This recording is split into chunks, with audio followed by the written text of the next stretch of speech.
Evening, afternoon, folks. Welcome back to the Games Done Quick channel and to the Games Done Quick Hotfix. These are shows that we run in between our mainline events, Summer Games Done Quick and Awesome Games Done Quick. Now, if you keep an eye on the channel during the week, you'll probably see some of our regular programming that we have, all of our lovely Hotfix shows that we kind of shift around as the weeks go by.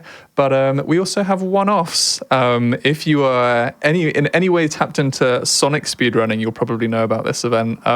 If you are around the Hotfix channel, it is unbelievable.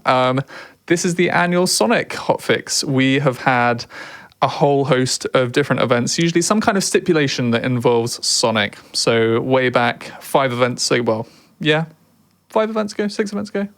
I don't know, the maths would math up for me if I knew maths.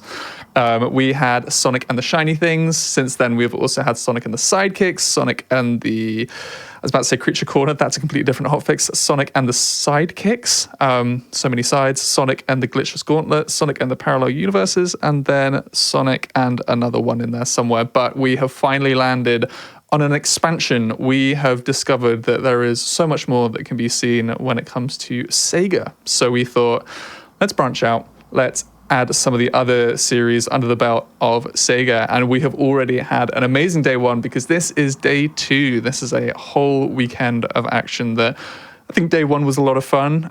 We kicked off with a classic Sonic trilogy race. Later on in the evening, we had some of that sprinkling of Sega. We had some F-Zero GX, because lo and behold, that was in fact a Sega game. We had some Lost Judgment, so some of the Yakuza series. We had a actual IRL Sonic spinball table, which is awesome. I've seen like a little clip of that. I need to go back and watch the whole thing because it was awesome. And then today, you can see either side of me, there is a schedule for today. So we're scrolling down on our schedule to have a look at day 2. Later on, we're going to be seeing a little mix of Sega stuff. But first and foremost, this is still our Sonic Hotfix, and we are going from the classic, well, we started yesterday with the classic series. We are now jumping forward to the adventure series.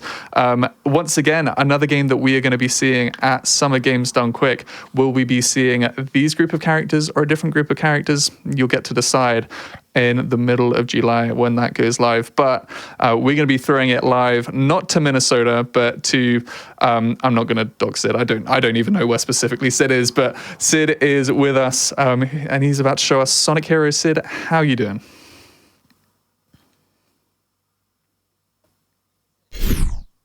Non-specific enough, but yeah. Welcome everybody. I'm Critical Sid. I'm gonna be bringing you some Sonic Heroes. Just a nice, relaxing, calm game to start off day 2. You know, nothing too hectic. And with me, I brought Mr. Joey Freefall. Hello everybody. I'm excited to be here. This should be a very, like Sid said, very nice and peaceful, easygoing speedrun to start the morning. Absolutely.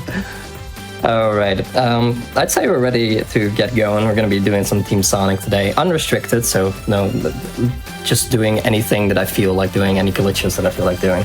So let's count it down in 3, 2, 1, go. GL. Thank you. GL. Yep, I'm gonna need it. Yeah, so we may have lied a little bit about this being a peaceful, easygoing speedrun. It's actually a very difficult and fast-paced speedrun. This game revolves around our 3 characters, Sonic, Tails, and Knuckles. Sonic being our speed character. We're going to be trying to play as him as much as we can for obvious reasons. We're trying to go fast. But we also use our flight character Tails and our power character Knuckles quite a bit as well. There's going to be a lot of switching between characters. Exactly. They all excel at their own things. They flow into each other quite well. A lot of their moves like interact with each other as well. So like right there, I'm like spinning my teammates around me to like break a bunch of breakable blocks with Knuckles rather than doing a punch, because a punch, you know, locks him into a certain animation. It's a little bit slower, that kind of stuff. Seaside Hill is going to be, you know, a relatively calm start, mainly because I'm opting not to do some of the really really dangerous stuff. Yeah, we're already seeing a lot of the base mechanics of Team Sonic. For instance, if Sid quickly presses the B button, Sonic will do a kick forward. That kick is very useful for getting a lot of speed quickly. We're going to be doing that on pretty much every straightaway that we can. We also, whenever we want to switch to Tails to scale a wall or something like that, we're actually going to be switching through Knuckles. So we're pressing the X button twice. And the reason we do that is to not get stopped in our tracks. If we try to switch directly from Sonic to Tails, sometimes the power character can interrupt that movement. Yeah, if he's too far away, he will just kind of kill all of your speed the moment he rejoins the formation, and it just ends up becoming a habit that you learn very, very quickly in starting to speedrun Sonic Heroes. Just always switch to Knuckles first, unless you're damn sure that he's nearby. So Tails did not quite rejoin formation as I entered that cannon, so we have a little bit of a funny state now, but it's okay. I could just, jump into the boost ring anyway. That's this game. It just has a lot of funny interactions based on whether your teammates play along or not. That particular cannon shoots you in a different direction depending on whether you're speed formation, flight formation, or power formation. And that particular cannon, flight formation, was absolutely the right one to go for. We've seen a couple of loop skips too. This game is pretty you can go pretty much wherever you want. If you know what you're allowed to skip and what you're not. There's a nice skip right there. So Sid used the very high speed you get from that ending loop section and carried it into a jump to get up to the speed ring that takes you straight to the end of the stage. So that skips a good, I want to say 10 seconds or so. Yeah, normally it's only Team Dark that's supposed to go in there from the bottom. With Sonic, you just kind of fall down there and there's a 1-up. But with enough speed, you can quite easily just make it there and take a little shortcut right to the end. All right. Now it's time for Ocean Palace. Here we're going to be seeing a couple of other tricks. One trick that's going to be pretty common throughout the rest of the run as well is going to be a mid-air jump. So with Sonic, we've said that you have this kick right here. And whenever you do that kick, at the very edge of a platform, the game will consider you to still be on the ground for the entire animation of the kick, which means that you can still jump. So because of that, even though the kick is already in midair, I will be able to just do some midair kicks here and there to go over some gaps. There's also some other small stuff, like with those flight boosters, I always do a Thunder Shoot, which is Tails' attack, right after as I hit it. This will reset Tails' flight, which both makes you fall faster and will allow you to start another flight. Just little optimizations here and there. And there's also some funny stuff with the walls right there and funny collision. Yeah, that was a very nice wall bounce. There's a lot of walls in the game where if we jump at it in the right way with a bunch of speed, it's just going to send us straight up like that. Yep. I've also been doing another trick that we'll probably explain a little bit later. We have some time for that in Metro, but right now I'm first going to do a funny magic trick. So I'm going to take my volunteer over here, Mr. Robot. I'm going to get Sonic hits and then magic. There we go. Nice. Very well done. Now you see me, now you don't. Yep. Yep. So that is what's called a bop boost. What we essentially do there is we get Sonic hit in such a manner that we do it right as the formation, so Knuckles touches the ground. Since that causes a little bit of a funny interaction, the game will think that the flight formation is still complete, even though Sonic is stunned on the ground. In flight formation, Knuckles is programmed to always try and grab Sonic because he is directly below Sonic, which means that if I were to do it while Sonic is stunned on the ground like that, Knuckles will be pulled towards Sonic at a very high speed, and he will drag Tails along with him. The funny thing is, if you then put a wall in between Sonic and the rest of the team, you will get all of that speed in the direction opposite of the wall. The further away Sonic is from the wall, the higher the speed you will get. And it always goes perpendicular from the wall. So that is just a nice trick that we're going to be utilizing quite a lot. Yeah, it is a very useful trick. We're going to be seeing it a lot whenever it's opportune to do so. Like Sid said, we need to have an enemy nearby. We need to have a wall kind of pointed towards where we want to go. And it can't be overstated just how complicated it can get. Like, the position that Sonic ends up getting hit to will drastically change the direction we're sent in some situations. Some of them are easier than others. Like the Ocean Palace one there isn't too bad, but later on we're going to be seeing some very difficult ones that require a lot of precision. So yeah, it's a very tricky There's a couple thing. that I don't even go for because I really do not consider the marathon safe, or I haven't learned them yet. Yeah, like it's a pretty big rabbit hole, I'd say. It's a very big rabbit hole. Anyway, here we have Hedgehog. He just goes to the nearest beach, so we pull him backwards because there's a beach right behind us. I also pick up an invulnerability power-up so that my teammates don't get damaged when I do my attack, and then I just, wail on him until he's destroyed. He's busy. All right. Very nice. So talk a little bit about one of the tricks that I've just been implementing here and there, and it actually involves a light dash. So Sonic has the ability to just dash along a trail of rings. It's something that got introduced in Sonic Adventure, and has just kind of been a mainstay of 3D Sonic ever since. It's about as jank as it is in this game as it is in many other games, but it does have a nice added effect in combination with the team mechanics. Since, you're able to interrupt the light dash by switching to a different formation, usually that's going to end up being Knuckles, you will get the very high speed that Sonic travels at during a light dash, and you will just kind of carry that over to that other teammate. So I'm going to do one right here at the very start of the path to just get it over to Knuckles, and then there you go, immediately back to Sonic, and then that allows me to keep all of that speed. Yeah, it's a very cool mechanic because if you were to take the light dash and stay as Sonic the whole time, like the game intends, the speed is going to end the second you reach the end of the trail.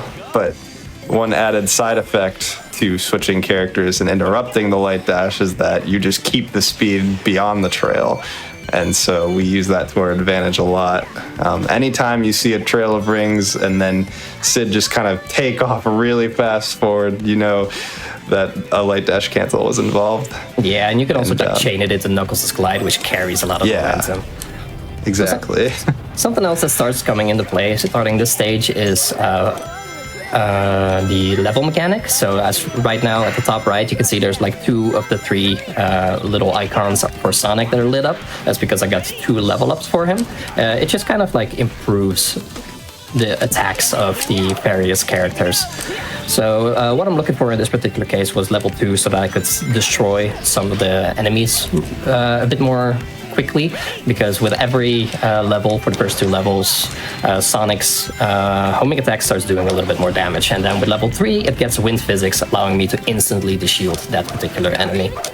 I'm also going to be setting up another pop boost right here, so just kind of using Tails to stun him, get him into position, and whoop, there you go. Very nice. Skip a little section of the stage. Mm-hmm. Yeah, that's probably the smallest one in the category, and it still skips an entire room, so it's pretty powerful. Nice. Yeah, the wind physics from Sonic's homing attack that he gets at level 3, which otherwise I would have to do a tornado or a rocket excel, which also has wind physics. It also allows me to latch onto that pole just now. Don't worry about me switching back and forth on those rails. By the way, we'll get to that. We have an entire world full of rails. True. Where we can explain what's going on there. We're gonna see another midair kick to skip bringing that bridge down. That was good. Alright, I'm gonna do one right here as well, because light dash again is not always very reliable, so I'd rather just ignore it. Mm-hmm. That ending section is always funny looking because the path is supposed to be lowering, but you're kind of running along the invisible collision that doesn't move. Doesn't make a whole lot of sense visually. Yeah, we're kind of going faster than the textures are actually getting into position. It's pretty great. Mm-hmm. All right. So now we have power plant. This is actually a very vertical stage. This is kind of like the stage where Tails probably gets the most use other than bob boosting. Just because we have to just traverse a lot of vertical sections, and we're also going to be leveling him up. So Tails' attack, the Thunder Shoot, normally it stuns an enemy, but it will also stun the teammate you used in the process. In this particular case, though, by leveling it up to level 1, the teammates will no longer get stunned, and they will bounce to the next target, so you can just kind of like get multiple targets at once. And then from level 2 onwards, the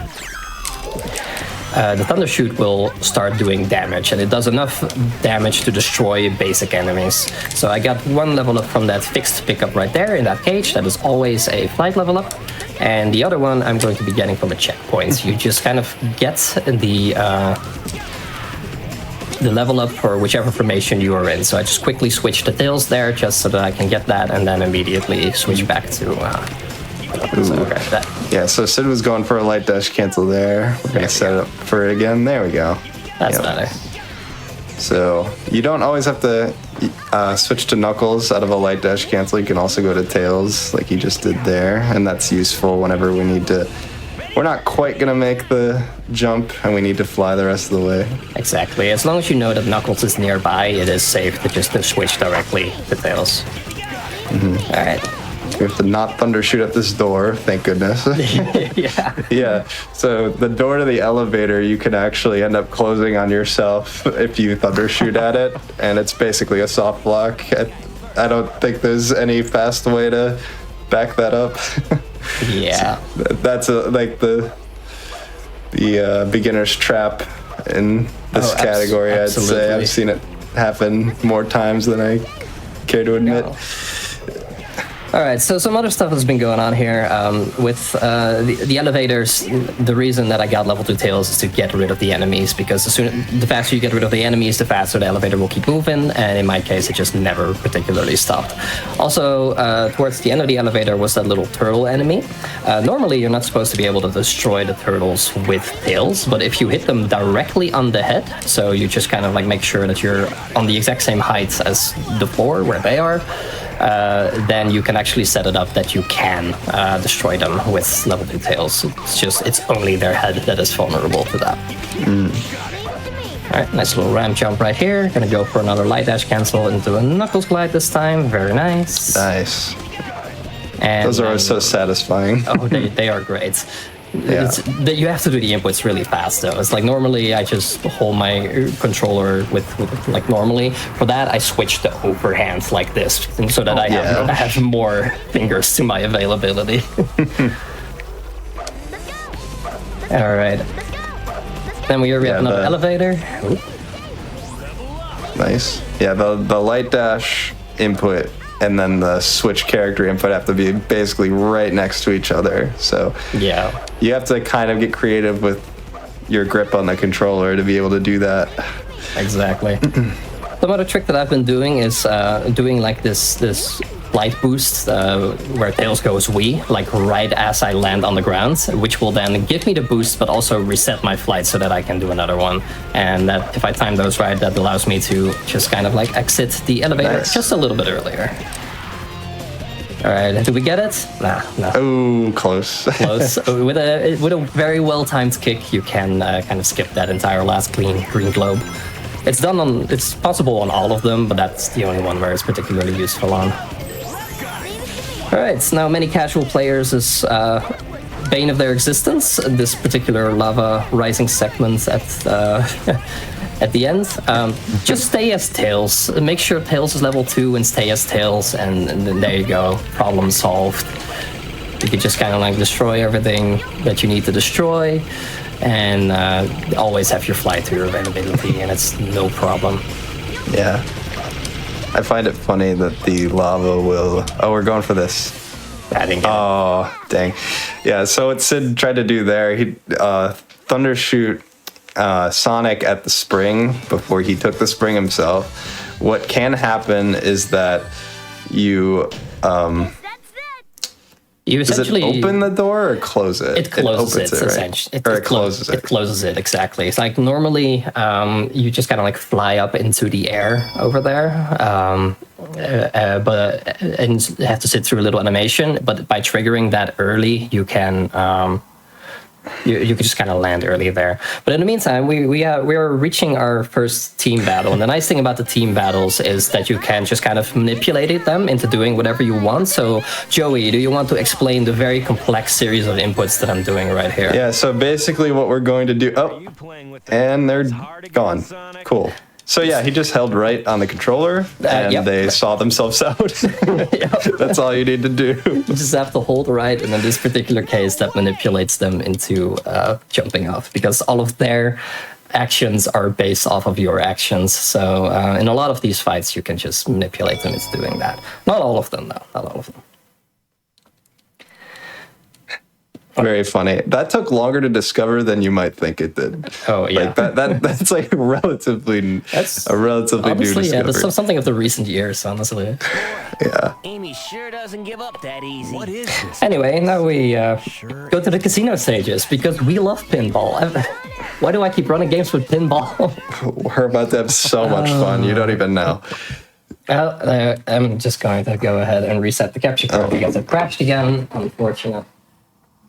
Unfortunate. But yeah, the pinball level's very notorious in Sonic Heroes. The controls like to fight you a lot. The character switching is a little unintuitive because these are the only levels in the game where when you switch to another character, they don't snap to wherever you are. You're going to teleport to them. And we're going to be seeing that mechanic at play quite a bit. Sid's setting up for a pinball launch, it's called. There we go. So basically, when you drop your teammates off of a ledge and then you punch with Knuckles, it's going to call them back to Knuckles' fists like would normally happen in the game. However, because Knuckles is on a pinball table, he cannot have the characters on his fists, but that calling back still happens, and so Tails gets flown up into the air really fast, and we can switch to him. Nice bot boost there. Yeah, that bot boost you really have to like cancel early with a thunder shoot, or you will overshoot. Another pinball table launch right here. So that's a nice little after effect of the way the pinball tables work, where normally whenever you switch formations, you just go wherever. Oh, I did not mean to be Tails for that.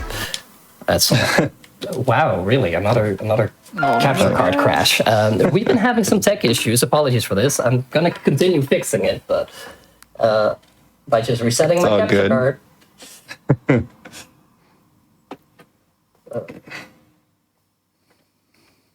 But yeah, that was another pinball launch, and like Sid was saying, we need to take the canon as certain characters because it'll send us different directions depending on who we go in as.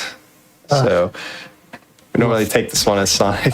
Yeah, I don't really take it as Sonic. But we can just make our way up. It's no big deal. Yep. Very good backup. Apologies about the tech issues, everybody. This started like half an hour before the stream. So yeah, what can you do? What can you do? We're just kind of gonna make do, and it's fine. Hopefully it doesn't happen too many times. Anyway, I kind of skipped through that little laser gate right there. So what I did was I did a level 0 thunder shoot at an enemy to get Sonic like damaged, because he's not immune to damage yet with level 0 flight formation. And then I used that vulnerability in combination with the light dash to just clip myself through the laser gate that is there. Normally there's like a switch on the pinball table before it that you have to hit in order to open that laser gate. In this particular case, we're just doing it like this. Mm-hmm. It's a lot faster. All right. This is another stage. We're gonna see pinball mechanics at play here to do some pretty unorthodox things. So essentially, with the way pinball table launching works, we're just kind of going to combine that with a whole bunch more manipulation. Up till now, I've just kind of been punching onto the table before the 3-second mark. However, normally at 3 seconds, your teammates will just kind of like automatically respawn next to Knuckles whenever we do that. What I'm going to do in this particular case is I'm going to make sure that there is no ground for Tails to spawn on. What the game will then do is it will spawn Tails in the distance, like way far out of draw distance. And Tails is just kind of going to be staying there for the entire time that I am here on these springs, just doing funny bounces. Every time I hit the spring, I hold forward. This will still manipulate Tails' position, but the nice thing about the springs is it locks Knuckles' movement, so I can move forward without having to move Knuckles forward, actually. So I'm just kind of like manipulating Tails into the proper position for about 30 seconds, and now I'm going to exit the table, get on the ledge, do a bunch more manipulation, switch to Tails after I drop back onto the pinball table so that I end up wherever Tails is at, and now we're just kind of gonna fall for a little while to the end of the stage. This stage is very vertical like Power Plant, except this time around we kind of start at the top of the level and finish at the bottom, and that is very exploitable. As you can see, the entire stage kind of loads beneath us, so if we're able to get a ton of distance and end up right above the goal ring, then it'll be no problem for us to just fall right where we need to go, which you will see in a moment here. He's just kind of using the textures beneath him to orient himself, and we are right where we need to be. This is the end of the level. Coming up here. Don't blink. Get some bingos. 2 bingos. Let's go bingo. 2 bingos. Nice. Very well done. And that's Bingo Highway Skip. That's basically a very troublesome stage for a lot of people when they're casual playthrough, just completely, well, I would say skipped very easily, but that is a very complicated trick, very difficult to learn. There's a lot going on. It's very consistent once you learn it, but that initial learning step, it's a lot. Mm-hmm. All right, next boss fight. Let's go. Let's go. Got the funny Blessed frame. run. The run is blessed. So between the opening cinematic and the cinematic that's playing right now, you have like a very small window where you can do an input to mess up the models of the second cutscene. It doesn't actually save any time or anything, it just looks funny. Alrighty, and now we're going to be hoping for luck, because this is the other way to get level ups. Every 5 enemies you destroy, you will get a level up for one of the formations that you are not in whenever you destroy it. So I make sure that I destroy it with Sonic here so that I get either Knuckles or Tails level up. I was hoping for level 2 Tails as soon as possible for this particular wave, and I did. I've been getting some pretty good luck.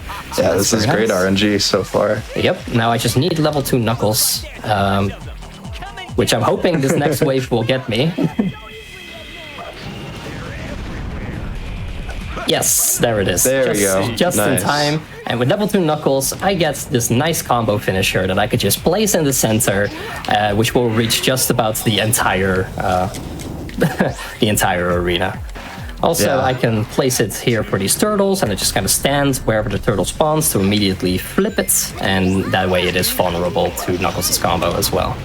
Yeah, Knuckles is pretty broken in this game, I gotta say. Both really level good. 2 and level 3 combo they have a huge area of effect, like almost this entire arena. Yeah. And they pretty much one-shot everything. That was very good luck. Yeah, nice. Excellent. Those were the easy ones.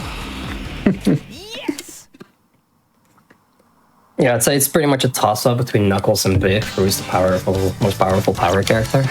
Yeah. I'd still give it to Big, though. Broken Fly. That is true. Knuckles cannot do that. Exactly. He can glide, he just can't fly. Exactly. If you want to know what's that about, watch Team Rose Unrestricted speedruns. Joey is the specialist on that. True. All right, here we have Rail Canyon. So we have a lot of rails here. And one thing about rails is, no way. We have a lot of rails in Rail Canyon. You're telling me there's rails in Rail Canyon? And, I don't buy it. You don't buy it? Fair enough. Anyway, rails introduce the grinding mechanic. You can hold B to grind, and it takes a little bit before you get to the max speed on that. Also, I'm just going to set up a little bop boost right here. Don't worry about it. There we go. Oh, he was in the way. How rude. Right in the way. How rude. Anyway, second try. That's just fine. One of the things Sid just did there that we do on some of the bop boosts is a speed boost. So it works. The bop boost itself works the exact same way. However, if right when Sonic gets hit, you input A really fast, you start a flight before he hits the ground, you're going to get kind of launched in a direction really quickly, and that can help a lot with getting to the spot you want to activate the bop boost in quickly. Like Sid was saying, in Ocean Palace, the further away Sonic is from the wall that we use to bop, the further we're going to go. So that speed boost can be very helpful with our setup. Absolutely. And to finish the rail explanation, whenever you start grinding on a rail, you have a little startup animation that gives just a little bit of an extra speed boost. If you then just hold the grind button and switch between Knuckles and Sonic, you can just trigger that particular mechanic over and over to get to the max speed faster. Once you're there, you don't really need to worry about it. You just kind of do it a couple of times at the start of every rail to get up to the right speed. Mm-hmm. And other than that, it's just a case of knowing how the game considers how the turns go, so that you can just hold the right direction. Funnily enough, in this case, it's just neutral. Even though I was going through lots of turns, the game considers them to be straight rails, so you just hold neutral in order to just keep going fast. I didn't know that. That's silly. Yeah, Trell told me that a week ago. Yeah, I still think it's so funny that taking that rail is just the fastest way to do it. Yeah. Because as you go around that rail, you can see the end of the stage beneath you. It makes so much sense to jump off and land on the rail below, but you just carry so much speed through that turn that it actually slows you down to skip it. Yeah, for sure. All right, here we go. Yeah, I hope getting creepy around here. Getting creepy around here. I hope you're ready to hear that line a couple of times, because this is the hardest bop boost that I go for in the run. But it is also the biggest one, which is why I'm actually going for it. Yeah, so this one I have to do a particularly difficult minutes. setup where I wake this robot at just the right time, so that he pushes the other robot to the back. Now he's now in position. And then I have some very tight inputs to see whether I get it or not. Oh, let's go. I think maybe. Maybe. Oh, this is really close.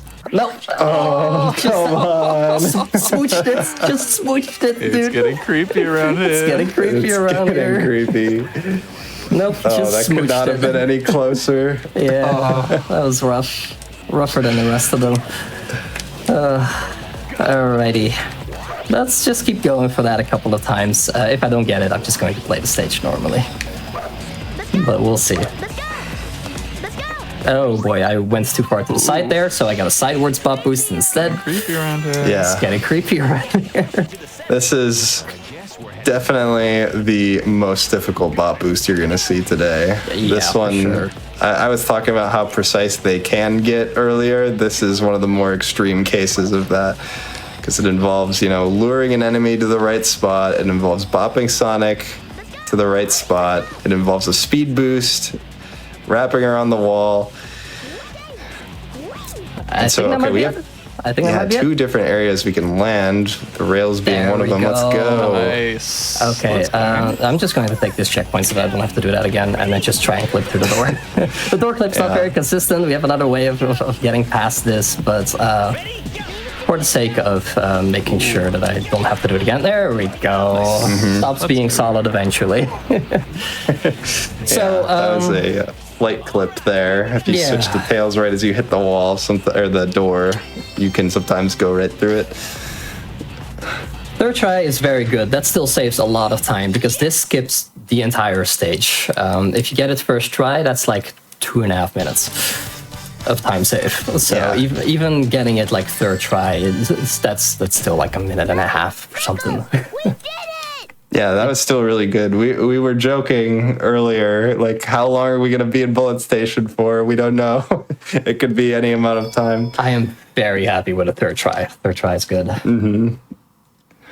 In case you're wondering, that trick added 5 minutes to the estimate. Just in the event that I like go for it a couple of times and then end up having to do the entire stage, which is like 3.5 minutes. It's like, oh yeah.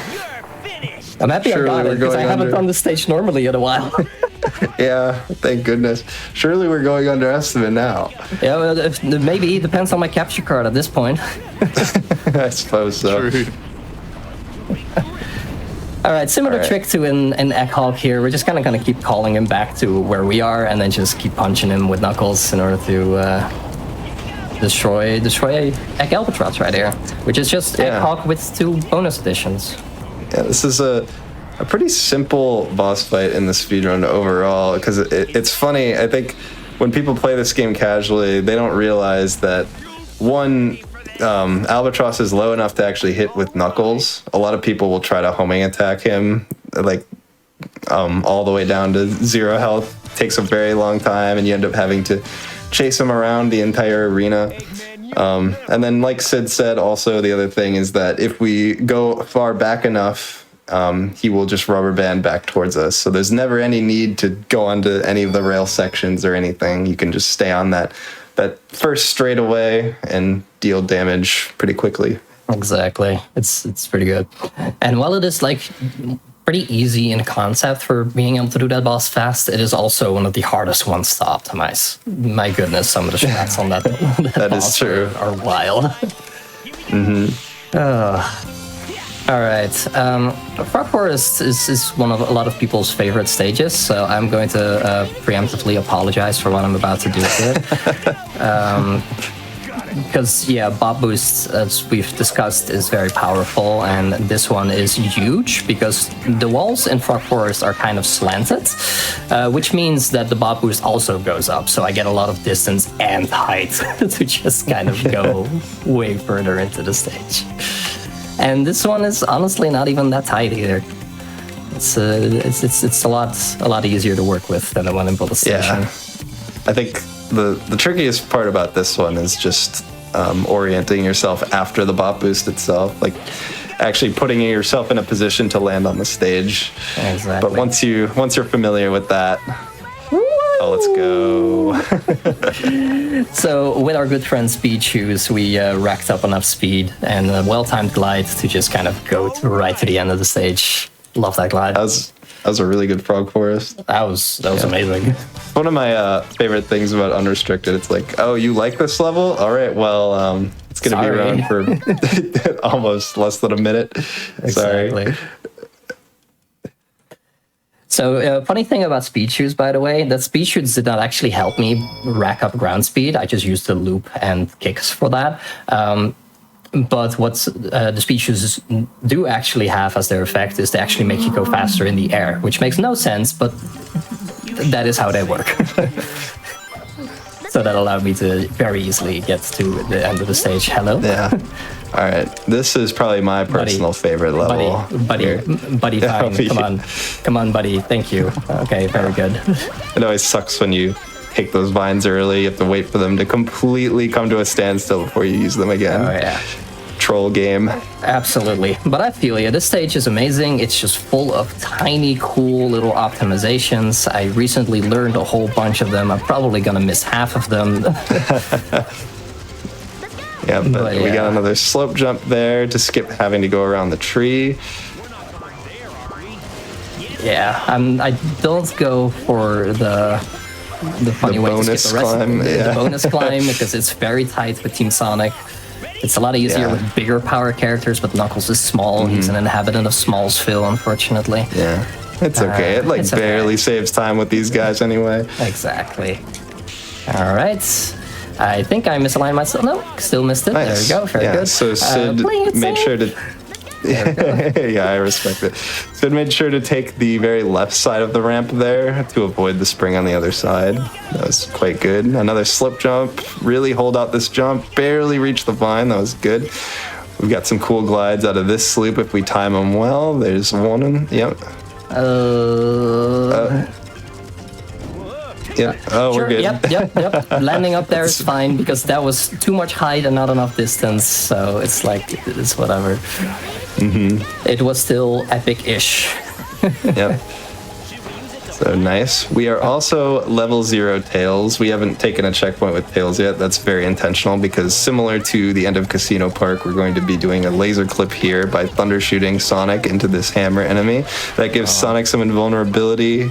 I'll set it up one more time. And if we jump at this wall, there we go right through. Very good. Then we do a little bit of a slope jump to get some extra height right here. Do a tornado to catch on to that one. And then do a cool. very big glide. That should be enough distance. Yeah, that's good. Very good. All right, I got more of those than I thought I would. Yeah, that was good. Really, the only low point was the vine at the start. All right. This was another nightmare as a kid, this section. Yeah. The window to jump off of these vines is actually pretty lenient, but when you're 8 years old and there's a giant alligator behind you, it's kind of stressful. Yep, and also they kind of were mean with how they spaced the vines, so a lot of them are like the same amount away from each other, so you kind of get into a rhythm, and if you stick to that rhythm, it will eventually kill you, because some of them are just a little bit further than the rest. So yeah. Perfect. Ooh, that was good. Next, we have another team fight against Team Dark this time. I don't have any manipulations in order to make them jump off, but the nice thing about the first time you load into this team fight is that their attack pattern will always be this exact same on the first load. So I know exactly what Omega's going to do. He's going to jump into the air and he's going to try to hit me with some attacks. So I'm going to do like this to bounce him into the water. I love that strat. And the teammates are programmed to follow him, so they will just kind of jump up after him as long as I don't hit them as well. Very good. You just boop Omega on the nose, he jumps right off the stage. Yeah. All right. Very cool.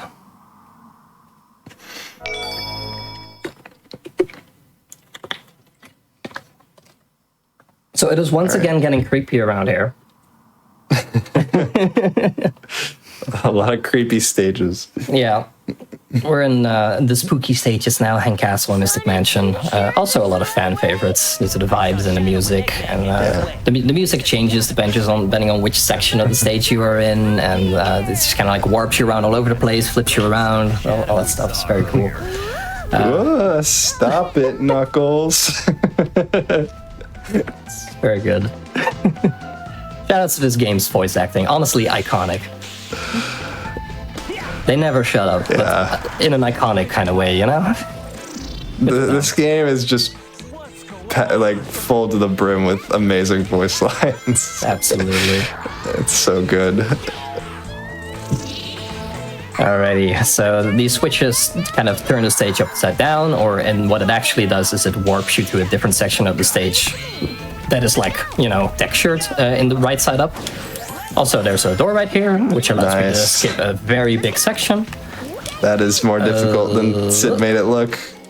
Oh, so close. I'm going to take the Gong of Shame. The Gong of Shame. That actually went for an emergency flight to try and save that. So if you do a flight excel with Tails, which is just pressing A during a flight, that boost upwards that he gets, if you do that right as the meter runs out, you'll actually gain a little bit more height than normal. And in certain situations, it can save you from falling, but it's pretty tricky. Not quite enough height on that one, unfortunately. Sorry again to fans of this stage because it's over. Unfortunately, Baby's first bot boost. This is the easiest bot boost because the enemy is already very far away from the wall, so you will pretty much guaranteed get enough speed. You don't have to worry about getting to the wall very quickly either, and there is a wall that will stop you, so you cannot overshoot it either. This is the easiest one in the game, and the nice thing about these upside down sections is the way that the stage is designed. They kind of line up so that you just kind of can get there with the bot boost very easily. Yeah, it's also nice that the enemy is stationary too, because a big problem with a lot of the other ones is that you typically only get 1 or 2 shots at it because of the enemies moving around, but that one stays put for you. Yep, and it's huge because you skip like 2 or 3 more switches of going upside down, right side up again, etc. All right. Now we have Mystic Mansion. This is another stage with a little bit of luck to it, because I'm going to be fishing for a Knuckles level up to try and get into level 2. So there's a couple of robots right after I hit this switch. I can destroy the first 2 with Knuckles to get rid of them quickly, but the 5th one that I destroy in the stage, this one I just have to destroy with Sonic to try and fish for a Knuckles level up. Unfortunately, I didn't get it, so I don't have level 2 Knuckles to get rid of a very tough fight right after the switch. Which is, there we go. And now I just have to kind of keep punching them until they're away, whereas normally I just place 1 combo and they're gone. Yeah, it definitely complicates that fight a lot. Another annoying thing about Knuckles and Omega in this game is that you try to punch towards an enemy and they will sometimes listen to you. Most of the time, they will just kind of go wherever they please, and it could make sections like that a lot more slow than they probably should be. They're very hard to control. I also kind of clipped through a wall there. It's just, that's probably the easiest wall clip. You just kind of need a little bit of speed and just kind of go through, assuming it's there at all. I don't even know. We going for the bounce here off the elbow. Whee! Nice. Love that one. That's a very recent find, and it just, that elbow has some funny collision on it, where depending on where you hit it, it will bounce you in a direction. Most of the directions will just end up killing you, but if you hit it just right, you can get a bounce upwards to just get to that upper platform just a little bit faster. I did make sure to get level 2 Knuckles now, so I can get rid of these enemies. I could just do that with the bobsled and all that kind of stuff. And now we have another funny clip. This one I have to do a little bit more setup for, so I use the dummy rings that Tails uses whenever he doesn't have an enemy or a teammate to thunder shoot. Instead, his move then, when he's alone, is to just throw some dummy rings. Those are considered objects, as is Knuckles' combo. So by overlaying 2 objects on top of the switch with the cage in it, it just kind of pushes the hitbox of the switch outwards, because you can't have 2 hitboxes in exactly the same space. And that allows me to just just barely punch into the cage to reach the switch early without opening the cage. It's just very fast. But yeah, how I got level 2 Knuckles was from these particular bobsleds. If you do them fast enough, then you get a free level up for whichever formation you were in. Oh, is there a time requirement on that? I didn't know that. Requirement, but as long as you just hold forward, the time requirement is free. Yeah, that's funny. Yeah. Yeah, we're gonna be doing another cage clip to skip the trials room as well, which is scary jump. Yeah, that was a little scary. But this skips a ton of the level. Normally we're supposed to go to 3 different rooms, each dedicated to one of our team members. They're like little challenges that we have to complete. But the trials were the bane of my existence growing up. Yeah, very difficult. Especially the speed ones, because there you have to like homing attack those little ghost pumpkins that you've been seeing around the level, but they're not spaced properly. So if you actually have to delay your homing attacks and like kind of move towards the next pumpkin in order to do it. So little kid brain does not comprehend that, and it's just like, why isn't the homing attack targeting? Yeah, that's why. 2 for 2. Double money frame. Let's go. 2 for 2 on the money frame. Alrighty. This is just more defeating robots, getting level ups, doing all that kind of stuff. I'm looking for level 2 Knuckles as soon as possible here. There we go. Nice. I've been getting good luck in everything except Mystic Mansion. I can live with that. With that. Now I also need level 2 Tails at some point, but that's pretty lenient. So everything besides Mystic Mansion and Capture Card related. True. I've been having that Capture Card. I hope that doesn't extend to my own stream. I don't want to have to buy a new one. We've been good since Casino Park, but yeah. Alrighty. So this little Team Blast is something that's kind of like builds up with the meter at the top right. It's just an attack that just insta-kills everything in it, but it's a bit of a long animation, so I try not to use it too much.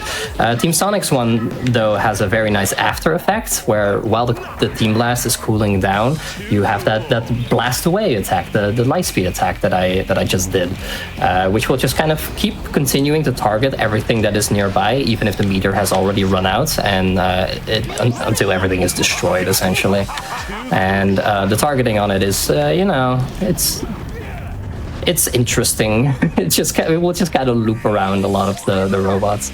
But there are absolutely robots here that you will need a Team Blast for, like just an entire wave of golden turtles that are very hard to destroy because you have to flip them first. It's like, yeah, you will absolutely use a Team Blast for that. And towards the end, there will be a hammer robot with a helmet, and removing the helmet is incredibly slow. So there you also definitely want either the Team Blast or the light speed attack to destroy them. There we go. Get all of these. So this next wave coming up is going to be a Team Blast, and then after we take the cannon to the final section, we're going to have just enough meter to get another light speed attack out and finish off the final wave. Yeah, and the reason why it's worth it to do a Team Blast on that one is because it takes a long time for all of the robots to fall down. They just kind of gradually fall down. But as a result, you just... Whoop, there we go. But as a result, you just kind of let them fall down during the animation, and then by the time the animation is done, they will have all spawned in, and you just instantly destroy them. But yeah, just barely have enough time to get a Knuckles combo in at the end there. Yeah, I was going to say it's cool to do a Knuckles combo just to have it take a little bit less time, because if Sonic has to light speed attack every single enemy, the targeting can sometimes take a very long time. Yeah. You can lose like up to probably 5 seconds just from him flying around doing whatever he wants. Yeah, if you get bad luck on the targeting, he will just be there for a while. All right, actually, this is a personal favorite of mine. It's really funny. It actually has a bot boost that we used to do, and then in the restricted category where we don't allow bot boosts, we found a strategy that actually turned out to be faster than that bot boost. They then also found another bot boost that is like really, really difficult, and I'm not going to be doing because I hate it. Why would you ever think of doing a bot boost off of the bullets from the cannons? Oh my gosh. But I'm going to be doing the alternative strat that you would also see in the restricted category, because it's a really cool strat. So that's just what I'm going to be doing. Yeah. It is very funny that the glitchless category essentially has found methods to be faster than the old glitched route. Oh, absolutely. This game's come such a long way. Yeah, for sure. And it just never stops. The science channel is still popping off. Yeah, Trell just finding new things literally every single day. Yeah, that's the Trell, dude. Yeah. What a champ. Alrighty, so these ships have like a whole like gates on them that's get in your way. I don't really care about them. I'm just going to go to the side of the ship because they have collision, and then either go on at the very top to go to the next section, or jump down to get right here. I love the movement in the stage. It's really cool. It also has auto-scroller though, which is a shame. Yeah, Egg Fleet is one of the the rare cases in Sonic Heroes where I love it as all 4 teams. Yeah. It's like this level, Ocean Palace, I think I like with all the teams. I don't know, Lost Jungle, kind of. But Egg Fleet, definitely. Yeah. I'm not too big on Egg Fleet Rose, personally. Oh, really? Yeah, I don't know why.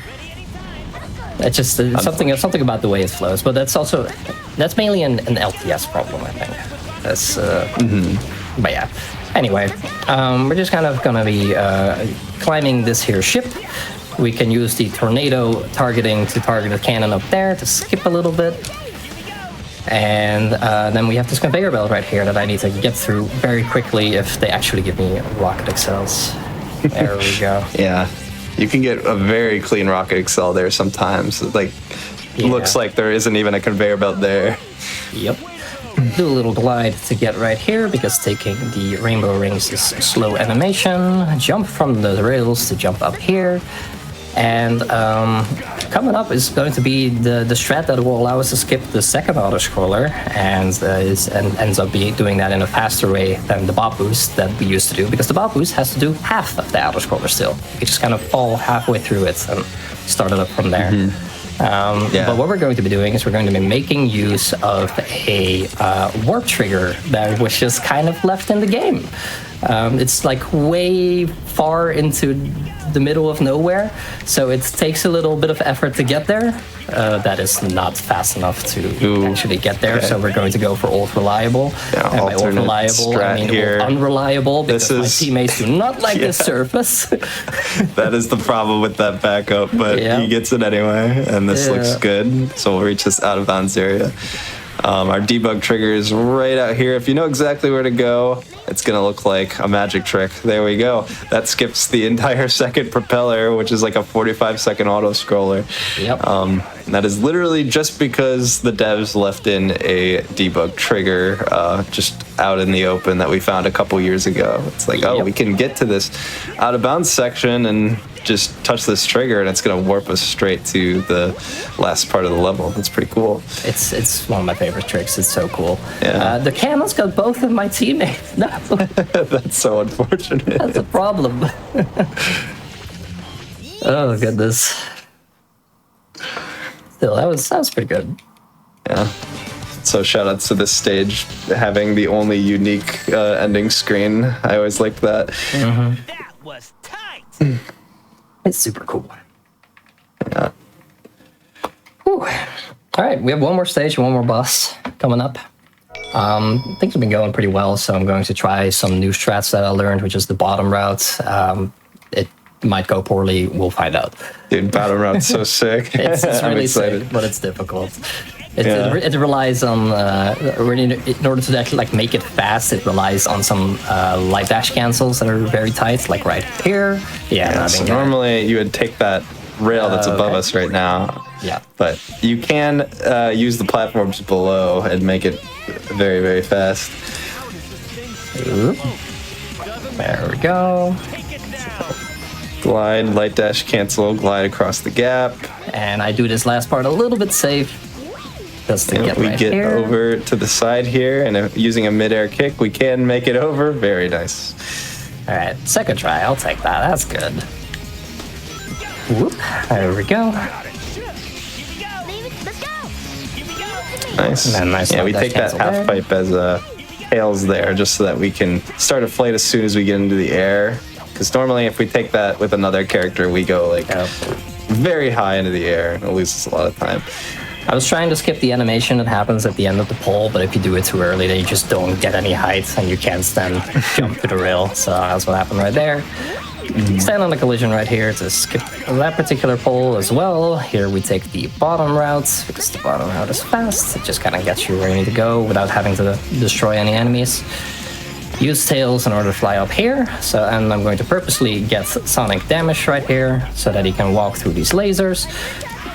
Ooh, did not quite close. get the tornado, but I got the homing attack back up. Nice in back order up. to skip the gates trigger before it so shoots on me. basically, the way that section works, there is a very large trigger on the ground that rises up a little bit. that will shut the door on you. But what you can do is what Sid tried to do was tornado the enemy and then hold out the jump after the tornado to never touch the ground and skip the door. And even though the tornado missed, we were able to homing attack the robot and still stay above that trigger, so the door never shut on us. Like tornado targeting it has some pretty funny uses. Like right here as well, there is a boost pad under that particular cannon, so I'm going to tornado it, and then that boost pad is just going to give me a whole bunch of speed. Nice. Whee! I'm going to just do this flawless tails just in case, because the camera kind of bad there. And then we have one last bob boost to finish it off. And this one will require us to fall onto the rails, unless I'm going to be a granny about it. And I'm going to be a granny about it, because we have... Granny wall. Gotta land on the granny wall. Gotta land on the granny wall. Oh boy, my poor back. Oh. There we go. Nice and safe. Alrighty. And then as long as you just kind of like hold the grind button, you will always be fast enough to dodge the last gigantic laser there. It's mainly the rail switches that are scary, because switching rails on the wrong part of the rail can kill you. And sometimes it just doesn't let you switch. It's not as functional as I've been making it seem. Yeah. This game is evil for putting like a bunch of rail switching right at the end of the run. Oh yeah, it's scary. Yeah. Very good. And this last boss fight is hopefully going to go very fast. What I'm going to be doing is I'm going to be getting level 2 tails so that his thunder shoot does damage and bounces to new targets. I'm going to be trying to keep him in the part where he's like swinging his sword, because then he doesn't use his shield, and also he moves backwards. So after I hit him once, the new target will be him again, and it just kind of like keeps the thunder shoot on him indefinitely. If I get both of my teammates on him right away, this will go really fast. Otherwise, I will cry. Also, gotta make sure we get the 2 tails level ups. The first one's gonna be on the ground right behind Emperor, and then the second one's going to be in the balloon, which we're gonna manipulate tails to go through. Go. So yeah, Tails takes the speed ring and pops the balloon. He's now level 2. And time is coming up. Very nice. And time. There we go. Very clean one cycle. That was good. GG. That was a good run. GG's. That was a good run. Thank you. Whew. I hope you enjoyed some Sonic Heroes. And if you want to see more of this, KD4 is going to be running it at SGDQ, which is going to be a bid war between Team Sonic and Team Chaotix, but it will be the LTS category, which is the restricted category. So whereas in this run, Bob Boost just kind of ended up dominating the entire thing, there's actually a lot of really cool tech that just got obsoleted by it. And you're going to want to see that, so don't miss Katie's run, whether it's going to be Chaotix or Sonic. It's going to be really cool. Boy, talk about cut. Indeed. I know that's a shout out on its own. Have you got any other shout outs? We've been hearing about people who've found different things through the game. Any other names that are worth mentioning? Shout outs to Deku, the goat. Already shouted out Katie, Deku, and Trell. They're just amazing. Joey right here is the Rose King, as far as I'm concerned. He's been grinding that so much. So thanks for helping us with this as well, Joey. Of course, yeah. Shout out to G-Pro, who used to do Team Chaotix exclusively and laid a lot of the groundwork for that category as well. Team Chaotix is dope. There's too many people to shout out because there's a giant community in this right now. It's amazing. So I want to shout out New, actually. She actually PB'd in this category by multiple minutes. She has a 46 now. That was very impressive to see. Skip the 47?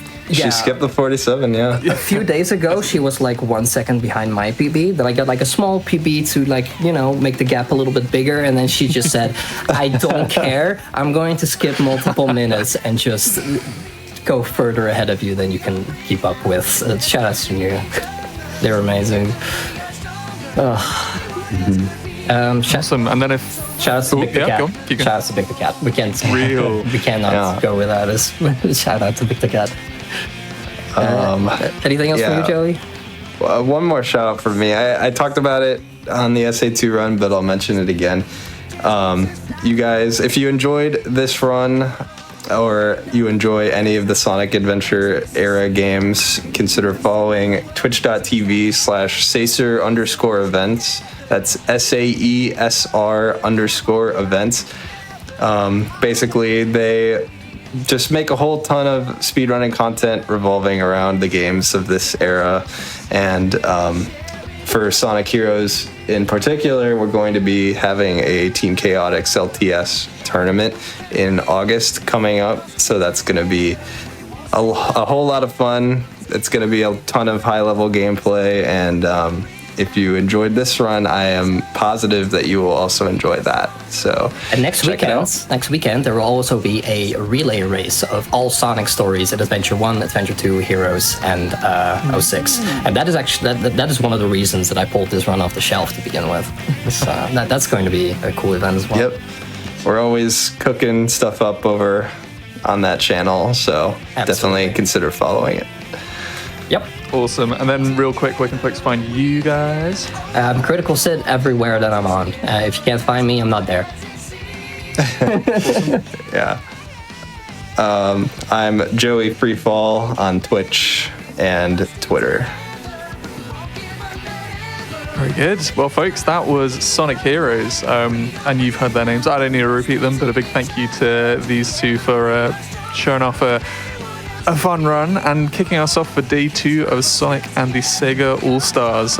You're hearing a little bit of promo for SGDQ 2025. That is coming up. It's going to be the 6th to the 13th of July. There will, in fact, be a bid war for this Sonic Heroes run. It's either going to be Team Sonic or it's going to be Team Chaotix. As a heads up, we also have our prize submissions open for that. So if you are curious of how you can get involved with that, if you don't have any other volunteering things that you'd like to take part in, then check out gamesdonequick.com for more information. Whilst you're doing that, we are heading into an intermission because we've got to get another run ready. Like we did yesterday, we start off with some Sonic and then we divert our attention to some of the other Sega games. So we're going to be seeing Dynamite Headdy with Sonic Star. Again, we've been talking about PBs. He got a PB last night in this run, so exciting things to look forward to. We will see you in a little bit. That's going to be a good time. Sonic Star is great. Yeah.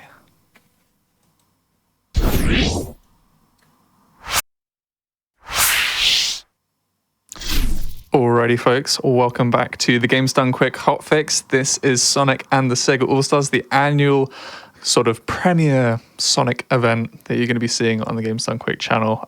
We have kicked off day 2. If you missed any of day 1, be sure to check out it'll be going up on YouTube over the next week or so. And then you can also check us out on Twitch if you're checking us out on YouTube right now. If I'm talking to somebody in the future or I'm talking to people in the present, anything can happen. You can watch us live or you can catch us on our uploads. I've already been talking in the previous run. We've been talking about sort of a little, I suppose, spoiler, maybe a little teaser as to what you might see at Summer Games Done Quick. Reminder that that is happening in the middle of July. But you can also get excited for SGDQ because we have started something called the SGDQ Ambassadors. So all throughout the month of June, you can support Doctors Without Borders by joining each ambassadors community in the lead up to SGDQ. If you use !SGDQ Ambassadors, you can see the full schedule of speedrunners, streamers, just kind of getting amped and getting ready to go for Summer Games Done Quick 2025. If you want to see the schedule for that, of course, you can go to gamesdonequick.com as well. But we are going to be seeing more Sega action. We are crossing over from Sonic Heroes. We're jumping back a good couple of years, but we are about to be treated to some Dynamite Headdy. A very interesting name for a game to start off with, but I'm sure there is more than meets the eye in the simple title. But we have got Sonic Star, who is, I I mean, if you've seen these events before, you'd think Sonic Star, surely he's doing Sonic CD, and no, we've got a trade here. Sonic Star, what is this? What have we got ahead of us? Hello, how are y'all doing? So, this here is Dynamite Headdy. It's a 1994 game by Treasure, who you might know for stuff like Gunstar Heroes, Ikaruga, let's see, what else? Guardian Heroes. They've done a lot of just cult favorites, let's just say. And one thing you might know for Treasure is that they have a lot of their games are very mechanically dense. You know, there's just a lot going on, and that goes very much in the same vein for this game here, Dynamite Headdy. So enough talking. Why don't we get started right here? Let's see. Timing begins in just a few seconds. 3, 2, 1, go. All right. So, as I just said, this is Dynamite Headdy. You play as the titular Headdy, a puppet who... hold on. Give me 1 second to take care of this guy. So, admittedly, the plot in this game is actually pretty complex here. So, essentially, what's going on is that there is a... I guess, contest or competition to see who's the best puppet. And essentially, the main villain of the game, the Dark Demon, of course, proudly proclaims that he's the best puppet, and that all other puppets are not worthy of being part of... I'm not really sure what the name of this world is, Puppet Land? I don't know. Either way, he's decided...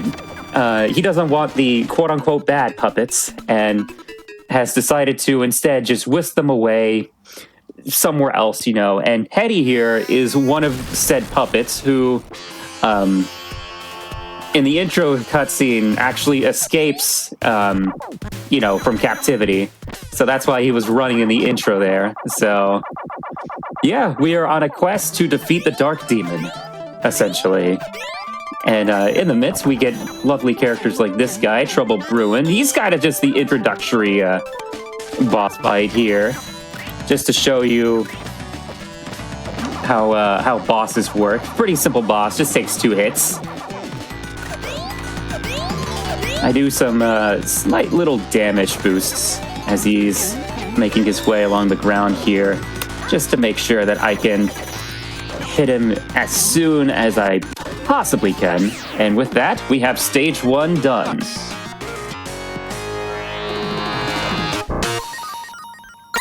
Okay. Those results are probably the only little bit of button mashing in the entire game, and it always, like, I always forget about it, you know, because it's like this game, again, as I said, is so mechanically dense with a lot of stuff. In fact, this entire little stage right here that I'm going through with these doors, each door is actually a tutorial for like a different aspect of the game here. So you got your secret bonus points, you have these things, you're essentially grappling hooks, essentially. And another thing that you might see in just a moment here are those cases that you saw me just run by, because one of the neat things about this game is that you can actually switch between heads, and each head gives you a specific power here that you can play with. So this guy, the Hammerhead, essentially just doubles your damage, makes quick work of this mini boss here. Get this guy, get this guy. And then I'm gonna grab the tiny head here. Lets me go through this crevice here. There's actually 2 paths in this section here. You can either go with a tiny head your way through all these cracks, or you can get the spike head, which you can use to latch onto the wall and fling yourself up to the top of the level. which is pretty neat because there's a mini boss like on the very top that nets you like a secret bonus point, which is pretty much this game's like hidden collectibles. So very difficult to get, by the way. I've yet to actually be able to make my way collecting most of them. So either way, here we have the first boss. Want to make sure I get the hammerhead. Nope. Yeah, there we go. You were almost about to jump there, my guy. No, thank you. And that's the first, like, real boss of the game here.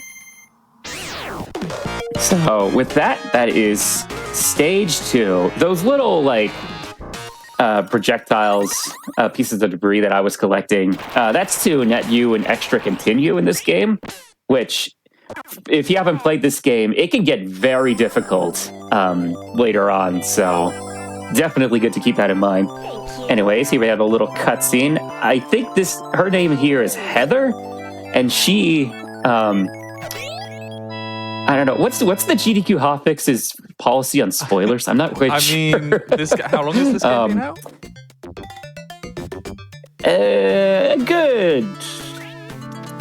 Oh my god, 30 years. Sorry for the folks that we've just aged there. Now that I think about it. But yeah, that pink girl that you just saw, her name's Heather. She's collecting all of the wind-up keys to unlock the secret castle to the Dark Demon. So you might be seeing her quite a bit.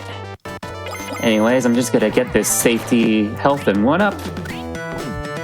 You have to wait for this floor to be perfectly flat in order to progress, so I just use that as an opportunity to just have a little bit of a safety net, you know?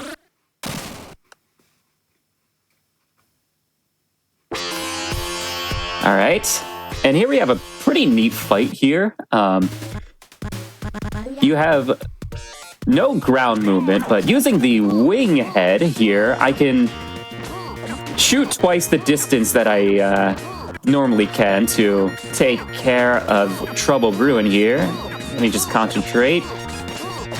Yeah, there we go. That boss can get like pretty gnarly if you don't have a good handle of how to shoot your head. So I usually try to go for like a consistent like pattern. Just got to do a quick heal here. And here we have another neat little boss here, the Puppeteer.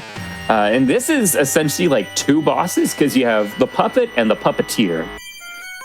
So ideally, the optimal strat is to try and hit both of them at the same time. However, I am not nearly that good to do so. So I'm just going to focus my attention on the Puppet for the time being. If I kill the Puppeteer first, the Puppet ends up becoming invulnerable for a long period of time. And it's just overall a lot slower. Okay. And then here we have the Puppeteer. He's not too bad here. There is a small chance that he will use those strings to pull you up into the air and rip you apart. So you really want to make sure that you keep your distance, so to speak. So, but with that, we make our way to the true boss of the stage here. The again, I don't remember this boss's name, but essentially the gimmick is that you have to pretty much destroy all the assorted pieces of clothing on its body here. I'm just gonna grab this. This head pretty much shoots stars all around you, so it makes real nice work of this next phase here. Because I can just shoot my head up into the air, do some extra damage, and there we go. Nice. All right. So one thing about this game is that there is a lot of RNG involved. For those who don't know, that's just random. That's just essentially randomness. You know, random attack patterns, random positioning of items and enemies, and it can be very difficult to try and manage. So a lot of the strats that I do here are mainly for consistency, speak. And they have... I can't vouch for everybody, but it has definitely worked for me at the very least. So it can be very intimidating too, because a lot of the optimal strats require very good RNG, which a certain boss that we will be coming up to is going to be entirely dependent on here. But that's fine, because I got the little skip. So this stage is pretty interesting. There is a mini boss here that I'm going to be facing up against shortly, but there are no like main bosses for story reasons in this stage, which is kind of neat. It's just straightforward platforming. Just gonna temporarily go to the left here, get the bomb head. I want to make sure I throw my bomb before it explodes, because if I don't, it will actually kill me. So that's something you need to be mindful of as well. But the bomb does quite a bit of damage to that boss. Makes real nice short of it. And with that, the rest of the stage is just pure, unadulterated platforming here. So, yeah, usually you're supposed to knock those little blocks to the side to progress. I just do a damage boost just to skip all of that. Just gonna hit these guys on the little stake here. And here we have a little bit of annoying guy, the tank. Come on, please work, please work, please work. Yeah, it worked. And that jump I just did is not a simple jump. It is actually, I don't want to say it's pixel perfect, but it is a very tight jump right there. It just saves you having to knock that little guy to the right to get a geyser up to make your way across. So, a little time save. But here we are coming up at Mad next. We're going to be doing a few more damage boosts. Get through here. You're supposed to use the tiny head to get through that, but obviously we're here to go fast. Nope. Nope. You. Okay. We don't want the tiny head here. We want the hammerhead to just make our way up here, hit these blocks, and on our way over.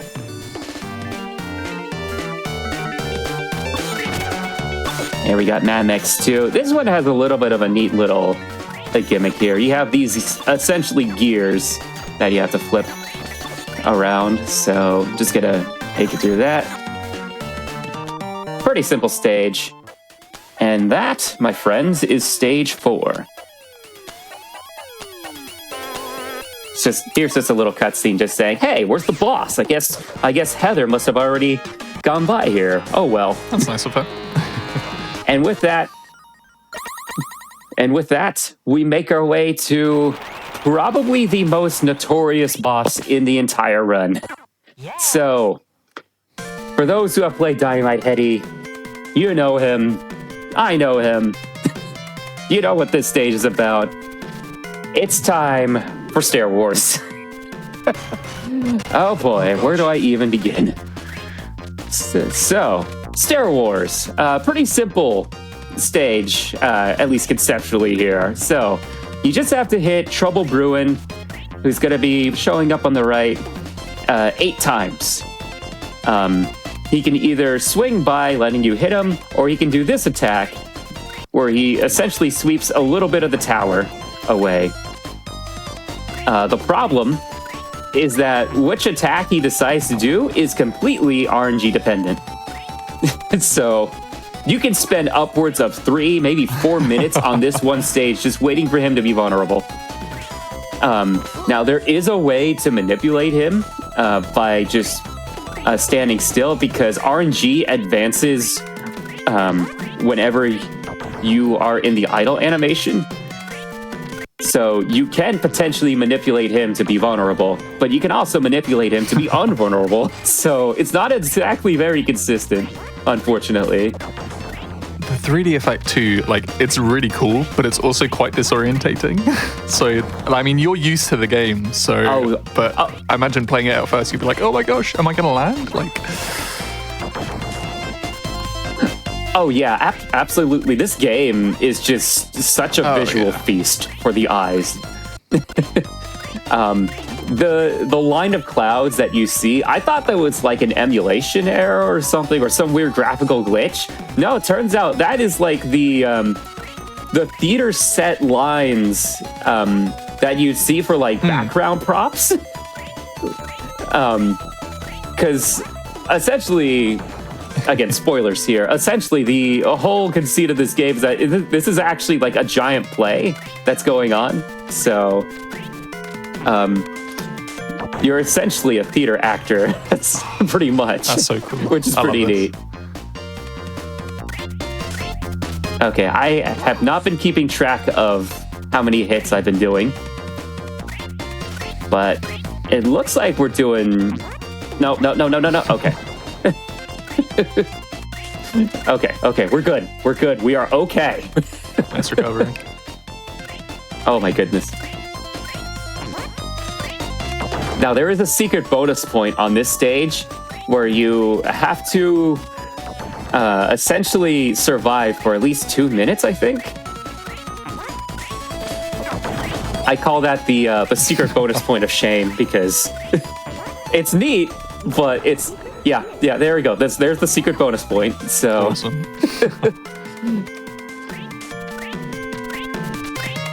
Yeah, these secret bonus points can be very tricky. You know, there are no hints whatsoever. And sometimes you have to do like the most innocuous tasks you can think of, like waiting for a certain item or hitting a conspicuous character that's you think he's part of the background, or it's pretty neat, you know. All right, I think this is the last hit. Yeah, there we go. Nice.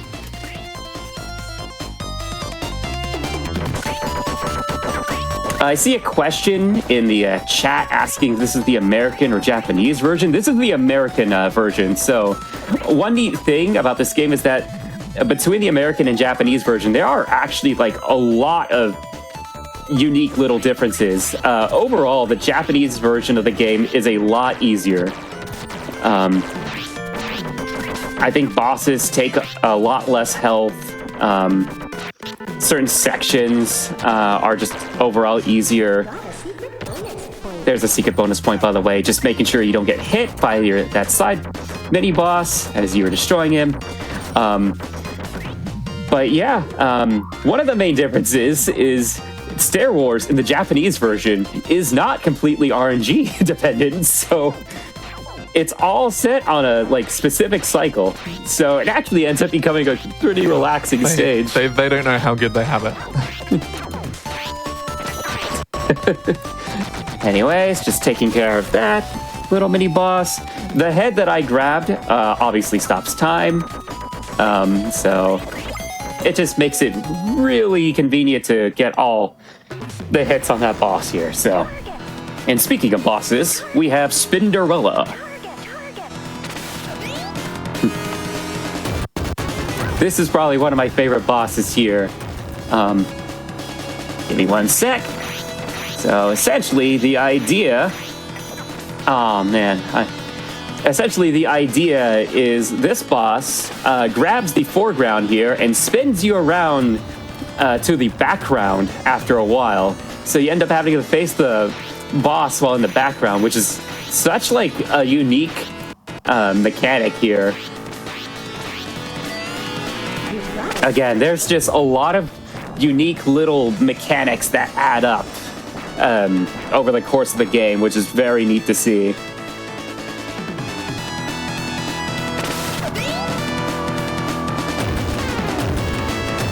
Alright, it should be 3 more hits, and then we should be good.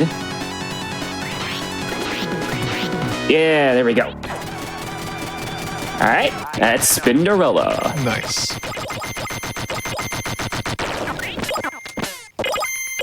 You've got another try. And now we get to what is actually like a pretty relaxing stage in the run. This is what I call the Gradius level because it is a space shooter. Which you wouldn't think in a game like this there would be an appropriate place for a space shooter, but fun little fact, Treasure, the folks who made this game, are actually ex-Konami devs who have worked on stuff like Gradius, Contra, all that sort of stuff. So if anything, it's pretty neat, you know. They actually came back together to do Gradius 5 a while back, which is a pretty neat thing. So, yeah, we just use the head mechanic here, swapping heads, to switch to one of our weapons for the entire stage here. So this is the biplane head. It's pretty much your standard spread shot. There are two other heads that you can choose from. The laser head and the eagle head. The eagle head, unfortunately, doesn't really have the best reach here. Like, this guy, all his shots shoot downwards, so it makes it hard to shoot enemies. The laser head, on the other hand, pierces enemies, which I'm going to need that for the upcoming bosses in this stage. So, and speaking of, this little boss right here is pretty neat. If you attack the crane too early, the crane will actually regenerate health. So you kind of want to make sure you wait a little bit before you start attacking. So I'm just gonna park myself right around here and just try to wait it out a little bit. I was gonna say something, then I forgot. Admittedly, there is a audio cue and a visual cue you can go off to know when to hit this boss, but I haven't yet to learn it, so I just try to wait like a few seconds and then just start hitting the boss relentlessly here, so. But yeah, with the biplane head, you can just camp up here and not even have to worry about all the projectiles. So, makes this mini-boss pretty simple. Oh, good. We got a laser head.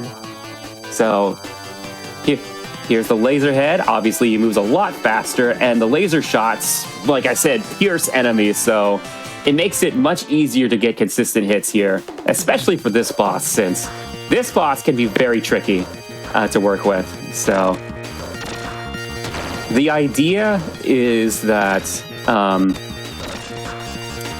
it is possible to get a quick kill on this boss. However, like a lot of things in this game, it is very much dependent on RNG. And that mainly comes down to these little things rolling on the ground here. Yeah, so unfortunately, we're not going to get the quick kill here. So the idea, from what I understand, is that those little rolling enemies here, as long as both of them are on screen, Trouble Bruin will not go into the background. And so the idea is to keep him on screen so that you can continuously hit the boss. And essentially that's considered the one cycle. So the issue is that these rolling like projectiles here, they can go in any sort of direction. But you don't need to worry about that because we are done with the boss. Just gotta take a bit of damage here. I'm actually gonna do a damage. I'm actually gonna do a death in the very next stage just for a safety, because the next section can get very tricky. Okay. Hopefully I don't die. Okay.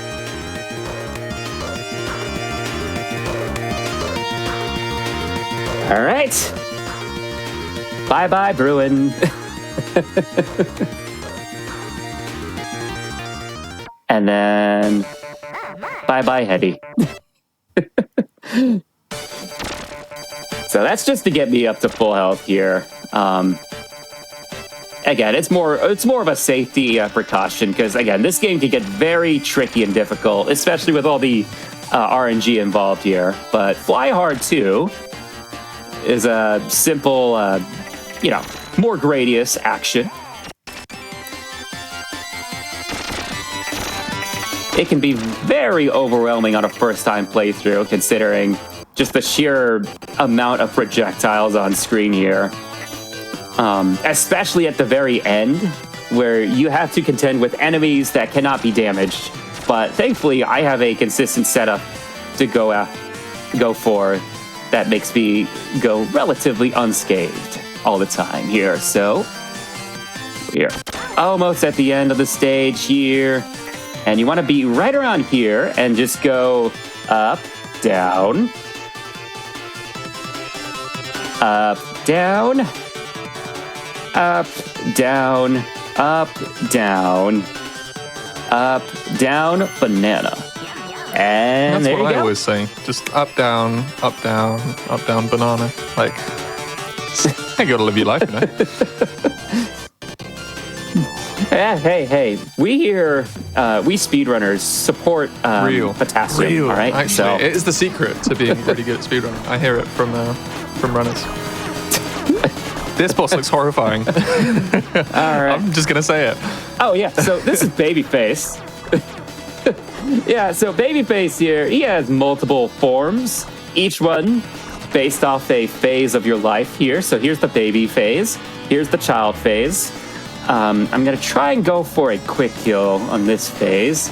Nope, okay, didn't get it, unfortunately. There is a way to get through this phase in 2 cycles, but it requires timing your hit, your initial hit when he's at the right side of the screen just right. So it could be a little tricky, but it's not too much of a time loss, so bye. All right, and now we have the midlife crisis phase. All right, and this phase can be a little bit tricky. So you have all these lasers and this screen here, making it hard to see. As long as you don't move all too much, you should make it relatively most of the time here. So I am about to lose a life here. And we are at the very end of the boss, so. All right. And here's the last phase, the elderly grandpa phase. And with that, it is Babyface.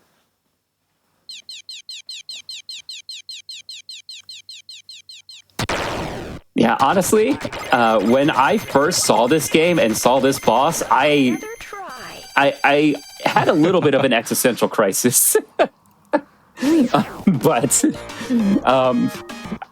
I don't know. Maybe I just gotten used to it. Somebody in chat is saying we missed our 20s and our 30s phase. What phases do you think would add to that boss?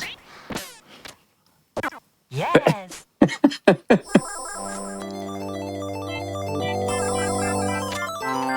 I don't know. We had a little kid phase. I'm surprised there wasn't a teenage phase with a skateboard being flown across the screen the one or after something. the baby phase also looked like it could have been quite grown up. That could have been anywhere between I don't know, maybe preteens to maybe early 20s. I don't know.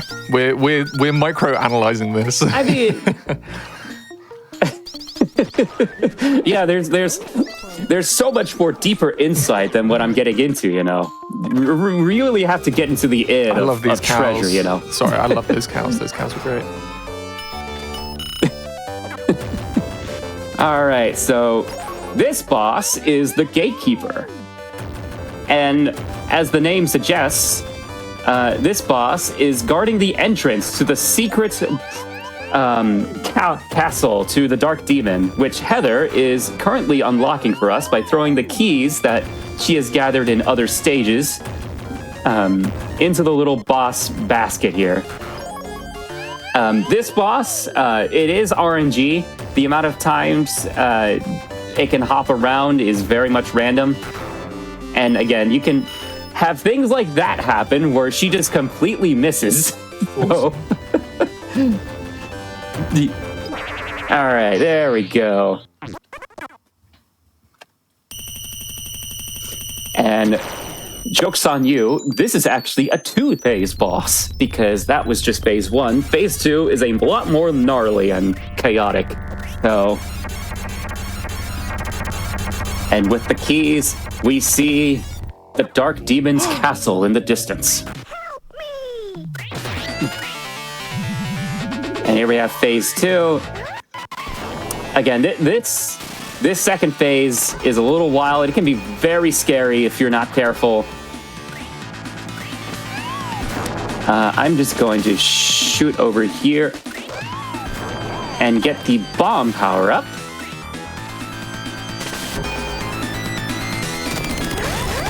Oh, and I got that quick kill. Oh my goodness. Oh man. Okay, so You've got another try. that trick works because there is a moment in the boss's, attack animation where the boss is actually vulnerable for a certain amount of time. So you can actually get 2 bomb hits at once, which just instantly vaporizes the boss. It is very difficult to get because, again, the boss is entirely RNG dependent. So, I am very stoked that I managed to get that on the GDQ channel of all things. Made it look easy. And with this, oh yeah, that boss can get very wild and ridiculous. And I cannot state that enough, so. Anyways, here we have stage 8. Just gonna do some damage boosts to make my way through this impeding train here. So the idea is to either use the spike head to attach yourself onto the ceiling, or use the tiny head to fall into the cracks to avoid the little missiles coming at you. Obviously, we're speedrunners, so none of those options apply to us. Especially as we vaporize this little mini-boss here. And with that, we make our way to Fun Forgiven. Just gotta do a little skip here. You're supposed to wait for the penguins to drop the platform, but if you time your jump just right, you can actually just squeeze on through. And here we have a very interesting boss. So the numbers indicate damage that you can do to this boss here, and the idea is that the higher numbers do more damage. In reality, oh geez, this is bad. Okay, we're good. So the idea is that the boss is completely invulnerable to your regular attacks, so you have to use the balls to damage it. We made quick work of that boss. I'm just gonna do a safety heal. No. Come on. Just gotta heal myself up here. This next section can be pretty tricky, so. And then gonna use the spike head to make my way through here. And then the rest of this stage is pretty straightforward.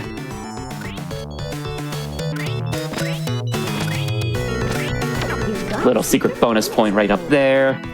And here we have the last little section before the boss of the stage here.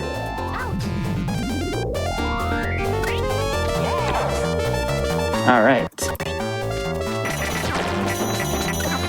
This is pretty straightforward platforming. The main gimmick of this stage is that you can obviously flip the stage upside down here. Makes for some pretty nice movement. And we're almost to the mini-boss here. Just gotta get a little safety health. And I want the invisible head here because it allows me to be invulnerable for a certain amount of time.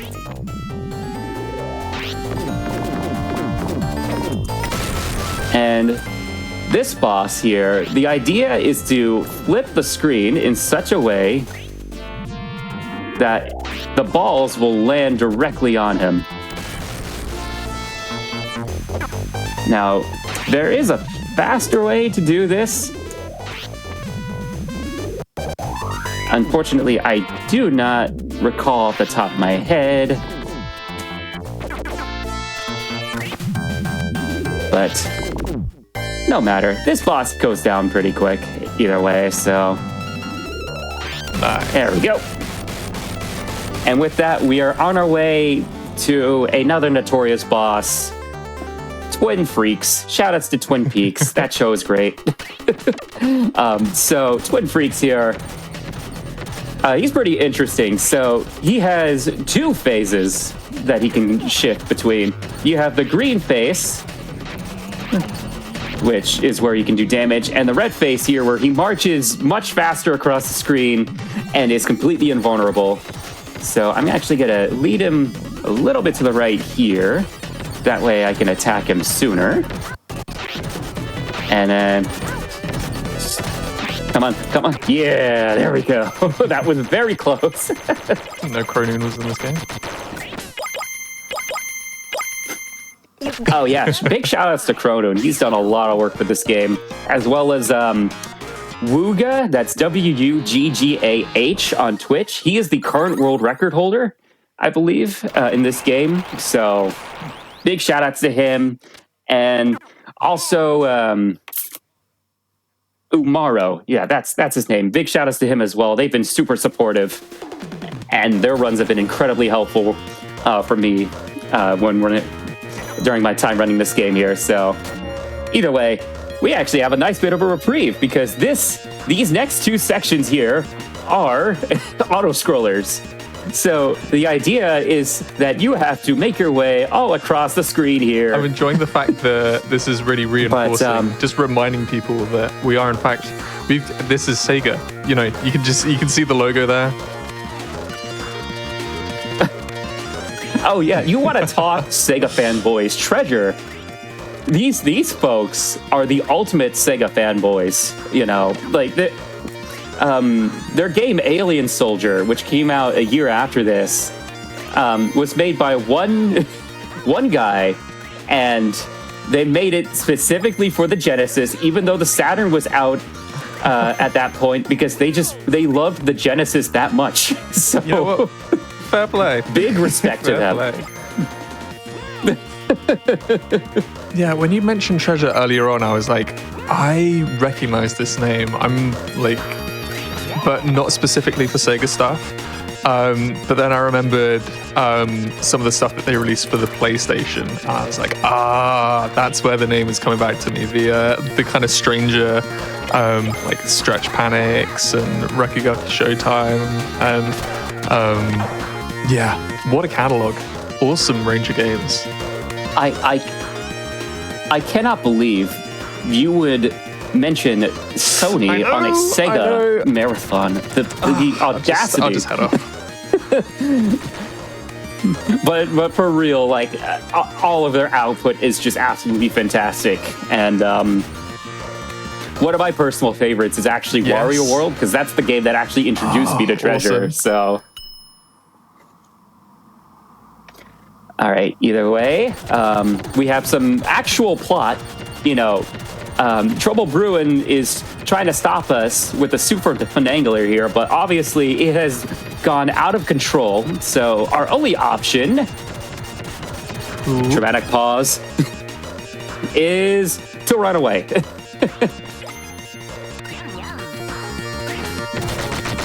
So there is a secret bonus point you can get on this stage by avoiding being hugged by Bruin 3 times.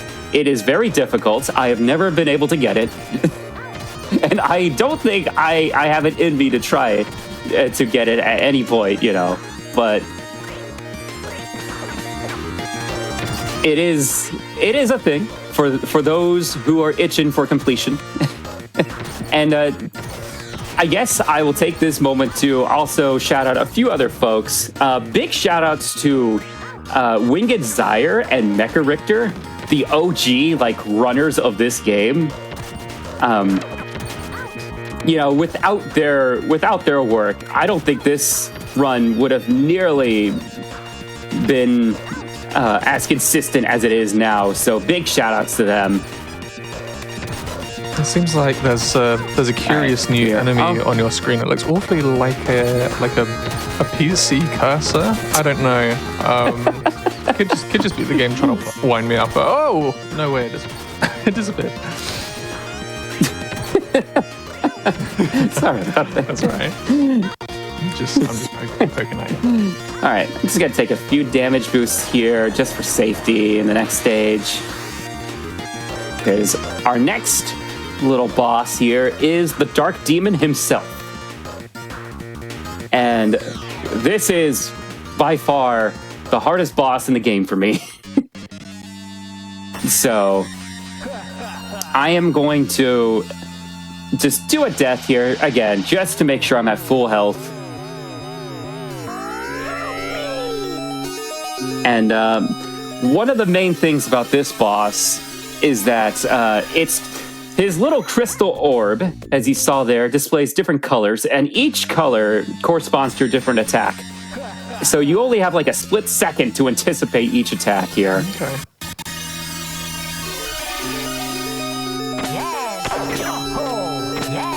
Okay, we got the laser.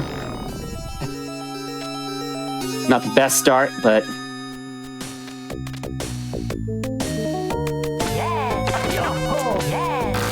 Alright, this little phase. I can never tell how to properly dodge that.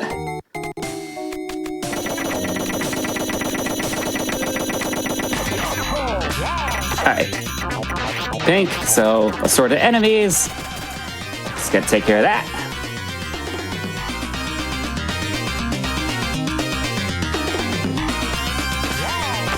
Pink. More enemies. Come on. There we go.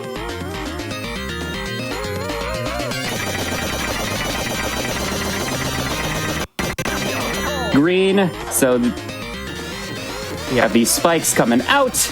And there is a secret bonus point here where you can destroy if you can destroy all of the spikes coming up, that's a secret bonus point. So. All right, laser.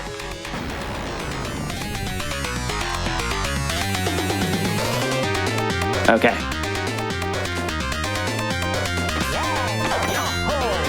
All right, more lasers. Okay.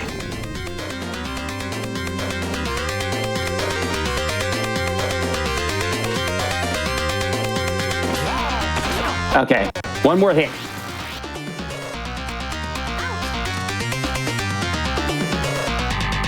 And come on, come on, come on. Hey. There we go. And time comes up GG. now. And that, my friends, is how you beat Dynamite Headdy Good stuff. in just a few simple steps. Yeah, I hope everybody wrote that down because you're going to be up next. We're actually going to be calling chat to just do this run again. Yeah, make sure you have this written down. It's going to be on the exam later. So, I just want to give, if you don't mind, I just want to give like maybe one or two more shout outs here. First off, big shout outs to the SEGA crew. It's a SEGA community on Twitch here who specialize in all things SEGA. If you want more SEGA action, definitely hit them up. That's SEGA crew on Twitch.tv here. And lastly, I just want to give a big shout out to my community, the Great Farming Empire, who have been very supportive of me during this time, because it has been very hard for me to even do things like speedrunning nowadays. But they have been immensely supportive, and I'm just very much grateful that I'm in the presence of friends who really do care and who care for others, So thank you very much. And with that, that's pretty much it for me. So this has been a game that I have been wanting to run for a very long time, but have just been so intimidated because it is admittedly a pretty difficult run.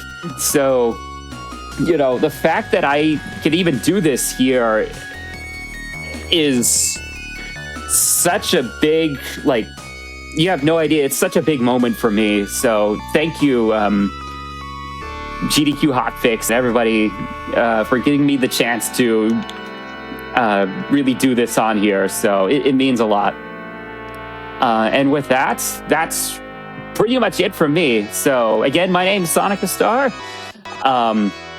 You can find me here on Twitch exactly as it's spelled on screen. I don't usually stream all too much nowadays, but when I do, it's always a fun time to hang out with friends. So, all right, and that's it for me. I don't know, Hib, if you got anything else to say. I just want to say thank you, and we're so grateful that you pretty much every time one of these events comes around, you've got something to show, and yeah, this was awesome. There was a point in time where we were having a whole load of Sonic runners submitting Sega games, and we were like, okay, guys, we need a range, we need some Sega, but we also need some Sonic. And I think seeing this one come from you was so cool. So yeah, I mean, without you putting it forward, we wouldn't have got it on. So a big thank you to you for bringing this on. And yeah, folks, if spending time with friends sounds like a good thing, and you'd like to be friends with Sonic Star, definitely worth checking him out. Well worth your time. But yeah, we are moving on. We are going to be getting our next run up and ready. We are going to be going back into into the Chronicles of Sonic as we hop over to the DS for an RPG adventure. If you haven't put the pieces together, I'm sure you will by the time that we are done with our little ad break and our intermission. Might as well, whilst we're here, just say a quick hello to folks on YouTube. And yeah, if you're enjoying or if you've enjoyed this video, make sure to leave a like and subscribe and turn the notifications on to stay up to date with GDQ stuff. And of course, if you are watching on Twitch and you thought, ooh, okay, the schedule actually looked kind of hot, you would be absolutely correct. And the day one that we had yesterday is very much worth checking out on. Things will be going up onto our YouTube very soon. Gosh, my words. I haven't done this in a long time, folks. But yeah, be sure to check us out at YouTube, Games Done Quick. Alrighty, we are going to be having, I'll say it, we're going to be having Sonic Chronicles, The Dark Brotherhood, next with Speedbreaker 55. So if you know what's coming, you know that you're in for a treat. But yes, we will see you after this little break, so don't go anywhere.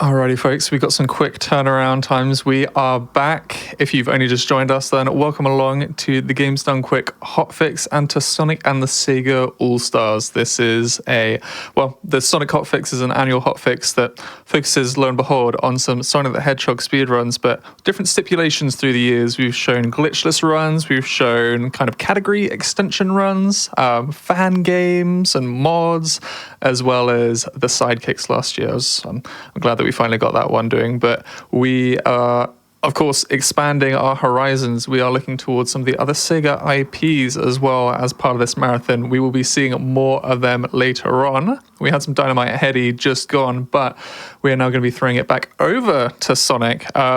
This is where I would show you the DS if I had one, because we are going to be hopping over to the DS for a truly one-of-a-kind way of experiencing Sonic the Hedgehog. I don't think any other Sonic the Hedgehog speedrun is quite like this one, in a lot of good ways, in a lot of different ways, and a lot of conflicting ways. But I am definitely not one to fully speak for this game, but I do know somebody who is, and fortunately they are about to show you what this run entails. So we are going to be seeing Sonic Chronicles, The Dark Brotherhood with the very own Speedbreaker 55. How are you doing, gamer? Not too bad today.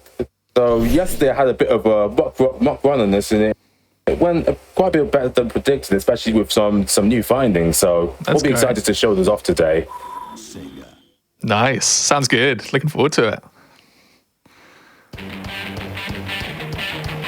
So yeah, normally I run platformer games mainly for the Rush series, but this is the RPG I picked up a couple years back, and from a blind playthrough, I turned out that I really enjoyed it, the way the system works in terms of attack moves, in terms of navigation with a touchpad. So I decided, why not speedrun it? And turns out I enjoyed it much more than predicted and managed to bring the time down by quite a lot. Nice.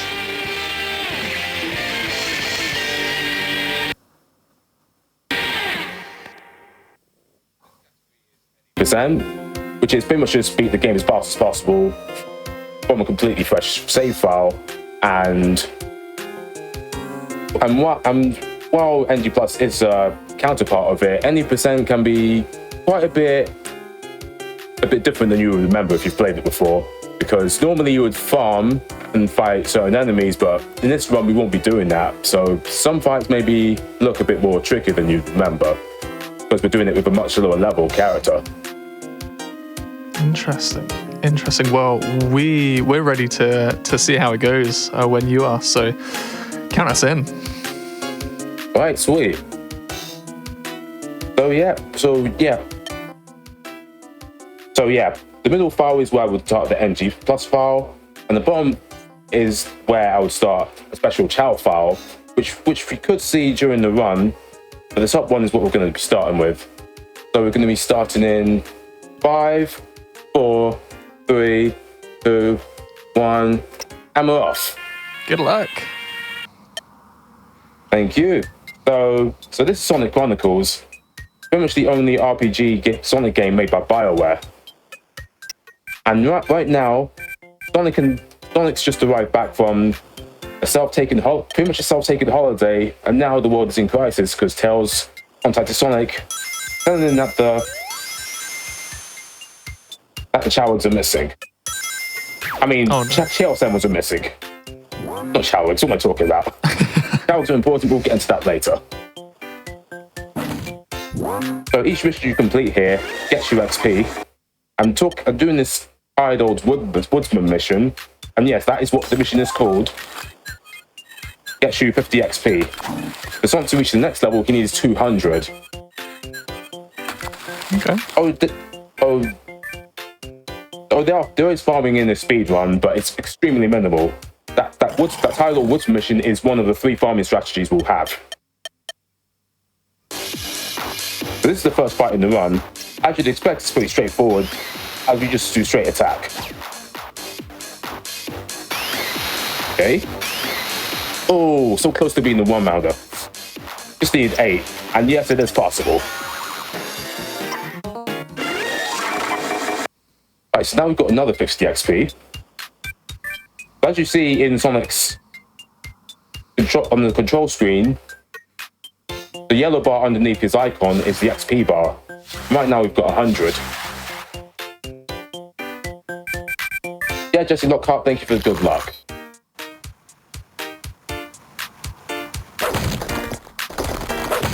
Oh, apparently the Mortar tries to block Sonic's way, and apparently the game doesn't let us jump over those blocks. That's where Amy comes and smash those blocks. It'd be too easy if we tried jumping over it. We gotta get more of the characters in, of course. Yeah. But right here, I go around and get these chow eggs, and those chow eggs will become quite important to us. Should we get the right ones? Well, I hope we get. But right now, we've got to chase down this drone, and that will be our second fight. Yeah, food juice can be used for that. They can be used to wash down chili dogs. Strangely enough, I've not had prune juice, but I have had cranberry juice.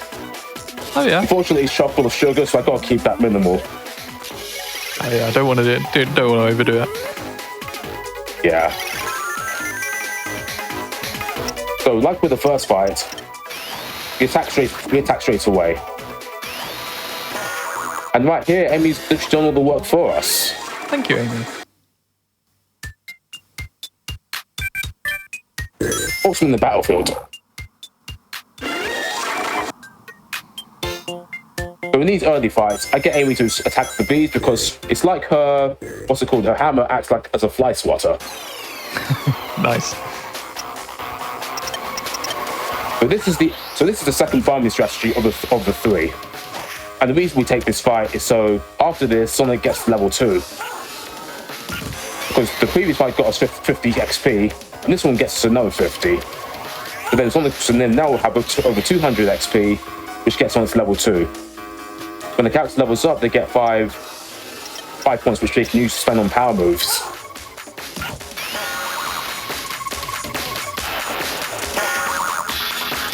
Okay, nice shot.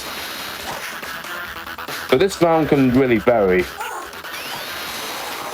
Because right now our attack stat is very low, which means our attacks are going to miss quite a lot. And we need to catch these guys, because we need the XP. I was about to say, Sonic's really letting the side down right now. Amy is carrying. There we go. At least he's made up for it now. It's about time.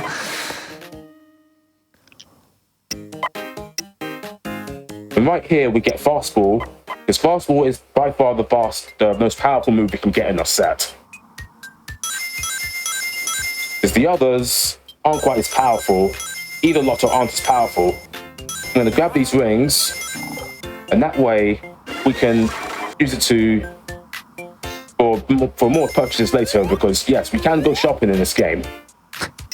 Right now, I'm going to give Sonic the boxing gloves, and health item to Amy, because Amy's health's a bit low. Now I've got to go around and grab another item box because we do not have enough health seeds. I mean, pow candy. Just for the fight after this one, we'll need at least 2. We're gonna save here because RNG over here going wrongly can cause us to basically fight. Ooh, don't want that. Absolutely. Especially if it costs you 20 rings to basically restart the fight. Oof. That or restart from where you last saved, which is at least still about a minute. So right now we have a quick moment of silence for the tutorial because the game developers decided it's a quick moment to basically cool down while watching the tutorial. Oh, ambushed.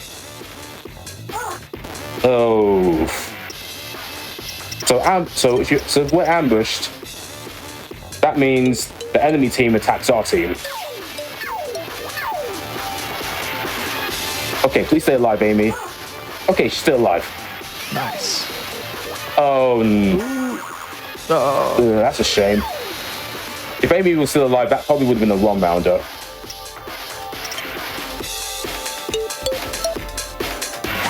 Alright, come on. Okay, stasis grenade. But not getting it perfectly will cause the character to be stunned, which means they can't move for 2 rounds. Alright, so we win. Yeah, Sonic does, use his fist to punch, just not in this game. He does use his feet a lot, for obvious reasons. Which is for a power move we're going to be using later on in the game.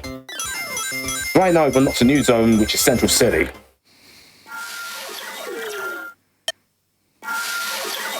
So the story is, we plan to go to GUN headquarters, but they won't let us in until we talk to Tails, so that's exactly what we do. Right here, we're going to see if we've got any useful chow. And unfortunately, we do not have any useful chow, so we're just going to head out and not equip anything.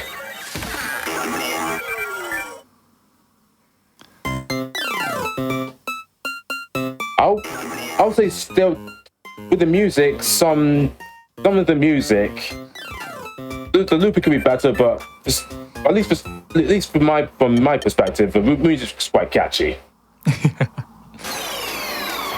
a guilty pleasure, perhaps. Pretty much. So this is what we needed 2 power candy for, because right now the PowerPoint gauge is so small that we can only use fastball once per round. The PowerPoint gauge does get bigger as we level up further, but right now we don't have that. Okay.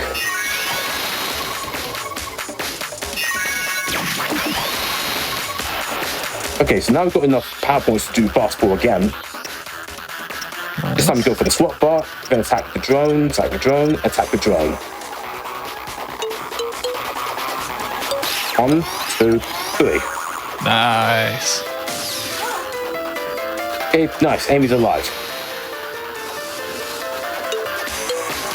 But for the drone, you ideally want to choose Buzzsaw, because for normal attack, you can't really fend off against it. And nice, Tails lands the last hit, which you rarely ever see him do. Tails helped. No way. It's a theme across the Sonic series that Tails doesn't often help, but you did there. Makes a change. Tails has gone to the gym. Yeah, he's been putting in the work. Yeah, he's buffed up since he's been without Sonic. He had to fight off a bear, apparently. Oh wow. And later on, since we didn't get the special chow I was referring to earlier from our saves, Tails will be quite a bit more useful in this next chapter.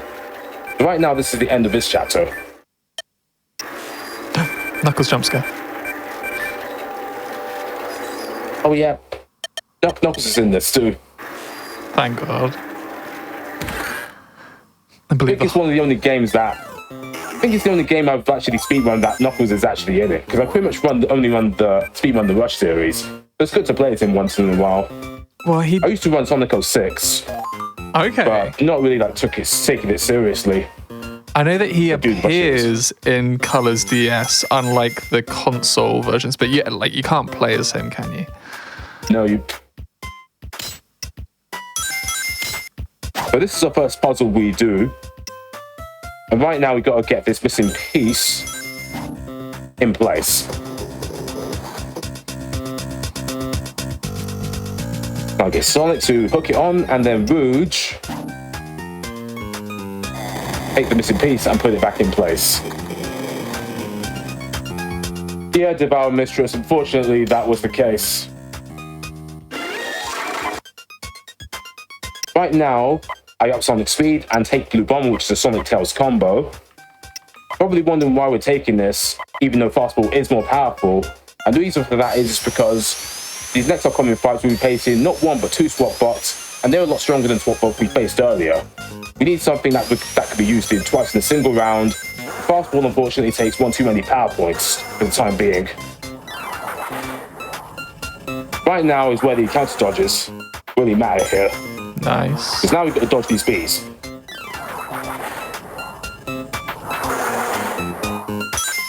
Nice. Okay.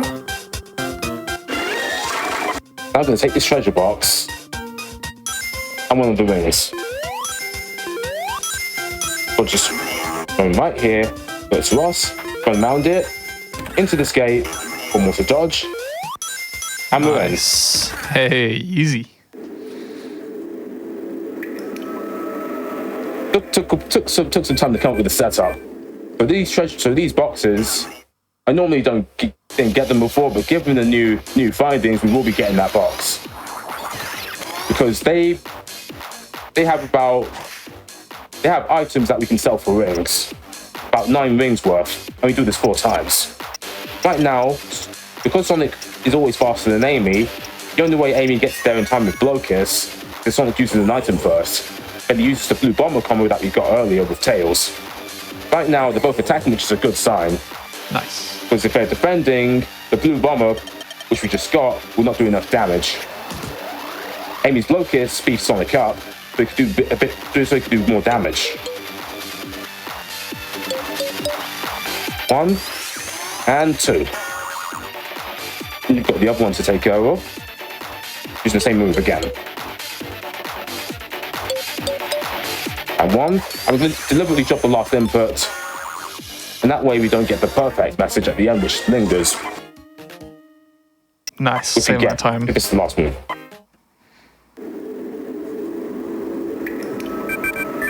That's the first fight in Chapter 2 completed. Now we're going to go grab this ring and this box. So the only reason we're getting this for rings. Right, Right, now I'm going to dodge this on the way back, which is much easier to do on the way in. Don't have to wait as long. I'm going to grab this whole set of rings and then go back to Tails' workshop where we can get a full heal. The reason we're doing this is because we need Sonic at full meter. And plus it heals the whole team. For the second fight, we go into this gutter, and this is going very easy to dodge. As long as you don't go in dead straight line, you can dodge it easily.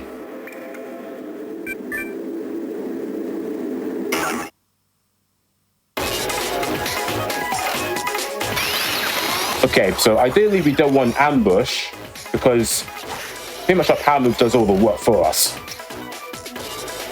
Once again, we do the same procedure. Sonic uses item, Sonic uses blue bomber twice, A blow kiss, and then defend. Right, so this is a guaranteed one-round fight. Because the one that had 84 health attacked, while the one that had 80 health defended. Because if it defends, a blue bomb will do 40 damage per impact, rather than 50, like you saw earlier. This one that attacked, now do the full 50. Nice. One. Now supposed to drop that input, otherwise this perfect message comes along that takes up almost 3 seconds. Time is precious with speedrunners. Gotta be saving it. Yeah. You're caught in the moment there. I was about to say, even across, because this runs around the 2-hour mark. Even if you're getting perfect after every fight, it's all gonna add up. Yeah, if it's like first chapter, that's like over 10 seconds. If I did that for all 4 fights, that's for this chapter alone, not even the other ones. There are, of course, some other ones where we have no choice but to get it perfect, otherwise you just won't do enough damage. But this one probably should just that one just drop the last input. If you can. If you have no choice, then don't bother. But if you do, definitely.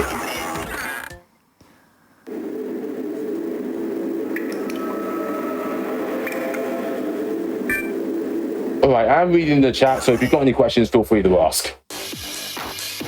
I know that there's certainly a lot of love for this game in the chat, which isn't always something that is promised with this game, because it got an interesting reception from critics and gamers, and the most that people usually talk about it is the music, but especially with what you've managed to kind of salvage of it in a speedrun sense, there's a lot of charm to it. I know when this was on Going Places, when I had you on, I was just gushing over the models. They do look a little bit goofy at times, but the way that they come up on the DS, I really like it. The art style is a little bit funky at times, but I don't know. This game does have its charm. There's always some charm in Sonic games, I feel.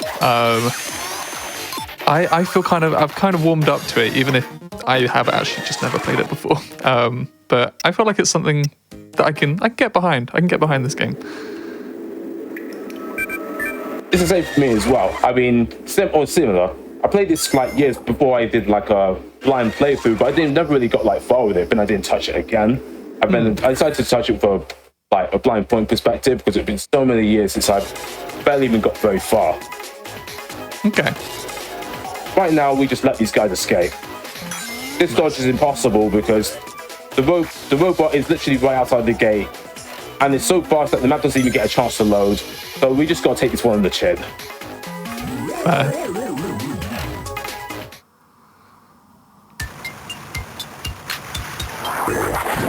Yeah, Development Mystery, I don't know any other game that has swap bots in it, so yeah, I'd agree. It's the only one I've had swap bots. I thought it was just like an old-time classic. The last I saw of those was Sonic Underground. Yeah. Oh, Triplets Born and all that. I believe you're a hardware runner for these games, aren't you, Speedbreaker? What do you mean? Hardware? Well, so you've got I don't know what model DS you have, but I know that you've got one that's kind of rigged up to a capture card. So you're currently kind of I don't know what your posture is like, but most DS speedrunners that I know are kind of hunched over their over their DSs trying to do their speedrunning. I normally have a pillow underneath to make sure it's not too low. Oh yeah, that's a good idea. But over here, I menu to give Tails a power candy because right now his power points are too low. So I need him to have a power candy so I can use Blue Bomber. Otherwise, I wouldn't be able to use it the first round, and that could be trouble for us. Gotcha. Some You folks don't will... actually have anything strong enough. I've got these bees to dodge. Nice. Oof. That was close.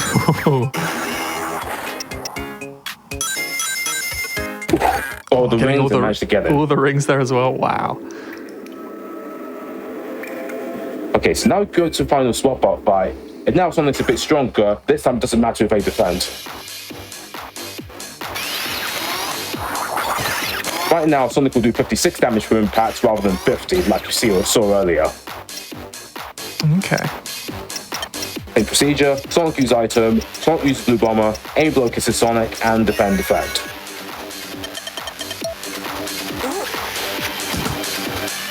Oh yeah, this is played on the Nintendo DS. I've got the 3DS XL. Nice. And the story behind it is pretty funny, actually. I did have a 3DS originally, but then I saw like a capture card that was being sold on eBay, but it was only being, well, not eBay, that was the story before that. I saw one that was on a website, but they did it only for XLs only. But I kept that in the back of my mind and started searching on eBay for one. Then I saw a coolly designed one, which is a Fire Emblem one. Ooh. Yeah, so I got a custom model one. Nice. That's the blue Fire Emblem one with the one on the outside. And then somehow our opening just got listed for a capture card job.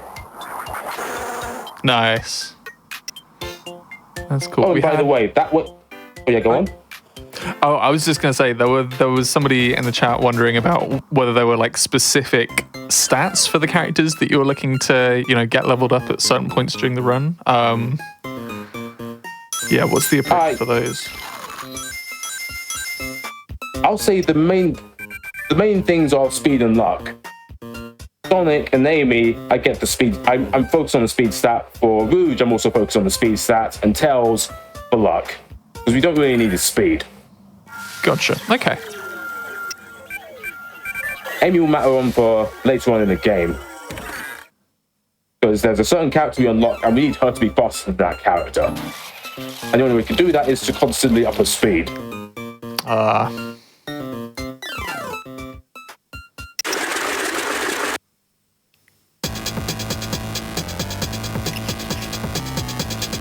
Okay, so this is Mystic Ruin, but apparently the Marauders have managed to put poison gas all over the place. So now we're stuck here. Or are we? And who comes to the rescue but Big the Cat? And he just wades through the gas like it's nothing. Oh, what a man. Yeah, he's pretty cool with this game. I've not played any game that has Big in it. The only one I know that he's in it is Sonic Heroes, and I've not even played that. No, I haven't got all the way through Sonic Heroes either. I've gone through Sonic Adventure where, he's in his prime. He's doing his fishing. And yeah, that's certainly a choice that Sega made once upon a time. But there's really two moves that we're focused on getting this big. There's one that's quite a bit more important, and that's what we're going to be getting first. But first we got to complete this puzzle, going from fastest to slowest. So go Sonic to go all the way to where the gate would open, then Rouge to go to the further rightmost switch, and Amy to get to the closest switch. That opens up this vent. Well, it takes out this part from the vent, and needs to take it to the other vents, but we need to open it first.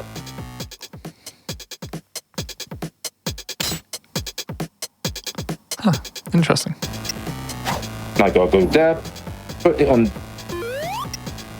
get Rouge off the switch, and quickly swap back to Sonic, so my character respawn right on the platform we need to go to.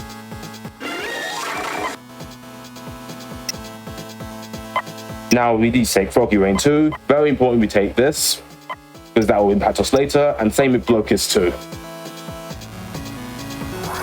Oh yeah, Kirby, I got this game for like a 10 on eBay. It's pretty cool. Sounds like a good investment.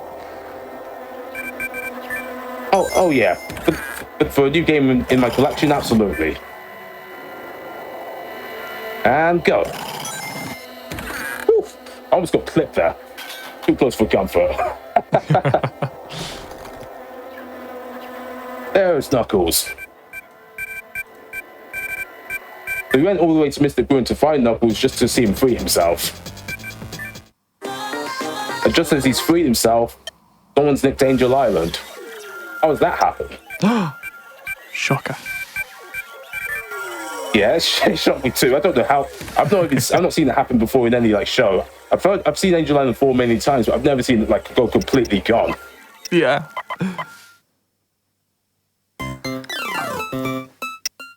So Knuckles, like with Tails, we don't really need Knuckles' speed. So like Tails, we just up his luck. We also took Uppercut too, because Uppercut is for now is the only thing we need from him. And Knuckles is able to climb walls. Now he doesn't have to go around the puzzle part like we did earlier. Nice. He's also required to unlock a certain character.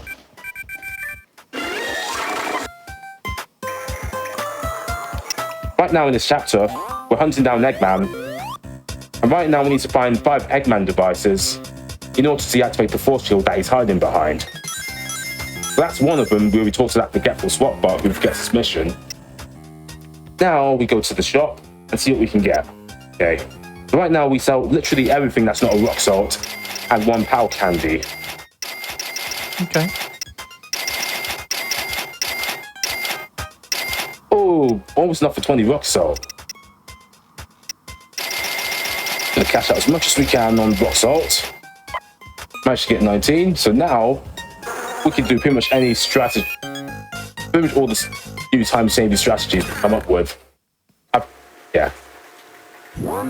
That's pretty much the change that I've managed to discover during my time off stream. I just decided to look into this game a bit further. Managed to find quite a few things. Quite a few interesting. The shopkeeper we spoke to, apparently someone called Sal the Salesman managed to con him with an Eggman device that doesn't really work for a stapler. So to get that Eggman device, we gotta hunt him down, get the stapler back, and come back. But before we do that, we go to Mr. Bruin again. Because there's 2 Eggman devices we can get here. Or should I say, we need to get here. Right over here, go down, and we see a certain new character, which we don't get until later on. It's the guy. I want to make sure we take the second option when we're here so we don't end up fighting him. Because unfortunately, we don't have the ability or experience to fight him efficiently. At least not just yet. It'll be like the Sonic 3 movie where the team just literally just gets whooped. I've had that happen the hard way, it sucks. Okay, now I've got to dodge this guy. But really make sure I dodge that one because that is a trapped encounter if you get caught. Now, I do another chow check to see if I've got any useful chow. Chows will be useful later, but unfortunately no geese, so right now it's nothing for us to get. We'll just go into this fight. Okay, so plan, literally leave it all to big. The Sonic Rock Salt big, defend, Tails Rock Salt big, and then PAL Candy to big, Froggy Rain, and defend. And watch Big go. And just like that, over half of their health is gone.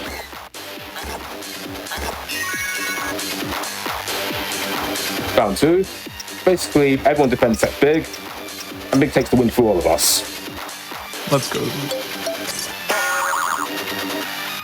Fight over, we win.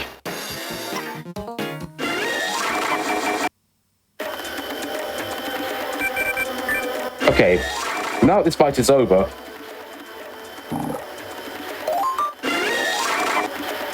we always need to take this left box because that's got the economizer in it, and we will need that for the run. But first, we're going to save this game, and the reason we save it is because the dodge on coming back out is harder than dodge inwards.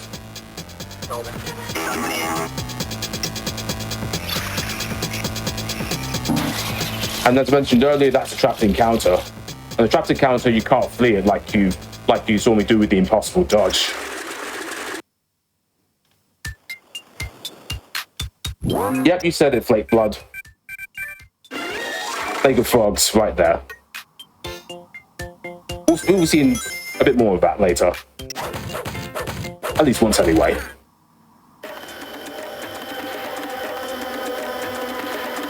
Oh, and also, these Cream and Cheese are in this game too. We saw Cream earlier, but we couldn't do her mission because we didn't have Knuckles to climb this wall. Because we had to get Cheese back in order to unlock Cream. Oh. Right, now we take the Titan box. It's got the spooky charm, which we can sell for rings later. I think I saw a bit of the animated intro. Captain Wataru. Gonna nap that shower real quick. Fly across. But right now we go back and talk to Cream. And she's the third of the farming strategies we take. There's 3 reasons we unlock Cream. Firstly, we get a free character switch, because when a character joins his team straight away, you get a free character switch. The second one is to get more XP, because that allowed Sonic to get to level 5, which allowed to take Tornado with Hellstorm. And thirdly, to be able to use Cheese, which reduces the chance of being ambushed. I think that's all we need to do.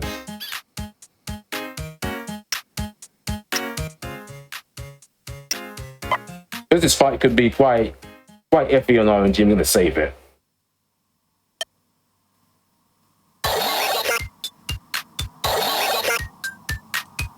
Okay, now we're approaching the Giant Scorpions fight. One finding is that you can actually get that done in 1 round. Normally we use Hellstorm for this fight, and that required 2 rounds because we can't use it twice in 1 round.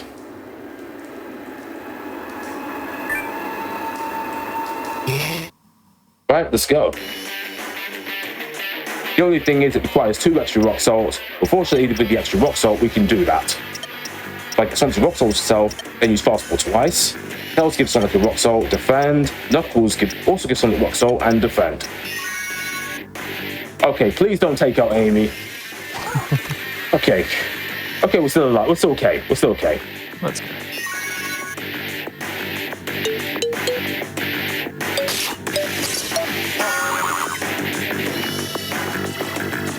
Right, we've won this.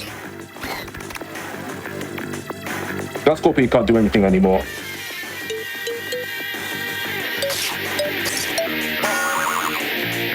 Oh, awesome.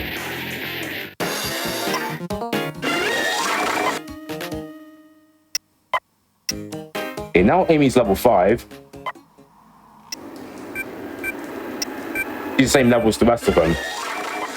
Amy was pretty much like the most vulnerable member of the team because not only is she the only level 4 of the team at the time, but she's also the only character there that could actually get one-shotted, which is why I was in a bit of a panic when that Scorpion went for Amy. Because I have had ones where she was taken out with 1 hit. Oh gosh. Yeah, don't want that. Definitely, that is pretty much a run ender. Right, so now that we've got 4 of the Eggman devices, now we can go back and get the last one, which is by getting the stapler back, which we got from the salesman earlier.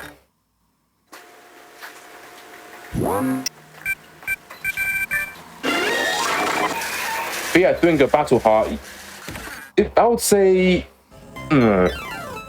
it kind of is, because we want to get as much rock salt as possible, because rock salt does save on execution time. And it does allow you to one-round fights where you normally wouldn't be able to, and work as good contingency. Oh yeah, and we are taking the OG. If we refer to OG4 as Sonic, Amy, Tails, Knuckles, then yeah, that is the OG4 who taken this fight. very crucial that we take this party. For the first fight, we need Sonic, Tails, and Knuckles. And the next one after that, we do need Amy for it, even though we're using the same move.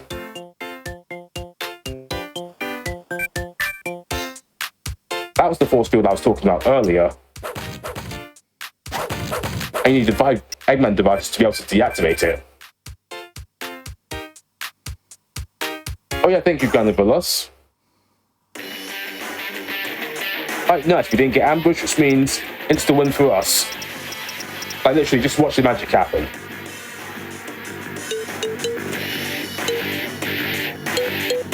Boom.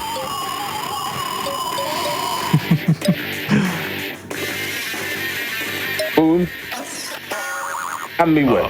Starts off so goofy, but that's teamwork, and it does make the dream work. Yep, Team Sonic in action. I don't know if they copied that from PICROSS.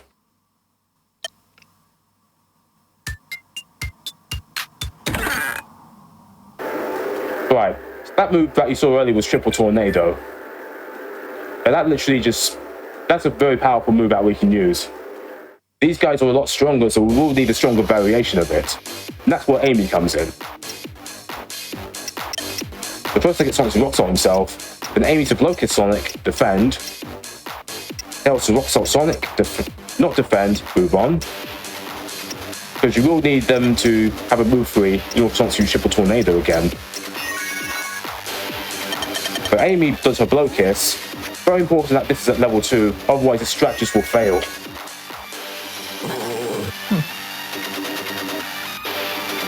Okay, 2 of them defend, so we save a bit of time.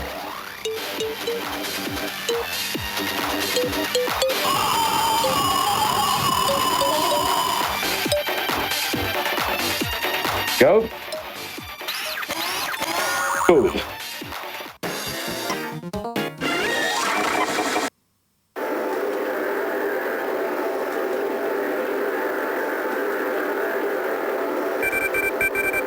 I prefer the heroes, to be fair. Not that I'm biased or anything. I really like how the power move system works.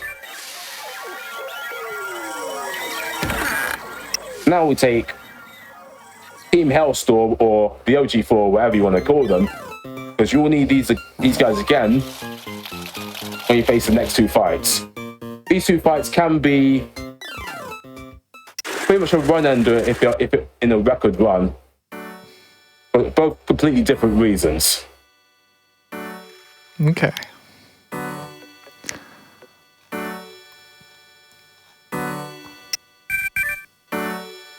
Okay, so right now we move up. We save the game real quick. That's because in the next fight we don't have to. Let's just say it's a safety point, because even though this fight looks easy, it could quite easily go sideways in an RNG. Like for example, if we get ambushed. Okay, no ambushed. Because if he ambushes us, he can actually 2-shot a character. And I did have that happen in the rock run. The Shadow here does not stand a chance against Hellstorm. Pretty much should game over for him.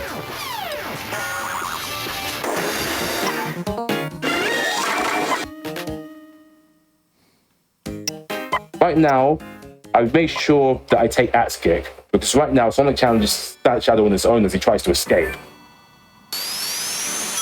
Shadow can counter normal attacks. And that's where Axe Kick comes in. Right now we need to jump over these Rift Orbs. Because those do a lot of damage. If you get damaged out, then Shadow just attacks us and then we'll pretty much die.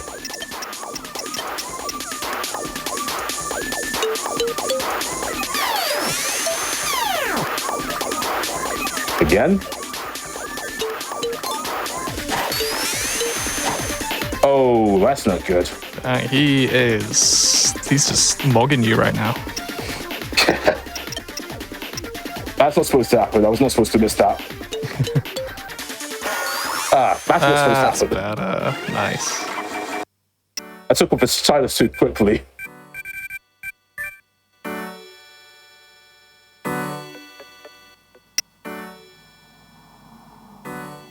Right here, I take Big and Knuckles. Big is our secret weapon for this next fight, and that's where Batman comes in. Shadow, I up his speed and luck by 2, and I take Atomic Strike 2. Very important we take this.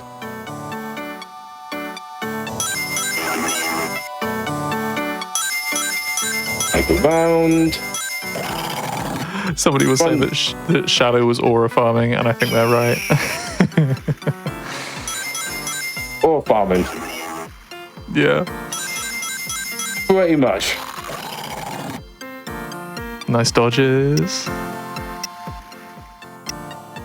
So Shadow, right over here, can... Well, he could have two-shot a character if I was ambushed, or use Chaos Rift, which can basically one-shot a character. But Shade here has a move that could basically render all our attacks useless. I'm not even kidding. Like, she has one move that literally just makes you not able to hit her with any attack.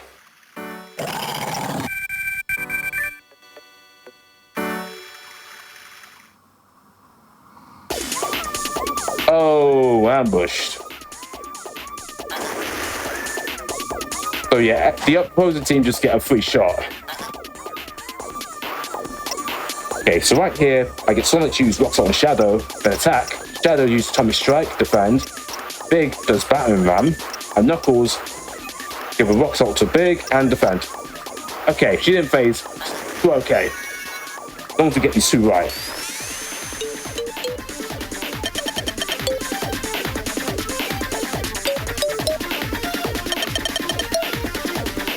Boom. Right, all you Big. All you Big. Yes.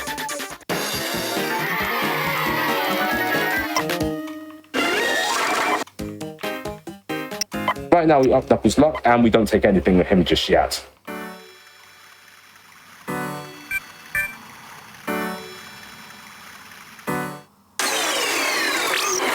So over here, Shade's pretty much just blocked the road. We've got to find another way to get into Metropolis. That's where Shadow was trying to go, but he decided to fight us instead. Typical Shadow. Unfortunately for him, he didn't stand a chance against our Hellstorm.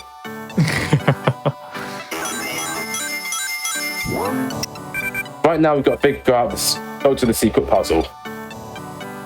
But it's pretty much a screen of these icon blocks. We've got to match them up to whatever's showing on the screen. Right now, that's switch 3 and switch 2.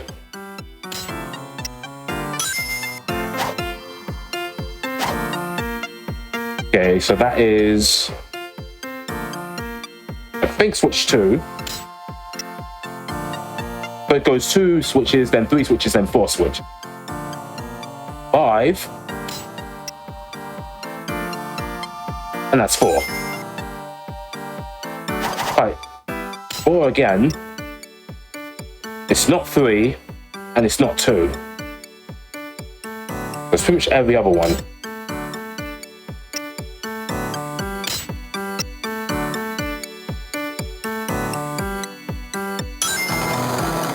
Right, we cracked the code.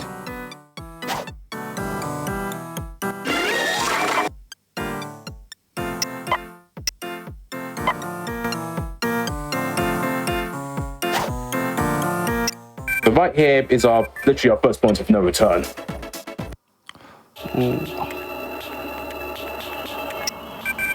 Also for this, in the next chapter, there are no shops, so we just got to go with what we've got. Right here, Knuckles is feeling down, so we got to talk to him because he just found out the orders are all echidnas and he thought he was the last of his kind, so we have to talk to him before we talk to Tails, which allows us to move on. So this is the first time we're split into 2 teams. Right now I have Shadow and Amy and Sonic's team, while Big and Rouge on Tails' team. Interesting matchups.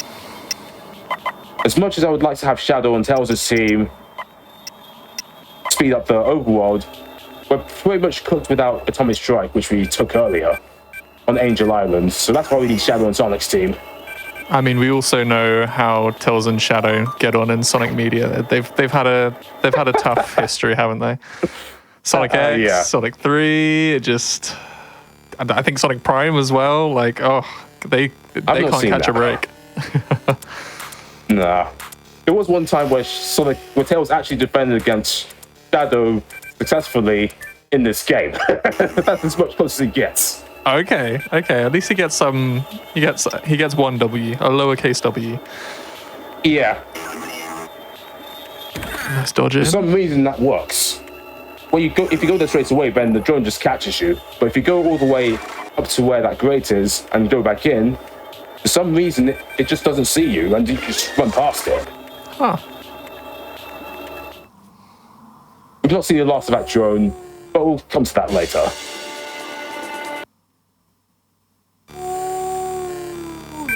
Meanwhile, on Sonic's team, you gotta get inside the airship base.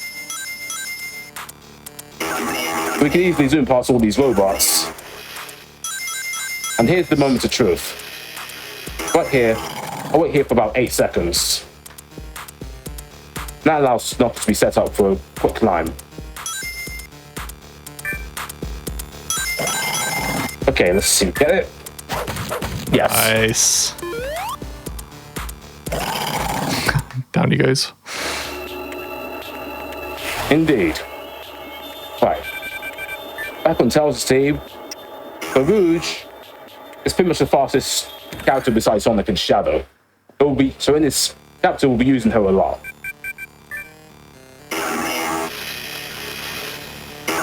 Right now, you run past all these robots, stand and wait by this corner,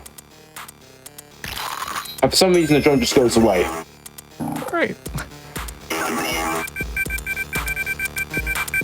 But we need to get that item box. That's got the weapon part that we need. Rouge levels up, we don't need anything from Rouge. I'm gonna nab that Chow Egg because we can. Very close to us, so why not? Rouge just actually absolutely soars past everything. Nice. And we're in. Yeah, Brent Zone. Yeah, I like this done quickly as well. It looks pretty cool. There was someone who did a low tab of this that was someone called DFT. It got me motivated to look at some other things I can save time on. Okay, so here's another finding I did. But first I get Sonic to rock salt himself, then fastball, defend, Knuckles, uppercut, defend. That's in case he defended. That was the guaranteed 1 round fight.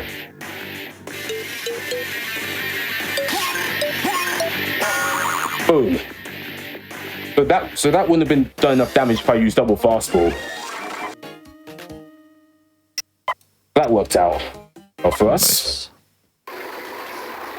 Because what would have happened is that the fastball would have done 28 damage per impact, but then the second one would have done 13 damage per impact because it downs the damage you do by 15. Then that would have only done 123 damage rather than 150, which is what I needed. But it does require rock salt, which is why you need to farm the rock salt so much earlier. That's not the last of the findings, though.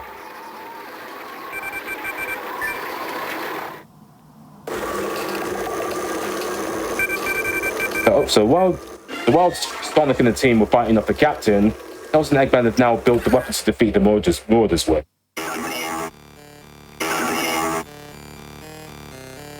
Now we gotta go back to the upper screen, but to do that we need to go to this bottom again. Right, let's see if we can make it smoothly.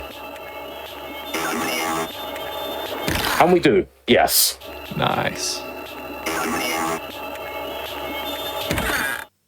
See?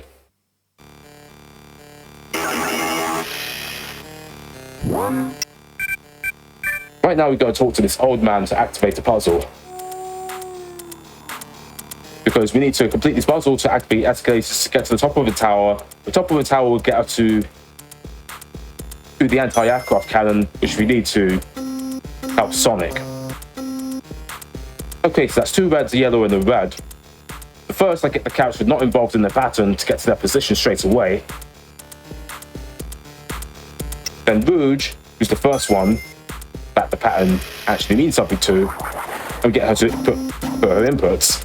Big, because he's the slowest, I get him to go to the closest switch. We need to do this 3 times. 2 yellows, blue, red, yellow. This is, so in my take, I think this is my least favorite puzzle.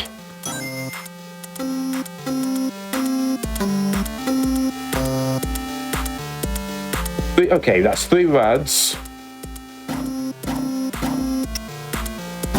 Blue, red, and yellow. Yes.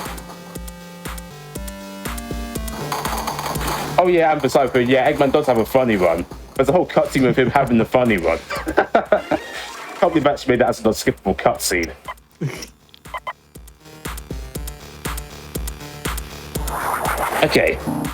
Okay, see we do that? Okay. Oh, okay, I thought we could get the fly straight away, but that still works, because still no encounters. Oh yeah, McGurkin Omega's not a part of this run. The reason for that is because for 2 reasons. One, it takes too long to unlock him. You have to take a trapped encounter, and we have to climb that tower a 2nd time. Okay, see if we can dodge this one. And we do. Right, 0 encounter Metropolis. Woohoo! Let's go. That's the last encounter we actually have to worry about in Metropolis.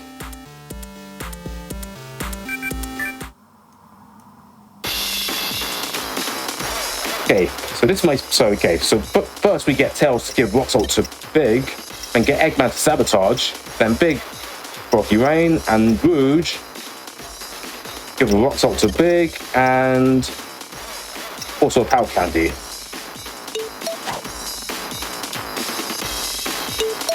Yes. Okay.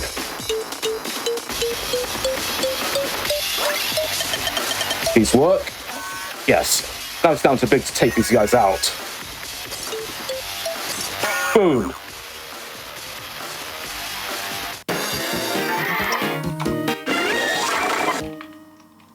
So what was previously done is that we usually pause menu to give Rouge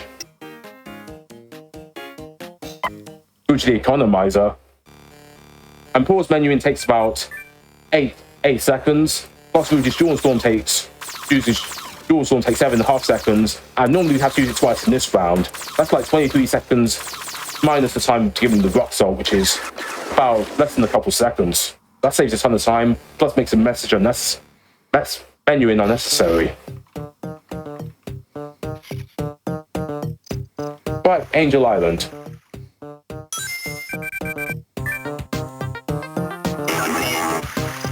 Okay, now we see the main villain of the game, and that is it, Lordix. Very powerful. Not someone you really want to mess with. Ah, crap. Ah, man.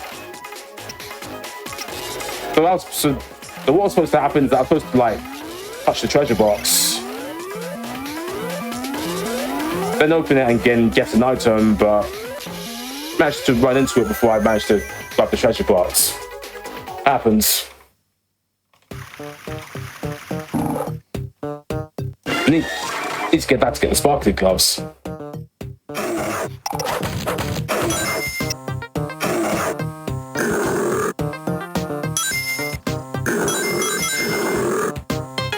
Okay, that's good. Right now we're going for a tight dodge here.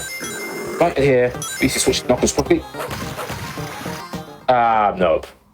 Because normally that order, when I punch the box, it goes backwards, but sometimes it just doesn't. I managed to get that in the mock run, but just not today. Fortunately, that's probably the last encounter we'll see on Angel Island. Nice.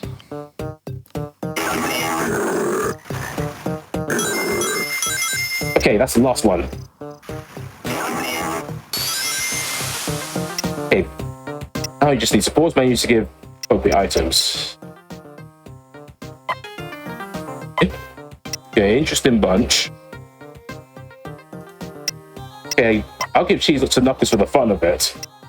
Moving into Shadow. Okay.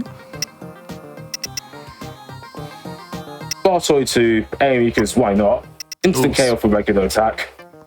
Spartoy looks cool. Means business. For sure. Okay, I think that's all I need to do. Okay. Okay, we're ready to face you, X.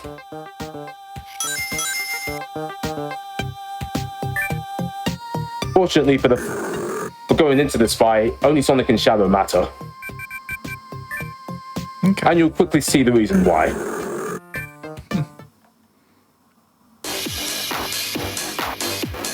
Okay, so first I get Sonic to give Rock Dodge Shadow an attack. Defend his Knuckles. Shadow uses Sonic Strike. Defend. And here we go. The Sonic and Shadow here are so fast that they take these guys out quickly before they have a chance to do anything. Because like Shade, they can phase. Atomic Strike solves that phase problem for us. Right here, get Uppercut 3 is Knuckles. And Amy up speed, and we take Blow Kiss 3. So when a character levels up, both their health and power points are fully restored. Why they didn't matter going into the fight, because they level up anyway, so their health and power points are going to be filled. And only Sonic and Shadow will need it for the fight. Nice. While Sonic and his team are still fighting off against Marauders, Eggman over here, I think it's time to do a little funny run, which we can't skip.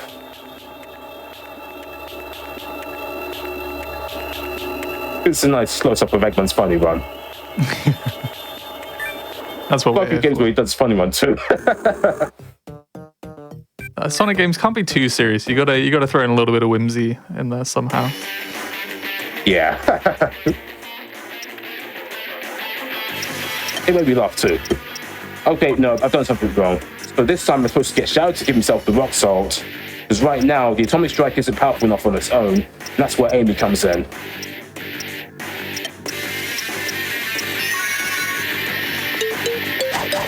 So ideally, you want these guys to use Leech Blade. The normal attacks take long. And can kill off a character. Right, so I think this is a win for us.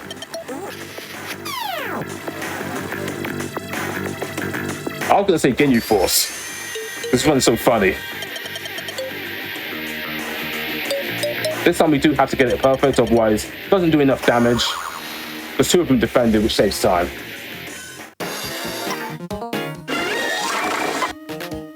Right, nice, won an extra Rock Salt. Over here we take second level Fastball. And Shadow, we need to take Chaos Rift level 2. Both will be important in the next chapter, but not right now. Because right now, our main attack move is Atomic Strike.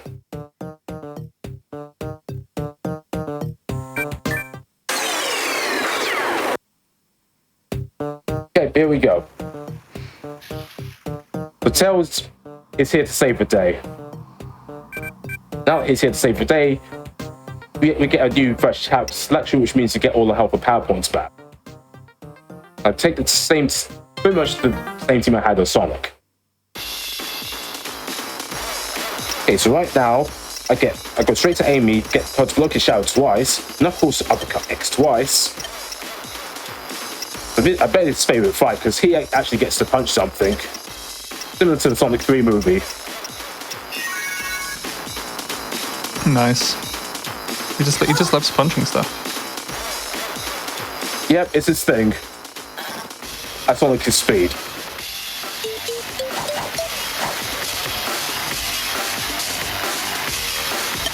So right here, like we saw earlier, Amy blow kisses Shadow, which empowers him further. And Knuckles punch him in the face does quite a bit of damage. Atomic Strike on its own, even while used twice, doesn't do enough damage to finish him. And X may not look it, but because he's a master, he's got a ton of armor. Nice. But you see, he took much less damage than the other two. He took 42 less damage than the others. That's how much armor he has.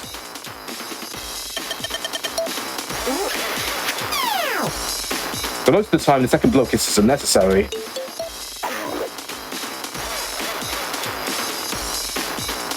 But not but because X can do defend, which makes him even harder to damage.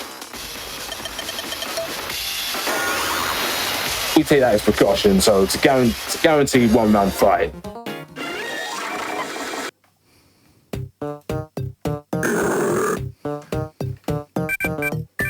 Okay. So this is looking good. This is looking sub-hour for Chapter 5, which is, we're halfway through the game already. Nice.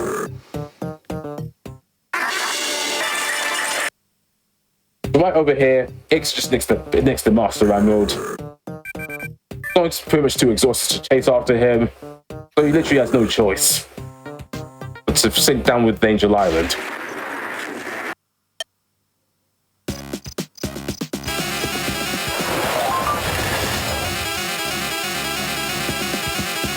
Okay, Chapter 6. So this is pretty much the shortest chapter in the entire game.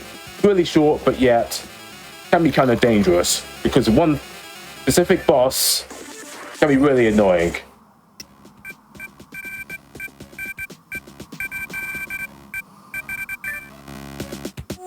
Right. So since she offers to go with Sonic, we can't change her in the party. But right here we take Cream and Shadow.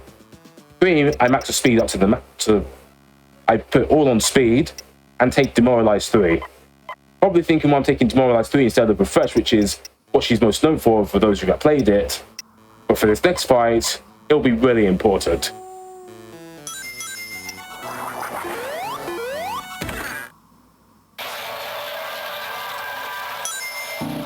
Oh yeah, I watched that AM, but it's been like years since I've seen it. I do remember parts of it though.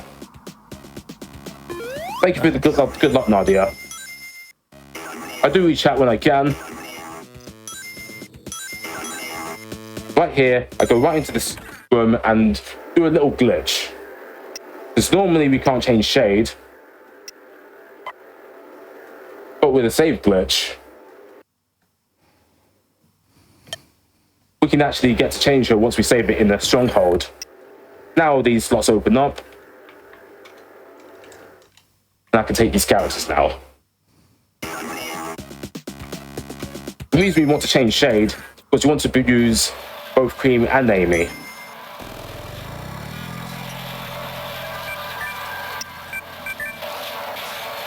Because this next boss is a real killer. I would say from my perspective, it's definitely the biggest run killer.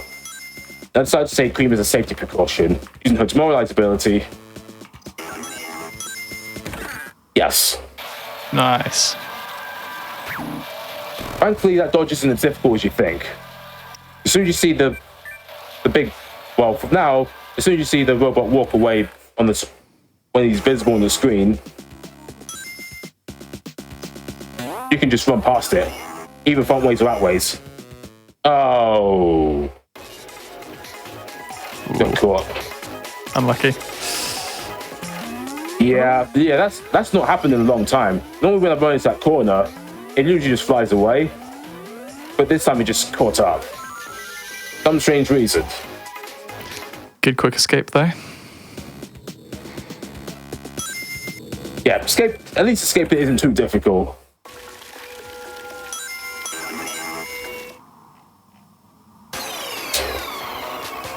There is a way to run straight past it and activate the cutscene for the boss we're supposed to fight. But I've not been getting those lately. I'll still try them.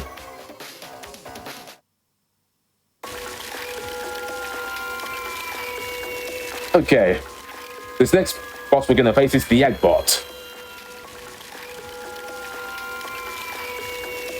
While it may be one Eggbot, it's assisted by 2 drones, and its normal attack can literally kill off a character. That's where Cream comes in. Because if she can outspeed the Eggbot, use the Demoralize ability to cause most of its attacks to miss. Ooh.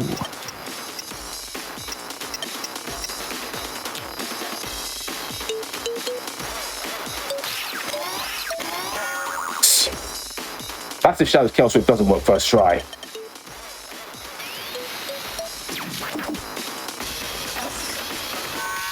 Okay, Demoralize. It's her cue.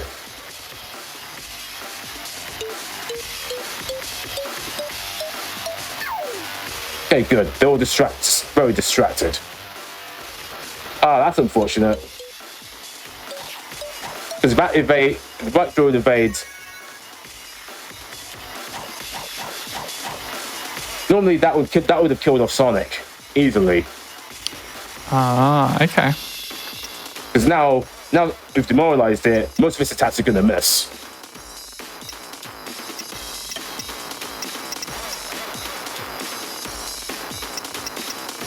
That'll Chaos Rift and outgrow himself and defend.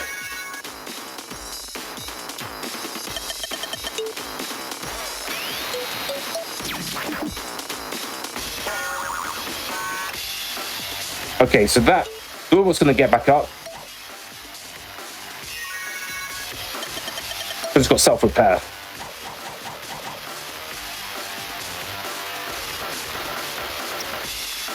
Okay, so right now I deal with the Axe Kick, then Fastball.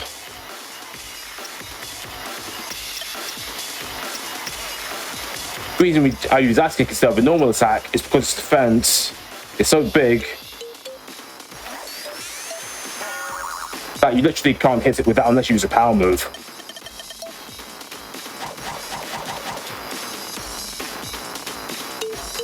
Now it's not going to miss this time. Good. I barely took any damage, thanks to Cream's Demoralize ability. So by this point, our team will pretty much be dead. So using Cream's Demoralize ability is a good contingency strat. Come on, cooperate, please. Ah, man. Yeah. He's not cooperating. That's the unfortunate reality we face.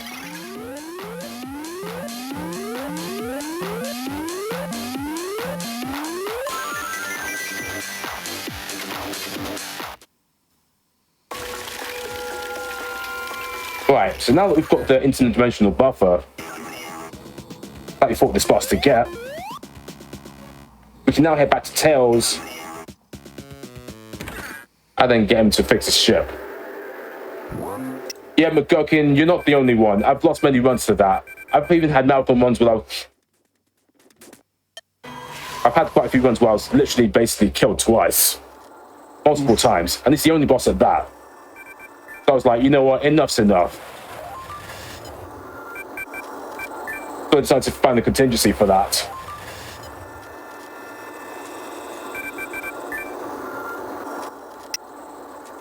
So right here, I'd take Amy, Shade, and Knuckles. And Knuckles now gets Fly 1. I'm probably thinking, what's the use of having Fly 1 when most of the areas are going to be Fly 2, Fly 3?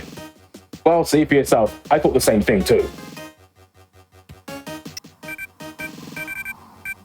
Just much later on in the run. Yes, McGurking, these Kron. These Kron were the real pests in the blind playthrough.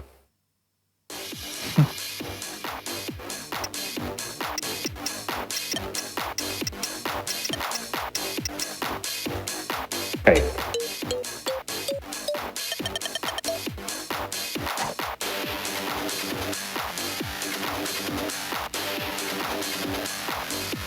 Right. But the Kron always goes before Shade and Amy. But if it doesn't do anything by then, it's defending, similar to the SWAT bots.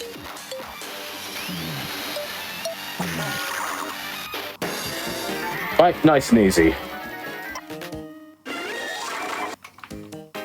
Right now I get Amy to take 1 speed and don't need anything from her.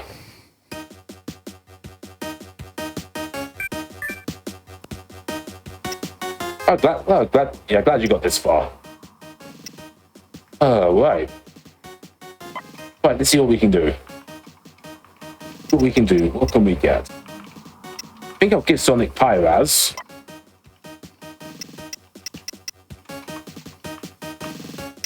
Ease to Amy. Boolean to Shade. Definitely, because it saves you having to use the economizer. And guess I'll give Sparto to Knuckles, just because why not?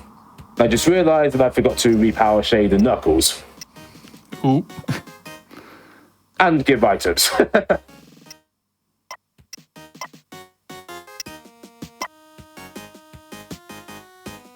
think that's all I need to do.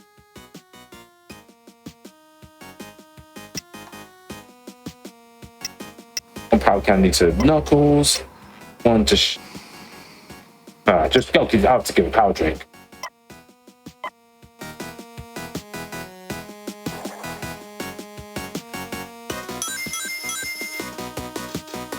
Okay, next fight.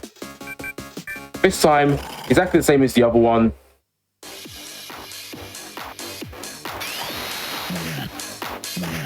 Except, this time, we use a Kid Rush twice. Same system, this time a Kid Rush and a Kid Rush.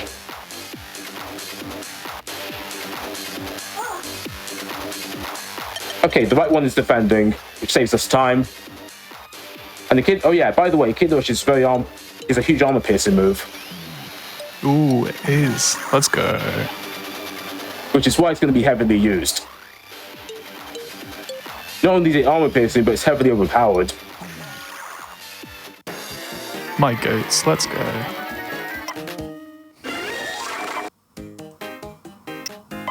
Okay. Fade levels up, don't need anything from her, so we just move. I go here, grab the shower because we can, and go in here. Here's where Amy comes in, because she's the only one in the entire game who gets Smash 3. This game will not allow us to punch through blocks. Yes! Got that dodge. It still baffles me to this day how that's even possible. But it's literally covering up the entire hallway. This part does make sense, because the hallway is a bit wider. And the dodge there, straightforward. Literally just learn, wait for it to come to you, go around.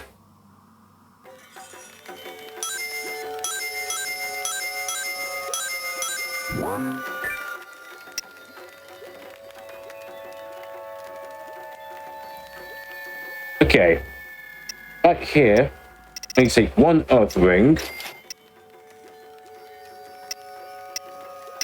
All these health leaves.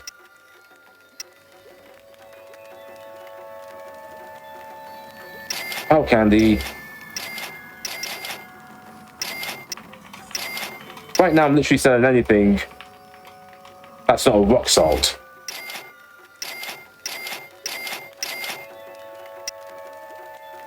Here, I need to have. I'll get 7 in case. Planning's sake. 3 refresher waves, 2 Meta Missers. I could. You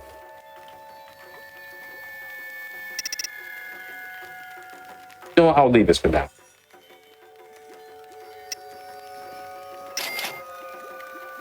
Get 2 of these. Base. It's better safe than sorry. Absolutely. In case something goes wrong. I know I need, for this route, like in Chapter 8, I'll need exactly 2 power drinks. But in case something else goes wrong, yeah, I'd rather just be safe for now.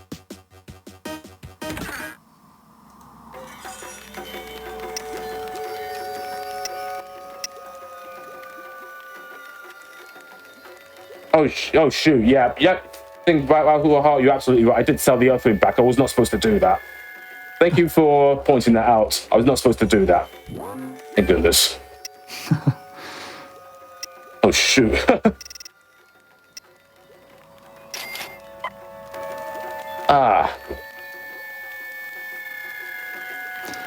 Does that kind of butcher the ring route a little bit? Not really, because I got plenty. Okay. Yeah. Oof, unlucky. That's a shame. that cost me like 50 rings, but I got plenty of boxes I wouldn't normally get. Okay. So I really just lost 50 rings.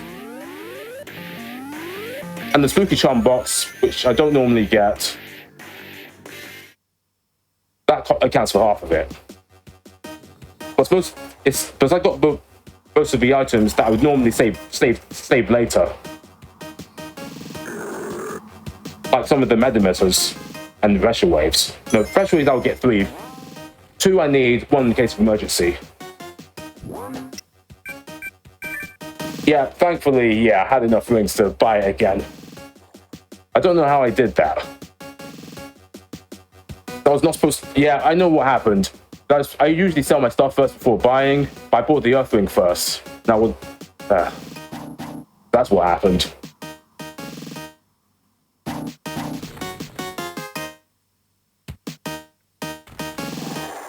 Yeah, I bet this... Yeah, the soundtrack would be a lot better if it wasn't like...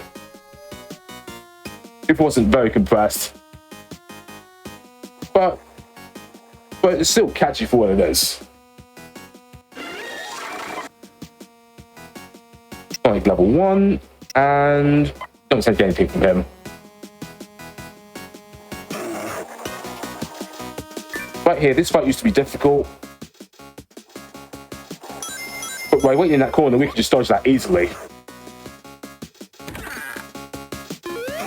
That used to be too hard to do in real time. Because there was a point where I thought that was too difficult to do in real time, because I did it a completely different way, which is to just circle around it. I've only managed to do that once ever. Thank goodness I don't have to do that anymore.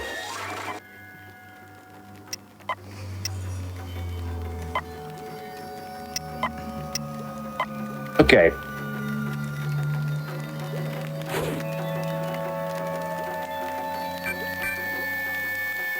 Right, so now we head out. And go here and get the emerald.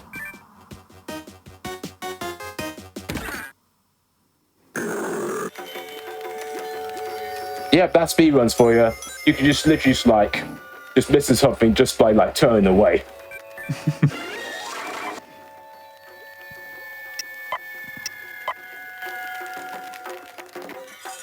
Okay, now we're gonna go.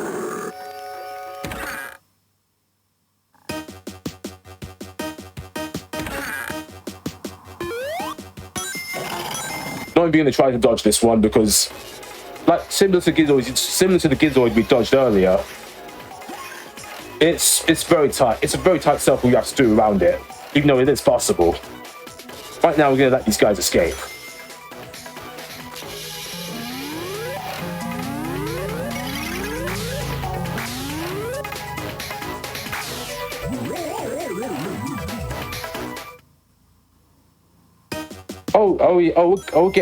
We're getting to that thing with Battle Heart.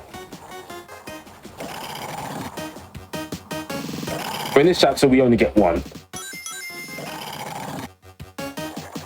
Ah, nice. We dodged that. Nice. Believe it or not, it is possible to get hit by both of those encounters at once. Oh gosh. And cost like almost a minute. Oh. Just for that alone. But you can dodge them both, fortunately. Nice. Even though I expect to hit at least 1. And right now we see the return of Big. As you can see, there's electrical fields everywhere. And since we don't have Omega, we'll need Big to get through them.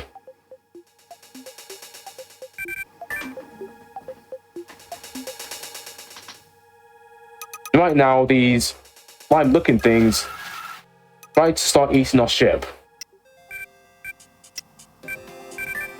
Right now, we just... Okay, let's let these guys eat our ship. To avoid fighting them.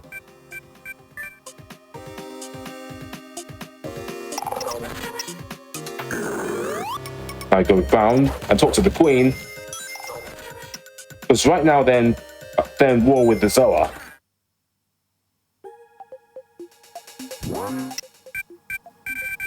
And now we have to pretty much on the quest to get their secret weapon, otherwise known as another Chaos Emerald.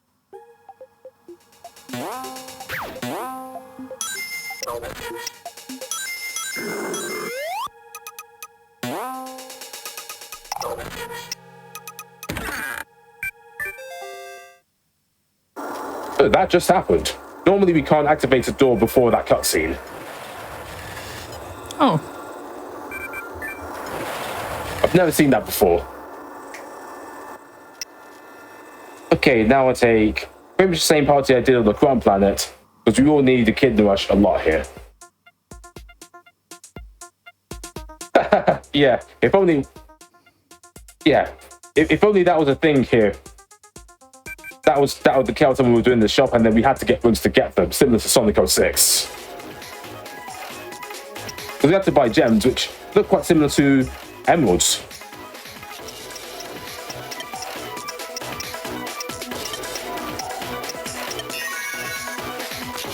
Okay, Power Blast.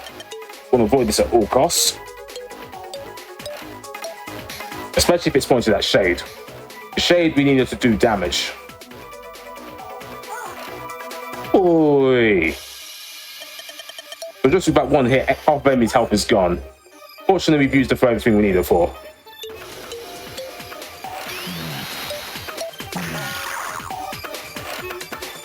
Nice.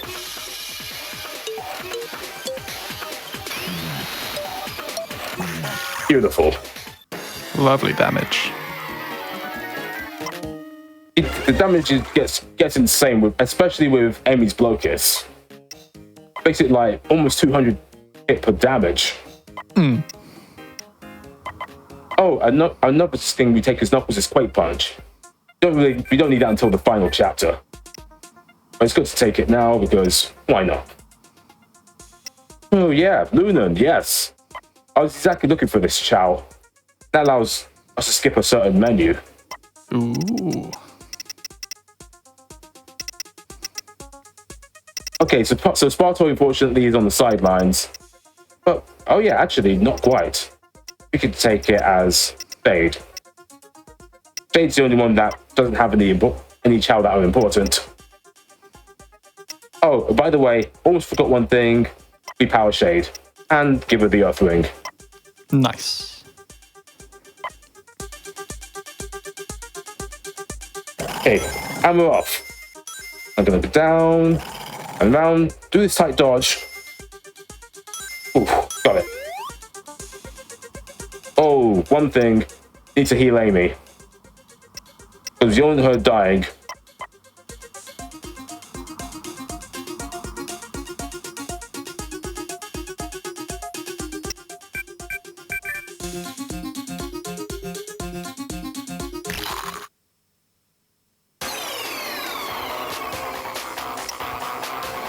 I don't blame you, because what's it called? The turrets. I don't know about PP, but yeah, it does reduce your health. Really, Shade again? Game's really making me work for it. and again, the same thing again, except Amy took 92 damage this time. Exactly the same attacks, except I took more damage.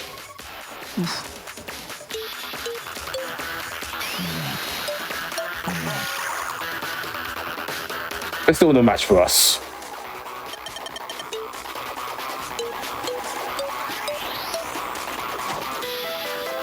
Power Boss is extremely slow, so we don't want to see that too often. Just like that, both these guys are down. Nice. Not too much difficulty. Just have to get those Echidna rushes because getting those perfect is crucial. Otherwise, you lose a ton of damage. Sometimes you can miss completely in the later fights. But very important we get those. Right now, we're going to talk to this Zoa right here. Who's going to activate this puzzle. Need that to get through the door. But right now, I think the number we're looking for is 3. Or 5. I think I've forgotten the code. Okay. Right, we don't need anything from Sonic until we get to level 13. Oh yeah, thing with Battle Heart, yeah, if you're referring to fight's been exactly the same.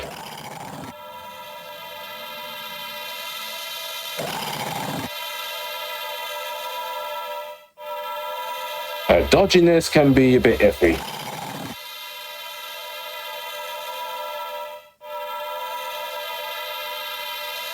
Yes. Gonna grab this chest.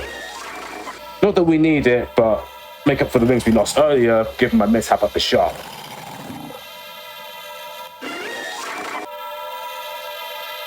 Okay, here we go. I need to do a bit of a menu here. Knuckle. Fade the cursed gloves. And also heal Knuckles. I mean, repower Knuckles. I think that's the only things we need to do here.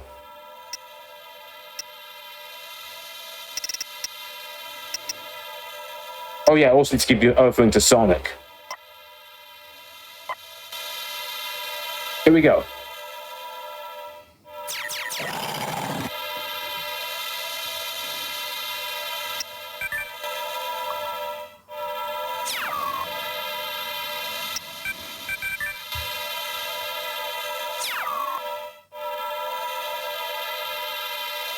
Oh yeah.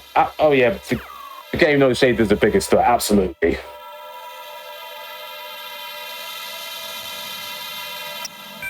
Because if it went for Knuckles, it's no big deal. Because if he's weakened, the Kid Rush will still do the same amount of damage because it only matters if it hits the striking character. Again, that won't cause them to be weakened, which means they don't do as much damage.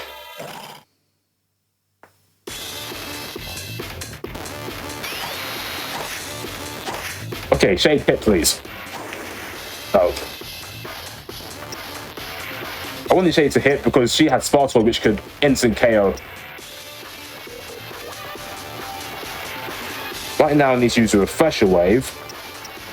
Then Shade Echidna rushes the left Zoa, and Echidna rushes the right Zoa.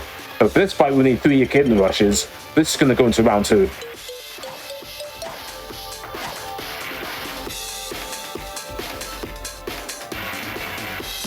Okay, as long as Sonic doesn't take too much damage, we should be fine. Because after this, Sonic has a solo boss fight.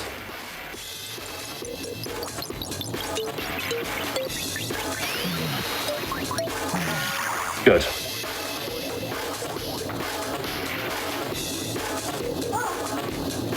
Okay, we're still fine.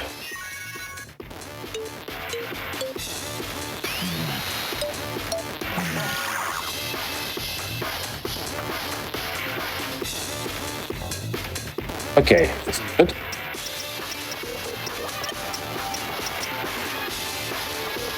But it's not strong enough to take out Shade. Right now I only need 1 Echidna rush. Looks risky, but we're still good.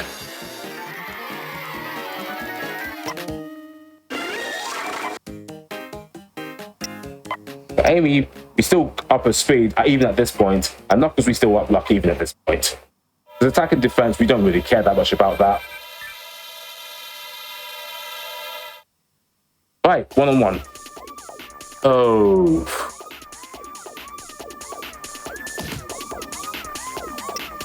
Okay, first to get Sonic to rock salt himself twice.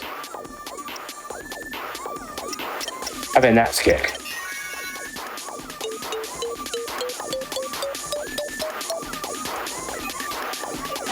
Good.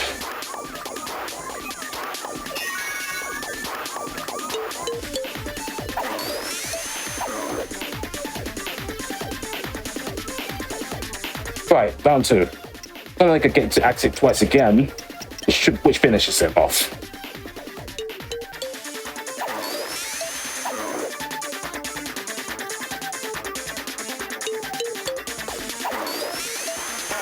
Nice.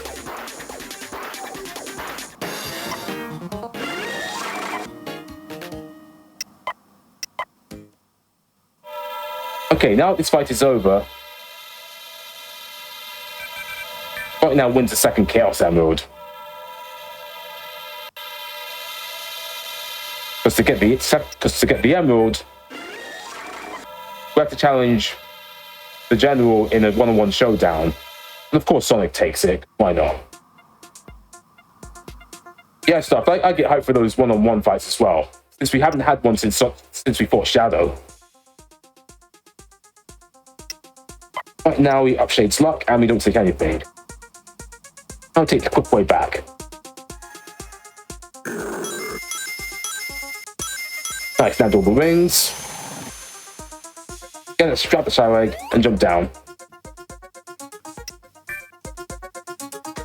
Okay, beautiful.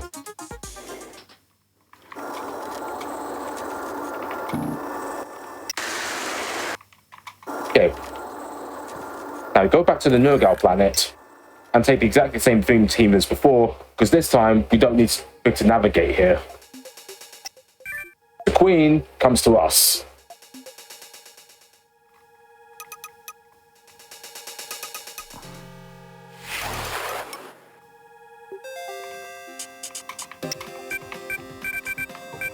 Like that, our third Chaos Emerald. This time we up Knuckles' speed because luck is capped out. Nice. So now that we've got our third emerald, we now have enough emeralds. Go to the third planet.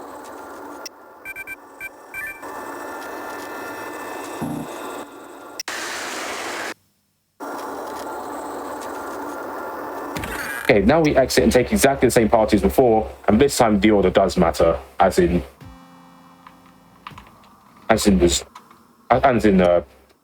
Dora and Cron planets. Right here, we reach this Rockside planet, which is controlled by the Overmind.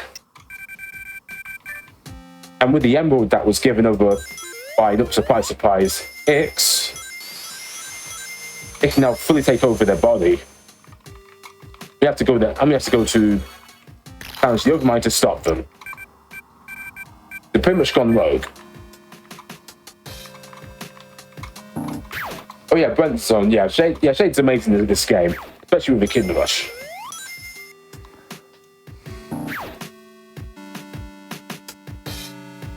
So right now we're warping through these warp orbs. Get to Thieves' house, which was the jellyfish we met earlier. And he's going to discuss the situation that's been going on.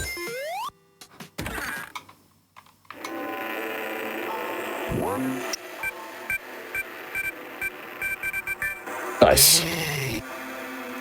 Okay, we're in. This is the first fight we need to take, and most of the time we get ambushed here. Unfortunately for us, we don't take much damage.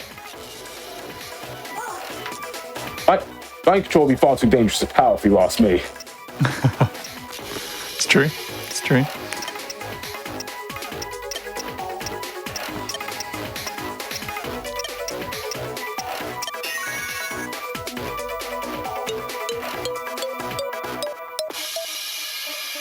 Right, so these guys have power moves which are cycle wave. Later on, there's like a power, like a more dangerous version of that move that one of the bosses can do.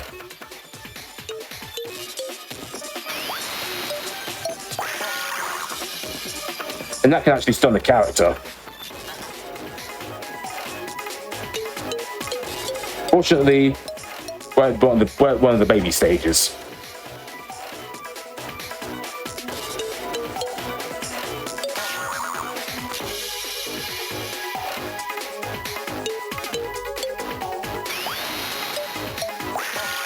Good. Okay. Okay, didn't take too long.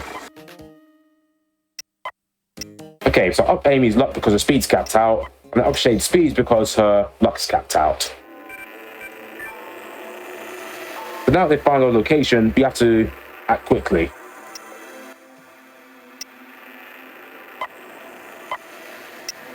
Okay, so what we're gonna do, we leave the shell as it is. This time I give the Earthling back to Shade. And use a refresher wave. Check everyone's okay. Okay, everyone's more or less okay, so now we can head out. Knuckles has a bit of damage, but fortunately he can last long enough to reach. beat the next fight without taking any damage.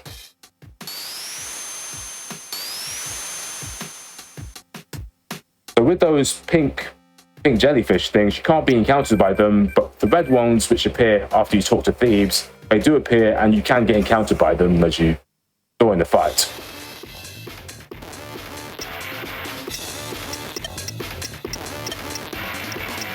They're pretty much the same as before, except this time I don't need to use a rock salt.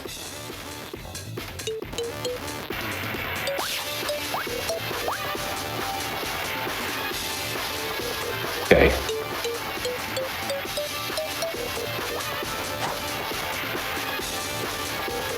Okay. Nice.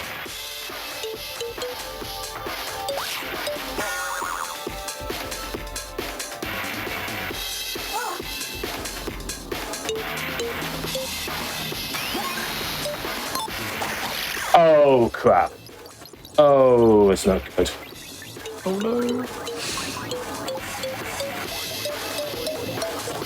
Hopefully Sonic can make... Okay, no, he can't.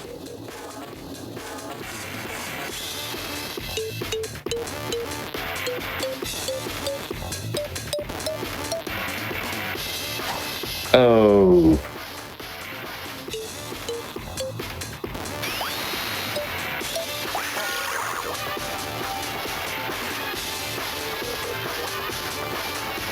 Okay. But I think I'll need to repower Shade with the power drink I got earlier, and then defend with all characters.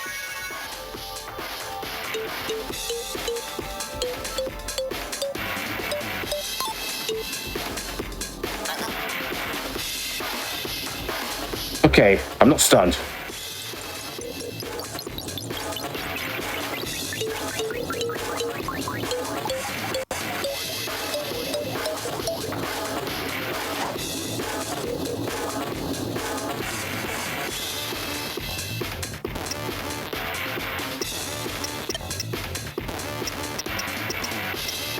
Just in case anything goes wrong.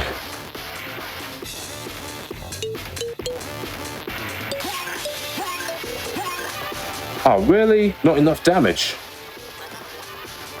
This guy's really holding on. He knows that you're doing a marathon run. He's just like, I wanna be here. Now we take fastball 3,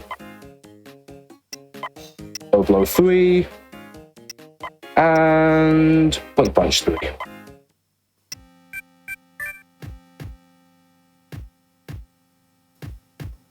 Yep, sorry Fanta, yep, not perfect. Yeah, it's painful, that miss. That is how important getting the Kingdom Rush right is. This is one of the later ones I was talking about. That if you miss the combo, that it could miss entirely.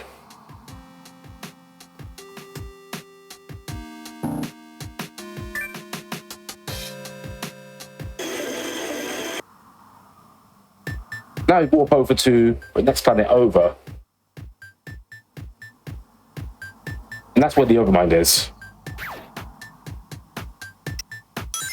And this is use of Knuckles' level 1 flight. It gets us over that gap. There's no way for us to get over. Because level 1 flight comes useful for that.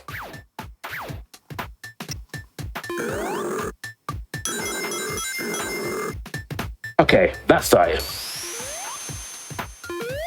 Okay, 0 encounters, nice. Nice. See?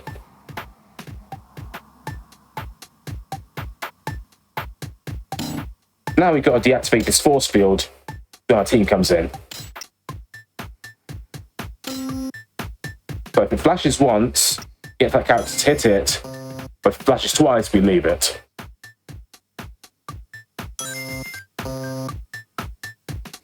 Just pretty much tap or leave.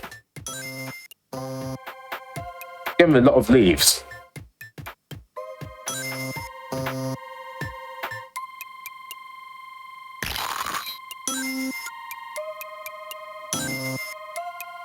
Okay. Nice.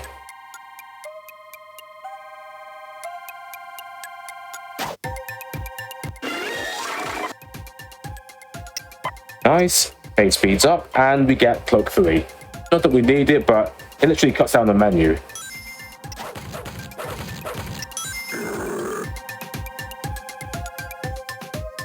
Found that die, and now we enter the Overmind fight with everyone at full health. So now that Sonic has the Fire Shower, these Roxai have a 25% weakness to the fire. Okay. Oh.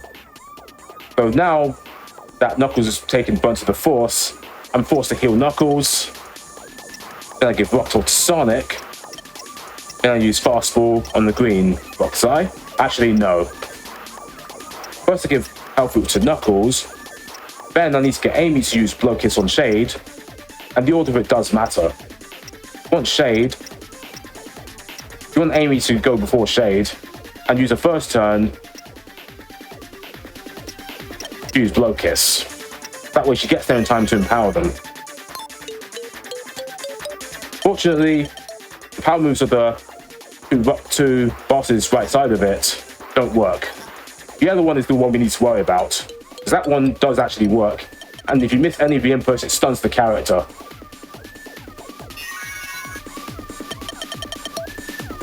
Right, we get this Echidna Rush right, then we can take out the yellow one easily.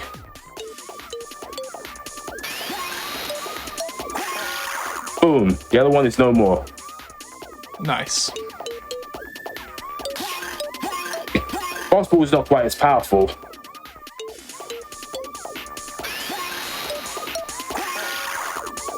But given that Sonic goes first in the next round, the green one can do no more. This fight is won.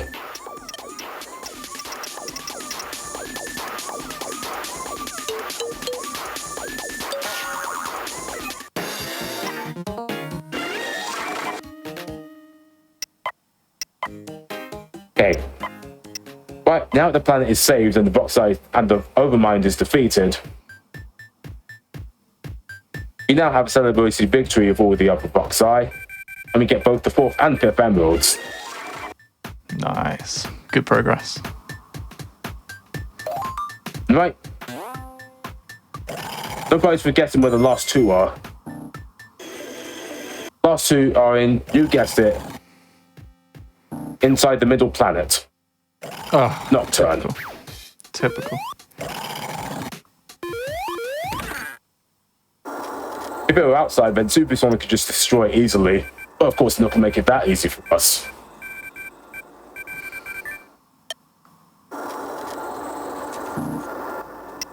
Right, now we need to find a way to get into Nocturne and get past the repulsor field.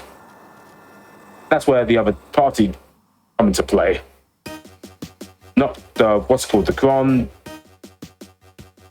the Neurogal, the Zoa, and now the Boxer. All teamed up together to find a plan. Take out next one time for all. Ooh, nice. That dodge there, I specifically call it a straight line dodge. And finding it was pretty much on accident. I was literally giving up trying to find ways to dodge it, and then for some reason, I went in a straight line and then managed to dodge it.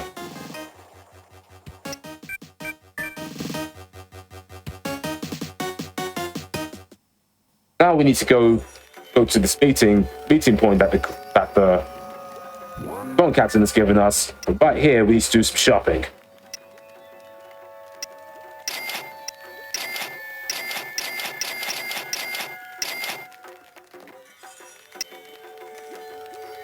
Right now, we need to make sure we get 12 Roxo.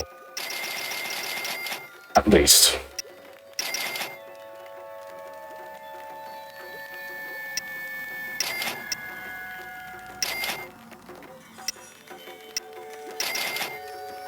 And get one more if I can.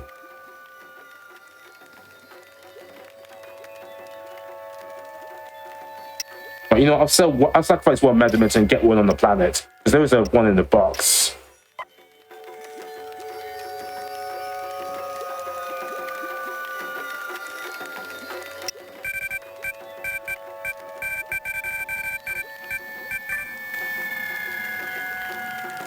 I'm not sure when that was. I've not really seen Sonic CD apart from I've heard of time stones because I've seen other people play different games having time stone in that. But I've only heard songs from Sonic CD. I've not actually seen the game. So right here we talk to Tails to activate this cutscene to get onto Nocturne.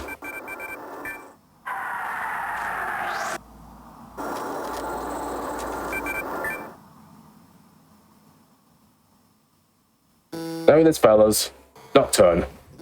Ooh. It was a peaceful place, but now it's turned into X's personal evil lair.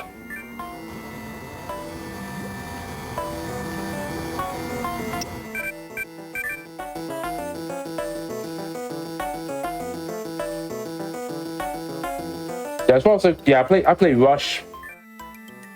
But yeah, there's seven Soul Emeralds and 7 Chaos Emeralds. In those games it was always 7. In all of the Rush series. Right here, we're split into 2 teams again, and this time I take Big and Amy on Sonic's team, with Human Shadow on the other team.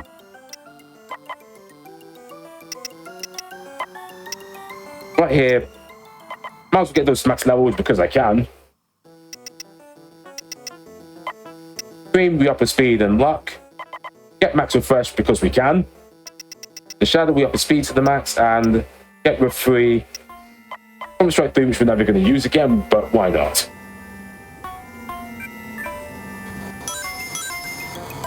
Right here, we're greeted by this Gizoid-looking guy, blue Gizoid-looking thing, and that is Cherub.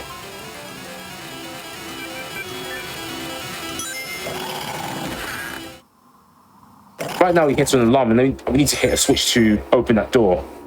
That switch is in here. But first we're going to get this item box. The reason I'm getting this is because I sacrifice 1 to get an extra rock salt should anything go wrong.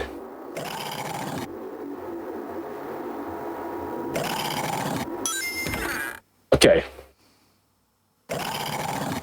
Oh yeah, I did listen to the full version of this song, and yeah, it's absolutely the Big Arms theme.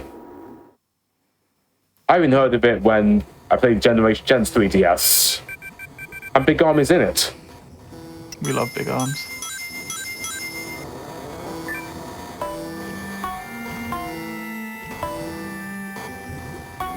So in this, on Knuckles' team, actually I was the fastest. I'll be using him to do most of the movement. Unless, of course, I'm forced to do something else like climb, which only the Echidnas have the power to do. Okay, so it switches back from Sonic and Knuckles' team. And now we got to finally disable those holes for you outside.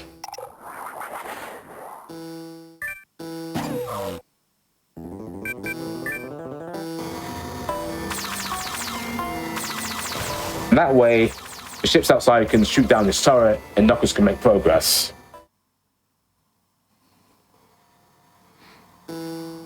Okay, back to Knuckles' team. Use level 1 flight to get across without having to swap characters. You can go around and through this door.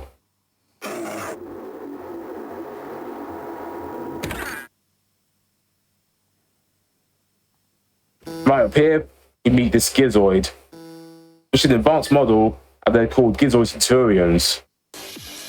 And right here is a scripted loss, and 100% of the time we get ambushed here.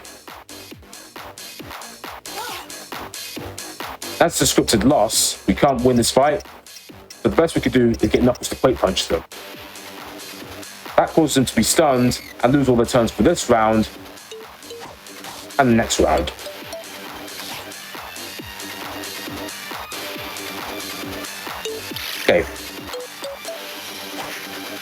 Okay, they missed both their moves. Now it's Knuckles' turn. Right, please stun these guys. Please stun these guys, Knuckles. Let's go, Knuckles, come on. Okay. Okay, one of them stunned.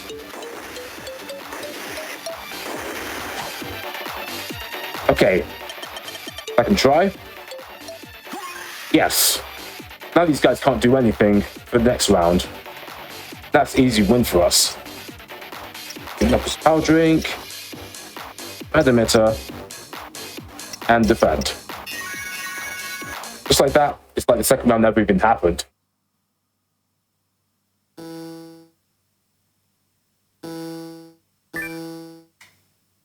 So Knuckles is having a hard time with these Gizmo's Centurions because he has no way of damaging them with the shields on. That's where Sonic's team comes in. And Knuckles is now going to close Sonic's team and says the Gizmo Centurions are pretty much just too strong. So now we've got to find 4 Gizoids to be able to deactivate their shield.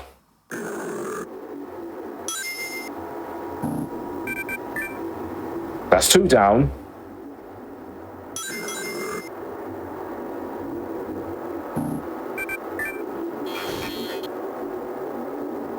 That's the 3rd one.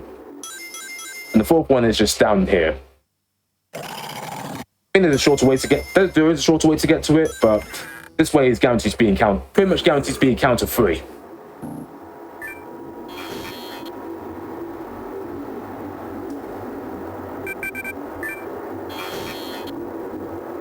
Okay.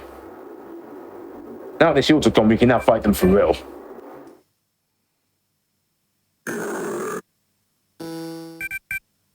Right, let's do it. Let's go.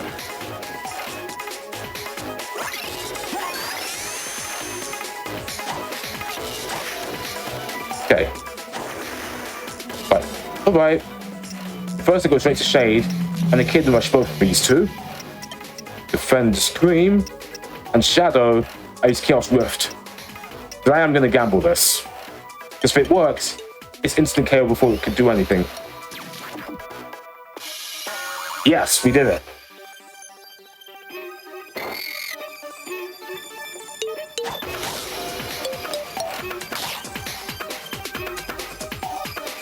Okay, Kidney Rush.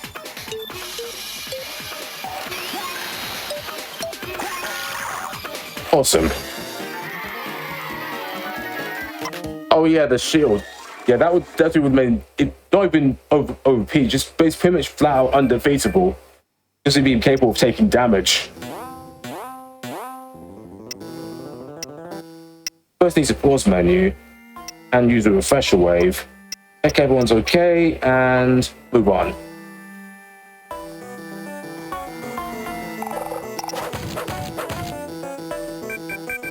Right, that will I'm forced to use Shade or Knuckles to climb.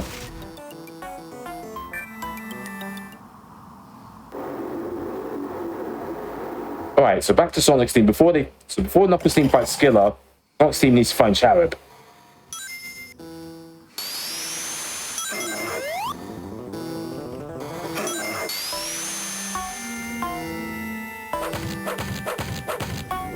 Okay, looking good. Okay, so now we've got to go into this corner, so let's Gizmo to us. And then run round it, make an easy entry to Cherub's lair.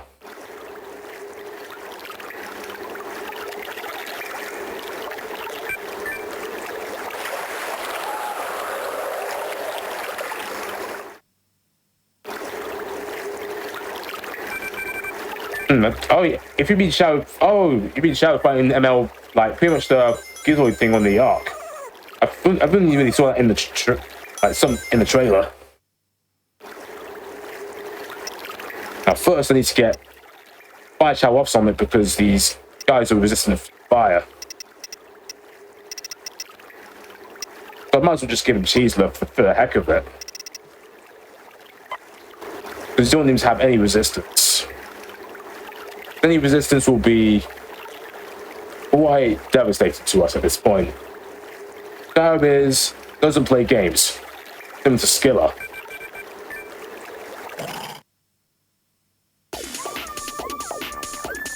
Okay, first so yeah, in all 3 rounds I did get everyone to defend. So this fan move is what you don't want to see. It takes around 10 seconds, which is his longest move, and it's unblockable at this level. And he can do up to 165 damage with 1 hit, which you just saw now. So just like that, he just two-shot Tails. At least it's not Shadow doing it this time, but still bad. So he's doing this next fan. But if it's all fans, then we're basically in trouble.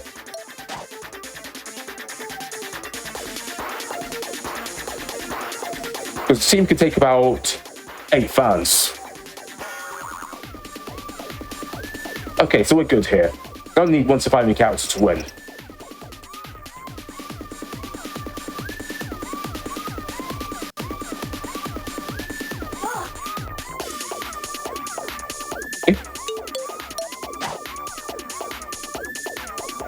Right. Amy's down for the count. I've not played Shadow Generations either. Well, if folks want to see some of Shadow Generations, let me tell you, in 2 runs' time, actually, we're going to have some more Sega adjacent action with Seaman after this run. But then after that, we're going to have a 3-way race of Shadow Generations. So, oh, nice.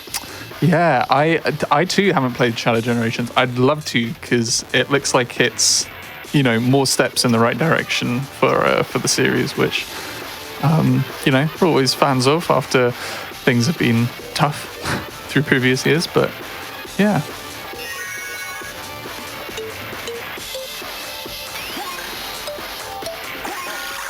Right, good. Fight's very quick and easy. Once you have double rock salted. But she does a ton more, about literally 100 more damage per impact in this case. It's that huge.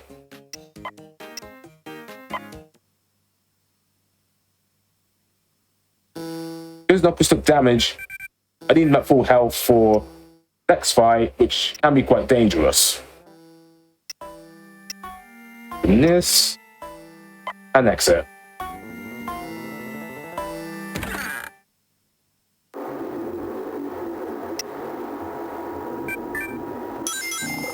Right, I take this box for safety.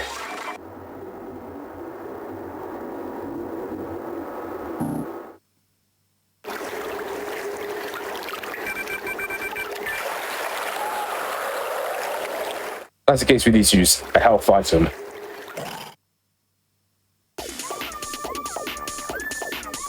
Okay, as Sonic goes before Cherub, I get him to use a Medimeter before Cherub could do anything. That way, my team's healed before Shadow could do any damage to anyone. But I pretty much get everyone to give Sonic a rock salt, except Amy, who gives him a blow kiss, which counts as 2 rock salt at this level.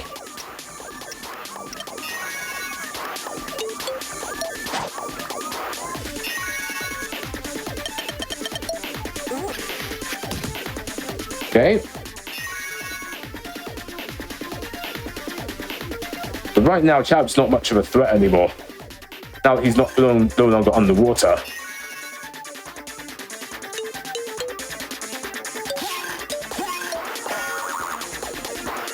Just like that, he's out of here.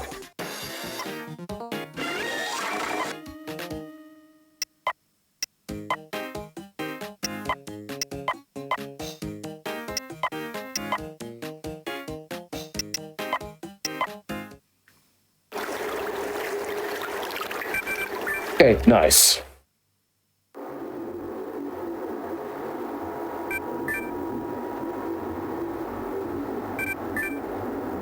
Right now, to activate the Knuckles glitch, I have to run into that switch and trigger the dialogue. Right here, it causes the last cutscene to be activated and transports me straight to the final room.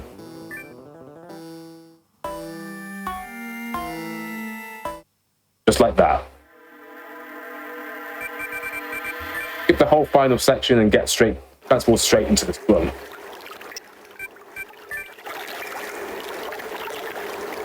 Alright, now we get to exit. Oh, yep, that's Emerald 7. We get the last one by beating Cherub, and the 6th one by beating Skiller. So we now have all the Chaos Emeralds. So you see what I just saved.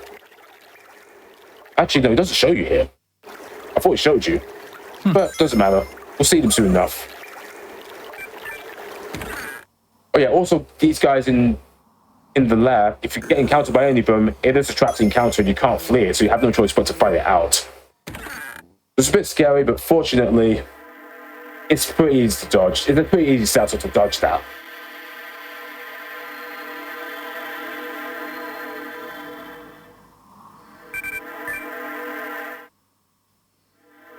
Yeah, we have all the emeralds. No, there's Bixie, yeah, Bixie, there's always been 7 here. In some games there was 6. But yeah, this game and the Rush series, there are 7. Yeah, exactly, that's what I was thinking. Okay, Knuckles can still survive this.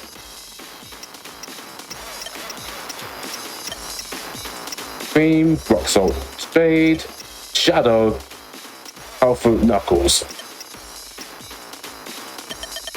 Alright, gotta get this right.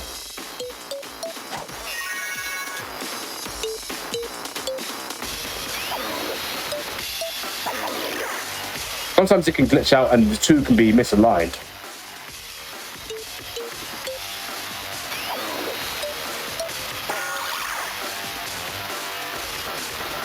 It's yeah, the glitch with Knuckles, it's the final section.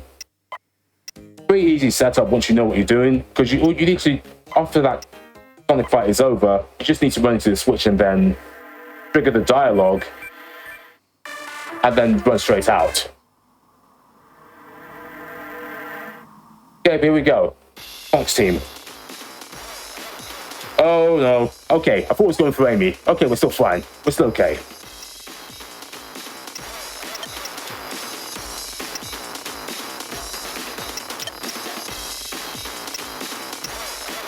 Let's give some rock salt, defend this big. Amy, give blow kiss to Sonic, make him more powerful. Sonic, fast bullets.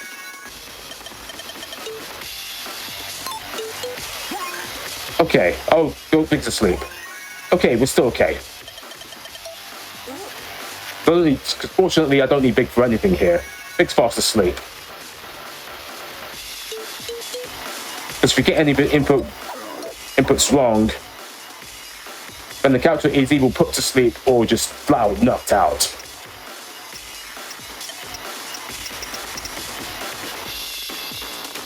Right, goodbye, X.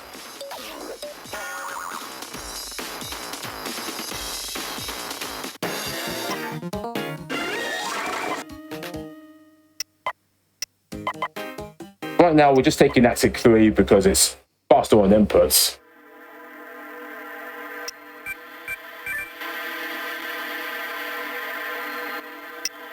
But for this team, I take Amy, Big, and Shade.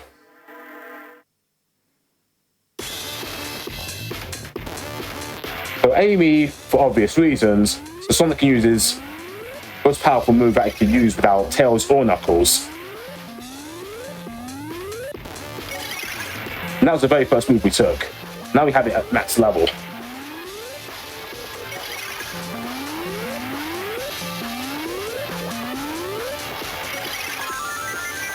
Okay, nice. So now we get Sonic to use Rock Salt on himself twice. Amy, block his Sonic, move on. Big, Salt Sonic. Then Shade, Rock Salt Sonic, and give a power drink to Amy. Amy does not have enough meter. Take out all 3 of them with blow. Use a blow kiss and use 3 fastballs.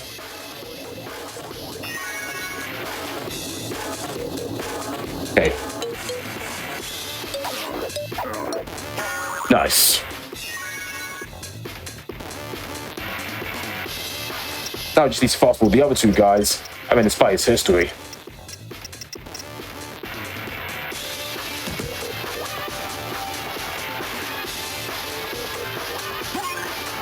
After these 2 get an attack in.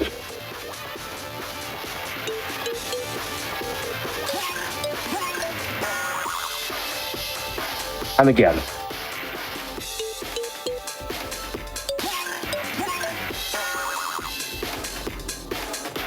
I would say goofy sound effects, but the audios, most of them are pretty catchy.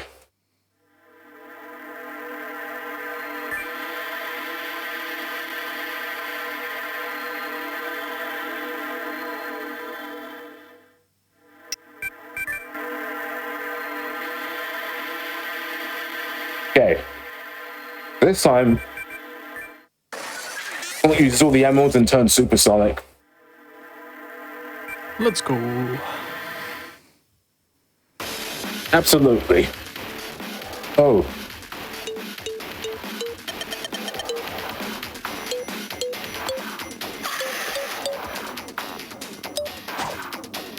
Okay, supersonic.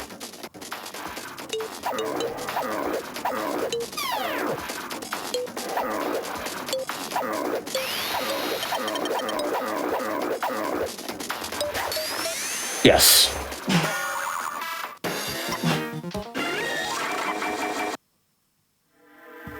The time will be when the question mark appears after the end. So we got this bit of end game or post game, whatever you want to call it. And then there'll be time. Gotcha.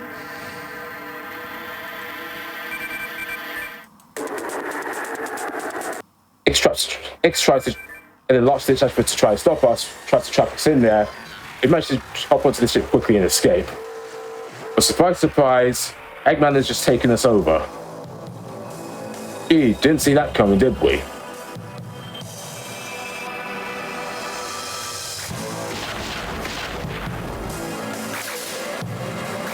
Yep, Vixie, you said it. He really put the smackdown on him.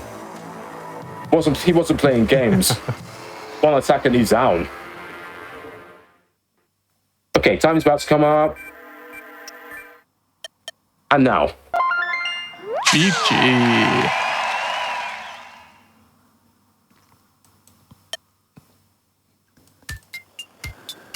Good stuff. Nice run.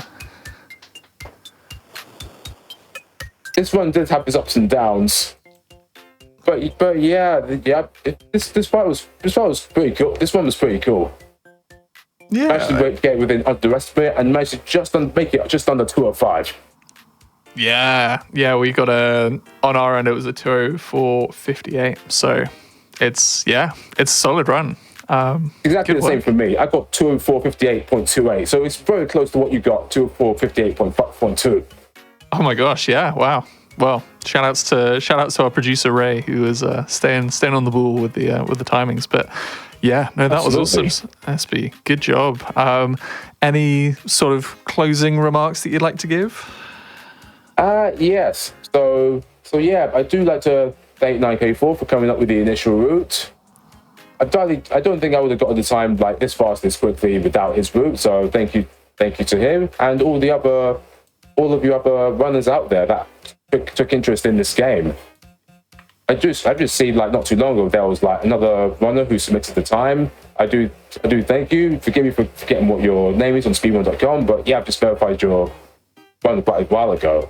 I do appreciate you running for this, and yeah, as for this game, it's a pretty cool game. I recommend anyone run it, especially using Cream for if you're just starting out, because she's extremely broken. Even though we didn't see much of her refresh ability, I heavily recommend you get that ability for those of you interested in playing. Because thanks to her, when I played this in a blind playthrough, most of the health and power items I didn't need because of her. Nice. That's one tip for those of you that are interested. Also, those of you who are interested in Rush series, I also run those as well as Chronicles. And I run those on my YouTube channel and Twitch for those of you that are interested. And once again, thank you for being here with me today, and it's been a pleasure to run this on this show. Yeah, thank you so much. It's nice to see that even since, just over a year ago, we had this on. No, I feel like it was I can't even remember. Time is very abstract to us at the moment. But yeah, it's nice to see that even since this was on Going Places a while back, that it has developed and it keeps kind of changing. So. Yeah. No, thank you so much for... Oh, yeah, go on. I was going to say, I was excited about how much this is developed and can't wait to see what more things that there is to find. Yeah, it'll be interesting to see if the time can keep coming lower. But, the other runner who, in their own right, has managed to do some very impressive runs across the series. Soha 5795 has recently picked up the game. I don't know if they're going to push it any further, but if you're interested in having a go at the game, then seems like now's the time. If Speedbreaker's on it, if another runner's on it, then yeah, there is some activity. Perhaps now is the time to tap in to some Sonic Chronicles speedrunning. But for now, we're going to be saying goodbye to it for today on the Sonic and the SEGA All-Stars hotfix. But don't worry, because the action still keeps going. We're not even halfway through this second day. We have got a very different kind of game. We are going from handheld console to, I guess, yeah, no, it's a home console, but it's very important what you do have in your hands for this, because we've got some interaction to do that goes beyond just inputs on a controller. If you know what's coming up next when it comes to a Seaman speedrun, you're in for a treat. And if you don't know, then you're also in for a treat. So please do stick around as we roll these ads and we have our intermission, and then we will be back with, yes, you know it, it's going to be Seaman. See you in a bit, folks.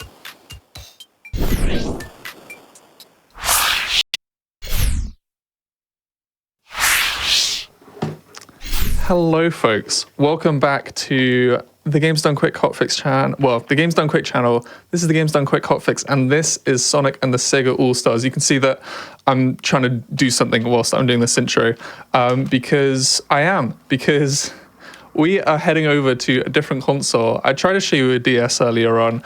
A DS is something that I do not own, but I do own a Dreamcast, because what with this being a Sonic and SEGA event, we got to have some stuff on Sega consoles. We've had some Mega Drive earlier on in the event. We had Dynamite Headdy. We had the classic Sonic trilogy yesterday as well. And now we are going to be going over to some Dreamcast gaming with Seaman. Just before we do that, just a little reminder of what is happening over on the channel at the moment. Next week, it's going to be Juneteenth, happening from the 19th to the 22nd. This is Back in a Flash's Summer Speedrunning Celebration. You can type !Juneteenth in the chat to find the full schedule and visit gdq.gg/BAF to learn more about how you can get involved. They also have a Blue Sky page, which Blue Sky is the nice place to be right now. So if you go to @blackinaflash.bluesky.social, you can see what they're all up to. But one thing that I do not have for either of these controllers, I have a Rumble Pack, which is great, but it's not really part of the experience that we're about to get with this run. I don't think I'm going to spoil that joy, because we've got people who know much more about what is going to be happening in this run. So we're going to throw it over to Risaru, who's going to be showing us Seaman. How's it going, gamers? Howdy. We're preparing for C. Manning, the long-lost brother of Peyton Manning. I am quite complimented that you treat us as experts on this matter. Yeah, I mean... Hey, better than me. Much more qualified than me. I did have world record for like 2 weeks. I'll take it. That is my claim to fame there. I'll take that. Awesome. Amazing. All right. Well, goose evening, everybody. I hope. Well, I guess it's afternoon. Whatever. It's goose evening somewhere. It's evening for me. It's evening for you. Yeah. But we are on the Dreamcast menu here because if I start the game, then we're gonna have to listen to Leonard Nimoy for a little bit, which is totally fine. We enjoy Leonard Nimoy here. So before we begin, I just want to iterate that this is less of a speedrun and more of an experience. So please grab yourself a snacky, get yourself a nice little drinky, get something to sip on, get cozy, because we're gonna go into the aquarium a bit. There will be love, hate, pain, more love. Joy. It's gonna be an experience. Yeah, it's gonna be an experience. You're gonna laugh, you're gonna cry, you're gonna grow old with the Seaman. Indeed. So without further ado, let me close the hatch on my Dreamcast and let's get to it.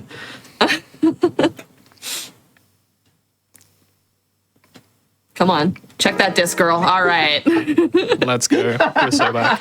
Check that disc. All right. So I did delete my save data, so we should be Gucci there. I will explain more once we get in. Typically in the speedrun setting, we will skip all of Leonard Nimoy's dialogue. That is skippable. But for today, we're going to listen to Mr. Nimoy. He is the narrator of this game. The time setting of the Dreamcast internal clock does not match the time setting of your Seaman habitat file. I deleted it. The Dreamcast internal clock may be incorrect. Hold on. Immaculate start. Immaculate start. Leonard Nimoy is ready to call you out. Yeah, hang on. Because so I use a VM2, which Okay. is really cool. Which is really cool, let me Oh. tell you. That's so cool. I got this. Does it use USB-C? It does. Okay. So This is where we get to show off the little known fact that you do actually need a college degree to work with the Seaman. oh my gosh, these are great. But like, so what happened? I'm guessing what happened was it was like, hey, we noticed that you okay. I created a new one. Like we noticed that you're That's playing good. Seaman. We're going to load the Seaman data that you have in there. All right. Surely that's what empty. you want. Yeah, I mean, yeah. So these devices, they're really cool because you can essentially have infinite number of VMUs, which you can also back up those save files. So it's really, really helpful for me routing this game, actually, because then I don't have to play 5 hours in and wait for Seaman to have developed. Are you kidding me, Mr. Nimoy? What? He's being a stubborn guy right He now. really is. I created a new VMU file. Oh. Hold on. Oh my gosh.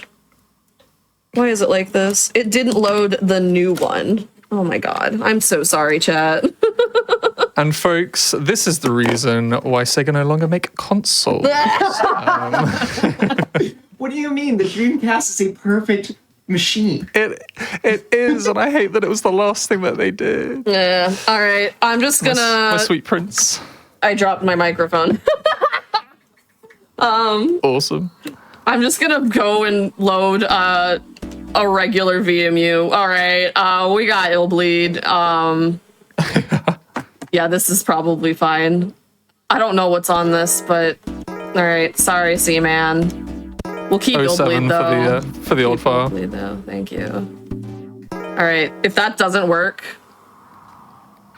I'm throwing the Dreamcast, and I won't. If Illbleed sounds like your kind of time, well, let me tell you, we had some Illbleed yesterday. I saw. And if folks want to catch up on that, then make sure you keep an eye out on our Illbleed YouTube, is 'cause probably one of my favorite games. Highly recommend checking that out. This memory card Yay! saved we're so back. We are so back, Would you like chat. to create new data? I would. Thank you, Leonard. Thank you, Mr. Nimoy. All right. I can finally start the timer officially now. I don't know if it's already started, but if it hasn't, this is the time where we start the timer. All right. Please enjoy your time with Seaman in 3, 2, 1, go. Oh, all right. So the date, I'll explain later. We gotta listen to Mr. Nimoy. Welcome to the laboratory of Jean-Paul Gasset. You'll witness before you a phenomenon like no other, a man of the sea, Seaman. This legendary creature will be dependent on you for its life's blood. You'll begin right here in Gasset's laboratory. Where is this laboratory? What awaits you within? You have no idea what Seaman is or how it evolves. This is something you must find out for yourself, as there is little documentation to help you on your way. My name is Leonard Nimoy, and I will be your guide. Well, this is your first day with the Seaman kit. It is. Your first step will involve preparing the tank for Seaman's arrival. His arrival. Adjust the tank settings to be an adequate temperature with sufficient oxygen. While adjusting, keep in mind that blue is the color of the sea, and thus an appropriate color for the care of Seaman. Then take So the cryptic. egg from the storage matrix and place it in the tank. The water's temperature is key to the hatching of the egg. Yeah, so right now he's just kind of giving us hints The Nautilus will play a very important role in Seaman's in how development. to kind of progress Each time the you development visit here. his laboratory, Something that I should mention, if you have the if you're tired of if you have a legitimate copy of Seaman, the manual isn't much of a manual. It's kind of like, how do I even word this? It's laid It's out. a research notebook. Yes, it's laid out as if it's a research notebook, which is really, really cool. So go ahead. We have to prep the tank. If you had any questions, Glinta, please go ahead. Well, you were gonna say something. What is your okay? No, I actually I have a question. Okay. What is your favorite Seaman fact? Seaman fact? Yes. I kind of like that they technically they're not really gendered.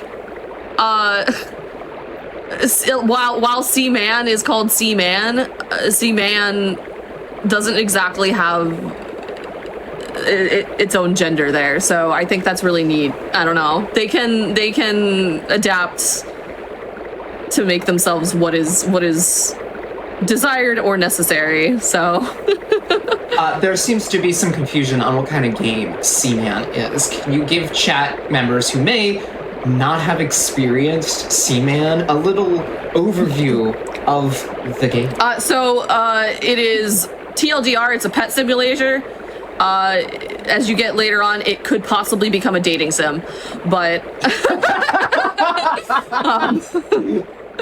but yeah. So we have to prep the tank here. So oxygen levels are good. The heat has to be, I imagine this is in centigrade, but the heater has to be under 20 but above 15 degrees. So I kind of I'm honestly very impressed with how my Dreamcast is running right now. Usually this part, like, oh no, never mind. It's fine right now because we don't have any children on the screen. Once once the egg hatches, this game's gonna lag a bit. But These are a lot of very interesting nouns you have shared with us. This is an interesting game. What can I say, Glinta? All right, so I've released the heater. Hopefully that works. This is my egg. Everyone say hi, egg. Hi, egg. Egg. What are we gonna name this man of the sea? Which one? The first one, because that's the one we're on. Come back to that question in about 8 minutes. Okay, setting a timer. Come back. now. Yeah. All right, so we're really kind of just hanging out right now. We gotta wait for these eggs to hatch. The tank. How did you discover Seaman? I can't remember. I don't think I actually know. I don't remember. I think it just kind of showed up on my feed once, like on like weird Dreamcast games or something. And then I was like, wow, I love this. And you're like, I must have this. Yeah. But it also may have something to do with the fact that, so you know, I'm a big Deadly Premonition fan. I do. I enjoy that game a lot. It is a very strange game. Also highly recommend. Don't get it on PC though, or do. You know what? Whatever. You're just a goose. I am. I'm just a goose on the internet trying to have a goose time. So, the voice actor for the main character, Mr. Francis York Morgan, Special Agent Francis York Morgan, is the voice actor for the adult Seaman in this game. So that's probably where the connection was. I don't know. That's probably where the connection be. Yeah. So, and then I was like, what is this? And then I wanted it. I don't know if the story of me obtaining this game is the most appropriate, just because the man, it was very sketchy.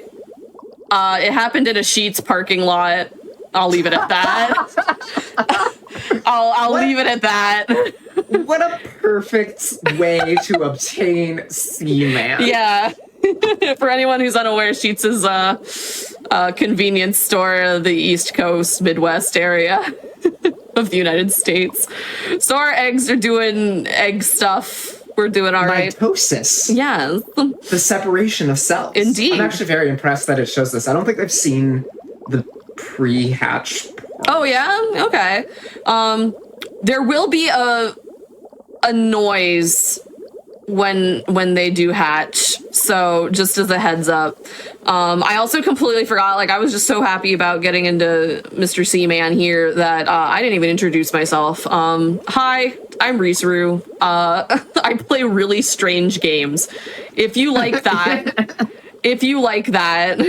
please feel free to find me on the internet elsewhere, because I'd love to talk about weird games with y'all. We run games such as Seaman. What you don't know is that's the extent of the list. No, we run Rat Shaker. I'm on the Rat Shaker board. I had Rat Shaker world record. We shake rats here.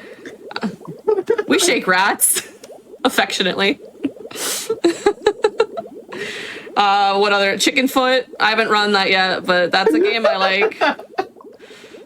Deadly Premonition, Illbleed. Illbleed's a little bit of a strange game. And then like I do enjoy the rest of the Sonic You do run series. Untitled Goose Game. I do run Goose Game. I wouldn't call that a weird game, but it is a silly game. Well, that's what I'm getting at. Is we have one grounded game. That's how we run. I mean, there's Clock Tower, but anyway. Glinta, would you like to introduce yourself while the eggs hatch? I feel like there's a joke in there somewhere, but...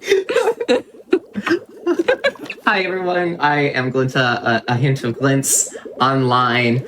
I am not a goose. Oh! You're good. Keep going. I am a bun. I mainly am an absolute Final Fantasy XIV nut. So if you enjoy talking about the critically acclaimed MMO RPG Final Fantasy XIV with extended free trial up to level 70, including the award-winning expansion Stormblood, I would love to have chats about said critically acclaimed MMORPG. I post a lot of photography from the game. I'm a photographer in game, so if you like seeing pretty pictures of my character or those that I see around the world, it's a good time. Excellent. Other than that, I like to sit in Reese's streams, and it's a cozy, weird time. Thank you. So, Nimoy said that the Nautilus was going to be important to the development of Seaman. So right now, we can tap on the glass, which I don't recommend doing in actual aquariums, but doing this actually kind of directs the... these are called mushroomers right now. So we can see our Nautilus is moving, and he is gobbling them up! So... certainly, this can't be a little weird. Is that not how you reproduce? By consuming... I'm going to stop right there. We're going to stop right there. Question and move on. We're gonna stop right there. I wonder what made the developers decide on this process. I wonder if there are animals that actually do something similar. Yeah, I would... unless they were just fans of Alien. Because we are... I hope that's actually the reason. Maybe, I don't know. Yut Saito is an interesting person. Is it not his face that is the man of the sea? That is correct, actually. It is the creator has his face as Seaman. So... That is him. I'm actually in a good spot right now. We kind of want the Nautilus to be wedged in the corner of the aquarium here so that I don't have to like chase it. I don't want to chase it around, so I could just keep tapping one spot and then be like, hey guys, beat up. All right, so we're already killing it on the speedrun tech. I mean, aside from the fact that my VMU was being silly, but yeah. He wanted to give you just a little bit of a hint. Yeah, I just want to let you guys understand the true experience of a Sega Dreamcast. Yeah, so that's doing good. We got one left. That one was close. I will once it starts happening, I will make another notice because there will be a bit of a sort of unsettling happenstance that will be occurring. Again, we mentioned Alien before. If you were familiar with the chest burster sort of situation, we will be getting something similar to that in probably 5 minutes or so. So if that is not something that you enjoy checking out, then I will not be offended if you tab out or look away. So small body horror warning. Kind of. I will zoom out. At least so like we can kind of see it, but it's not going to be like as zoomed in as it is right here on the Nautilus. But we'll see the Nautilus like start having a time, and we'll be okay. But yeah. So while that's happening, yeah. Since this is a game that you technically speedrun, I do. How does one speedrun Seaman? Because as we've seen right now, it's a lot of just hanging and observing. Yeah. The guy who rates GDQ runs probably won't have a lot to say on this one, but it's a lot of trial and error. A lot of my I guess research for this run, which has also been some help for that has been provided by people in my community. So thank you all so much for loving Seaman as much as I do. It's a lot of figuring out what dialogue lines are the shortest to communicate, and what would we need to say in order to get onto that like dialogue path. So I forgot to mention, so this game does utilize a small peripheral that like 4 games in the United States, well, at least English games actually had, which is a microphone. So this is very Hey You Pikachu-esque, or like Nintendogs, where you have a microphone and it will read your vocal inputs, and you can communicate and have full conversations with Seaman. For the run that we are doing today, we will not be going super far ahead, depending on how timing goes, though. And if we didn't, if we didn't upset the Hib, maybe we can talk to Seaman a little bit more. But we will see what we can do. So a lot of it, from what we have found at least, if we say that we are a 17-year-old Canadian girl with no parents, that seems to go the fastest. So far. The tech identity. Yeah, actually. The identity tech. Yeah. I wonder why. So if you're over 18, okay, it's happening. If you're over 18, Seaman will ask you a lot of political questions and career questions. Seaman likes girls, same, so I get that. And then being Canadian also avoids a lot of political questions that happen later in the game. So he will. There is, yeah, actually, like that. Which is weird because like I straight up I had a moment where I was researching political parties in Canada just to make sure that like we wouldn't get onto that path. Because I was like, wait, shoot, how do politics in Canada work? Oh gosh. Because this game in English only released in North America. So sorry, European pals. They are going to have to import an English or Japanese copy. Of course, it'll be tied to that language. Interesting fact, though, Japanese Seaman is very straightforward and very polite. English Seaman is very, very sassy. I don't know if that was just for marketing. Do you know who the English voice was? Jeff Kramer. Not Jaws Jeff Kramer. Jeff Kramer, the guy who voiced Francis York Morgan in Deadly Premonition. Deadly Premonition, man. I want to see how many times we can reference Deadly Premonition. Such a good game. I mean, it's not, but it is. It's not, but it is. All right, here he comes. There's our little guy. Oh, we got the saving prompt. Is that actually what Nautilus look like? I don't know if I've ever actually like seen a Nautilus now that I'm thinking about it. You know, I can't say. Yeah. I don't know myself. I don't know. Maybe that's what we're gonna look into. So after this happens, there will be a bit of a high-pitched squealing noise, just as a heads up, can be a little ear piercing, not quite, but like A little headphone moment. Yeah, you're like, oh. Oh, there he goes. In the club. All right. Isn't nature beautiful? There's such beauty in this world. That's terrible. Like, I shouldn't say it like that. Nature is scary. That's dang nature, you scary is probably a better thing to say here. So yeah, this is the most boring part, but we're gonna get into we're gonna finally be able to use the microphone here in a bit. The run really takes off when we have the Seaman. Yeah, that's when we're back, baby. I'm just gonna do some maintenance here. So Seaman is a Dreamcast exclusive. However, it was also re-released. Oh, here they are! Here they are, children. So. That question you asked earlier, Glinta. We have 8 beautiful children. Oh, that's a lot of names. Yeah.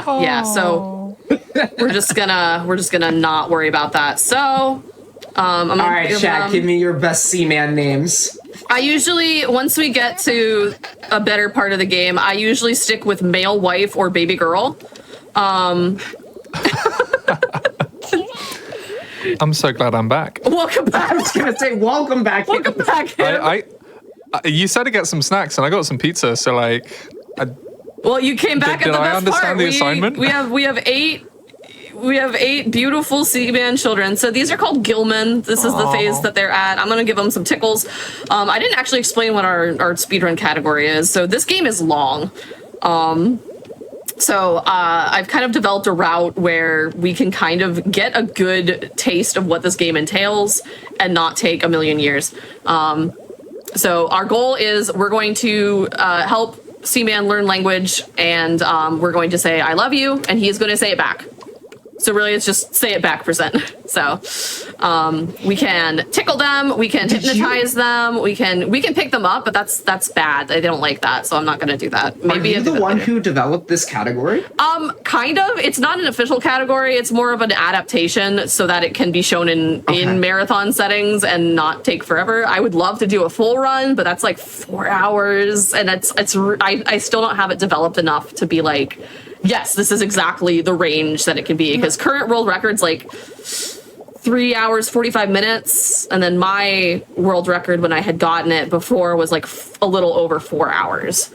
So I just asked because I really like this category because I've, seen you run it several times. Yeah. And I think you have a really good idea of that, exactly what you said, which is the I love you % or say it back % is a really good length to show what this game is and accomplish the basic premise of what the actual full goal is. Yes.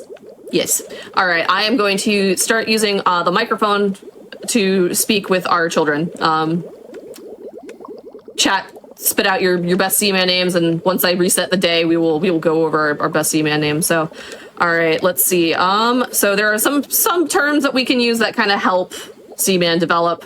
One is baby. Libya. Okay. Cute. That's what I'm saying. Cool. We're working on it. Seaman. This is where having been a narrator for a boat actually helps a lot with, because you have to speak. You have to yes. You have to speak clearly and correctly into the microphone. Something that I wish I could show, and I could when I have it at VM2, but I forgot to ask about it. I get prompts on my VMU that tell me like, oh, Seaman recognized that, which is an exclamation point, or he didn't understand what that was, which is like 3 question marks. It also tells me when I can't use the microphone. So for those who might not be acquainted to the Dreamcast, what is that you were talking about? The VMU, it's basically the memory card, but it also is like a little game device. Like you could play other games on it, like if you took it out of the controller. It was really cool. And it has a screen. It has a screen, yeah. What else can I say to Seaman? Mom. Wika. He doesn't like that one. Dad. February. Happy Father's Day, Seaman. Baby. No, you know what? Happy Father's Day, Risu. Oh, thank you. I'm a proud goose dad today. Proud goose dad. Let's go. What an apt game to play on this Amazing, Father's right? Day. Oh my gosh. You're not a stepfather. You're the father that stepped I'm up. the father that stepped up. Glinta, what else? What other words are on my list? Because I have for gore. Did you do fun? Fun. Boy. He doesn't like that. Let's try again. Fun. Molo. Play. Play. Beef. Okay, he beef. Cute. But.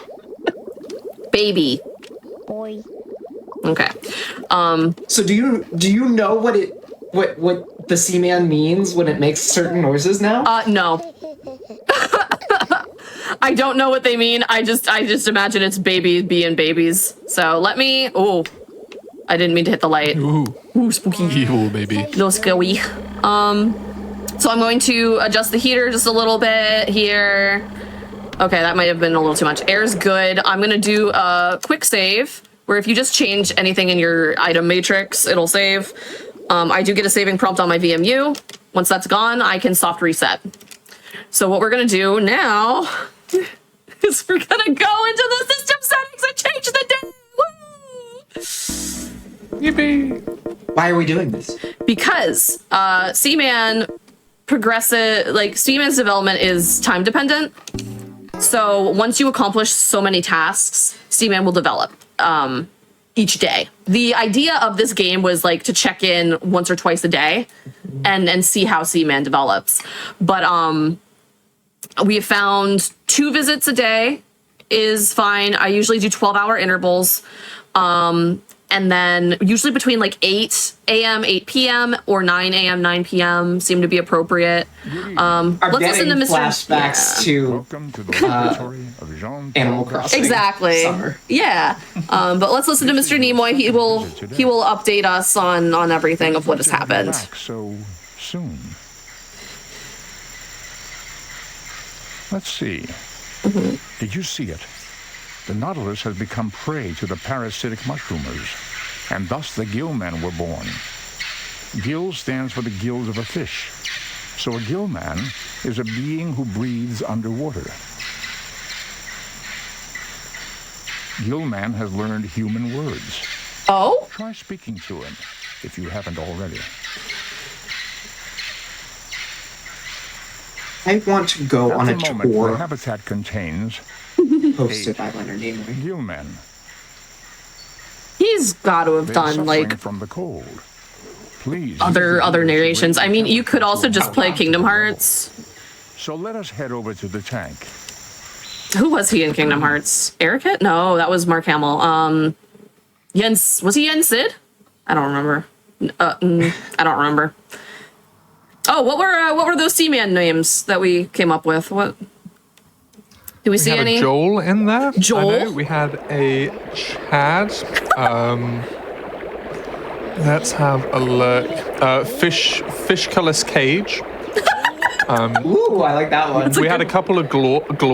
Glorp's good. Jarvis, Leonard Seymour, Gloppo.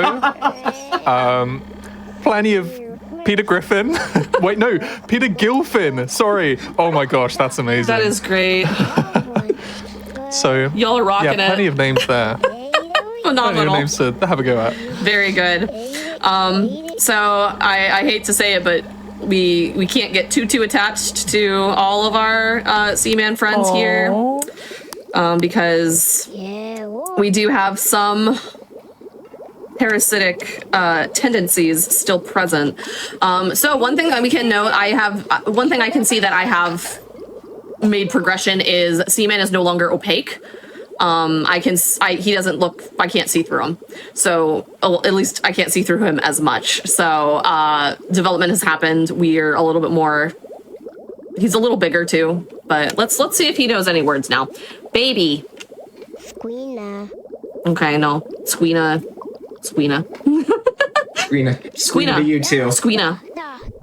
Oh, it's happening. All right. Where is it happening? So this is the fate of 6 of them. This is going to happen to 6. So my goal is for this to happen 4 times today, or at least in this cycle. And then 2 in the next one. But we will see kind of what goes on. We will usually hear a sound indicating that it is happening. And then, of course, I will get that saving prompt. Thank goodness it auto-saves. But in the meantime, we do need to kind of keep Seaman happy. That's going to aid the most in his development, as well as hopefully get him to tell us he loves us back. Fun. To answer your question, Risu, Yeah. Leonard Nimoy voiced Xehanort. Xehanort! Okay, thank you. And I think, is Christopher Lloyd now Xehanort? I don't remember. Seaman. Seaman. See, the chat was saying Master Xehanort, and I thought that was a name that they wanted to give to Seaman, and I was like, wow, everybody's agreeing with that. That's amazing. You can tell that I've never played Kingdom Hearts. Hi, this is our child, we just landed Xehanort. on it. See? Seaman likes it. He does. Well, okay. We do have another feast happening. Baby. Hoopla. Come on, I need you to talk, buddy. Hoopla! Fun. Hooray. We are getting into the more, like, quote-unquote advanced baby talk, though. Have you tried morning? Oh, okay. Morning. Rap. Night. Rap. Hello. Rap. Hoi. Hi. Hey! Molo. English. Niet. Okay, that's a word. That's Russian. It was, yeah. Oh, he gets not English. He gets very sassy. I'm gonna try and see if I can prompt the English speech because it's hilarious. English. I'm learning. Okay, he's got it. Whoa!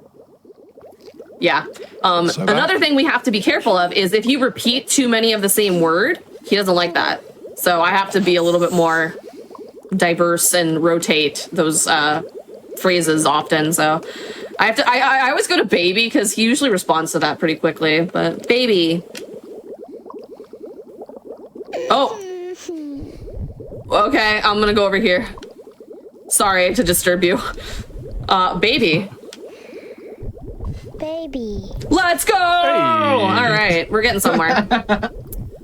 So one thing I should also note, for some reason, all of the Seaman, they share one conscience, I guess. So, like, the conversations that I will have with this one can be continued to the one, like, another Seaman, and they will act as if... We'll see, when they absorb each other, they absorb everything. Possibly. I don't know, this is Seaman lore that I'm not familiar with. I actually have an ecology guide for Seaman. Do you remember that? I bought that. I have it's all in Japanese. But it's the Seaman ecology guide. So it's very interesting. It's all Seaman like lore. It's so cool. Fun. Fun.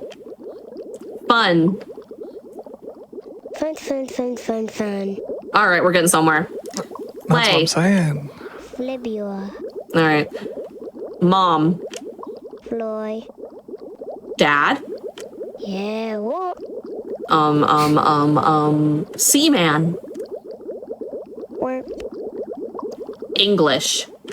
Niet. Okay, he's being that guy. We've had 3. Being spicy. We've had 3 noms, correct? Did I count that right? I think we had 3. So if I can get, okay, we're actually doing really well. If I can get one, yeah, they're up at the top of the tank. Okay. If we can get one more, that'd be great. Hi, buddy. I hope you're doing well.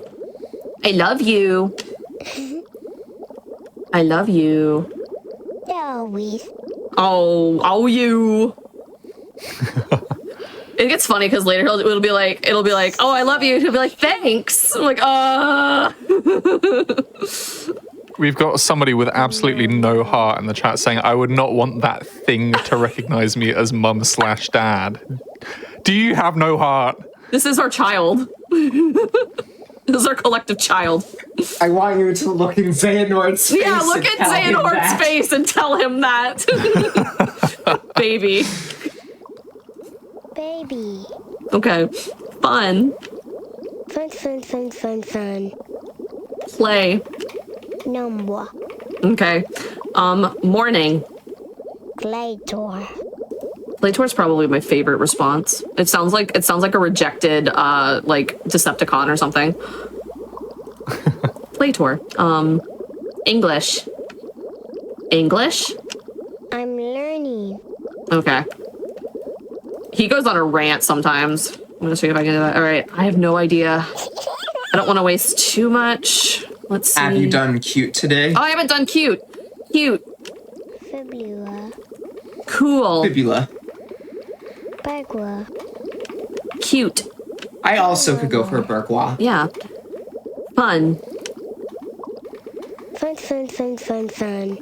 It's also really funny. I don't know if you can hear it, but like I when you make a progression with the dialogue, the Dreamcast like chugs a little bit. Oh yeah. It has some of that disc crunch. Yeah, exactly. It's like, oh, I gotta hold on. Let me grab this. Play.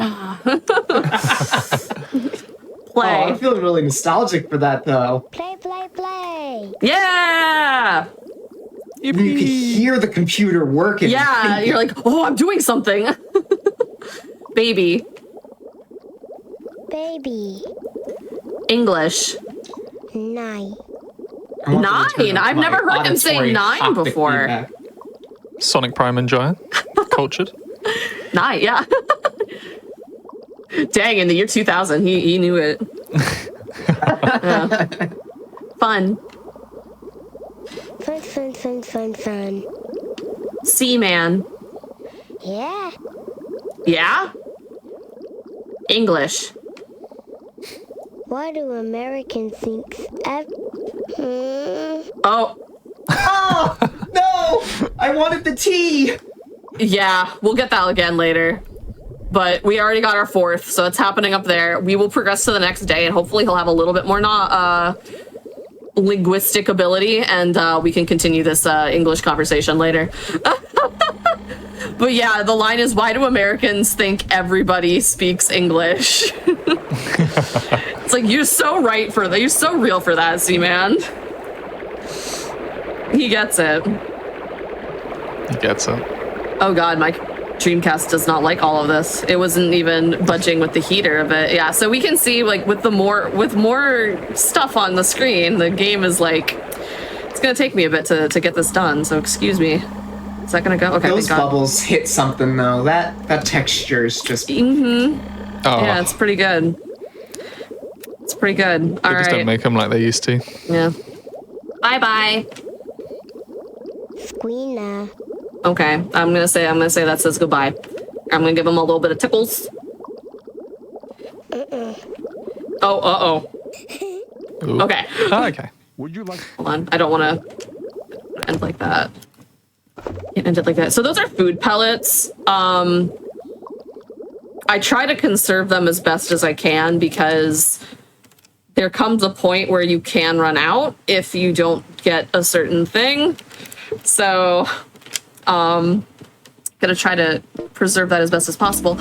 Actually, one feature that Seaman did have with the VMU was if you had more food in your inventory, you could connect with another person who has a Seaman habitat, and you could give them food pellets. They were so cool for that. It was really neat. I love the Dreamcast. I have one friend, maybe, who has Seaman and a VMU. Or I have myself with like 4 VMUs. So who needs friends when you have Seaman? You're right. You're such a dedicated C-Dad. C-Dad. And welcome back. You're doing a good job. Thank you, Mr. Nimoy. Has chat realized that the Seaman in the Last time, sign is the breathing? have begun to suck each other's blood. I had actually forgotten. Oh my gosh. So thank you for that reminder. I got you, girl. At the moment, the habitat contains 4 gill men. Okay. They are suffering from the cold. Okay. Please use the heater to raise the temperature to a more comfortable level. So let us head over to the tank. Sounds good, Mr. Nimoy. So it's funny. So the audio files themselves within the game last a little bit longer than when he actually stops talking. So if you press start while it's still playing, he thinks you've interrupted him. So that's why he coughed there. Never want to. You never interrupt Mr. Nimoy. Never. How dare you? All right, so we're gonna do a little bit more tank prep. We got 4 Gilman left. We need 2 more nom-noms to happen. We're not quite at a point where he can say, I love you back. He's still developing language. So we're just gonna keep talking to him. Same, okay, yeah. Fact. You said it. You said it, Xehanort. Are we just gonna name all of our Seamen after Kingdom Hearts characters? Of course. All right, so we got Xehanort, Ericus, which is square, an anagram for square, because of course it is. Cool one, Goofy. You want Goofy? Yes. All right. All right, Goofy. That one can be Goofy. This is Goofy. Oh, yo. All right. Oh, yo. Yeah. I wish I Hi. could do the Goofy scream. Hello. Hello, Ray. Baby. Baby. Hey. Play. Play, play, play. Fun. Play. No, I said fun. That's okay. Seaman. Seaman. Yay! Hey. Morning. Hoopla. No, didn't like that one. Hoopla, indeed. Cute. Fibula. Oh, he didn't get that one. Cute. Seaman. Seaman. Seaman cute. Yeah. Cool. Gakura. Gakura. That sounds like a rejected Godzilla villain or something. English. Come on. Why do Americans think everybody speaks English? Yes. Sheesh. Sheesh. And this is why we love Goofy here.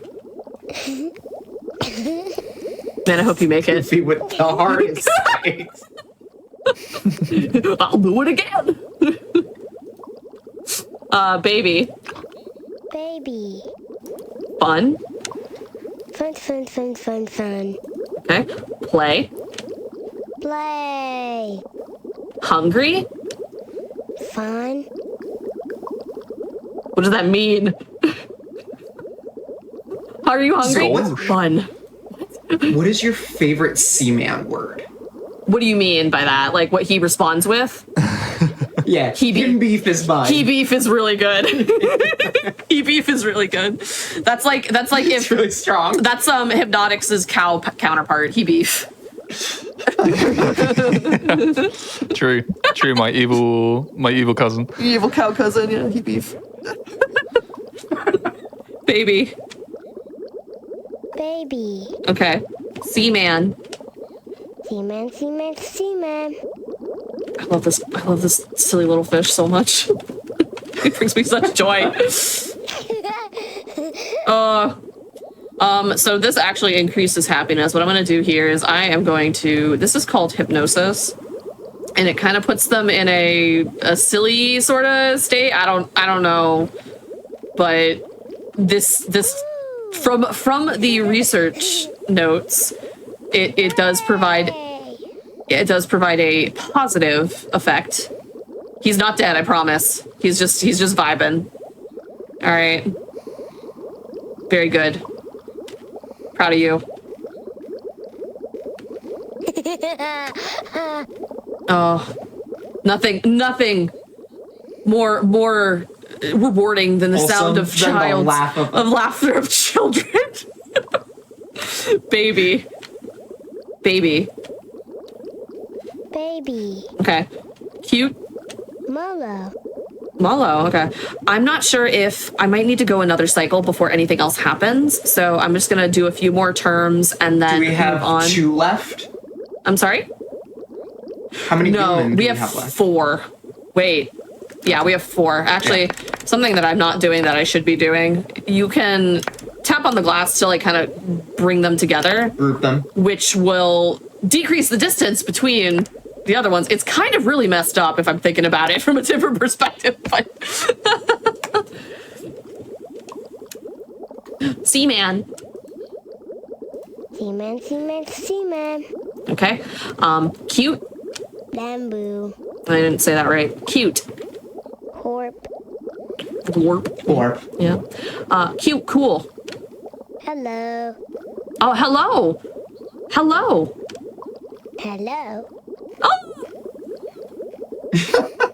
All right. The genuine excitement you have when Seaman responds correctly. Listen, it's Father's Day, okay? Fun.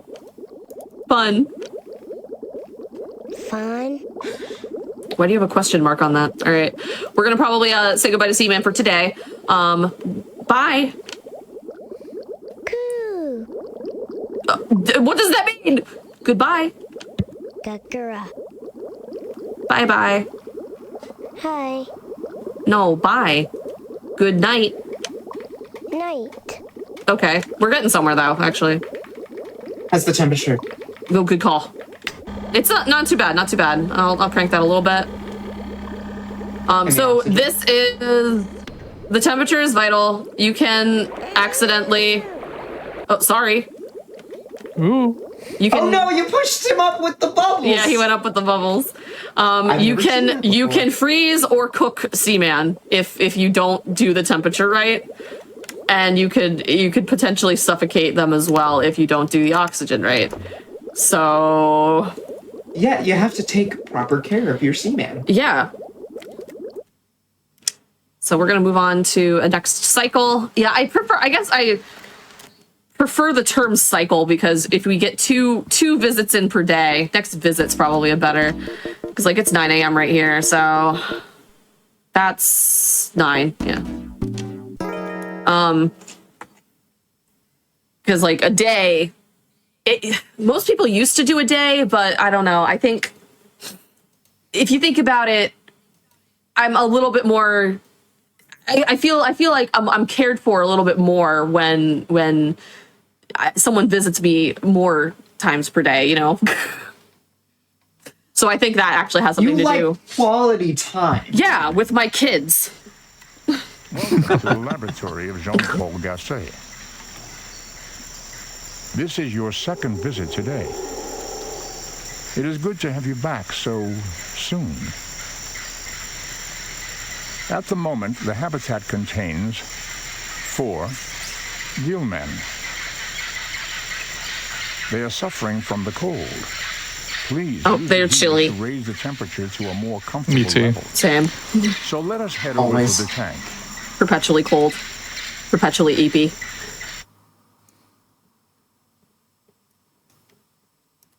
I'm just like Seaman, for real, for real. He's just like me, for real, for real.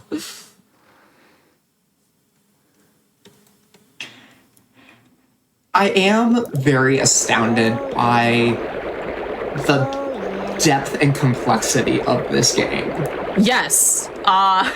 It's kind of wild how there is a lot.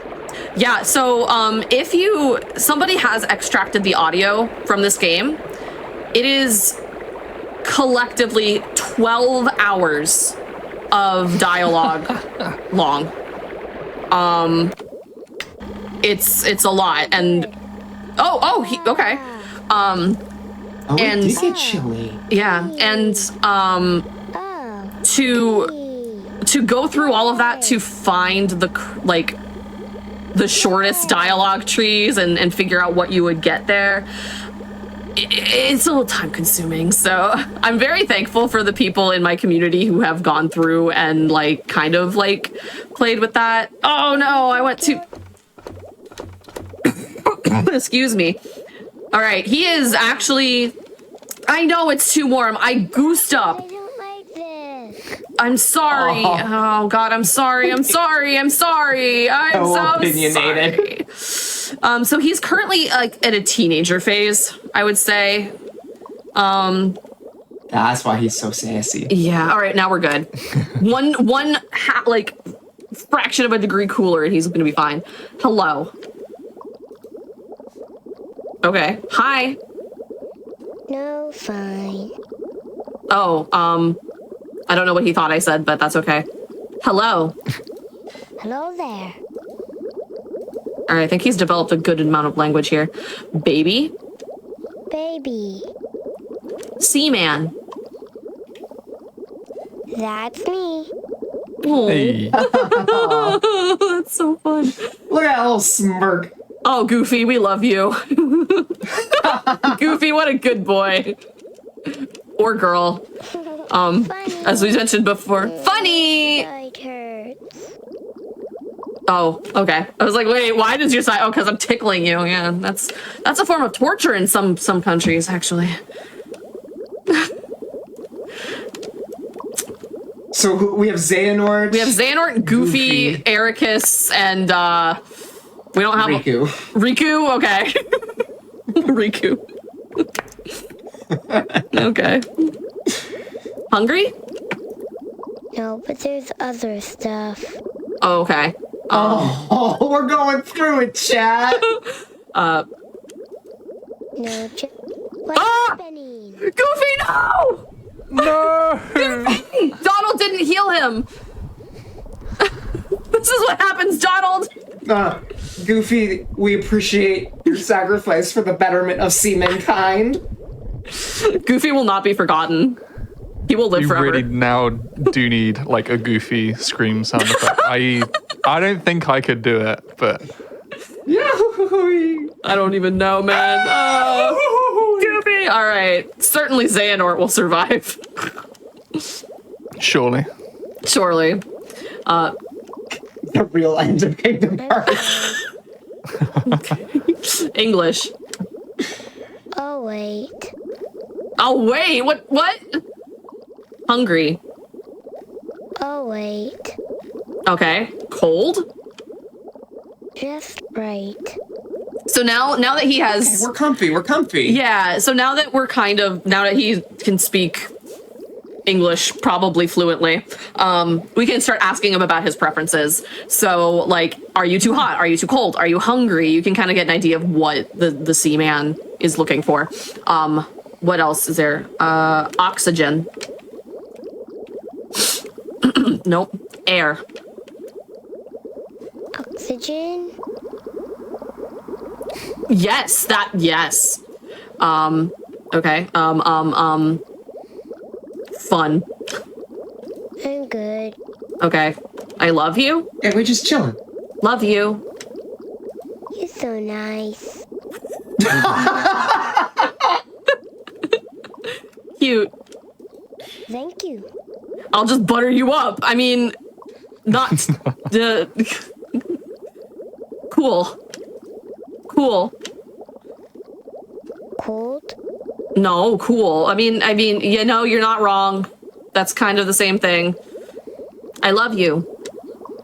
I love you. Aw. We are for tech. We are kind of getting to a point where time could happen. So, get your pointer fingers ready, or whatever finger you use to hit the timer button. I guess I don't know. Maybe you use your feet. I don't know. Ask Reddit. Is Seaman leading me on right now? Never mind. He just wanted to escape the terrarium. Fun. Actually, let me pull all of our friends over. So we got Xehanort, we got Riku. Where'd Ericus go? Okay. Hi guys, how you doing? Oh, that grin. Hope you're having a goose evening.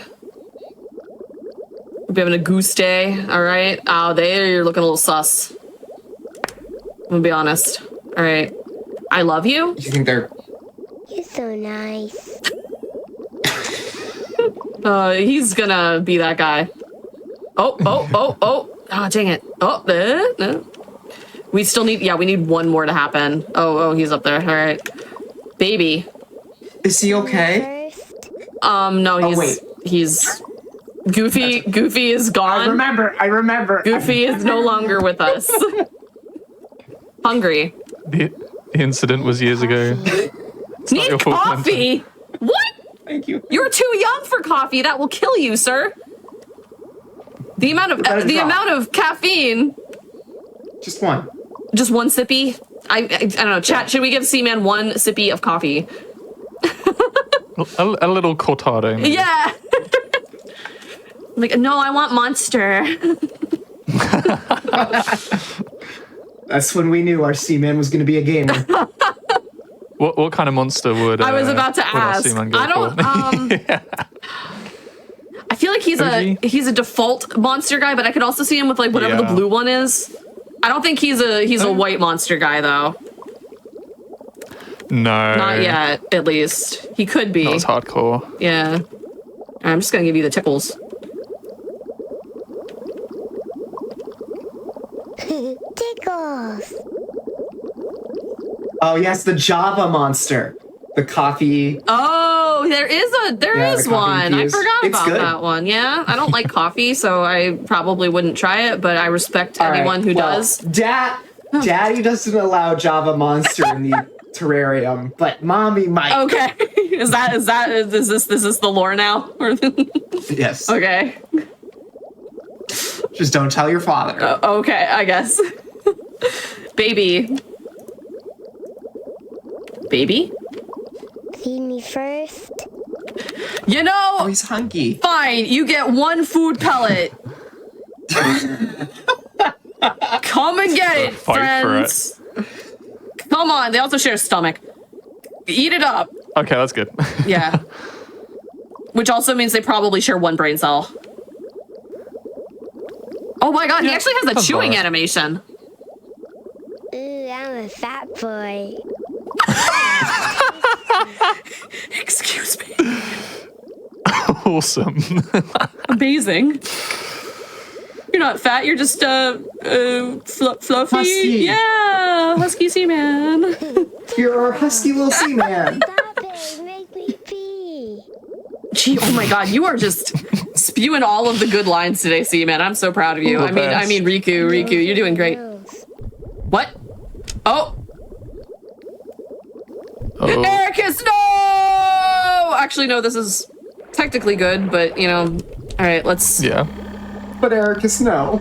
For the drama. No. Oh wait, no, I can keep it going. Yeah, man, this heater sucks. So, Seaman, I mentioned was a Dreamcast exclusive. However, in Japan, there are 2 extra versions on PS2 where it actually is in the you're in the habitat area, and there's an ocean where you call for Seaman. Oh, there he goes. We're gonna move on to the next day, but I'm one of those anxious savers, so we're gonna do that. So, and the habitat is fixed. There's a lot of quality of life updates in the PS2 versions. One of which being pretty much an infinite food source where you actually go into the forest and you find grubs and stuff for Seaman, and you just kind of bring that in.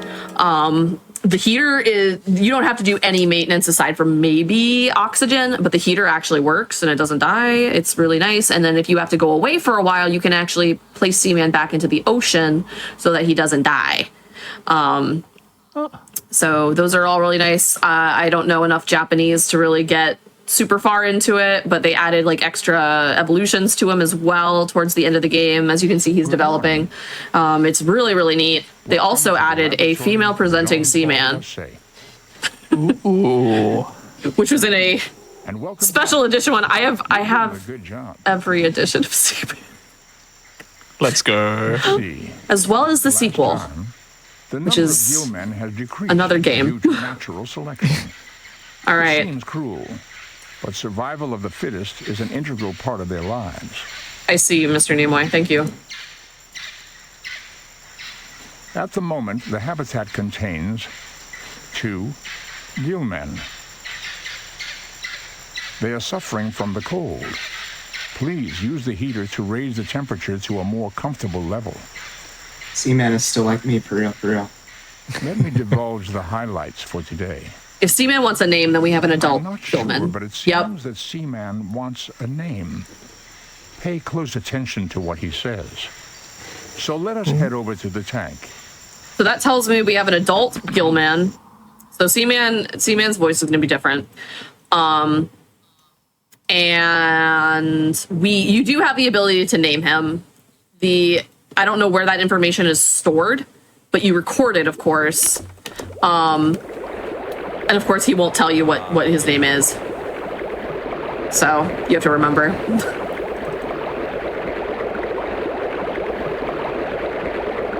He can say whatever he wants. Doesn't mean it's not. It's Xehanort. So wait, no, we've got. I respect Seaman's chosen name. Yes, we got Xehanort and Riku left. Sure. Mm-hmm.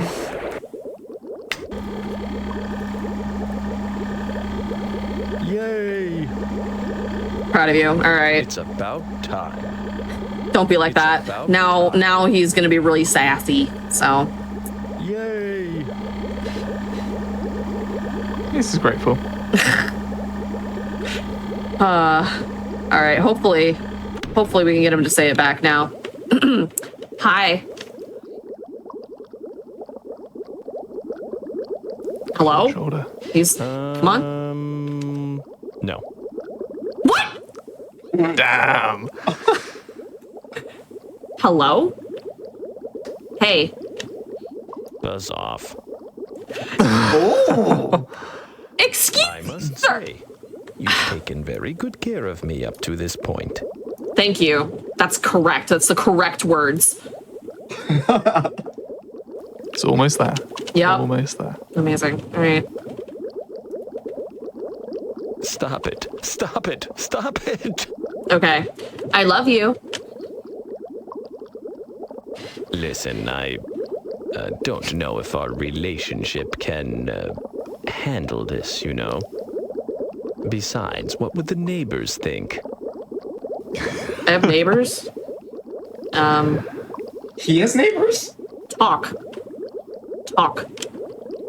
So now we can prompt him to actually divulge into conversation. It's So difficult making out what's on the other side of this glass. So let me inquire. Are you a male or a female? girl. You're a female of the species, eh? Right. I'll try you again later. Oh, I goosed up. Dang it, he misheard me. That's okay. I love you. I love you too, Pooh. Let's go time! GG. And a smirk to end it with. Oh, What a dashing, what a charmer. Yeah. So, the Which rest... one was it? Was this Riku? Yes. Thank you, Riku. Thank you, Riku. So, Riku. Yeah, the rest of the game at this point is pretty much conversing with Seaman. There's like phases to it. He'll ask you like more about you, about your family, if that is a thing. Later on, he'll ask you your like career preferences and stuff. It gets very intense. Like I always say the hardest part of the game is towards the end where he's talking about like religion and politics because it's like, oh gosh. But they're very good conversations and I do respect them, and he has very interesting things to say. So if you can check this out, it's an absolutely wild game. And I love it a lot. Or just come watch the Goose play. Yeah, hang out with us. Hang out with us. We'll play Seaman. we'll hang out and Stop it. talk to this magnificent creature. So, again, thank you all so much for having me. If you enjoyed mine or Glinta's banter, a lot of that happens over on my Twitch. So please check it out there. I'm also on the Blue Skies. And we like very strange games. So if that sounds like something fun, just poke your nose in sometime. I have been a goose. Thank you very much. Been a bun. And anything else you want to say, Glinta? Thank you as always, GDQ. Yes. It's always a blast to hang out. Thank you, chat, for joining us on this lovely adventure with Seaman. Please follow the Goose. The community is a great little place. We have a lot of fun, cozy, and weird times. And if you have any interest in Final Fantasy 14, feel free to find me. I'm pretty much everywhere at A Hint of Glints. Just saying, say Seaman for Sega or Sonic Crossroads. Give him a car. Yes, petition. We need it to happen. Give him a car. We got to take to the streets. We got to let the people know. Yeah. All right. Well, that's been great. Thank you so much. Bye-bye.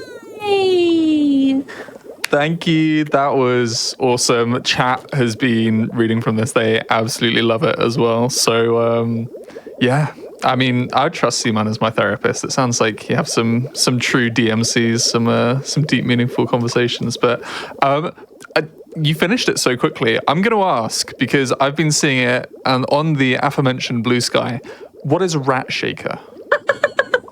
Is that what it's called? Yes. So Rat Shaker is a game where you shake a rat and more.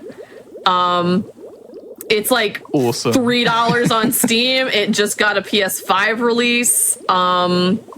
It will be coming to other consoles later. I'm very excited to see how it will perform on the Switch 2 because that has the mouse controls. Ooh, but the rat controls, I think you mean? Yeah, the rat controls. There's I was very quick in pre-ordering the U2's Rat Shaker plushie. Oh my gosh, it's great. But yeah, highly. It's a silly short game. You shake a rat. You shake a rat. Awesome. Sometimes that's just what you need. I don't want to say too much because it devolves into something a lot more interesting. But TLDR, you shake a rat. Awesome.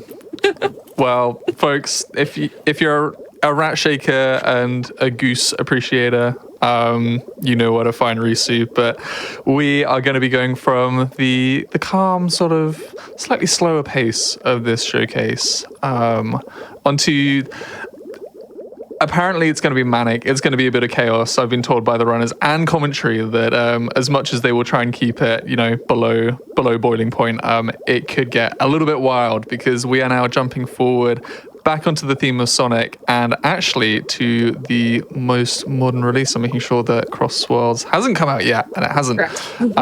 We are going to be seeing a three-way race. We had a three-way race at the start of the event of the Classic Sonic Trilogy, but instead we are going to be seeing it for the Shadow portion of Sonic X Shadow Generations. Just before we head off, I'd like to say a big thank you to everybody who supports the GDQ Hotfix through their subs, their Prime Gaming subs, gift subs, and bits, because your contributions help keep our shows running. So if you're enjoying the stream, please consider subscribing, because you can get some exclusive emotes, some ad-free viewing, and access to channel during replays, which we put on after the shows have been live. So you can always support the stream as well by sharing the Games Done Quick channel with your friends. Share it with your local Seaman. See what he makes of it. But we are going to be heading to an intermission for a little bit, and then we will bring you some chaos and hopefully some control with Sonic X Shadow Generations. See you in a bit, folks.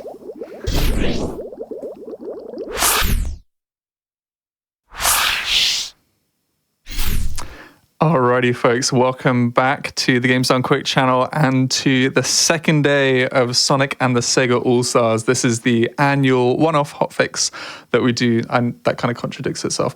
It's an annual hotfix where we show off Sonic games with a bit of a stipulation. Over the years, we've done it with different category extensions one year, one where we had to collect all the emeralds, glitchless categories, and then kind of expanding beyond to different characters and mods, fan games. We've done a lot over the years.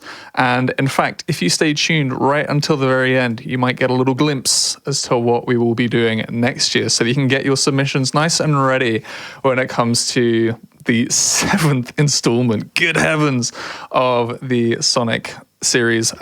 Before we get into that, Hotfix isn't just this. It's a whole load of different events as well, different shows that happen on the regular. So as well as having a Hot Girl Summer, you can have a Hotfix Summer with the Hotfix Summer merch, because we have got a collection that is now live thanks to the Yeti. So if you go over to the Yeti's website, the Yeti, all one word, .com/GDQ, you can see our brand new Hotfix shirt, keychain, and a sticker pack, as well as Velocity plushes in the trans flag colors, gay pride colors, and the regular Velocity colors, which is dope. Please check that out. If I had the money, I would totally get them. But there has already been so much chaos in the time that we have been getting this run set up. I was talking about chaos and control. If we can keep control of all of our runners, that would be amazing. But we are going to be seeing a 3-way race of Shadow's portion of Sonic X Shadow Generations. We are joined by a whole bunch of runners and hopefully one commentator that is going to keep everybody in order. I believe Lily is in charge of the introductions, so I'm just going to throw it over to Lilypad. Awesome. Thank you so much, Hiv. I really appreciate it. Alrighty, I'm going to go from the top to the bottom from everyone. Just going to introduce everyone. Everyone here has either had a world record in this category, all stages, no wings, or either world record in this category or other categories. So we got a lot of good runners here today. Up in the top corner, top left corner, we got Sleepy Esther. Esther, if you want to say hi. I'm Esther. Wings is my main category, but we're wingless for today. Yeah, this game is cool. Alrighty, in the top right corner, we got Moha, current world record holder for any %. Hello, I'm Moha, and yeah, I'm looking forward to this race. I love everything about this game, wings or no wings or any %. And yeah. Awesome, and sorry, didn't mean to cut you off. And in the bottom corner, we got Yuki Layla. Hello, my name is Layla. I'm normally a Celeste runner, but I have also dabbled quite a bit in this game. No wings is my main category. I'm a bit of a purist for it, and I absolutely adore it. And I'm very glad to be here with my 3 friends. This is very awesome. Yay! Friendship! Friendship! Alrighty, if you guys all want to get on to awesome. Alrighty, I'm gonna cut you guys down from 5 and on go, and time will start on go as well. Alrighty, 5, 4, 3, 2, 1, go. Go! Good luck, have fun! Good luck, everyone. Good luck, have fun, guys. Good luck, have fun! Alrighty, so this game is kind of a lot. I'm going to be jumping my eyes all over the place to keep everyone track and see what's going on. I'm sorry. It's okay. It'll be fun. You guys can cut in whenever you want as well. It'll be fun. So this game is very quick, very fast. So I'm going to try and speak really quick on everything going on. One of the first things that you're going to be seeing all over the place with everyone as they're moving is whenever we're jumping, we're throwing Chaos Spheres a whole lot. In this game, if you're throwing Chaos Spheres, it removes air drag. So you can get yourself flying a whole lot farther than you're really supposed to, keep speed a lot more. And we're going to go immediately to the next trick. Good job, Moha. So this is the dash pad fling right at the start of Space Colony Arc. You can trigger some automation right at the start, interrupt it, and then go back. And you can use that dash pad to fling literally all the way to the very end of the game. This was just found, I believe, at the end of last month. And it was the trick that Moha used to get a sub-hour, right? Yeah. It was right after it was found.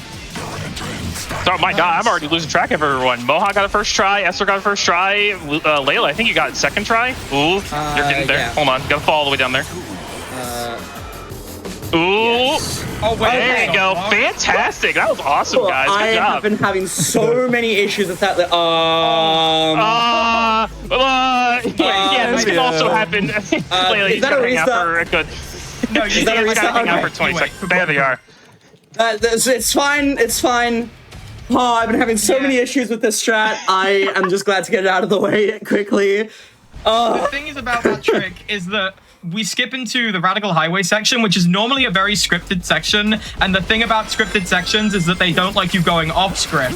So if you aren't close to Black Doom when he lands on that, I say lands, he doesn't have legs. When he gets to that helipad area, then he just won't spawn the enemies, or he'll spawn like one. If he spawns at least one, you can just wait a couple seconds and you can get the rest of them because you need to hit 5 to kill him and then to move on. If he doesn't spawn any, then you soft block.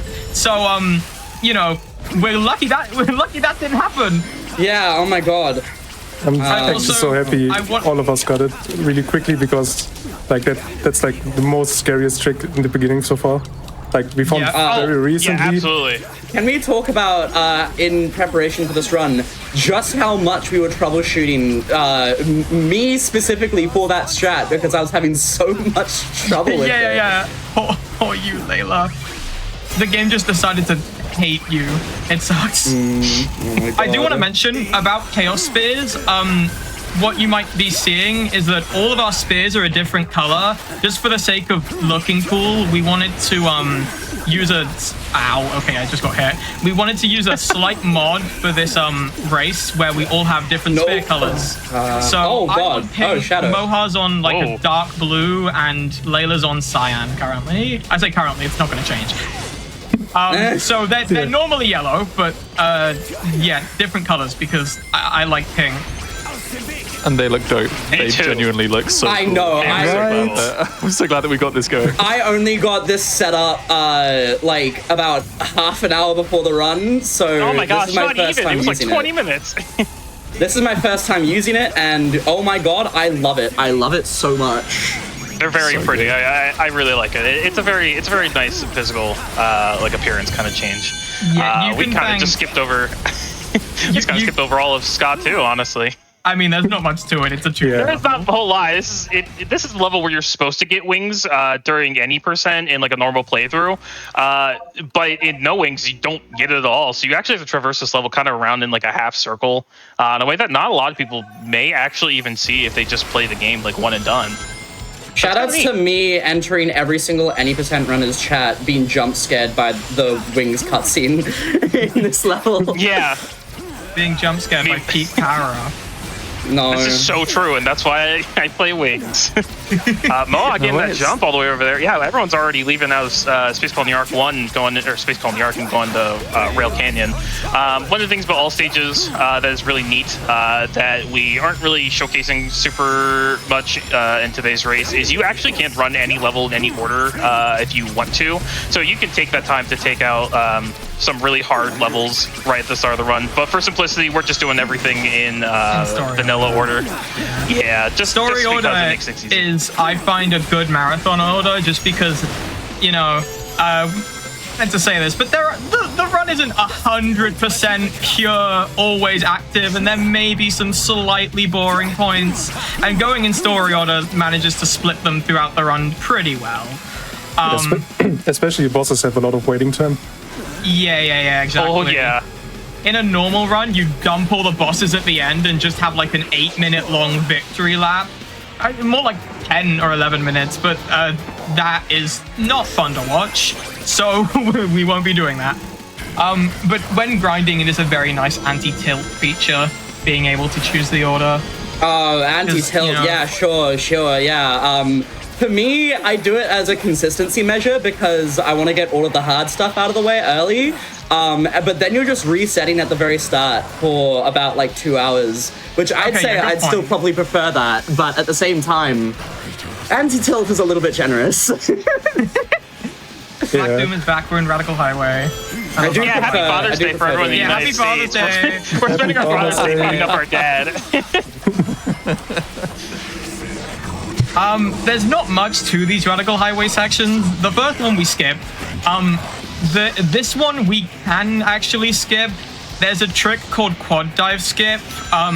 We whisper its name in fear of it hearing us. It is. That was not whispered, I'll tell you. Oh, wow. Okay. Well, I mean, I know I'm loud, but I mean. Okay, you can't complain about being loud in my presence. I'm gonna be honest, Esther. That's true. That is true. You are very well. You're very well known for constantly peaking the mic in such a way that no one can hear you. Shut up! Oh no, Moha! Moha tried to go for a very large jump right at the end of this rail, and you can get up to this section where he's at right now, but he just barely missed that jump. Esther, I think you're gonna go for it, aren't you? No. Who do you think I am? Esther, you're a world record holder? Actually, yeah. I don't take the rail in my world record. We skip it. Oh yeah, you do skip in the wings. I'm having a meltdown. Yeah. Over on Moha's screen, real quick, we can see him jumping around between the rails. When you are going downhill, you can jump between rails, and for some reason, Shadow gains a ton of speed for no good reason. In wings, you can take advantage of that a couple of times to keep that speed going for like entire levels at a time. Yes! It feels like. Oh, I did the rail jump. My eyes are making it all over the place. That was good. Nice. I'm trying so hard to claw this back. I'm so far behind. Well, I mean, we're at RT2, so Moha might softlock again. Yeah, no. Oh my gosh, that'd be so funny. Moha, and let's see. I really hope the stage is nice to me now. And we still tied. That's how insane this man is. Has the chance to do the funniest thing ever. Okay. Nice job. I didn't throw. Yeah, if you what you saw at the end of Road Canyon 1 there, we took the speed we got from switching the rails, and we used it to avoid a spring that would take us into automation and keep the speed. It saves like 5 seconds. Problem is, if you die there, which I've done before, if you die there, you go back 50 seconds. It's like the worst death in the game. Oh, and Moha zooming. Yeah. I'm stopping early. I don't want to play this. What Moha did is, in this game, we kind of take advantage of a lot of automation and completely destroy levels in half. We barely play like half of the 2D levels in this game. We're seeing Esther going up right on. This is the RC2 fling. You can slide off the ledge, get some coyote time, get a boost, and jump, and you just fling all the way to the end of the level. You can. Yeah, you're good. You're good. You can use that to fling all the way to the very end level, get a ton of extra speed. Layla going for it. And she gets it! Goat right there. Nice. Everyone got that first try. Moha was a little bit slower, but that was great. No. I stopped it early because I stopped it early because I did not want to throw. Oh my god. You can totally go over the goal ring as well. Since you're stuck in automation, the game removes your ability to even jump or turn around. So if you jump past it or fling right past it, you're just off locked and that run's dead. That is quite possibly the scariest part in the entire run, because if you fail that is a soft lock. You are losing about 30 odd seconds, because if you lose like a minute and a half. Oh yeah, if you fall fall into a death plane in that sequence, then since it's 2D, the death planes don't extend everywhere, so you just fall until the game has just kills you outright. Yeah, it loses so much time. Luckily, there's a 10-second forgiveness mechanic. If you do nothing in the air for 10 seconds, then you get insta-killed, which is nice because it means that if you're falling forever, you don't get soft locked. But turns out in RC2, you can get stuck walking into a box behind the goal ring but you're not close enough to the goal ring. You're like an inch off because the developers decided to troll us, I guess. And that's a soft lock because you're not in air and you can't jump to get in the air. So. And you are basically forced to restart the level and play it again. Yeah, pretty much. That trick is notorious for killing any percent runs. Alrighty, right here, we're going right into BioLizard for everybody. This fight is kind of the epitome of auto-scrollers in this entire game. It's pretty much all dead set. There is a micro bit of time save. Yeah, you can, if you position BioLizard right, you can race all the way to the left, and you can punch his arm just a tiny bit earlier than you're supposed to. Saves about 3-ish, 5-ish seconds, maybe. 5's too much. 3. I wanna say there, that was a strat that I discovered, and well, quote unquote discovered I made it more consistent because the way that you did that before put Biolizard's hand over the water, and a combination of frame drops and Shadow's interaction with the water in the cutscene made it so that you would just fall through the water, not get picked up by it, and die. So it turns out if you turn Biolizard, because if you like go way to the side of Biolizard, he will turn to face you, which makes it so that when he puts his arm out there, it is over the floor, so it makes that fully consistent and not dependent on your frame rate. I do want to say, we've got a slight bit, well, Moha doesn't have downtime because he's zooming through, but me and Layla have a slight bit of downtime here with Biolizard, so I am going to take this time to give a massive thank you to Hib and Amber for hosting this event. Absolute goats. The day one of this event was amazing. First half of day 2 was amazing. The second half of day 2 gonna be amazing. Amazing event overall. Thank you so much. Can we get thank yous in chat for Hib and Amber, please, and to all the tech. Thank you in chat. Thank you for being with us. No, thank you in chat on real life. No, thank you.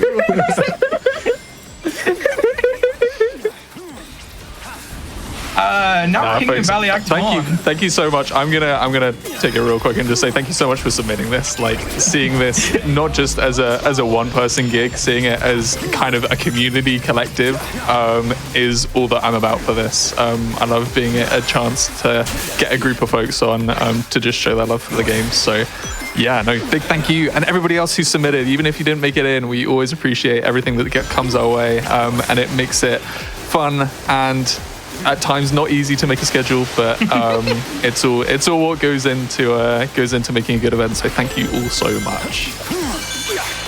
This level is anyway, back to the game. This level is basically everyone's favorite. Absolute peak. We love Kingdom Valley. Maybe don't love the game. Chaos Island 1. Chaos Island 1 likes to have a chat with you right now. Yeah, Chaos Island 1 as well. Chaos Island 1 is my personal favorite IL in the game, and we will see that very soon. By very soon, I mean at the end of the run. Yeah, you're like all going to know my favorite level. I'm going to be very obnoxious Sunset about Heights 2, yeah, Lily will be annoying about it when it comes out. Yeah, I'm known for going into people's Twitch chats whenever they're running this game, and as soon as they get into SH2, I just scream peak over and over and over again. It's fantastic. You haven't done that in my chat. What the hell? We can talk about that later. I do want to comment real quick. One of the fun things you can do in this game with some of the Doom powers, Doom Surf. When you're in the water, right as you jump into the water the first time, you can press the boost button and you'll get a good boost of speed right off the bat. Oh my gosh, Moha, you just gave me a heart attack. I was about to take as well. Completely forgot to activate Chaos Control there.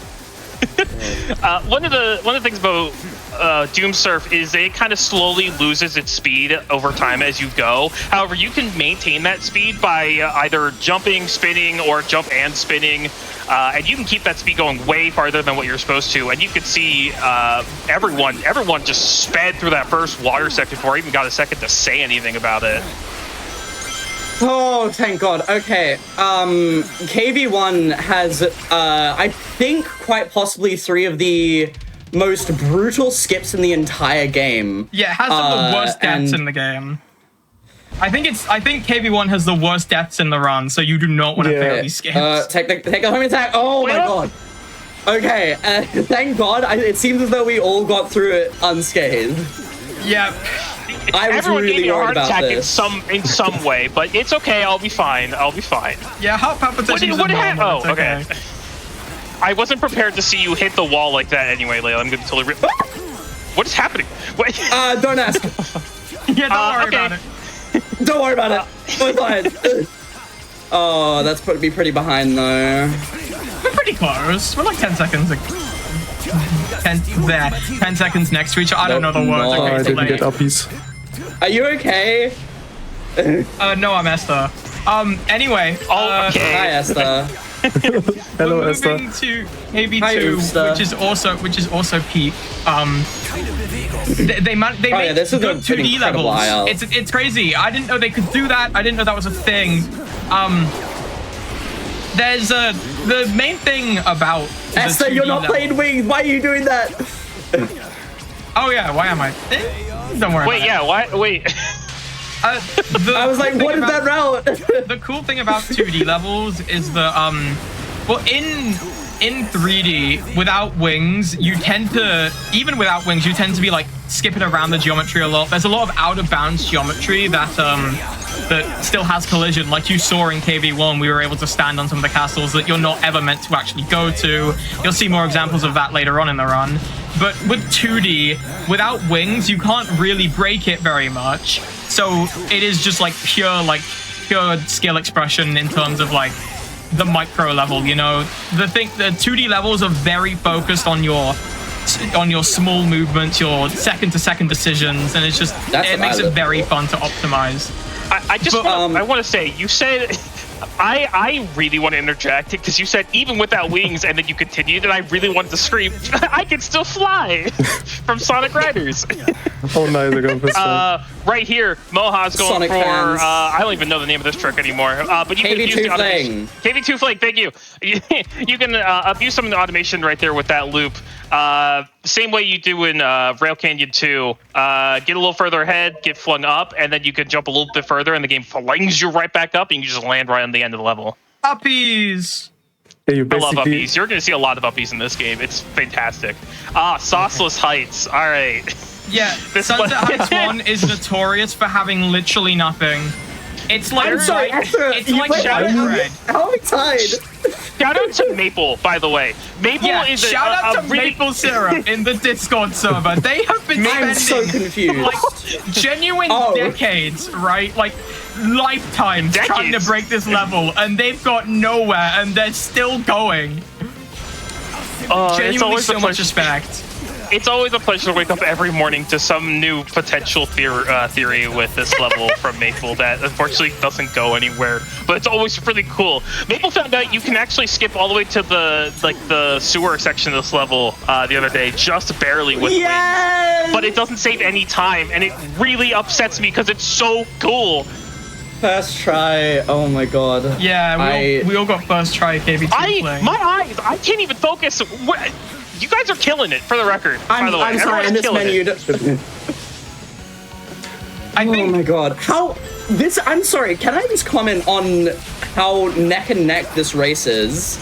Like, everyone is playing so consistently that no one has had a chance to pull ahead. It's the thing is I want to mention about 2D levels, we're not running wings, but the thing is about 2D levels with wings, without wings, you know, as I said, you know, pure skill expression, not really too many game-breaking things. With the wings, you can get through every single 2D level in like 6 minutes.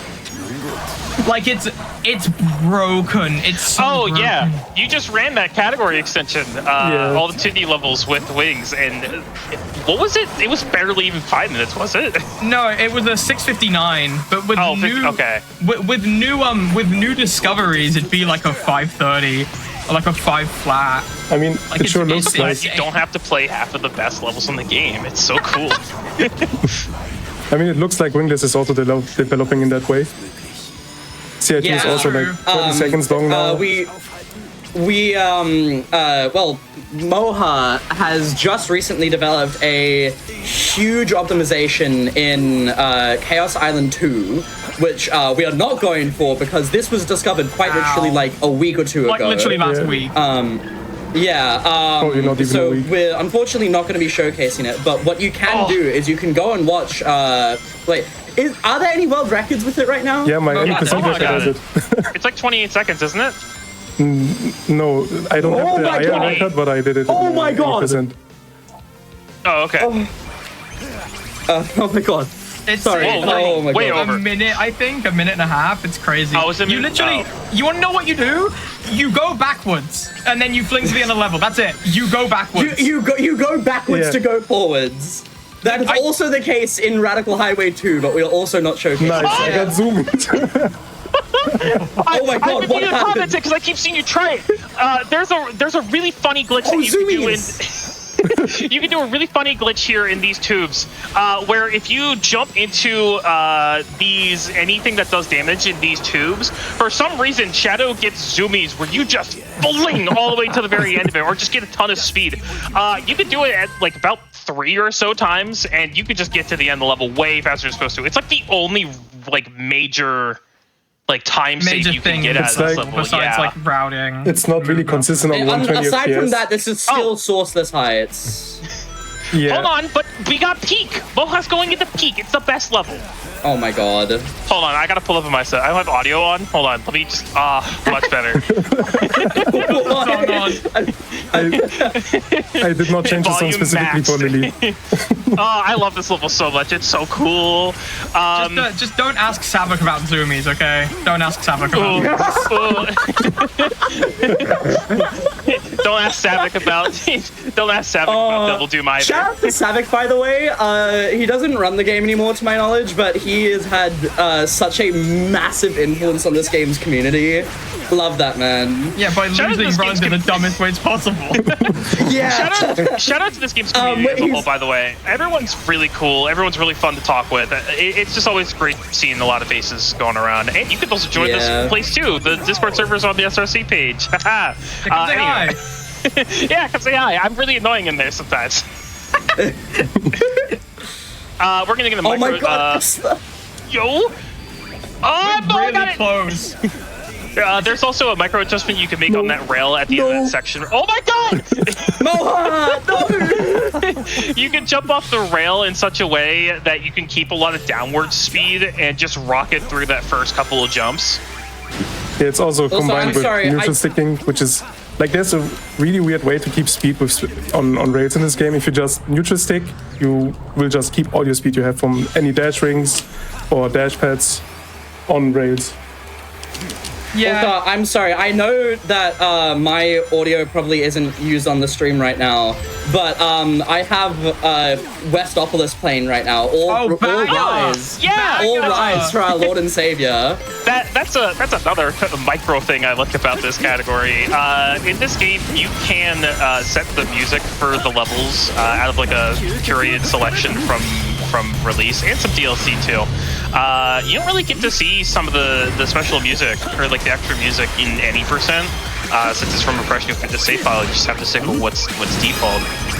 But hey, you can listen to some neat stuff like Final Chase for Arc 1, which should have been the name of the level. However, that's another discussion for another day. Unbeatable Oh yeah, or Unbeatable for the final boss, which completely breaks the entire song selection for the boss. Yeah, I had Ungratify for RC2. What? That song's in this game? Yeah? Yeah, I have Ungratify on for KV1. That's actually a fire choice. Moha's going into Metal Overlord. This boss is also generally an auto scroller. No. Oh no!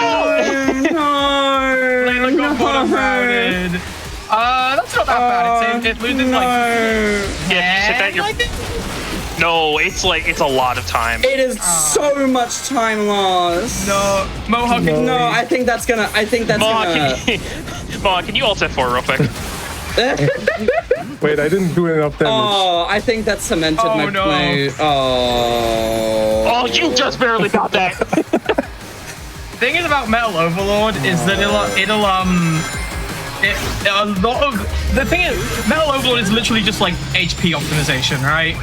Yeah. You wanna, you're spinning the little rubble thingies into him to damage him, and in the first phase, in the 3D section, what you're meant to do is go through this long like second attack phase where you just dodge. You can't attack him, you just dodge. It loses like 30 seconds.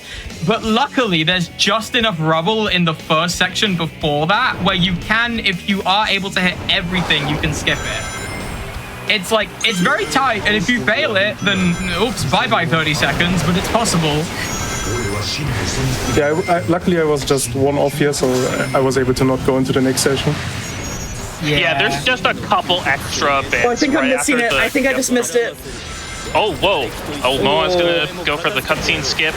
Normally, you're supposed to chaos control right here and hit all these little shards back at him. Nice, Moa. Nice. You're supposed to chaos control all these shards back at him, which is mildly helpful for ILs, which uses the in-game timer instead of RTA. But for RTA, we don't want to see that after cutscene. It's just an extra couple of 5 seconds. We just don't worry about. Yeah, if you time your side steps correctly, you can just deal enough damage. I'm so fine. One of the other silly things about this game I want to mention real quick is for some of the boss fights, there are just little micro quick time events, usually towards the end of the fights, where it just says, oh, hit X in this couple of seconds. Fun fact, they don't matter. You can literally mash every single button on the controller and it'll count every single time. You can also just not hit it and it just also works.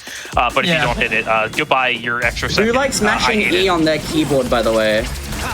Me. Why E on the keyboard? I just literally roll my hand over the controller. Yeah, I don't use keyboard. No. I'm just mashing surf spins just for this because it's easier for me to mash my keyboard key than it is for me to mash right trigger. I never really even thought about that because I'm not gonna lie, mashing right bumper kind of annoying. But E sounds a lot nicer. I didn't think about that. Thanks, Layla. You taught me something new. Happy holidays. Yeah, you're welcome. I like mashing E on my keyboard. Merry Christmas. Merry Christmas in July. It's June, actually. I actually play on default, so. There you go. Yeah. Nice. So I'm gonna be honest. I completely forgot the correct sequence of spins. Oh, so me too. I just wing it. I'm just gonna wing it. You can't wing it. It's no wings. What are you doing? Cheating. Winning your band. Cheating. Reset your run. Yeah! Let's go. Oh, really seeing everyone hit that. Now everyone's going to CI1, which honestly doesn't have a lot peak. It's a fine. CI1. It doesn't really have a lot of things that you can break in half. We've tried. We've tried. It doesn't have anything. It's still peak. It doesn't really have anything that you can break it with, and there's not really a ton of like crazy optimization. You can fling yourself across here really fast, which looks really scary. Promise, it's really not. It's kind of chill. One of the micro things I want to mention real quick, for some reason, if you are going down the long straightaway, if you're boosting and you hold the slide button, you just go faster. Yeah, for some reason.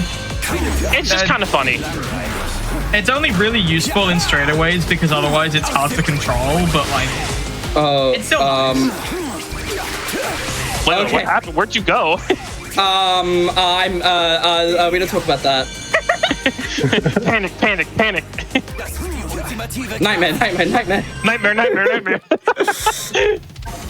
As they're skipping that loop, normally you're supposed to go through that loop and cute little automation happens. We say, lol, no, leave. No. Hey, we don't talk about it.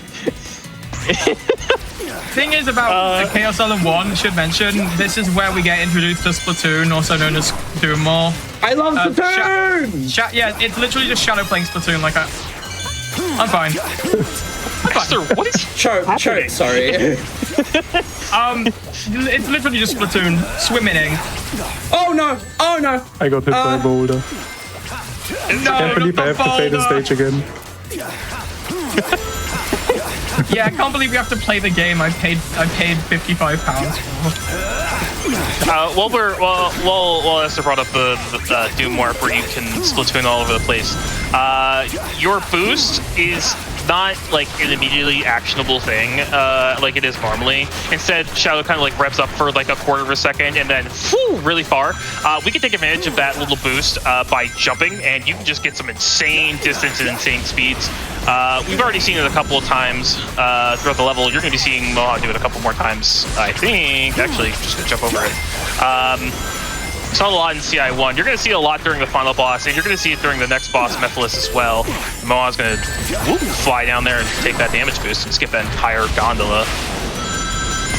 Gondola's a boring. So what was that? Oh, did you not have your air boost? No, I used it to get the rainbow ring. Oh, okay. Fun Hedgehog Engine 2 quirk is that for some reason, even though in Hedgehog Engine 1, all of the stuff like rainbow rings and springs reset your air boost, it doesn't in this game. Yay! You have to actually touch the ground, except if it's a rope, because ropes are the ground apparently. Springs aren't, but ropes are. I mean, sometimes they do. They're connected to the ground. It's literally just inconsistent.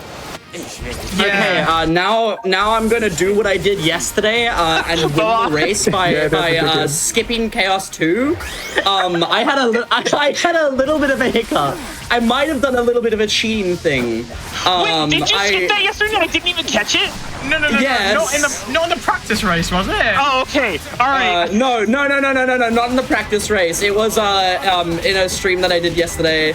I got a 42 that was only a 42 because I skipped CI2. But it's okay because I got an uncheated run that was a 4303. So yay! We take that. Let's go PVs.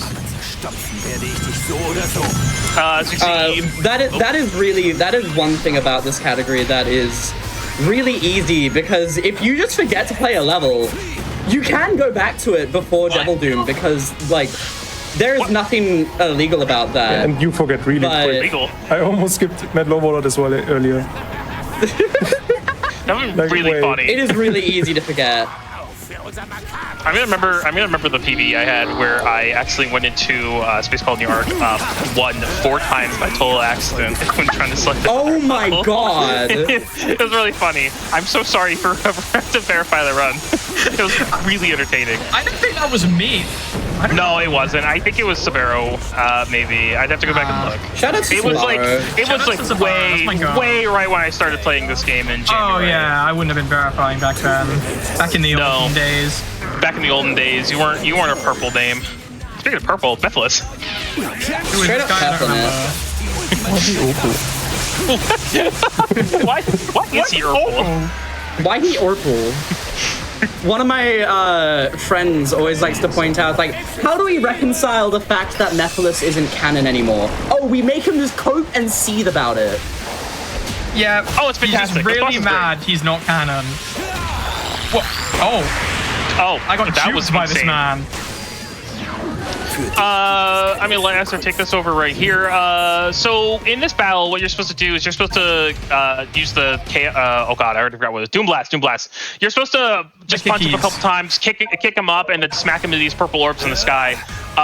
You're supposed to do it like a handful of different times, but instead what we do is we mash the button to punch him a whole bunch of time, and it just does extra damage that the game isn't expecting you to do. So we can kind of micromanage the damage that we are doing and get him in 2 hits instead.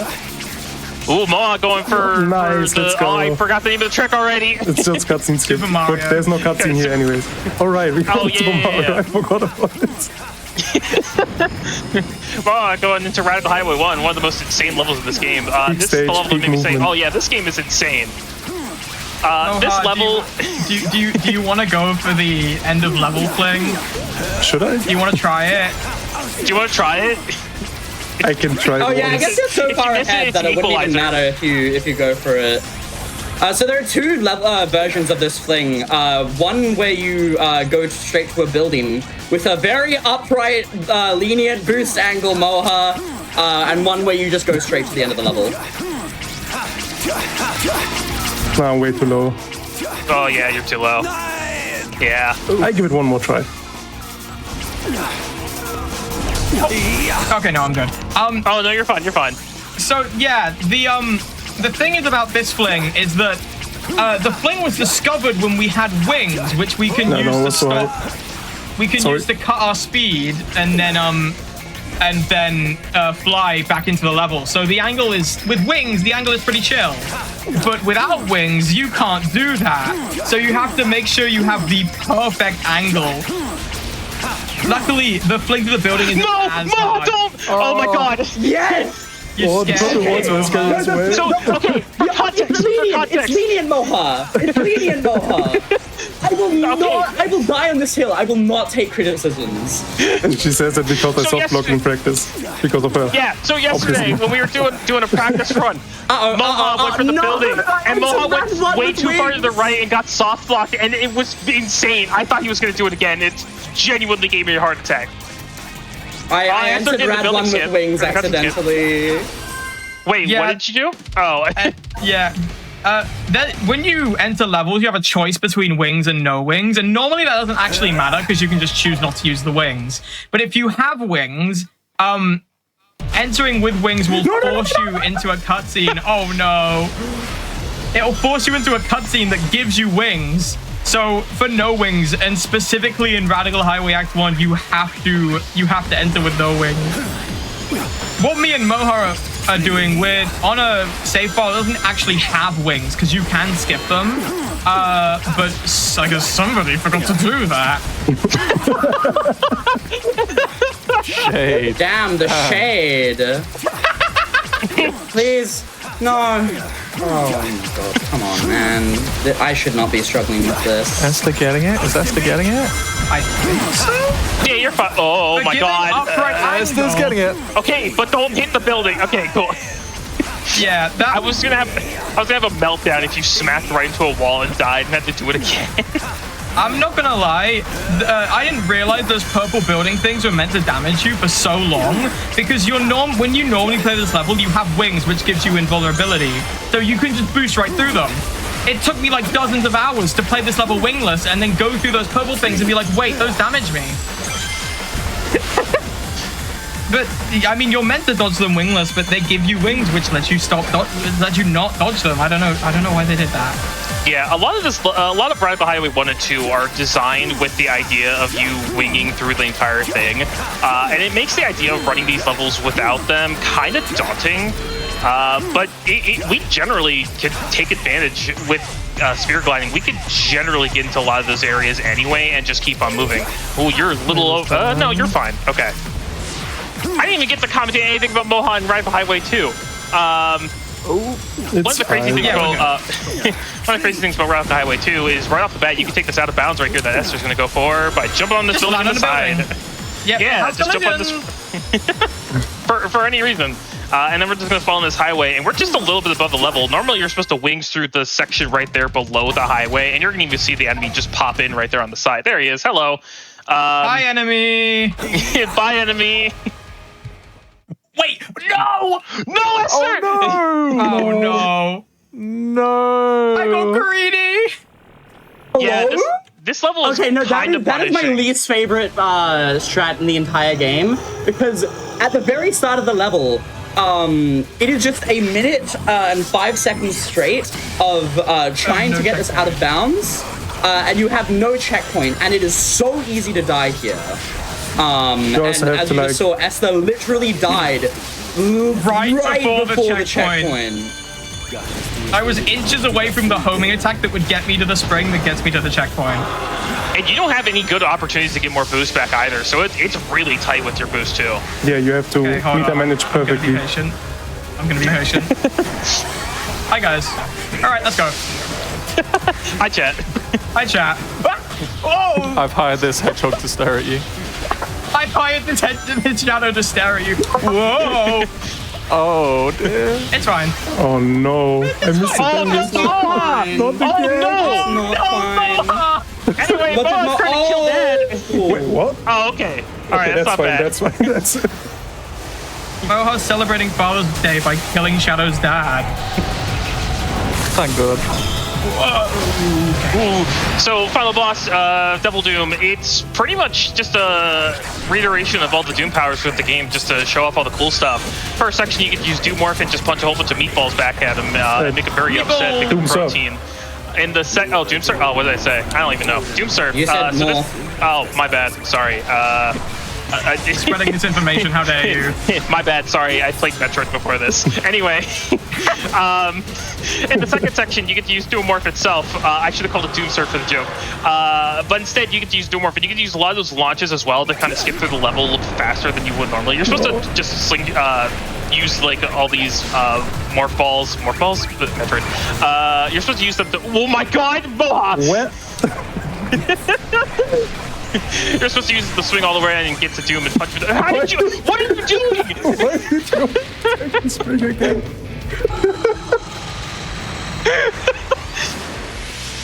That's also the thing with this game. Shadow just likes to homing attack, like where he would go slower, and he just decided to go back to the spring.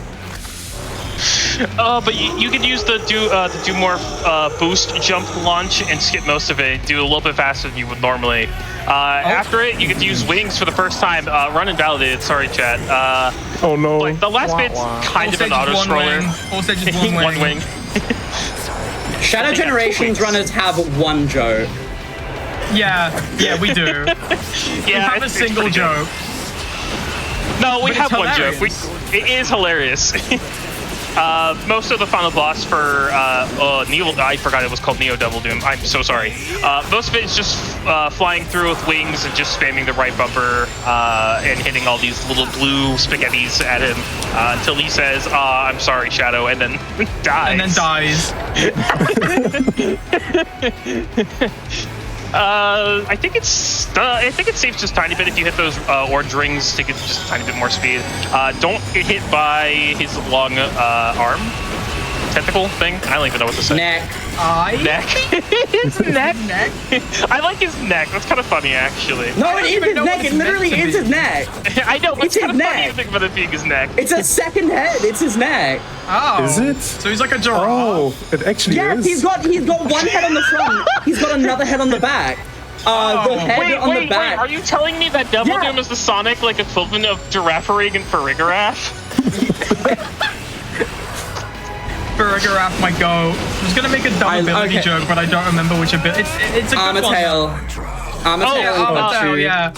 You're lucky you have the VGC player in call. Time is coming up very shortly for Moha now that he's finished up Devil Doom. He's got one more QT where you gotta spam X. At the end of that QT is what time is, so I'll call that out once that pops in. Unfortunately, you have to watch this cool cutscene of Shadow flying all over the place, not just in lasers, being just the most cool fictional video game character of all time. Yeah. And time. GG Moha! I want to mention something about that QTE. Lily said you have to spam X. She was lying. You lose no time by not spamming. Yeah, you can just sit there and go AFK and you will not lose any time. Awesome. Quick time events in this game are just a myth. Except the first one in ARC. Which we don't play. Yeah, we don't play that stage. Yeah, we just hate having to do QTEs so much. We skip the only one that's functional. I forgot there's a QTE in R. Yeah, with the rocket. Missile! The missile! Yeah. Oh, I literally haven't seen the missile in like 18 million years. I forgot it was a thing. All right. I love this game. This game is fantastic. It's awesome. Time for wing. Best power up in the game. Ooh, and Leo's got one more section of the Doomorph before getting into wings. I keep on getting thrown off by German Shadow. I know that this is what happened with like the mainline GDQ run, but still... Thank you, twitch.tv/the Alpha Dolphin. Speaking of, actually, this phase of Devil Doom, already seen Moha go through it, and there's not really much to talk about. So, gonna get thank yous done now, and honestly, obviously, big thank you to everyone here, all the hosts, all the GDQ staff, and obviously my fellow runners and my commentators, Moha, Layla, and Lily. You're all amazing, very cool people, very cool runners. And I also want to say just a massive thank you to the Shadow Generations community in general, all very cool people. I mean, we've already had this discussion. Because Lily felt the need to say it, but I'm saying it again. The Spoiler alert! Sorry. Is amazing. Yeah, Lily spoiled my thank yous. How dare she? But yeah, everyone there is very cool. I want to give some shout outs. Shout outs to the mod team. Me and Moha got added as mods pretty recently, and this is both our first speed game and our first modding time, and they've been very helpful in teaching us how to not burn the server down. So I appreciate it. I also want to give a shout out to Withered, who is an amazing IL runner. Frankly, they scare me. Absolutely grinding down levels, especially the Radical Highways. Genuinely amazing ILs. Same Also with Zans. always there when we discover something new there. Frame one in the channel, letting stuff out. Time's coming for Esther, right? Yeah. Time. Yeah, that's my time. And as well, Zan's amazing IL runner held any % world record and then stopped running it. pops in, gets 4 minutes better than second place, leaves. Refuses to elaborate. And GG. Also, big shout out to Shax, another IL runner. We don't get to show off the IL strats in this run because it's RTA and not IGT. So go check out Withered's ILs or Shax's ILs, where you see a lot of the focus is on routing for chaos control because it pauses the in-game timer. It's an amazing watch. I'm sorry to interrupt your thank yous, but time is coming up for me in a second. Yep. And time. GG. Yeah. GG's everyone. Fantastic runs all the way around. Is there anything you three wanted to say? Moha, do you have anything? Sorry, Layla, go ahead. Sorry, I was going from the top down again. I'm sorry I'm jumping in. I just want to say thank you so much for having me. This is my first time on GDQ running, and I've had a good time. This is great, and I couldn't have asked for a better first time to be on here than with my three amazing friends, Lily, Esther, and Moha. You guys are amazing. Thank you so much for inviting me on here, and thank you so much for orchestrating this idea, Esther. I really appreciate this opportunity.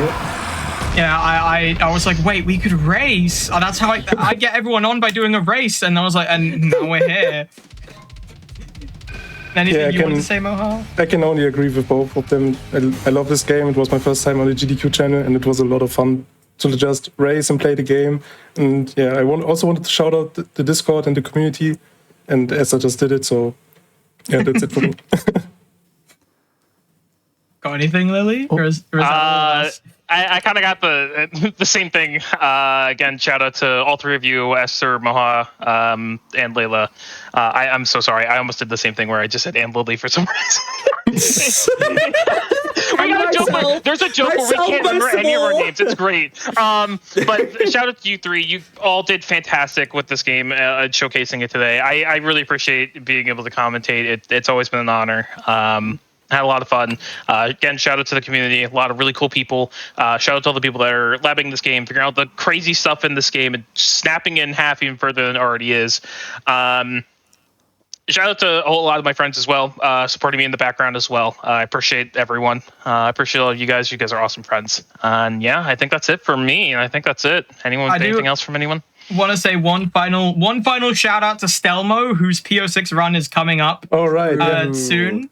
If you want more me and Moha content, we'll be commentating.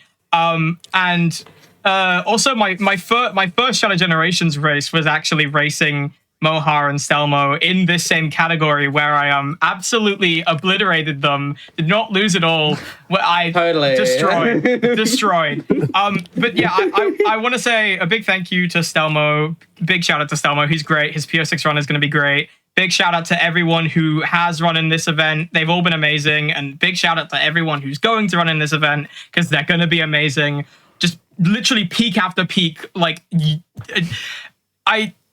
just peak. I can't put the words. I don't have the words. Absolutely amazing. Absolutely amazing event. Awesome. Well, folks, thank you so much. I've got to try and follow that up with my closing words. I just need to reinforce that this is by no means the end. This is only the first half of the second day, so there is still very much a batch of runs to look forward to. But I'm going to have to say good night for the night, because I will be leaving the hosting duties to Amber Cyprian, who, without which this event wouldn't have started. All of the 6 years ago that it did kick off. So before I move on, I'm sure they will probably reiterate this through, and then at the end of their shift, I've actually put down some notes, which I feel is unlike me. I'm usually a bit spontaneous. So I just want to say, when it comes to Sonic games, because we've got to talk about Sonic stuff, get tapped in with Sonic speedrunning. Sonic speedrunning is so cool. You've already seen like a big chunk of the Sonic X Shadow Generations community with this run. Definitely worth having a look at them. And then if there are any other runs that you thought, this looks really cool, I think I want to give this a go. Honestly do. See what kind of community spaces are around, see what resources there are to learn the speedruns, and then come join. It is a good time. We'd love to see more folks who kind of see these events, they think, I can do that. and then we see them in the future being like, hey, I've got a run for you. If you do check in, if you do have the time and you're going to be watching till the end, you'll also find out what the theme will be for next year. So do keep your eyes open for that. And then all of the different Sega games as well. You can find all the leaderboards on speedrun.com for these games. And I'm sure some of them will have some resources. Some of them might lack a little bit, but that's all right. You can find your own fun in all of those games. They have already been mentioned during this event as well. The Sega crew who put on events specifically for Sega stuff, which is always awesome to see. There's always a really strong rep at the different mainline events that we have happening at Games Done Quick. There were just a couple things that I also wanted to mention. Since Shadow, you saw 3 wonderful versions of him. I thought, as it's Pride Month, there was once a saying that Shadow said of, if the world chooses to be my enemy, I will fight like I always have. A trans allegory? Who knows? But folks, have a lovely Pride Month. We're only halfway through, but check in on your friends and make sure that you're taking care of yourself. Remember basic chemistry as well. Ice melts. God bless. We will be seeing you for the rest of the second day of Sonic and Sega All-Stars. Amber is going to be taken away, and we're going to be seeing Sonic the Hedgehog 2 for the 8-bit systems. This is Hib out.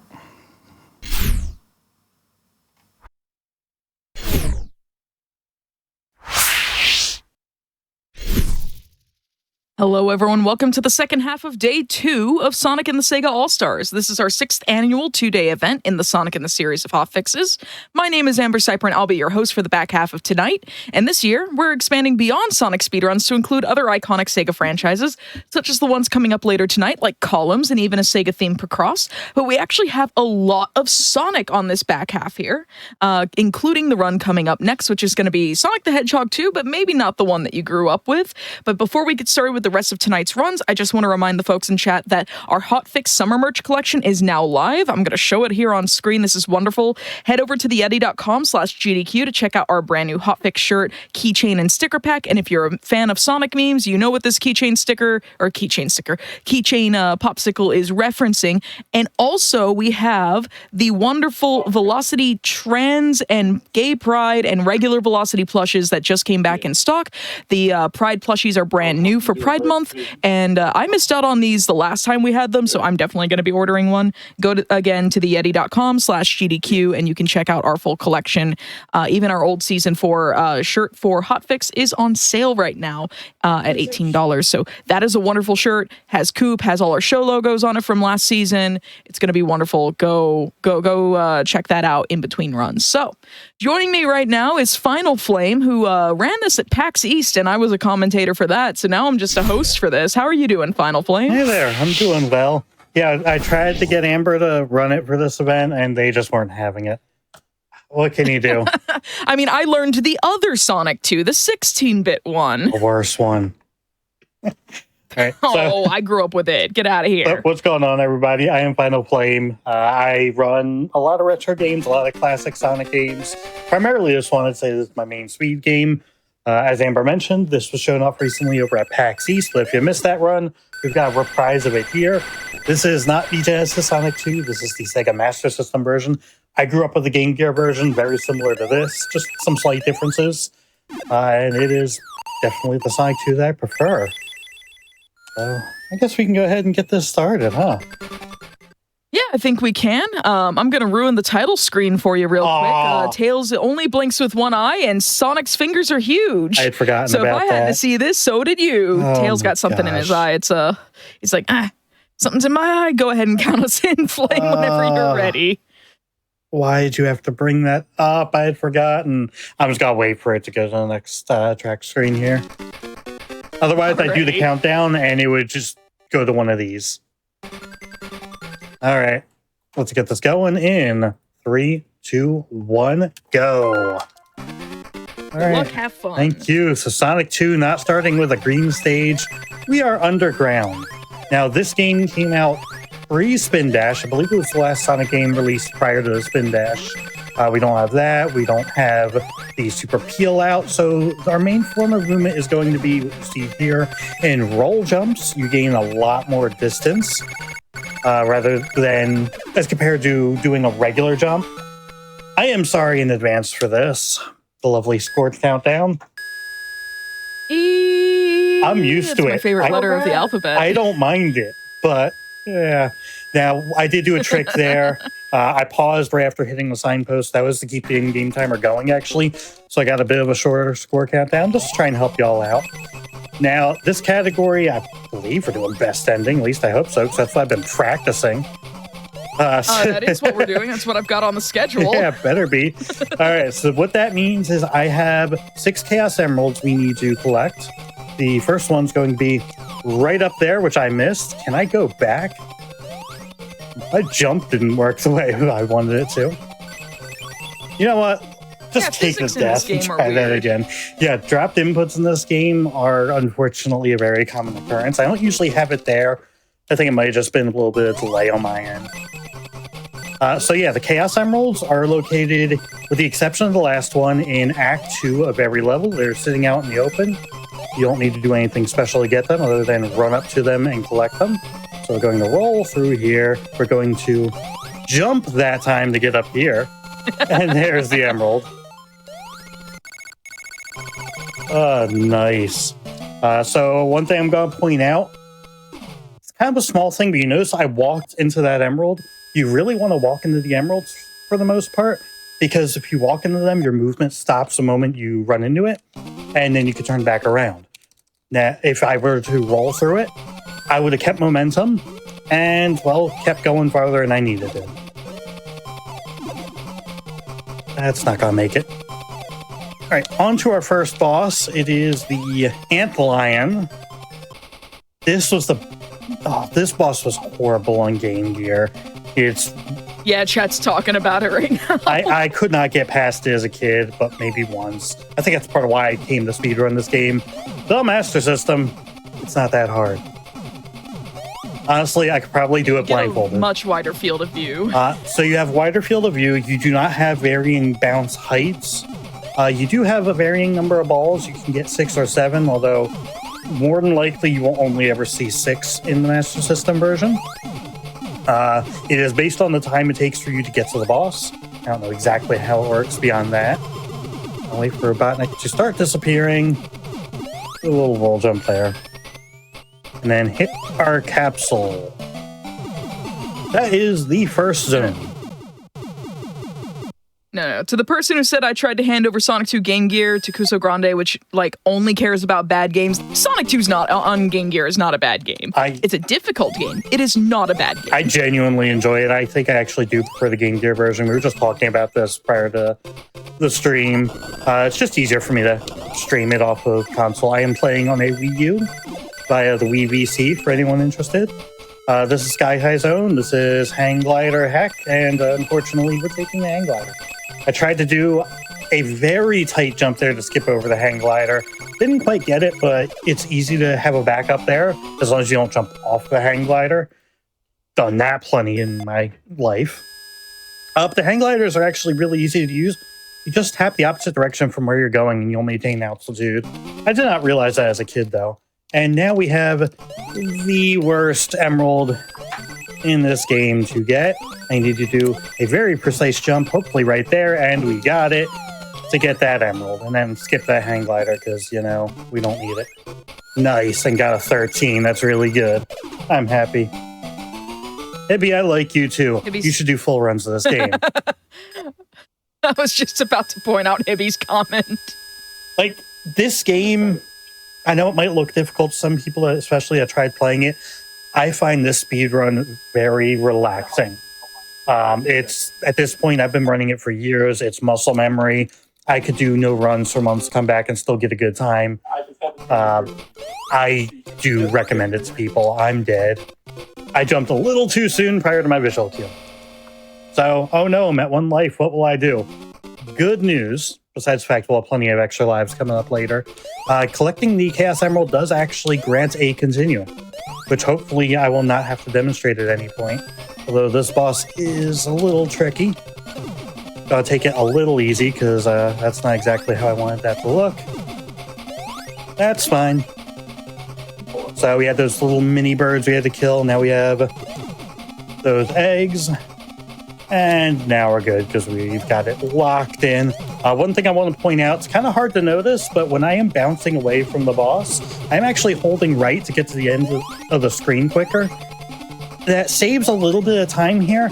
That is going to be absolutely incredibly required for the very last boss of this run. To essentially try and keep it in a stun lock.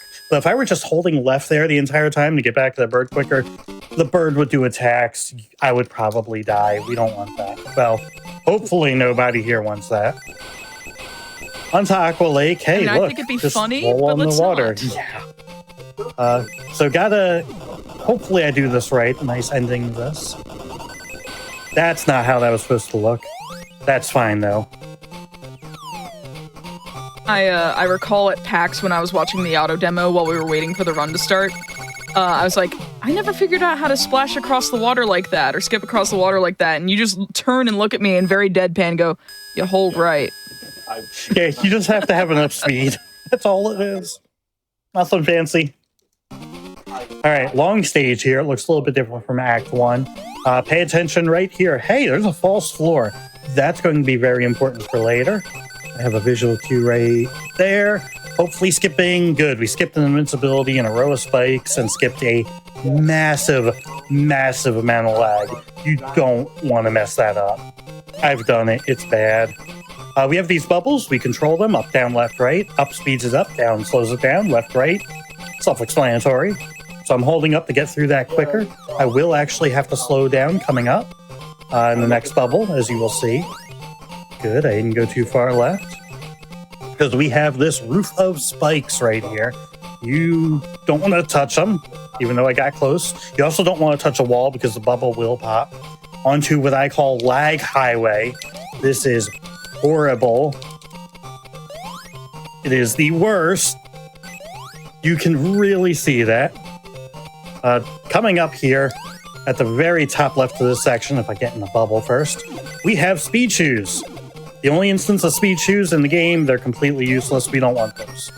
We're going to go down this path. Why? Because this leads us to our third Chaos Emerald. Real easy to get to if you know it's here. And then we're going to go back the way we came. Hold up. And you might wonder why, because there was a dead end right there. Where are you going to go? You remember how I talked about that false wall earlier? That's really important. Right there. You do not want to skip that. You do not want to go through the rest of this stage, the whole bottom section. In a speedrun, if I somehow ended up there, it's faster to just die and do the whole stage again. It is that bad, that long. Another fun fact about those speed shoes, it is not present in the Game Gear version despite being advertised on the box. It's replaced, I believe, with a 10-ring box. Why? I don't know. I guess the Game Gear can't handle Sonic going fast. I mean, the Game Gear can't even handle inputs without eating them, so I mean, it would not surprise me. The Master System's not that much different, let's be honest. Oh, sorry, yeah, I was going to mention, like, the 8-bit system, and I forgot we're not on Game Gear, we're on Master we are System. Not. So we got the Mecha Seal here. Just gotta do 6 hits. I'm kind of manipulating the boss there, so that it doesn't waste a lot of time doing an attack I don't want to see. Yeah, first boss took 6 hits, second boss 6 hits, third boss 6 hits, fourth boss. Just kidding, it's not gonna be 6 hits. All right, that's halfway through the any percent portion. Now you get your Green Hill Zone. And there are plenty of those with amazing music. I really do enjoy the music of this game. Come on, Sonic. Do your roll jumps. There is 1 extra life, 2 extra lives. And if I really wanted it, there's even more coming up. I actually probably will be getting another. It's just in the path of where I'm going. Right there. Didn't quite make it. That's okay. So we'll do the bottom route here. So yeah, if you ever make it this far, even casually, there's another extra life right above us there. It's an extra life farm. You can also pretty simply, I believe, get 100 rings. You see, I got 89. I wasn't even trying. And as in most Sonic games, 100 rings, you'll get an extra life.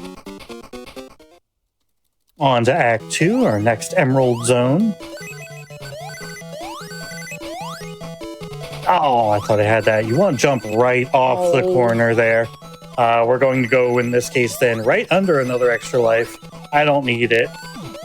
God, I hope I don't regret saying that.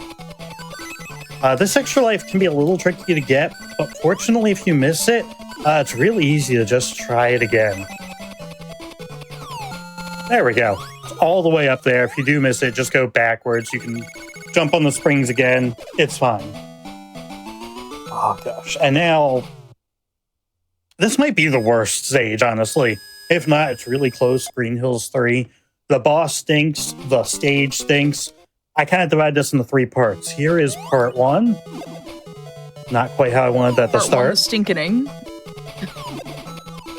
Gotta take it a little easy here, because you do not want to die. Most of the stuff you don't see is, in fact, a spike pit. And now everything you don't see is absolutely a spike pit. This is part 2, actually the simplest part of the stage. And on to RNG the boss. Yes, Sumo Pig. Oh, I missed a hit. That's unfortunate. Yeah, so there's very little RNG in this game. This boss is one of them.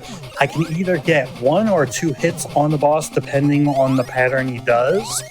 Specifically, the move he does when he kind of sits there. That wasn't terrible. I did miss a hit early on, but we didn't die. You know, I call that a success.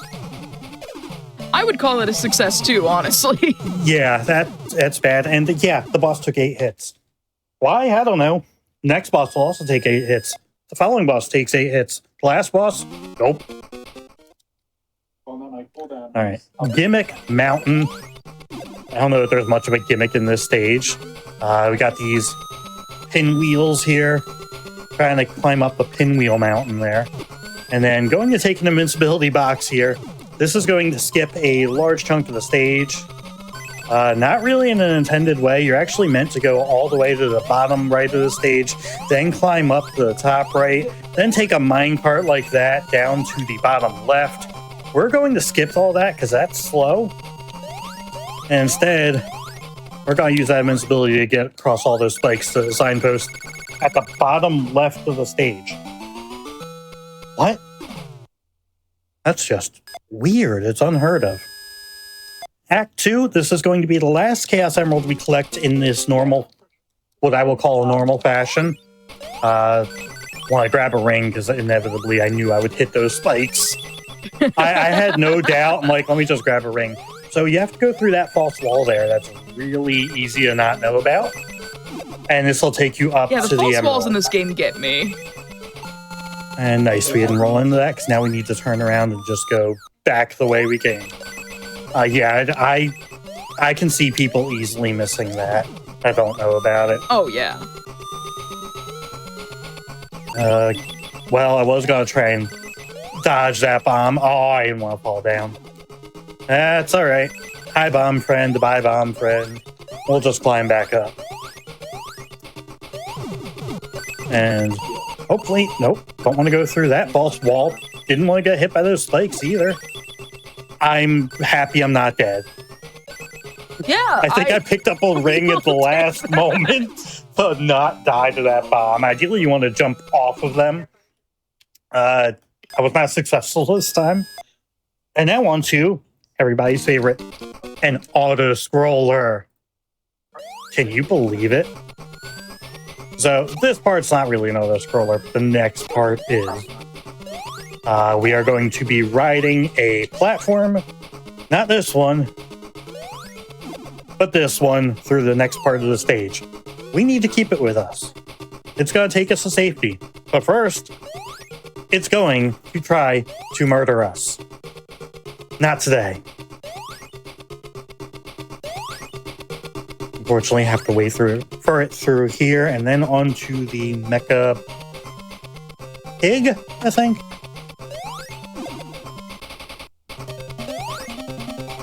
There we go. A couple. Is that a pig? No, this might be the boar and the pig was Green Hills. I think that's actually right. Yeah.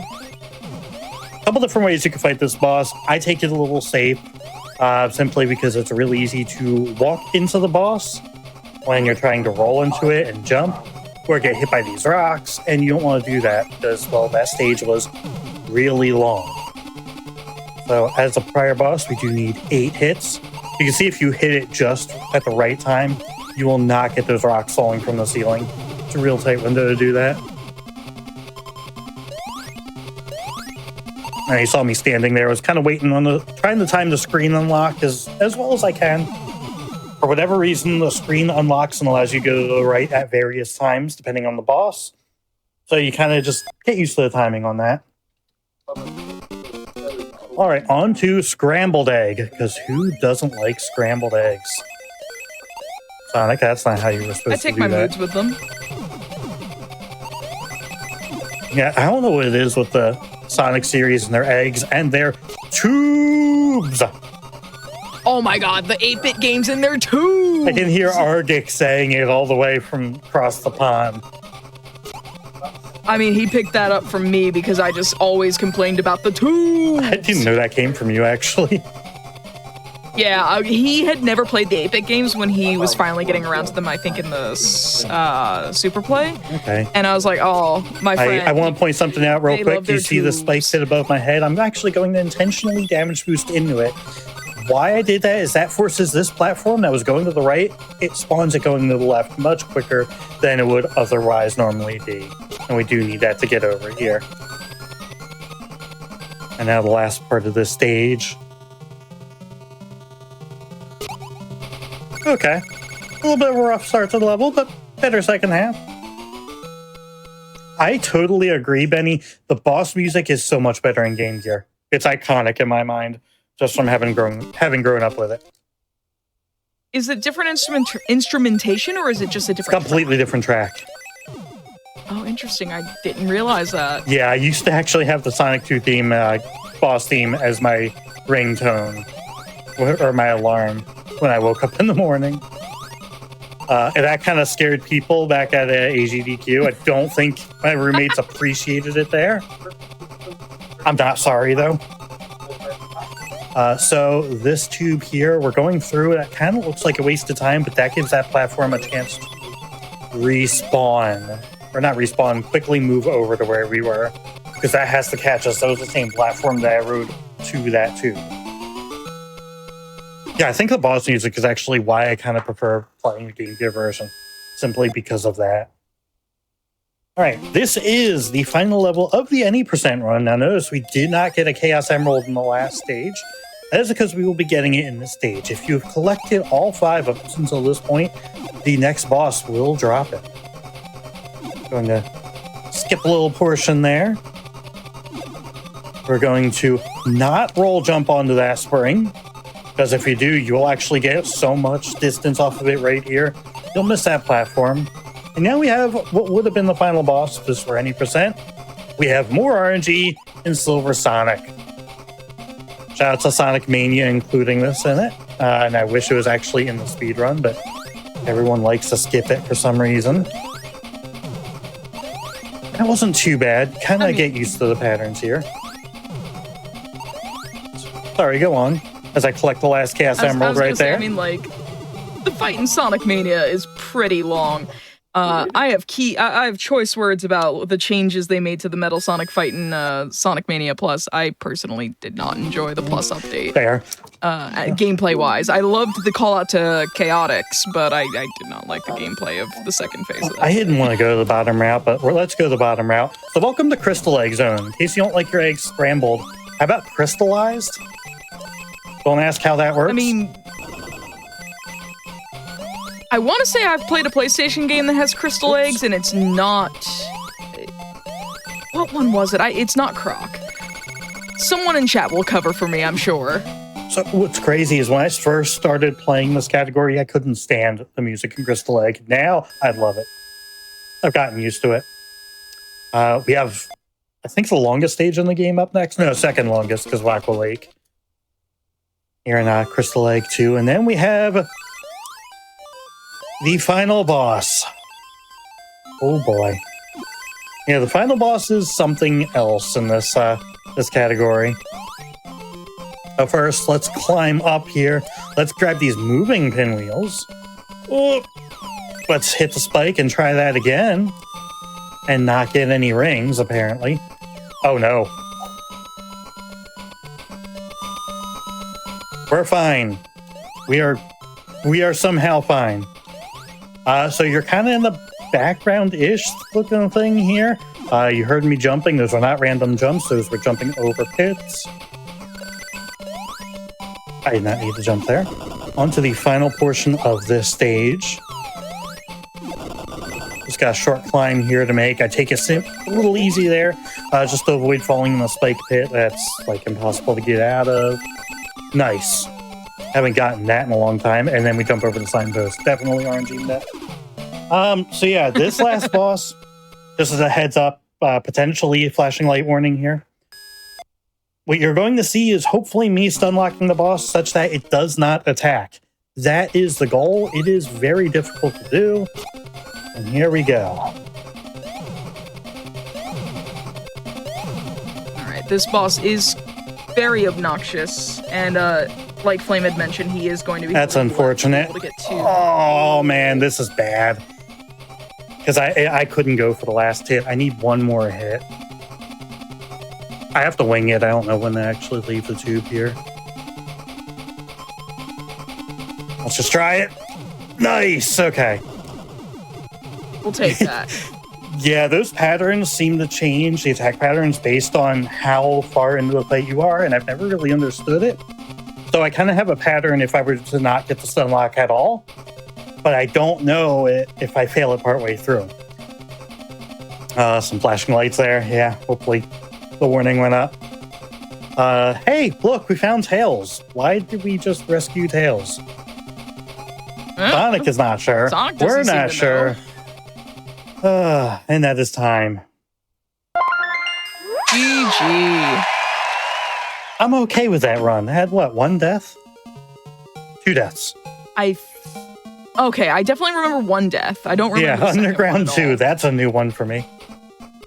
Oh, right, the intentional one. I was thinking. Yeah, I'm like, at that point, it's just easier to die, reset, do it again. Yeah, that is Sonic the Hedgehog 2. That is best ending.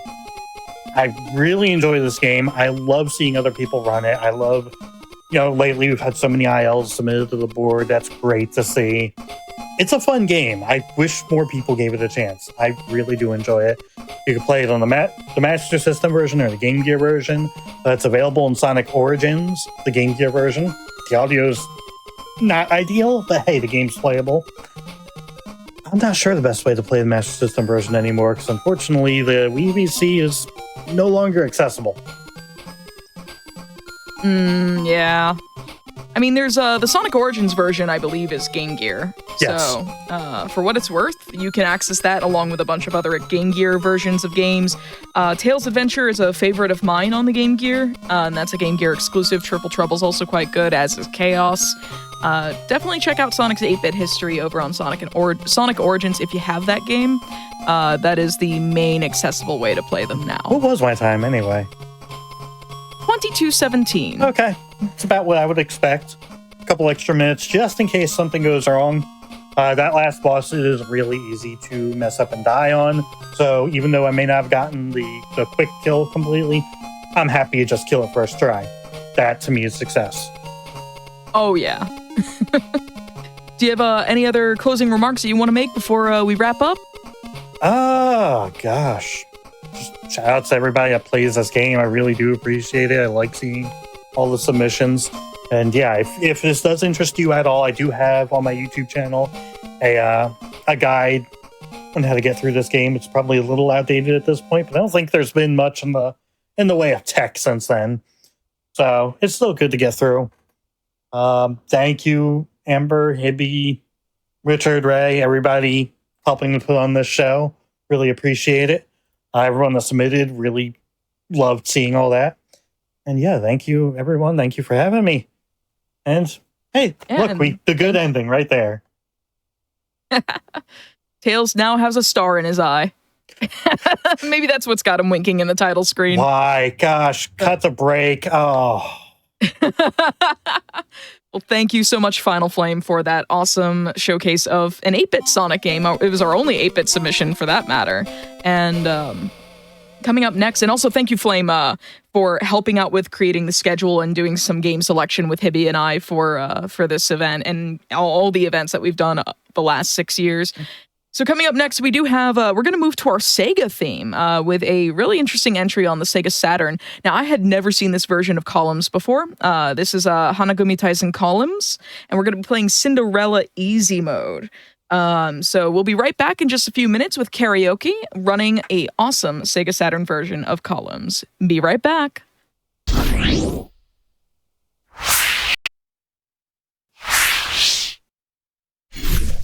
Hello, folks. Welcome back to the second half of Day 2 of Sonic and the SEGA All-Stars. We are moving into our puzzle block.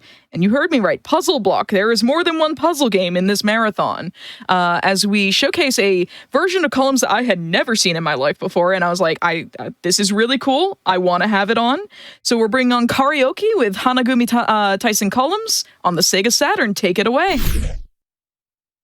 All right. Hello, good evening, everyone, and welcome to Hanagumi Taisen Columns. Yay! I have the disc right here.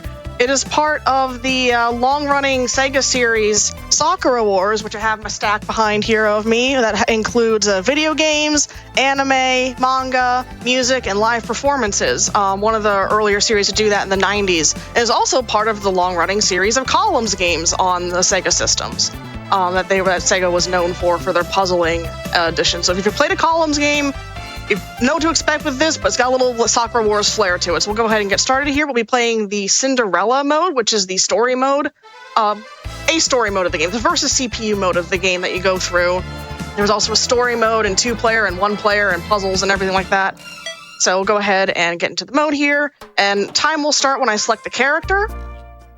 And we're going to be playing as Sumire because Sumire is best girl out of the main 6 girls here. So 3, 2, 1, go. Good luck, have fun, and may the RNG be in your favor.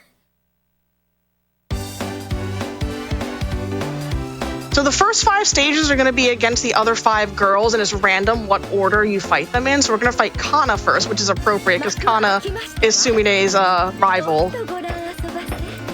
So Columns, if you've never seen Columns before, your goal is to stack the gems as they come in vertically. And clear 3 of them and create chains and combos, just like every other puzzle game out there. The Taisen part of this, which means battle, comes from the bar in the middle that fills up as you clear gems. And when that bar completely fills up, you get this choice between attack on top, hold in the middle, and heal on the bottom.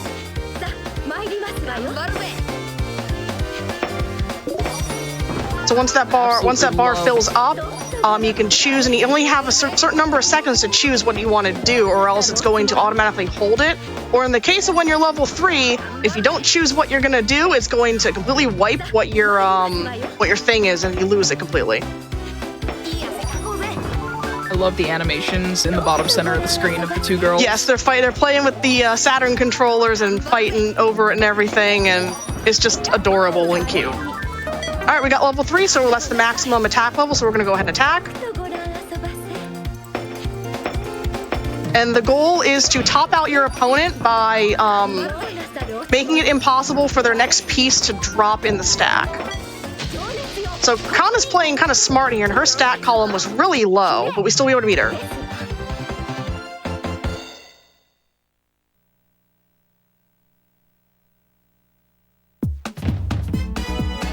So this game is part of there's 2 games in this series. Hanagumi Taisen Columns 1 on the Saturn, this one, and 2 on the Dreamcast. Oh, Iris is next. Iris is my least favorite character, so we're gonna beat her. Each character has different sort of stats to them. So Iris here is kind of more of a healer character. Her attacks are going to be weaker, and her healing is going to be very strong. She's kind of a defensive character if you like playing defensively in comparison to playing offensively, which Kana was more of an offensive character. Not need to put that there like that. That's okay though, we'll fix it. So something about Columns, if you didn't notice before, you can match diagonally in this game. And I think that applies to all Columns games as well. This is actually the only Columns game I've played. Music in Columns, I want to say Columns 3 on the Genesis. That's the Columns that I recall growing up.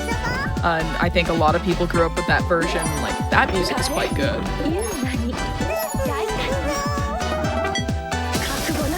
Level 3 already? I almost didn't notice we were at level 3. That would have been bad if I had kept that, because I got such a low stack that I don't want to keep my level 3 right now.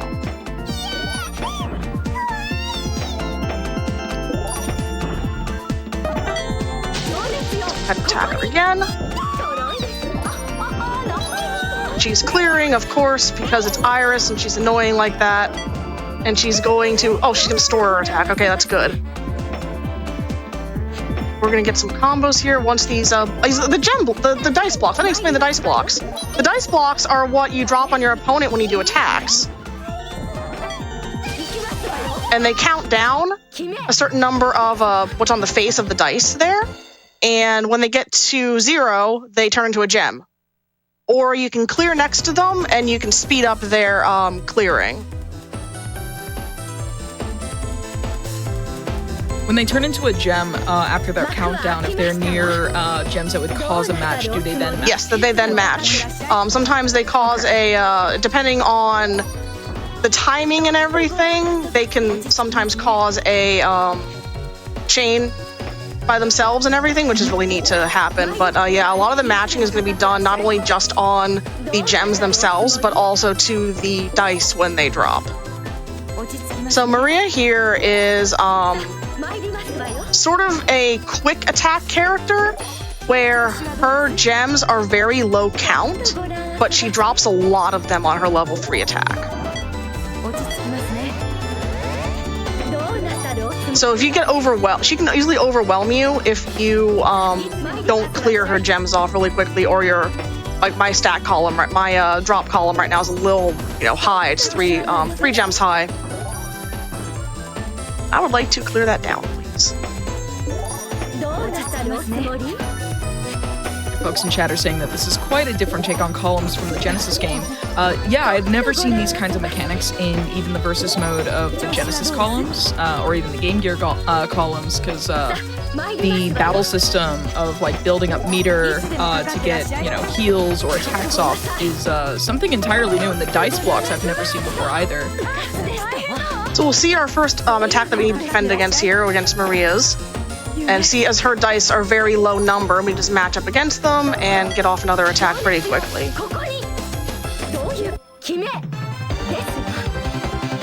Nice top out. Which was good, because I was kind of running out of clears there, and I was a little bit high. Yeah, it looks like you just have to, in order to top out the opponent, I believe it's the same kind of system as Puyo Puyo, where you have to top out the column specifically where gems start dropping from. So like the second you're able to block that up, the opponent just loses, even if they have other space in their playfield.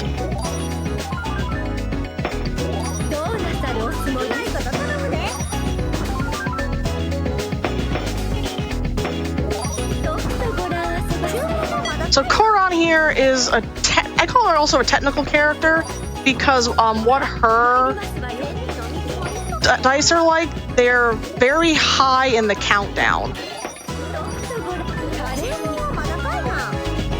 So she'll send off a bunch of dice at you, and they'll have like, I think the maximum amount of count you can have on a dice.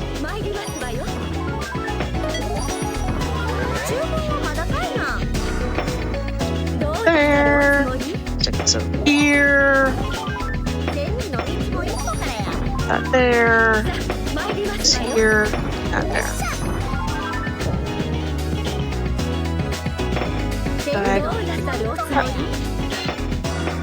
Let's clear off.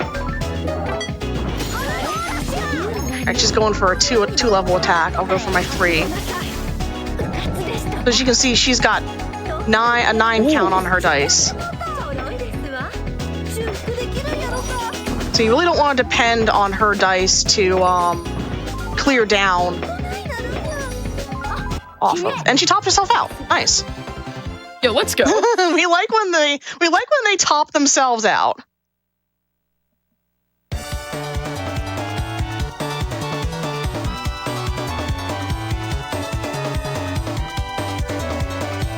Yeah, the 9 counts were unsettling to see, to say the very least. So Sakura here is basically like your Mario character. She is very standard across the board. Sumire I like to call the Luigi because she's also pretty standard across the board. I think her attack might be a little higher than Sakura's. But honestly, I just play Sumire because Sumire is best girl.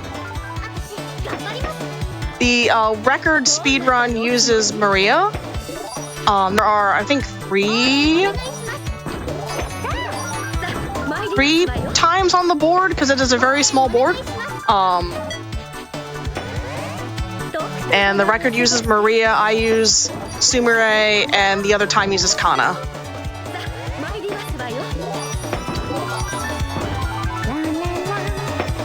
And we are playing on easy difficulty. There are 3 difficulties in the Cinderella mode: easy, normal, hard.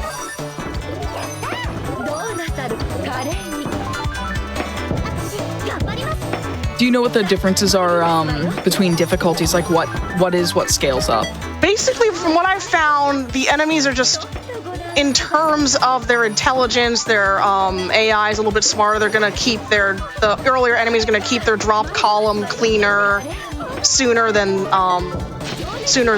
normal. They're gonna do more chains and more attacks at you. And that's kind of basically it. Where say the final stage in this game might be equivalent to the first difficulty of hard level or something. Okay. And we've beaten all the other girls, and I forgot to talk about the plot of the Cinderella mode. So the girls of the Imperial Assault Troop, Imperial Floral Troop, are a group of girls who work in a theater, and they put on plays. So right now they're putting on the play of Cinderella, and they're fighting with the columns in the columns thing to see who's going to play the role of Cinderella and the lead top star role of the play. So we defeated all the other girls, and now we're like, well, who else is there to, we're gonna just win and be Cinderella now, right now. Well, those 3 girls, who are kind of like the support staff of the theater, are like, well, we want to be in the play too. So now we got to battle against those 3 girls. It's like, well, what if we were Cinderella? Yeah, what if we were Cinderella? What if we were important for once? And someone is asking, what exactly does the healing bonus do? The healing bonus will clear your blocks from the bottom up a certain number of rows, depending on what your heal stat is. So Sumire's got kind of a standard healing stat, and she'll clear 2 rows at the default. And those 3 girls are getting on me here. Oh, Lord. That helps a little bit there. There we go. Kampeki desu wa, indeed. Yeah, they like to attack early and fast. But their attacks are only in the basic 3 colors. So knowing that, if you can defend against their attacks, it's really kind of easy to clear down from them.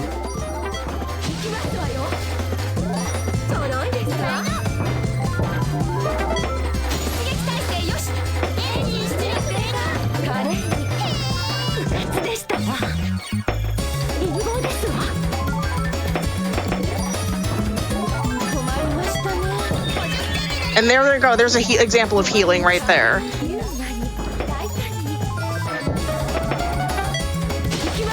They're doing really good keeping their stat clean in their drop column. There we go. Oh, wait. Oh, they're going to clear down. They're going to heal, yeah. Oh, they had enough time to get that heal off. Oh, there we go. Yes. They actually had, I believe they had some at the top. They dropped a piece on the top, and it dropped down and filled the rest of the column in there. CPU is on the right side. I'm on the left.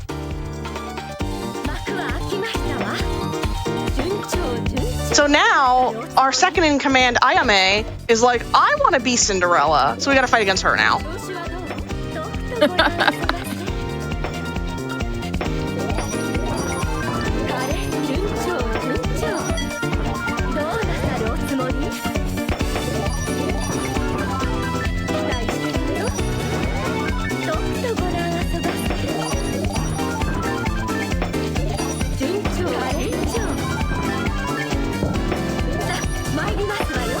as well as the main part of the Sakura Wars series, since I don't think many people have, if they've heard of it, they've probably heard of the anime, and not really the games that it's based off of. So the plot is there are these girls that in Imperial Taisho Tokyo, in an alternate universe where everything is steam powered, these girls work at a theater and they're also giant robot pilots to defend the city from the evil coma monsters, demons that attack the city. And so in their spare time, they're working at the theater, putting on plays and everything, and then secretly they also pilot these steam-powered robots. So Ayame just attacked me. Her special thing is that her attacks are always going to be in columns. So if you can defend against her attack, you're fine. Just defend the amount of moves, and you can very easily clear them out and get a big bonus to your attack as well. It's funny, like, I've heard of the name Sakura Wars, but it's usually when I'm, like, looking at a list of, like, games that have released on, like, various systems and whatnot, and, I knew of it as a game series before knowing it was an anime series, because I've actually never actually booted any of those games, but, like... In my stack here, I do have both anime and games. Out of all the games, there's a lot of games in this series. They did a lot of main games and spin-offs and everything. Only 2 are officially in English. And that is Sakura Wars 5 for the PS2 and Wii. We got it on the Wii over here as well. And Sakura Wars also got Shin Sakura Taisen on the PS4. Ooh. Like the premise behind the anime actually sounds genuinely interesting. As a theater kid, plus also someone who grew up really liking Zoids. Oh, I love Zoids. Which is Zoids is such a sick mecha anime. Like the series I'm familiar with was the one that they put on Toonami, which was like New Century Zero with the Liger Zero. Yes, that's the one that I watched the entirety thing of, getting ready in the morning before school, and I'd watch Zoids and just be like, Zoids is awesome. So our final opponent here is Yoneda. He is the commander-in-chief of the Imperial Defense Force, and he's like, well, I want to be in the play. I want to play as the prince. And we're like, old man, no. We don't want you as the prince. We want Lieutenant Ogami as the prince. And Lieutenant Ogami being the main player character of the first 4 Sakura Wars games. I had the same question Chad did. Does this guy want to be Cinderella too? No, he wants to be the prince. So his attack is very random and also a little bit high in terms of the dice that drop. But he's pretty close to his top.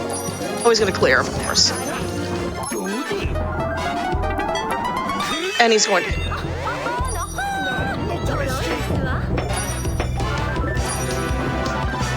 The animations have all been great in the center, but his are by far some of the most gamery animations I've ever seen.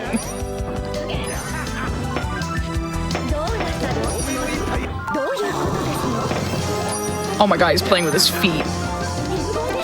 I'm probably gonna lose here. Unless... Nope. Yeah, okay, we'll take the loss here. That's fine. Yoneda, that's his name, Yoneda, is very difficult. We're going to see Sumire complain that she doesn't want Yoneda to be the prince. And you got unlimited continues. So these also show these scenes here that I have the scenes turned off. That in between each, if you turn them on, in between each stage, you get to see the scene of what character plays what part in the play. So it starts out with the most basic part of the tree and works up from there to Cinderella. Yo, who played as a tree in their school play? Anyone? Did Midsummer Night's Dream like 3 times in a row. Ended up being casted as Puck by 3 different directors every single time. I was a lost boy non-speaking role in Peter Pan in 6th grade, and that was the only time I did theater. after that, I stuck to set design instead. Ooh.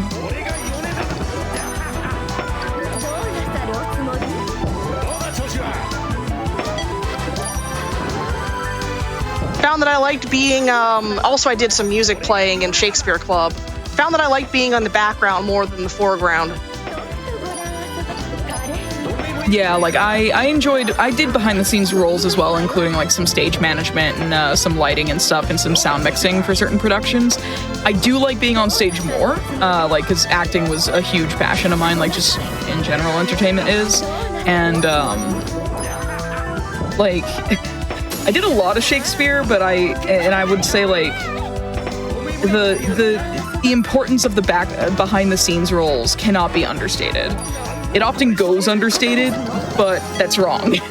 Like, there is no, like, the production quality does not exist without your set designers, your costume designers, your folks on the lighting, your folks on sound. Like, if you are a production with an orchestra or with a band, like, all of those off-stage roles, so important. GG! Let's go! Second try, not bad. Yeah, we take that. We take second try on the final especially boss. after my luck for the rest of the practice I've had this entire week. So do we get to be Cinderella with our choice of prince? Yes, all the other players in the back are just looking on at us going, oh, look at Sumire going, oh.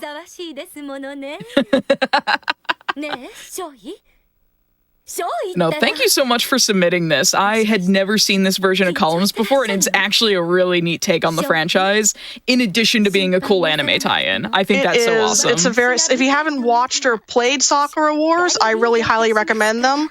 The first game in the series does have a fan translation, and the second one is in progress. And for the Columns games, you don't really need to know Japanese to play them, but the second game on Dreamcast does have a fan translation as well. And of course, there are the fifth game and sixth game in the series on PS2 and PS4 that are in English as well. And yeah, the anime was also dubbed mostly into English back in the day. I think two of the stacks I think have behind me are VHS tapes, that's how old the series is. So, yeah, thanks again for having me and for letting me play this game for all of you. I stream this game, sometimes on my Twitch channel on my thing there, and here we see everyone what parts they played. So like Kana was the tree, and those three girls are the stage hands, and the evil stepmother is Ayame, the evil stepsister is Sakura. And then the credits here go into the cast and all the, credits things. We'll showing all the side pictures from the game and the ending theme, which is a very nice song.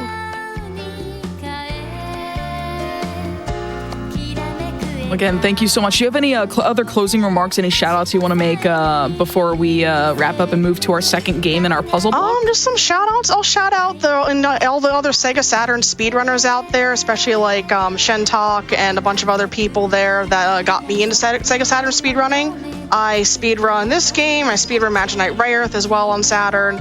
And, yes. Silhouette Mirage. Silhouette Mirage also on Saturn. I was thinking PS1, that's a PS1 game, isn't it? It's a PS1 and Saturn game, yeah.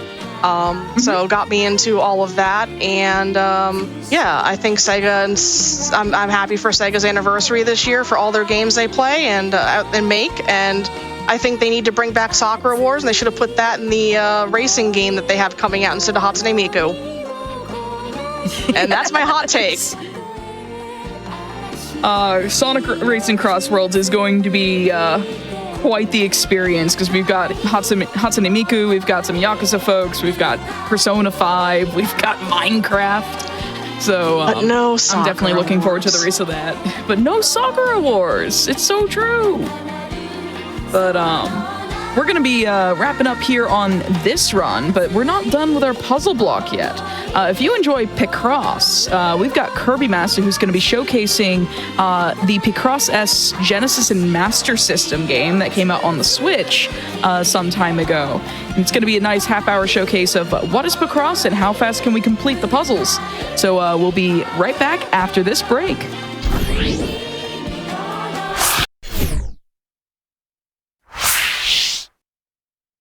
All right, welcome back to Sonic and the SEGA All-Stars Part 2, Electric Boogaloo. This is our 6th annual 2-day event where we are focusing on Sonic and the SEGA All-Stars, like iconic SEGA franchises. And we're going to be showcasing some of the best of the SEGA franchises with this PICROSS showcase coming up. Before we get into that real quick, I just want to remind folks that prize submissions are open for SGDQ 2025. You can visit gamesdonequick.com for more information. And while you're there on gamesdonequick.com, you can also go to our Hotfix page, where if you are curious what's coming up on Hotfix, you can check out this week's schedule or the upcoming schedule and explore our full season lineup of shows at gdq.gg/Hotfix. So definitely take a look at our website because you'll get all of the information about Summer Games Done Quick, all of our upcoming events, including Juneteenth, which is next weekend with the Black in a Flash community, where you can check out their schedule and let us know what you're excited to see, because gdq.gg/BAF is where you can learn how to get involved with the Black in a Flash community, and you can follow their Blue Sky page, which is at blackinaFlash.bsky, not Blue Sky, .social, to stay connected and check out their event running from June 19th to the 22nd on this channel. All right, Kirby Massa, we have you here with PICROSS S, Genesis, and Master System. Go ahead and take it away. Yeah. Hi, this is technically not a SEGA game. But this is a game that was released digitally on the Nintendo Switch. I'm playing on Switch 2 because that's all the hype. And this is part of the PICROSS S series, where they release like a $5 game, like periodically, with just a bazillion PICROSS puzzles. I'll explain what PICROSS actually is in a bit. But what they did recently, like a few years ago, is they released a PICROSS S game for Genesis and Master System. So all the puzzles are Sega inspired. And the goal of a PICROSS puzzle is basically filling out a bunch of squares, and you'll have like a little bit of and you'll reveal an image, and you have to guess what the image is. And literally everything in this is something from a Genesis and or Master System title. So yeah, this is going to be more of a showcase. If you wanted to do like a more serious hardcore speedrun of this, you just memorize literally every puzzle. And like, I'm not going to say that's not a true speedrun, but that also kind of defeats the spirit of solving a puzzle live on stream. So what I have here is probably about 20 to 30 minutes, however long until Amber kicks me off, for just demonstrating PICROSS and going fast in PICROSS and celebrating all of these SEGA titles. So like you can see, there's Bonanza Bros, Sonic CD, Golden Axe, etc., etc. What is PICROSS? So I'll dive in with a really easy puzzle. All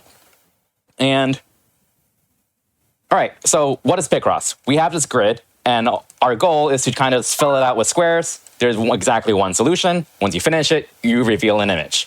How do we fill out these squares? Well, you've got all these numbers on the side and the top, and they basically give you information about the number of squares to fill out.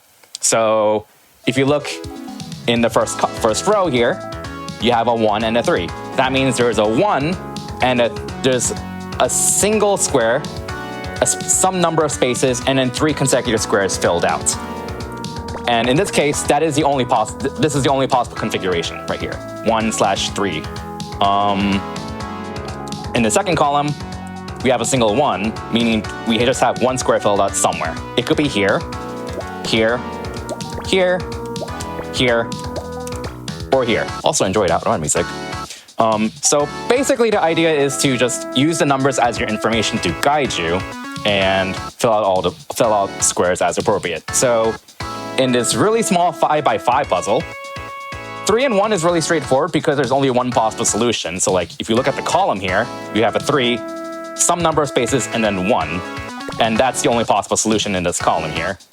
Similarly, the opposite is true in the last column, which is 1, 3, 1, 3. So, and chat, if you look at the bottom here, this is a 3, 1. So give you a few seconds. And that's the only possible solution here. One nice thing about this game is that you can, when you fill out a complete row and or column, the corresponding number on the row or column grays out. That means like, I've completely finished that column. I've completely finished that row. So if you look at this column here with the 1 at the top, that's grayed out because I've already solved that column here. Same thing here, second column, that's all been solved because there's been a 1 filled out down here. And you can just kind of finish that off from there. So what is this? Let's see. Shadow Dancer, Secret of Shinobi. I haven't actually played any Shinobi games. I played a little bit on Nintendo Switch Online, and I'm like, I really want to get this game, but I just haven't had time to fully play it. So yeah, so that's a 5x5, and these puzzles get big. They start becoming 10x10s, and then 15x15s, and so on. So why don't we just dive in with a 10x10, where things get a little bit more complicated here. Yeah, we're gonna have more clues as well to fill out. So I'll kind of go through like a rough step-by-step of my mentality and mindset of what I'm thinking of when I'm solving these puzzles. So like the general idea is you want to start with all the big numbers. This is where things get interesting because we have a 7 in this column here. That means there are 7 consecutive squares in a row somewhere in this column. So this could be it. That could be it. That could be it. Or that could be it. There's 4 different possible solutions. If you pay close attention to that, you might notice that there are 4 squares that are always filled in no matter what the configuration is, which is these 4, because the highest possible 7 goes down to here, is these 7, and then the lowest possible 7s is this. It's meaning these 4 squares in the middle have to be filled out no matter what. So that's why you usually want to start with the big numbers first, especially if they're a single number. And from here, I got some pretty valuable information in these 4 rows right here, because this row has a 2, 1, 1, 1. And we know where the farther leftmost 2 is because the 7 in this column has cleared it out for us. So this has to be filled out, and that has to be X'd out. The next 3 ones, we don't know where they are. They could be that. They could be that. They could be that. They could be that. I don't know. So we are just going to leave this alone for now. Following the similar logic, we can fill out those 4. We can X that out, and we can go here. Because this 4, 1, and 2 in these rows always have to be in the farther leftmost ones, thanks to having these squares filled out here.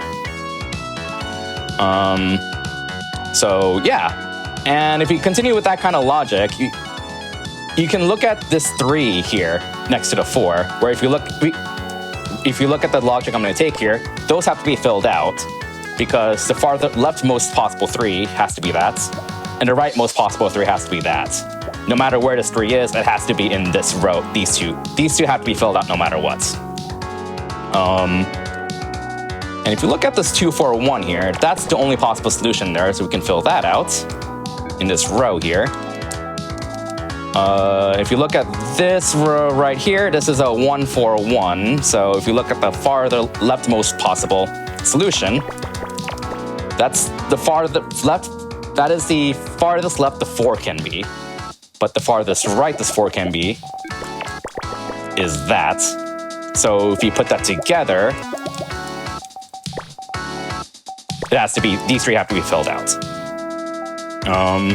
So basically, let's start with large numbers, see where the guaranteed overlap is. Another example is this 1, 6 in this row here. That means, with the information I have, these 5 have to be filled out. And then I'll just go fast from here. 6. Whee! That, X that. You are much faster at seeing these rows than I am. I've grown up playing this game, so I literally have a lot of these patterns memorized just from playing the game so much. If you make a mistake, well, you just cry or try to fix it somehow. So yeah, 3.5 minutes. I mean, what in the world is what is this? Let's see. Looks like a statue. Space Harrier. Space Harrier Ida. I have not played that either. So yeah, I'll do a 15x15 really quickly. And I'll try doing this without explaining it just to see how fast I can actually go. Chat, take your bets on how many minutes this will take me. I won't give an average. Maybe chat will get surprised. 1, 2, 5 minutes, however long. We'll see. All right, so I'm just gonna go ahead. And the game has a in-game timer, which is pretty nice. All right, ooh. All right, I can just fill all that out instantly.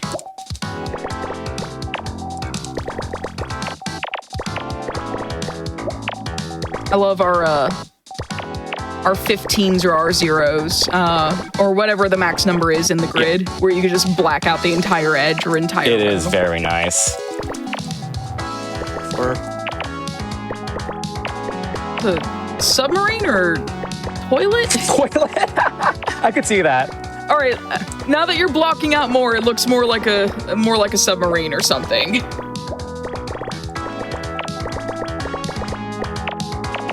7. We've got the gauntlet being thrown by TSD wanting to race you.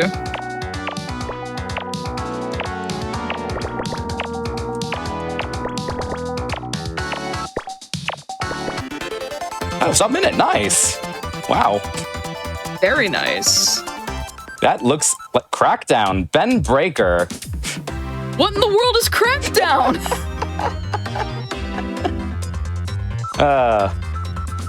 Well, that was actually a really fast puzzle for me. I think if you look at my in-game times for the 15 by 15s, my average is like roughly 1.5 minutes to 2 minutes. But this one gave me a lot of information right off the bat, so it made sense that this was pretty fast.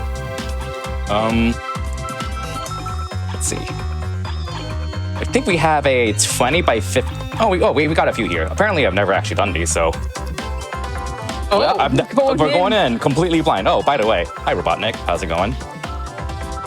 Oh yeah, shout out to Puyo Puyo as well, one of my favorite puzzle series. I wish I was good at the game. Okay. 5, 6, 7, 8, 9, 10. Say, while I fill out this puzzle, feel free to take your guesses on what you think this is gonna be. We obviously don't have much information right now, but that will change pretty quickly, hopefully. Apparently, Crackdown is a run-and-gun arcade game released by SEGA in 1989, and it hit the Genesis in 1990 and 1991 in Japan and North America, respectively. No wonder I had never seen it. Is it a squirrel?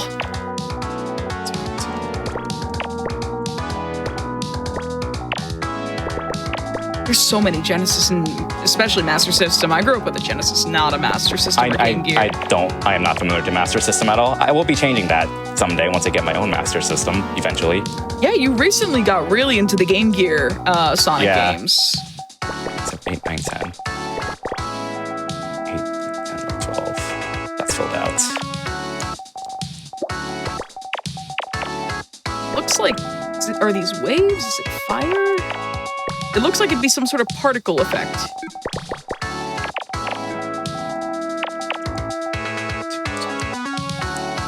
Not sure what that's. Someone saying Rice Ball from Alex Kidd. That's a cute one. I also haven't played Alex Kidd yet. Keyword. Someone saying a ship.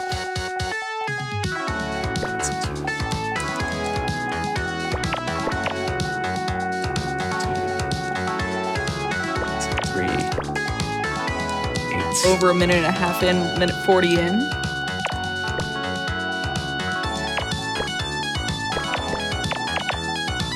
Oh, actually, I think I messed up. Uh-oh. Let's clear that out a bit and see if we can fix this. I hate when that happens when I play PICROSS. Because I played a lot of Pokemon PICROSS on the 3DS. I went in on that. I believe it. I went so in on that. Oh my god. Yeah, there is a Pokemon PICROSS game, although you have to like grind the timer out or something. It's been years since I played it. Yeah, it's almost got like a mobile game timer sort of deal. Hey, 2.5 minutes. What is this? Arrow Flash, Zanakin. Interesting. I would never have guessed it was a face. Me neither. Well, there is a color mode, although I haven't played it in a while, so we're not going to demonstrate that. Why don't I do one more puzzle of a 20 by 15, and then we'll showcase Mega Picross, which will explain what that is. Mega Picross, okay. Also, and Knuckles. And Knuckles. Yeah, let's see what this puzzle is. I actually don't know what this is. I'll change the music a bit, because Outrun's pretty awesome and all, but we've got 4 other background themes you can play with. Right. Anyone recognize this theme? I like it a lot. 1, 2, 3, 4, 5, 6, 7, 8. 1, 2, 3, 4, 5. 1, 2, 3, 4. 1, 2, 3, 4, 5. I got that right? 2, 1, 1, 1, 2, 3, 4. That works. Tree, you're right. That did kind of look a bit like Hisenko from Puzzle Fighter.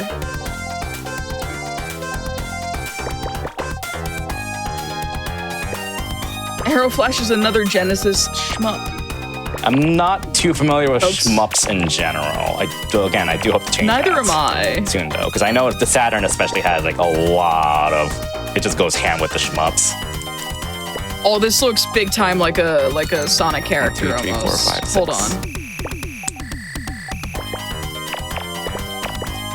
Ooh, that's actually a big one. I know we might be losing that shape. 6, 7. Yeah, we are escaping the allegations of speedrunners can't count. Counting is hard, though.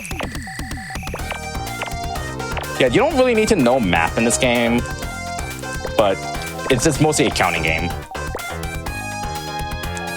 It's definitely like kind of counting in logic. Yeah, it's more of a logic and counting game rather than like you have to do math. And a little bit of pattern recognition. Which comes with playing this game if you grew up with a DS and played PICROSS DS, or if you were like me and you literally bought those Korean books that actually had these with pen and pencil.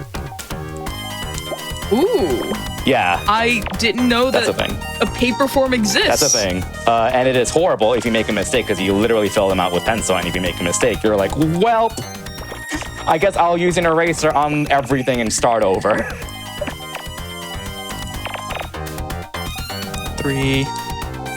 Making good pace here, though. 5, 6, 7. I'm still curious what this is. I have no idea what it is. 1.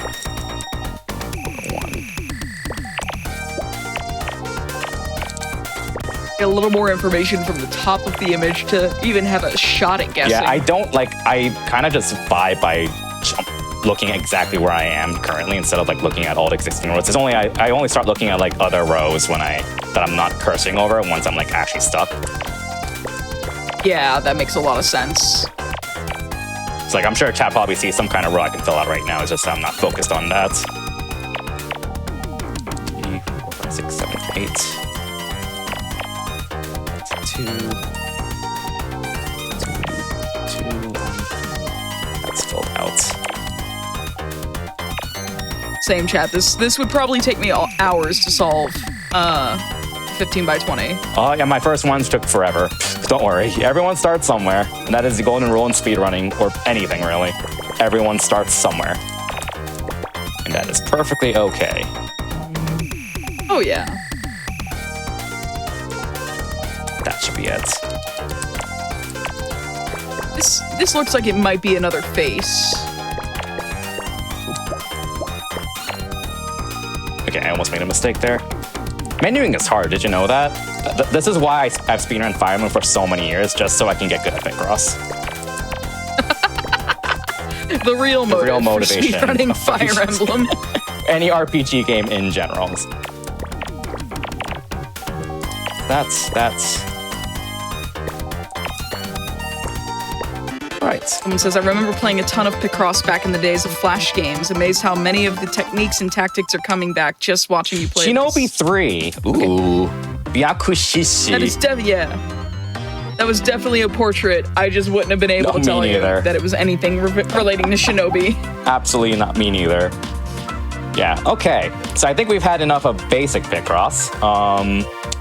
Why don't we explain what Mega PICROSS is for a bit? Oh, shout out to Dynamite Headdy. We totally didn't have that around today by Sonic Star. So I'll start off with like a really basic puzzle with the spin attack. And we'll explain what Mega PICROSS is. Okay. So, Mega PICROSS is kind of interesting because it's the same general logic, except the big difference, you see those big black boxes and the numbers? Yep. That means that in these combined columns, so I'm looking at the 5, in these combined columns, there is some group of 5 combined. Uh-oh. So, like that can work. That can work. That can work. That can work. And so on. And if you look at the 1 above the 5, that means there is a singular 1 in this column separate from the 5.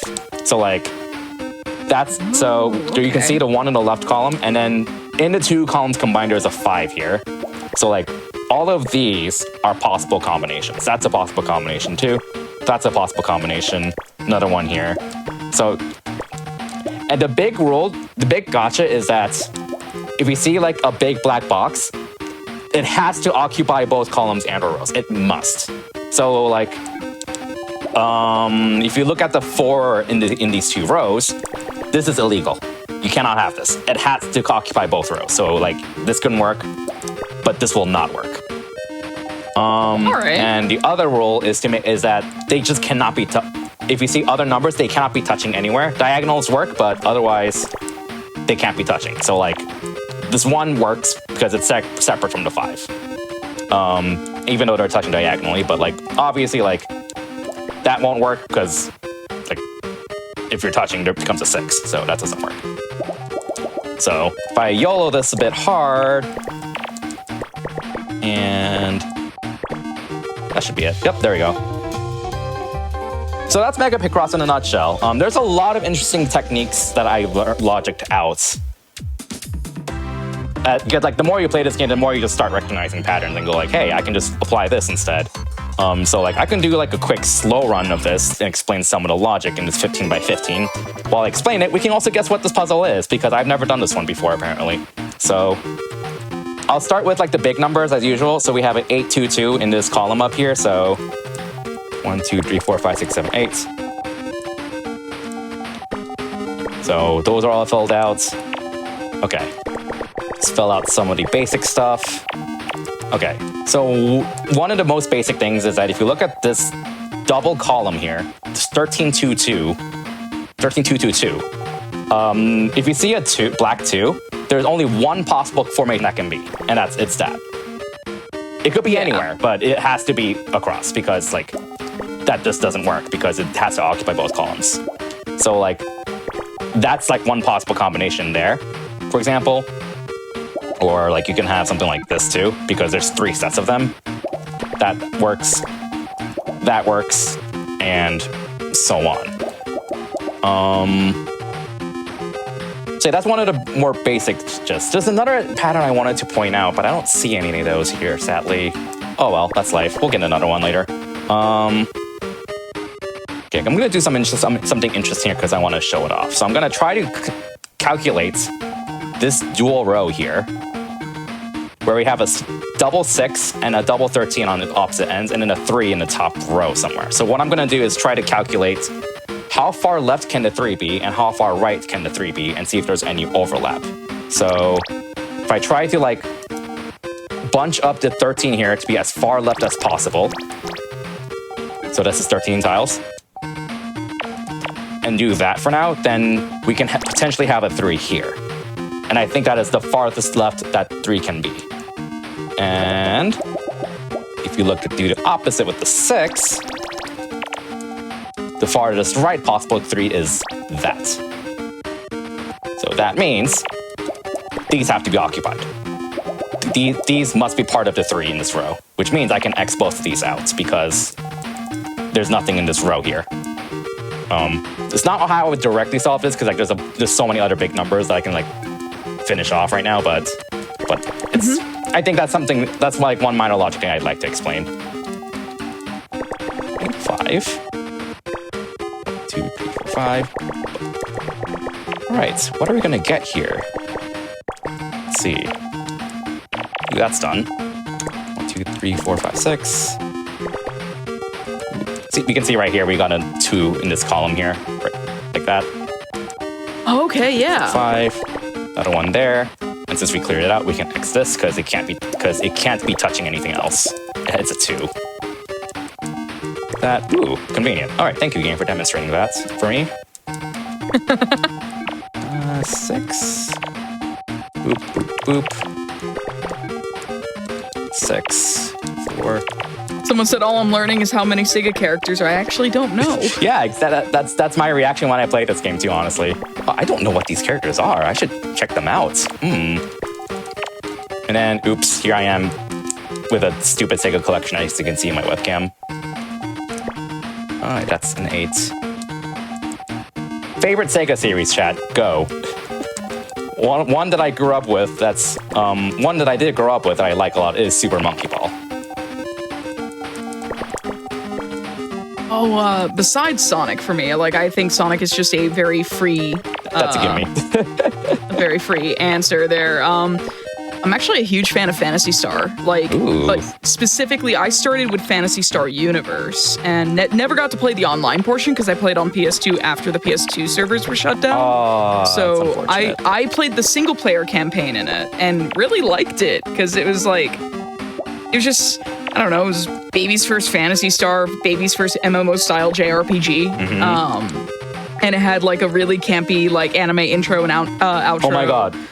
Style for every chapter. Okay, I have to say this, stop and say this, because I recently bought Virtua Tennis 4 because I love Virtua Tennis.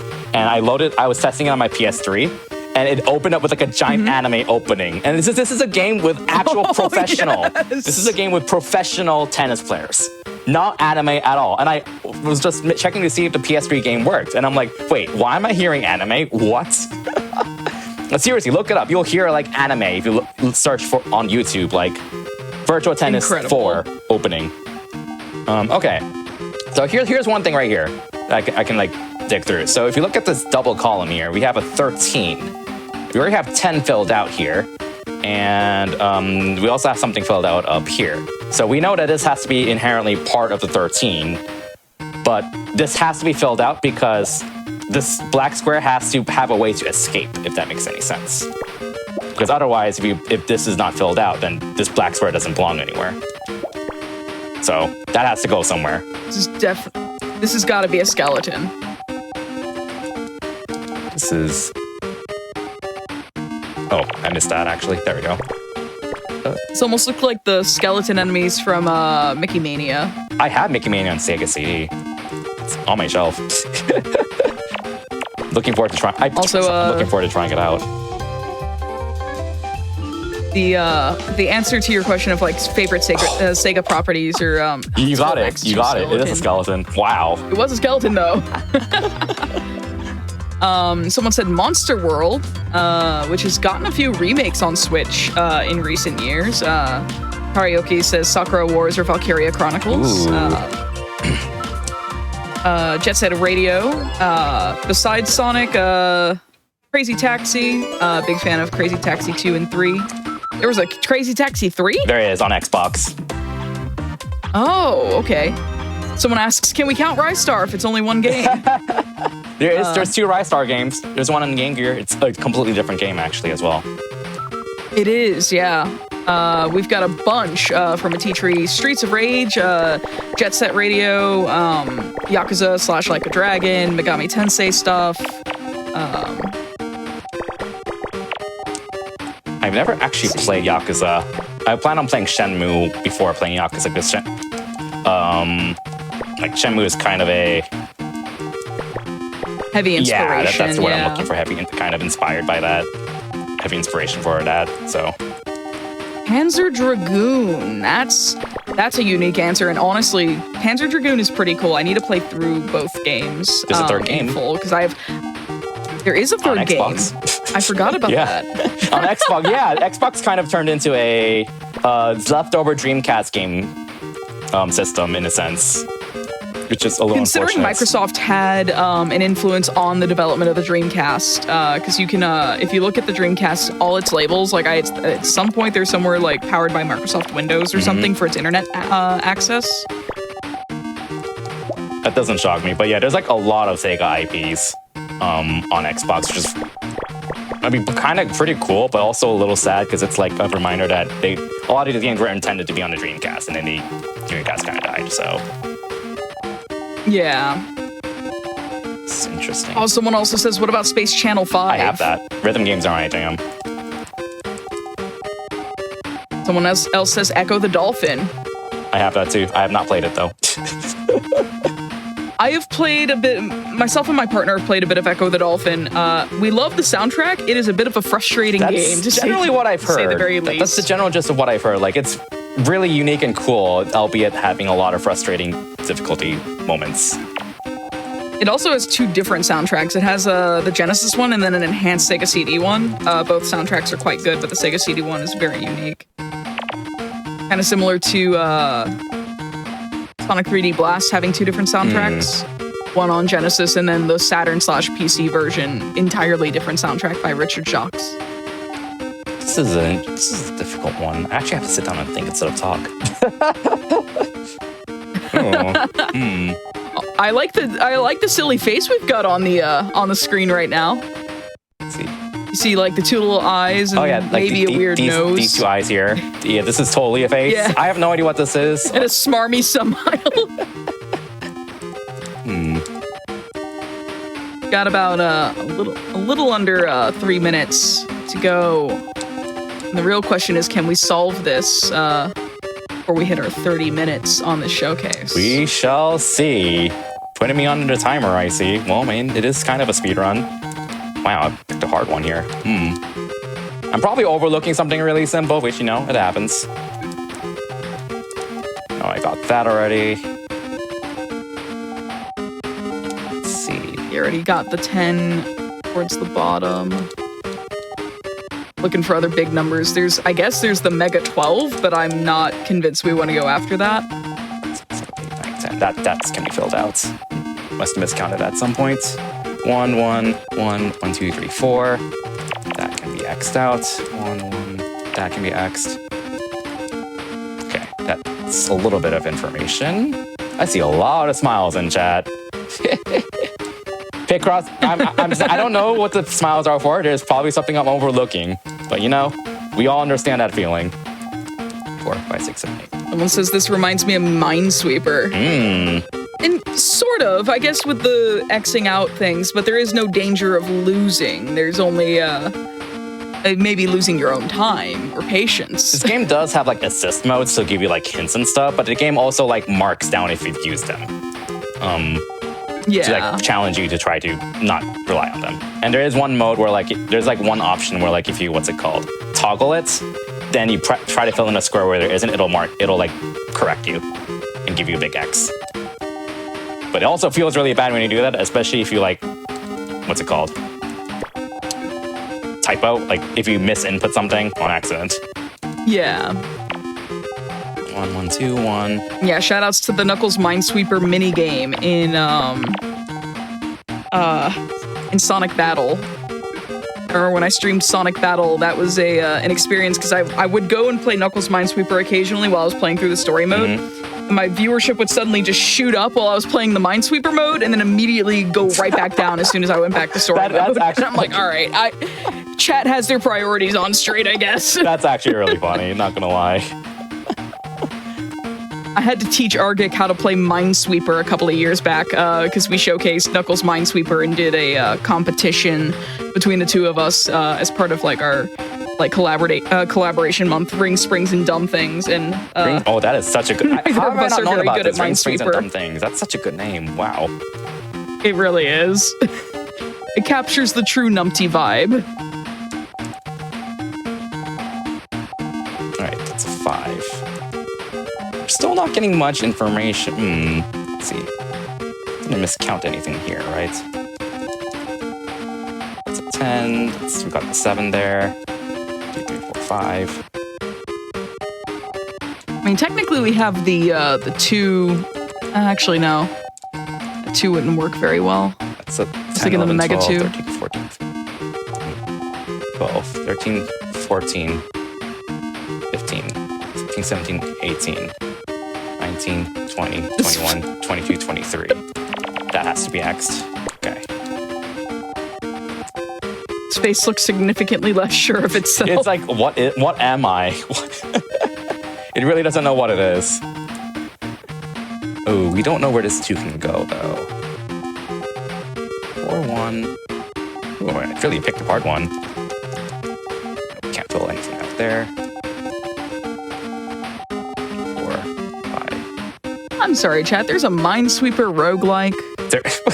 There is? Oh my god, that's amazing. That's actually amazing. But then it should not shock me. Let's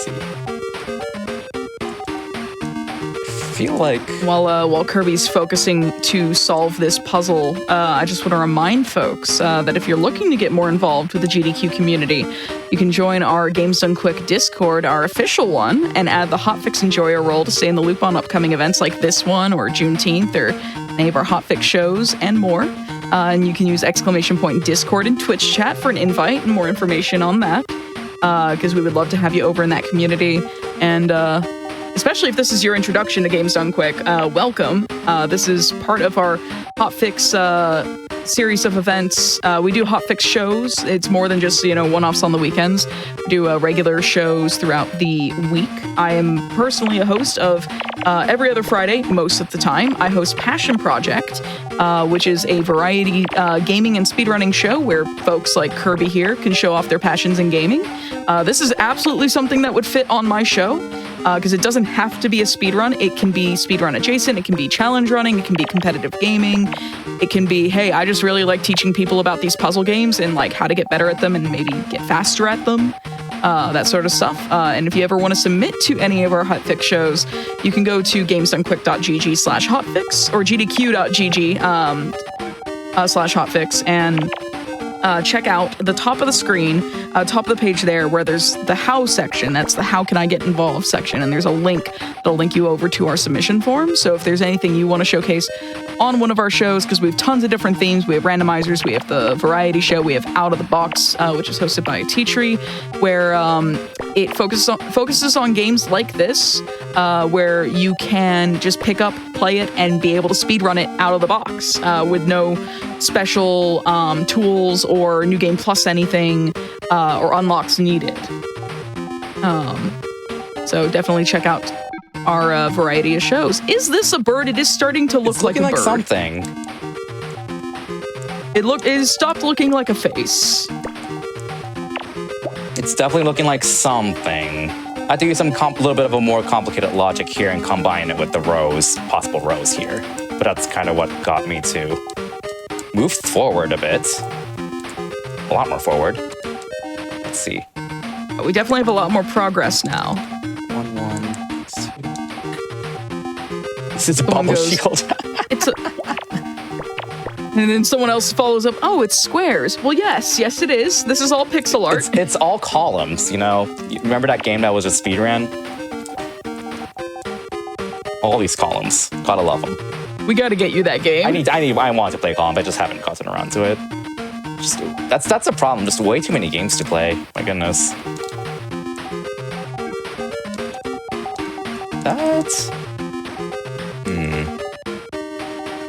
That too can go kind of anywhere. Someone in chat singing the praises of the original Space Harrier. And then they for a full series, they like Virtual On, and they also think that this is a ring from Sonic. It looks very not ring-like. I'll say that. I mean, it's got an arch going to it, but I wouldn't call it a ring necessarily. Let's see.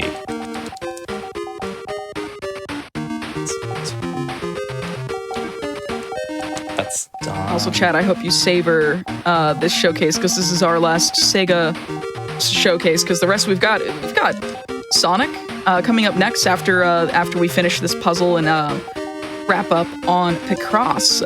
We've got Sonic Project 06, which is another fan work. I got to host for the Sonic Pinball, the real Sonic Homebrew Pinball machine last night. Oh, that's amazing. And I get to host for another awesome fan project, Sonic Project 06, which Stelmo98 is in the wings for. And then Witherman's going to showcase the Sonic Adventure Sonic Story speedrun, but on the Dreamcast version, where you may be used to seeing Sonic Adventure DX, but Dreamcast has its very own unique take on the speedrun. And I'm very much looking forward to seeing how that version of the game is developed. And we'll be closing out with... Oh, go ahead. I was just going to say, I just recently played that game, Dreamcast. Oh, yeah? Had you ever played Sonic Adventure prior at all? Oh, DX. I played DX, but not the Dreamcast version. So I actually just recently did my Chow minigames under my VMU, and finally got 130 emblems. So that was a thing. Experiencing the VMU minigame in real life was certainly really cool. I got to grow up with that. I played Sonic Adventure 2 first and then went back to Sonic Adventure shortly after and just enjoyed the Chow Garden in both a lot. The Chow Adventure minigames are great. Actually, I played SA2B first on GameCube. And then I played SIDX, because I think that's how the order they came out in, at least on GameCube. Correct. They did come out in reverse order on GameCube. For Dreamcast. Dreamcast, honestly, is low-key like one of my favorite consoles of all time after just learning more and more about it. It's just like the last time that I guess to me, it's like the last generation where game developers were really unafraid to try janky stuff, basically, and experiment more. And not that they don't today still, but like the Dreamcast really is just that super hard, if that makes any sense. Getting close. Not mostly just the mega clues. We got mostly mega clues and single pixels left. Yeah, I guess I'm trying to figure out if... Because like... Well, the Mega 10 can be figured out here, right? Because we've already got the 9 figured out. This one here? Yeah, would that be those 4 pixels there? It could be that. Or... Okay, could be that as well. You're right. I'm trying to think if this is if it's possible for what's it called? This to be a 4 in the double row here, but it's okay. not, because this right here is part of a 12, and if you do that, then the 12 column here becomes a 13. Meaning, that has to be X'd. This could be a 2 in this double row, or it could be that. Either way, oh no, that could still be possible though. That shouldn't be possible though. That should be X'd. 10, 11, 12. Okay, so that has to be correct, and then we can fill that out. All right. As we work towards that 23 in that row as well. I think I made a mistake. Yeah, no, I made a mistake somewhere.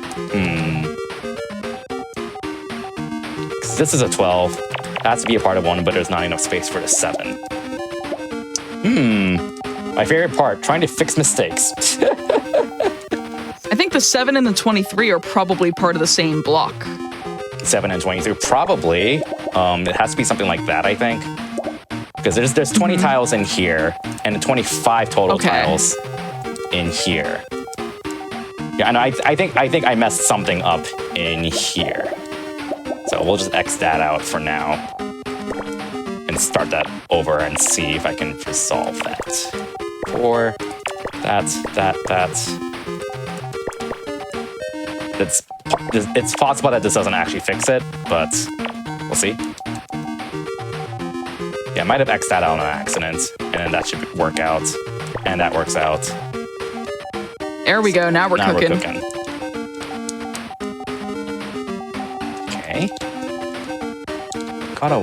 That's X. That's. And then 4, 5. That has to be X'd.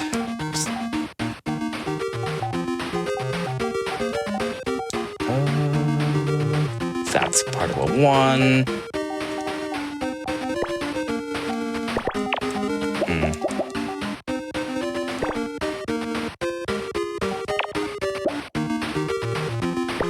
That has to be filled out. That's 4 is done. That's done. That's.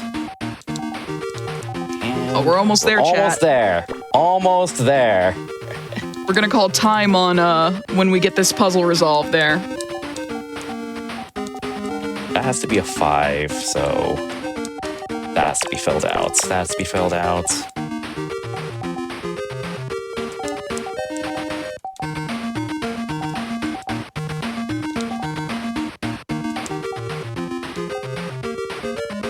I have so little left. I'm trying to. Should work. Yep, there we go. Hey, 16 minutes. Hey. What is this? Squime. Alien Syndrome Squime. Squime. GG. I picked a hard one. I mean, I also there's 2 columns I just overlooked for a while, and that's how PICROSS gets you sometimes. It's just like you just overlook something really simple, and it takes you forever to figure it out. But once you get in the groove, it just kind of blazes through. Well, GG, and thank you for showing this off. And Happy Sega. do you have any happy Sega indeed? Do you have any closing remarks you'd like to make as we wrap up and move on to our next run? Sega's awesome, as you can tell by my lovely Sega game collection. No, I totally did not move a second shelf to block off Nintendo and cut off the webcam to block off all the PlayStation stuff. This is all Sega. Nope, totally not blocking off Nintendo and PlayStation stuff. I don't stream this game, but I do stream a lot of, nowadays I stream a lot of like Sonic and Fire Emblem speedruns and playthroughs and stuff like that too. If that's your kind of jam, feel free to hit that follow button. If you like me, hit the follow button anyways, because I'm probably a cool person, maybe, question mark. And yeah, Sega's awesome. I speedrun mostly the portable Sonic handhelds. Oh, there's one thing I want to mention. So like one project I'm working on in 2025 is to do a speedrun of every handheld Sonic platformer. Amber alluded to this when they mentioned that I was getting into the Game Gear games. So I'm learning all 16 handheld platformer Sonic games, and I want to do a speedrun of all of them in one go. So that includes the Game Gear games, all 3 Sonic Advance games, Neo Geo Pocket Sonic, Generations 3DS, Rivals, and so on. Yes. So that's going to be exciting. So if you look forward to, if you want to see me work on that, then also hit that follow button. But that's all I have to say. Thanks a lot for having me. This was a blast to show off. Happy Sega.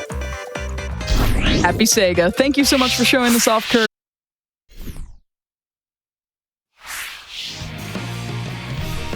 Hello everyone, welcome back to Sonic and the SEGA All-Stars. My name is Amber Cyprian. I'm going to be carrying you through these next 3 games. We've got the next fan work, actually, of the night, or actually our last fan work of the night. This is going to be Sonic Project 06 by Stelmo98. To go ahead and take it away.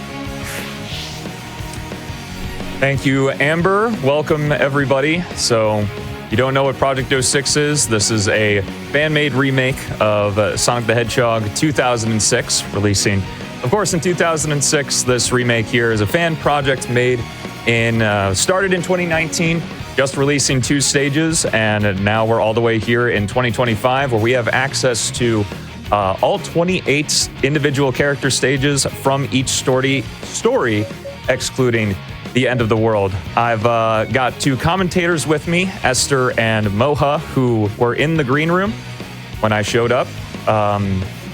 So let's go ahead and get started here, I guess. Feel free to go ahead and count us in whenever you're ready. Yeah, I'm going to let Esther and Moha do a lot of the talking, because there's been a lot of new routing and such that's happened since the last time we showcased this, because this is the 3rd time we've been on the show. So let's do it. In 3, 2, 1, let's go. Good luck, have fun. Thank you. So yeah, we're starting here with... Oh, sorry. No, you go on. Okay, yeah, we're starting here with Silver Crisis City. We play all stories any percent. That means you can play any character in any order you want, and any stage in any order you want. That's why we're playing one of the later stages of Silver. And yeah, because it's one of the more difficult ones. And yeah, this is the first stage. It is? Yeah. This is the Crisis City is his opening. It's his opening stage. Wait, it's his opening stage, and yeah, he's just a hedgehog from the future, and he has his psychokinesis powers, meaning he can just fly around and grab stuff and throw them around. Yeah. But this is in the future, so it is one of the later stages. It's like 200 years later. Well, I mean, like, that's how it is story-wise, but it's the first stage we go through in his campaign. Yeah. So they just disrespect the timeline? That feels rude. I mean, not exactly, because this is actually like before everything happens in the story. So, but also not. 2206 happens before 2006. According to this game, yeah. Okay, I believe it. So yeah, playing as Blaze, lots of fire, which, you know, fitting. Crisis City. Maybe she's the cause of the crisis in the city. I guess she decided to fight fire with fire by fighting fire with fire. There's not much to her. She's like Sonic, but if there was fire. We're back to Silver.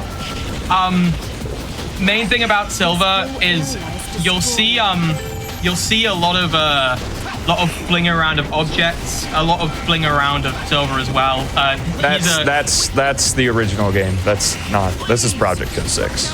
You can't ride the objects. Well, you can. Silver does have the uplift object, but You can't go forward. Well, you kind of go up and like forward, but and then you just launch with the object. You can't like fly. You know? Well, no, you're probably thinking of like telethrow from the original Sonic 06. That's not in this game. Have you tried it? This looks so beautiful. We can like grab Labras if you want. He can teach you. It'll be like 5 minutes. But it's different game. You guys said you knew Project 06. Yeah, I've been playing it for 19 years. Yeah, me as well. That's not possible. Are you sure? I picked it up right when it came out in 06, yeah. Yeah. No, this is Project 06. This is a fan remake. Okay. But you said something about something 19. I don't know. I heard 19, so 19 years ago. No, that's 2019. That was 6 years ago. It's been 19 years since 2006. No. Anyway, so that was Silver's second stage. You may have seen some cutscenes that happened at the beginning of Crisis City and Tropical Jungle. Those are just kind of added for a little bit of flair. You can turn them off if you want in the options menu, but I figured since we're showcasing the game, might as well. Just you wait. Yeah, Silver might as well have decided them to go. waste our time by staring at the grass, which I'm frankly kind of jealous of. I haven't touched grass in about 5 years, and I guess he's showing off. Annoying. Yeah, Dusty Desert. You like the billiard balls? I think we all do. In Project 06, they're actually a lot better than What do you mean? They were always in the original game. They were my favorite part. I'd go back. That's great. I'd go back generation through generation, just to play the billiard ball puzzle. Also, hi Amy. Yeah, Amy's whole thing is invisibility. She can't go invisible. That's the original game. Was that not her entire thing? No. I think it was. It was. Where's it gone? You're telling me she forgot? It was like a signature move. Yeah, exactly. Well, it was really important. Well, Chaos made her a lot more acrobatic. So he felt that that Amy didn't need the invisibility anymore. Well, you can be acrobatic and go invisible. Like, you can be multifaceted. You could. And during development of the Silver release, Amy did have the invisibility, but ultimately Chaos deemed it not worth it since this is Amy's only appearance. Where's she going? Do we know?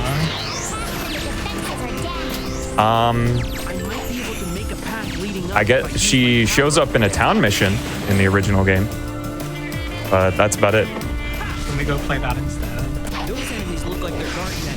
Well, no, because this is the run I submitted. Oh, you should have submitted the Amy Town mission. That could fill an hour and 15, right? So we're in the ball puzzle now, and the ball puzzle has been made a lot better in Project 06. There's new walls, so the ball can't fall into the wrong hole. This hole here actually sucks the ball in. And in general, the ball can only decrease its timer when Silver hits it. There's no global timer. It doesn't take random damage from walls and stuff. So it's a lot easier to get through, which is nice. Yeah, that was basically it with Dusty Desert. It's just billiard ball puzzles and you're basically through it. And it's not even a desert. And it's not even dusty. We were inside the temple. When we get to other character stories, we'll see the outside. Still false advertising. That's like illegal, isn't it? Didn't you guys There's entire sand waves in one of the rooms. That's tons of dust. Yeah. What? Sand dust? Didn't you guys do the Shadow Generations? Are you sure you even know what game this is? Yeah, you told us like 5 times it's Sonic the Hedgehog 2006. No. The hit Xbox 360 and PS3 game. Well, no, it's not. It looks like it. You got That's the because silver guy. it's a remake. Well, it's still the same game. It's just been remade. Well, not exactly. It's not quite like Final Fantasy VII remake level, but significantly improved with what Chaos has made now. It's the Final and everyone else Fantasy, has but worked it's on the it. We're in Silver's White Acropolis. In the second section here, this is probably his, like, I want to say dullest stage. There's not a whole lot that goes on. We did that first section with Blaze, which was really fun, but a lot of this is just kind of teleport dashing forward, so not a whole lot to talk about here. Silver's story, we actually go through the first 5 stages of his story are done in the first 10 minutes, and then the next 8 minutes are the last 4. So it's kind of weighted a little bit weirdly. The next stage we're going to go through in like 40-ish seconds. Hey, wait. If Blaze has fire powers and she's covered in snow, how is the snow still like there? Like doesn't it burn? I'm not going to let the English trigger get away. Maybe, I guess it's thick.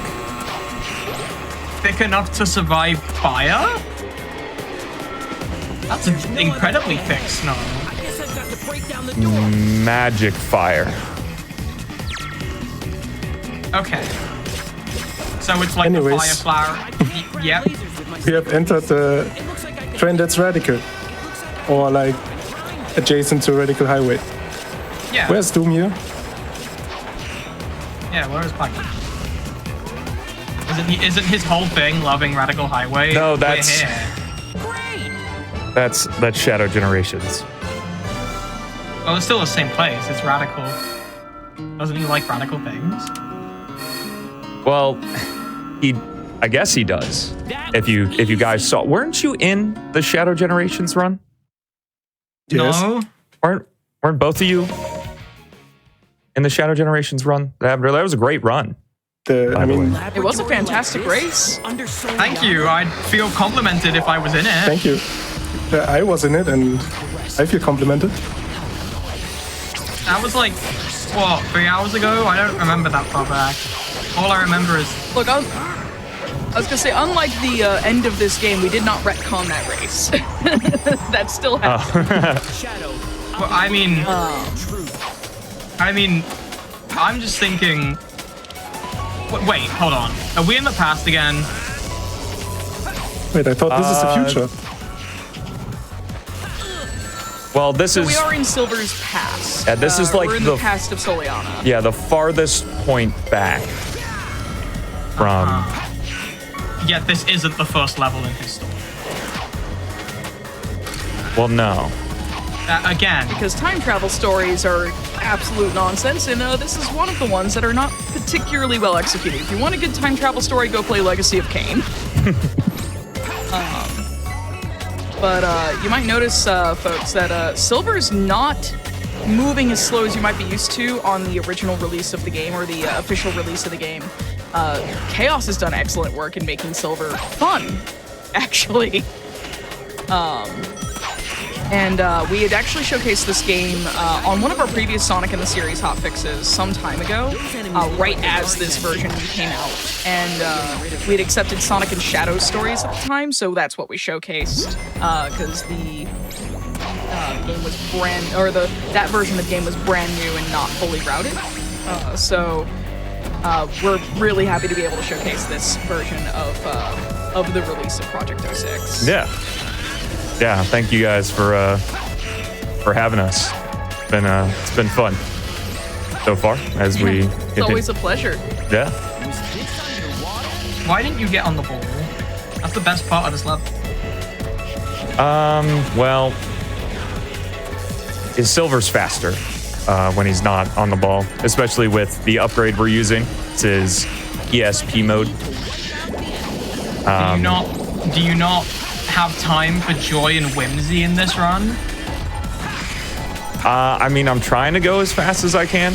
Making a few mistakes here, but yeah. That's unfortunate. And you had mentioned you have an upgrade. You can find those upgrades throughout the stages, right? Yeah, you can. In fact, this stage is where you find one of them. So you've seen Silver using like his Sonic Generations knife. That's the upgrade you get in the stage. Perfect.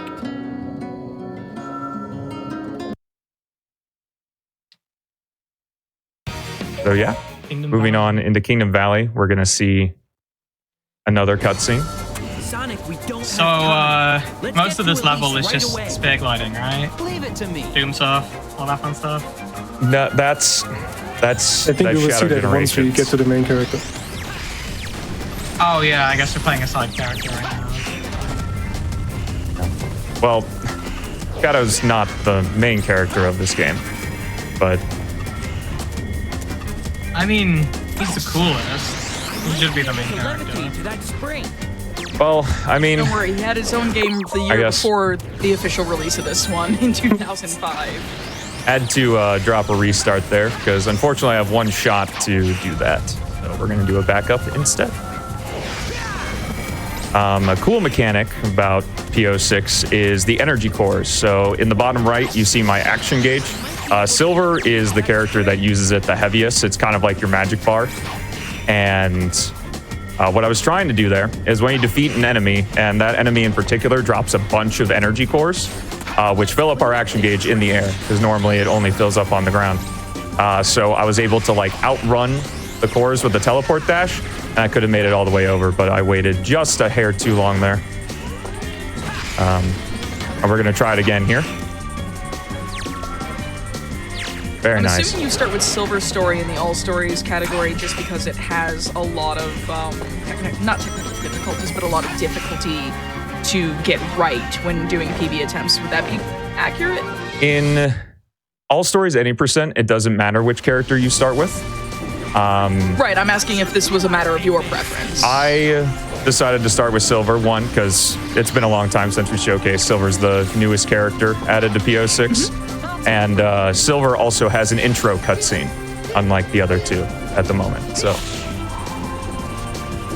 Silver's the main character. Not exactly. He's the new character when this game had originally come out, yes. But and he's a huge focus of the story, but he's not the main character. I think like it's kind of shared equally between the three Hedgehogs until the very end, at least. Yeah. So they reach like 33%. Okay, that makes sense. Yeah, I would say roughly, because they all have their own unique takes on the different stages, which is actually really cool because it's very similar to, like, it's dissimilar from Sonic Heroes, which we had earlier in this in today's showcase of runs, where Sonic Heroes, like, very few changes happen among the stages between the teams, whereas like the three different stories in this game, you go through a lot of the same stages, not all the same stages, but they all go through their own takes on the routes, and I think that's really cool. Yeah, it's a lot like Sonic Adventure as well. Hey, who was that blue guy? That was Sonic. That was Sonic the Hedgehog. He's the main character. I thought you said Blaze. Blaze, yeah. Blaze is probably one of the most fun characters in Project 06. Yeah, she's really fun. Can't she boost? What is that? That's Sonic Rush. Have you tried? You can't. That would be Sonic Rush, yeah. Have you tried? Can't you don't you like trick in the air, have like this disembodied crowd compliment you, and then you can boost? You're a few games ago in Sonic Rush and Rush Adventure. However, one really neat touch that Chaos X brought to Project 06 was with the addition of new movesets and how the game's slightly changed because there's no hub worlds or anything. He does include a really professional looking, like it almost looks like it would have been the official release of the instruction manual. He provides a PDF version with every download of this release of the game to go over character movesets, controls, everything, character descriptions. It's really awesome, and it's such a nice touch that like a lot of developers don't necessarily do in their fan work. Yeah, he did put a lot of work into the game manual, 100%. And even in the next release, so we've got Silver Release 1.4 is what we're playing on right now, the last version of this iteration of PO6. What Chaos is calling the last release to confuse everybody on whether or not it's the actual last time he's going to add content to the game, is going to be adding a whole bunch of stuff, including the boss fights, the final story, so that includes End of the World and the final boss, of course, and many other things that are neither confirmed nor deconfirmed. So, wait, so I don't know who's if this they're in last this. guy? You said there was a Sonic release, and that's when the blue guy who's apparently called Sonic was playable. And there was a Shadow release when the main character Shadow was playable. And there was a Silver release where the other main character Silver was playable. But there's a last. Who's last? Is this like is this like a new Hedgehog? It's kind of like it's kind of like them all coming together. So it's like a Steven Universe or like Dragon Ball. If I knew either of those, no, I would say they are yes, not fusing. Maybe? They're not physically fusing their bodies. No. So the last release, as they're titling it, would be Last Story, because Sonic Adventure 2 and Sonic Adventure 1 both had, and even Heroes had a last story that you can unlock when you beat all of the other stories available in the game, and that usually has the heroes converge. It results in a Super Hedgehog fight, like Super Sonic, Super Shadow, etc. And that's going to be coming out in this release later on. I didn't want to talk over Amber there, but I did a one frame trick where you can cancel Silver's rune activation, and if you do a Psycho Smash during that cutscene, Silver does a dab. So there's the dab for everyone. He's the Gen Alpha child. I guess. I don't know what Silver would be. I don't know what the generations are in 200 years. Can it be true? Well, there is I need to find Sonic Generations and Shadow Generations. So he's Generation Silver. I thought the whole thing with this level is that you use the loop to skip to the end of it. You jump and then you fire core. That's Sonic 06. We're not playing Sonic 06. We're playing Project 06. You're telling me you actually have to play the level? Yeah. Why would you want to play the level? Because it's fun. Also, where's Silver? Isn't this his story? So this is actually the extra stage. Each character has a extra stage, each character's story has an extra stage where you go through a smaller stage with an amigo. And this is for Silver's story. We play through Blaze with Wave Ocean. It's set at sunrise in PO6. It's normally set at daytime, which we'll see in Sonic's story. So, cool distinction Chaos made there. So it's just spending time with our buddies. Oh wait, she's tricking like in Rush. You can trick, you can boost. You lied to me. Yeah, that also looks like an boost. There's no boost meter. I'm doing the Fire Claw. It's more like a jump dash. What button is it on? Yeah, it's more like her take on the homing attack almost in this game. Yeah. Because she plays like, in the original release, she plays kind of similar to Sonic, That was so. but also is not Sonic. But I do appreciate what Chaos has done with her moveset here. Yeah. So we're gonna move on to Sonic's story here. We're back. I swear we were just here. We were just here, but now we're here with a different character. Blue guy. And he has his gems with many different abilities you can use. The blue gem gives him basically a boost. Yeah. In a way, it's the boost. It's more like a dash panel in this game. Yeah, I'd agree with that. It's definitely much more like a dash panel. Yeah, the boost is more of a constant thing, I'd say. I mean, I guess there is like the unleashed boost, but And as we can see, when due to a bug in the code, or when we use the gems, the meter doesn't go down. I guess I just never bothered to play that one. That was close. He's yellow now. yeah. Hey, we got super something. He is. Well, this is his super form. Cool thing is, so I talked about the ESP mode with Silver and Silver's story. That has gotten through a reward for getting all S ranks. So technically, we are doing all stories any % on a New Game Plus file. We allow it because the upgrades are super cool for each character. Sonic gets all the gems, and his S rank reward is the unused Rainbow Gem from the original game. Like in that So- That's not the Chaos Emeralds. Well, it's actually kind of cool because it, like, Chaos has sort of treated this like this is not the true Super Sonic. It's sort of a lesser form. It still is him going super. He's just using a different source, I guess. So he's getting scanned.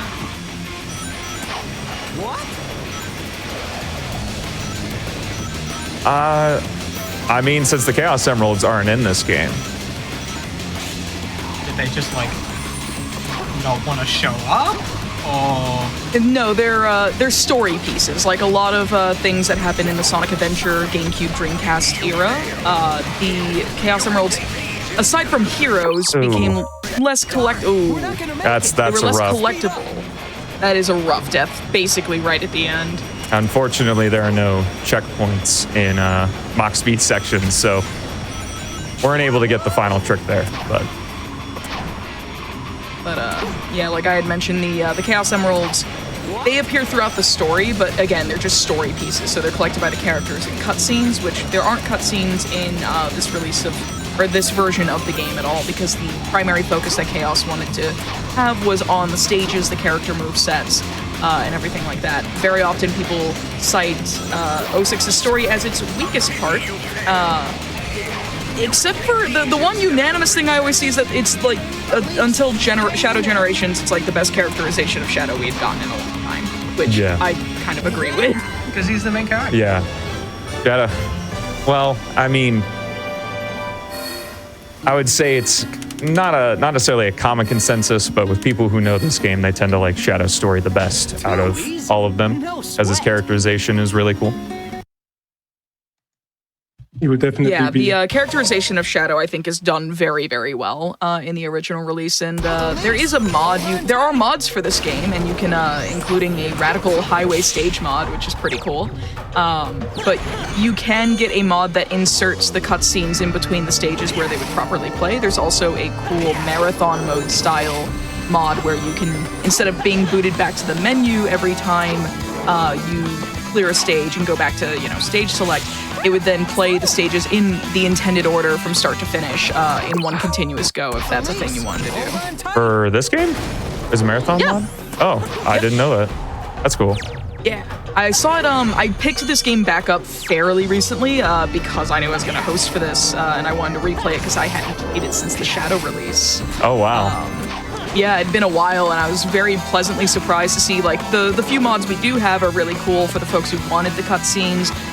There's, a mod for that. For the folks who want to check out a stage mod, there's that. And then there's a few skin mods. But the marathon mode mod, I think, is really neat, because it'd be really cool for single story speedruns, I think.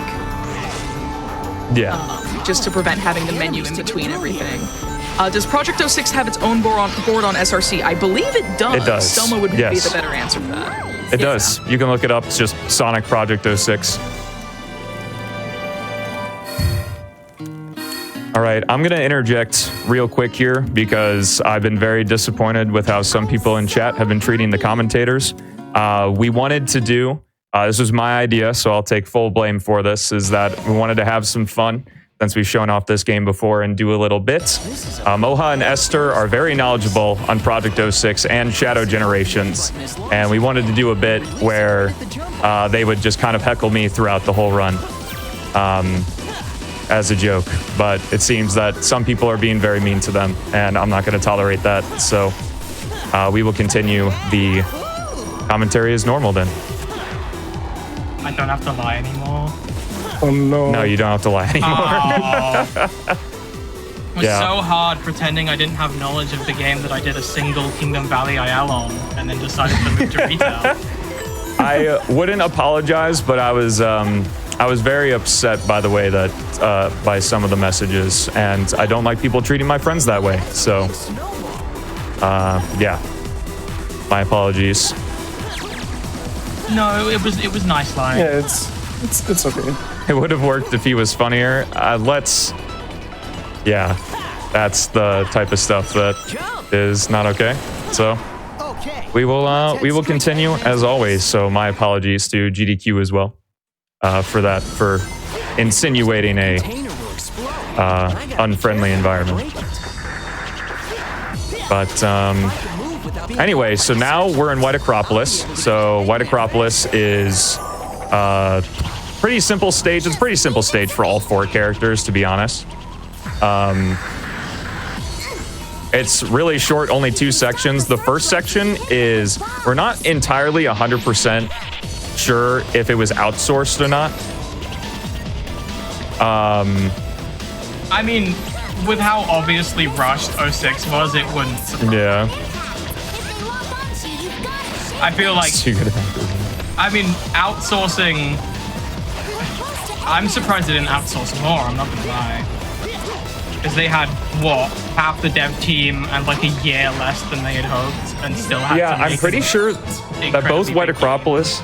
Oh, sorry, I didn't mean to talk over you. No, yeah, keep going. You know more about it than I do. Yeah. No, anyway, last thing I'm going to say is, no, I absolutely do not tolerate people saying mean things and bullying folks. So, yeah, not having any of that here. So, again, my apologies to everyone who didn't like it, didn't think it was funny. But that's the risk when you do comedy like that. But anyway, now we can move on here into Crisis City. So, Crisis City, we got to see that little cutscene. We're going to be seeing a reverse cutscene like that in Shadow's story. And we're going to be beginning on the snowboard here. Snowboard with Sonic is just like a little gimmick thing you do at the beginning of White Acropolis and at the beginning of Crisis City. There's one other thing I wanted to say. Oh, the kick dash is the extra ability that Chaos gave Sonic on the snowboard in Project 06. It's just a quick little thing that kind of brings you to full speed, kind of like a spin dash, but not as powerful, obviously. Yay. Yeah. Reference to the console the game came out on, I guess. Though that was the 360 was something I started doing very early on in speedrunning, and it just kind of stuck. Yeah, could add more 360s to more Sonic games, to be honest. The main thing with Sonic, as we've been seeing this whole time, it's mostly just blue gem usage. You know, it makes you go fast, so you use it a lot. One thing about the gems is that you see the little red lines, the long red bar and the little red lines next to the gem. That's a level up system, which wasn't in the original, I don't think. It was just no. Okay. Sorry, I was drinking water. So the main thing about it was in Silver Story 2. That bottom red bar fills up when you kill enemies. You get these little core thingies. I think they have a name. I don't remember. Yeah, energy cores. Yeah, those. And they fly into you and they fill up that bottom red bar. And when that bar is filled, whatever gem you currently have active will level up, which increases its effectiveness. And what that does is varied for blue gem, it just makes it cheaper, which means you can use it more, which is what we want because we want to go fast more. Have it on level 3, you also get a shield, if I remember correctly. Yeah, level 3. It works very similarly to the boost, where while it's active, it will defeat enemies and stuff like that. It's not a perfect system. Some enemies, like, again, because this game's in development, we're kind of working out. I'm working on the game.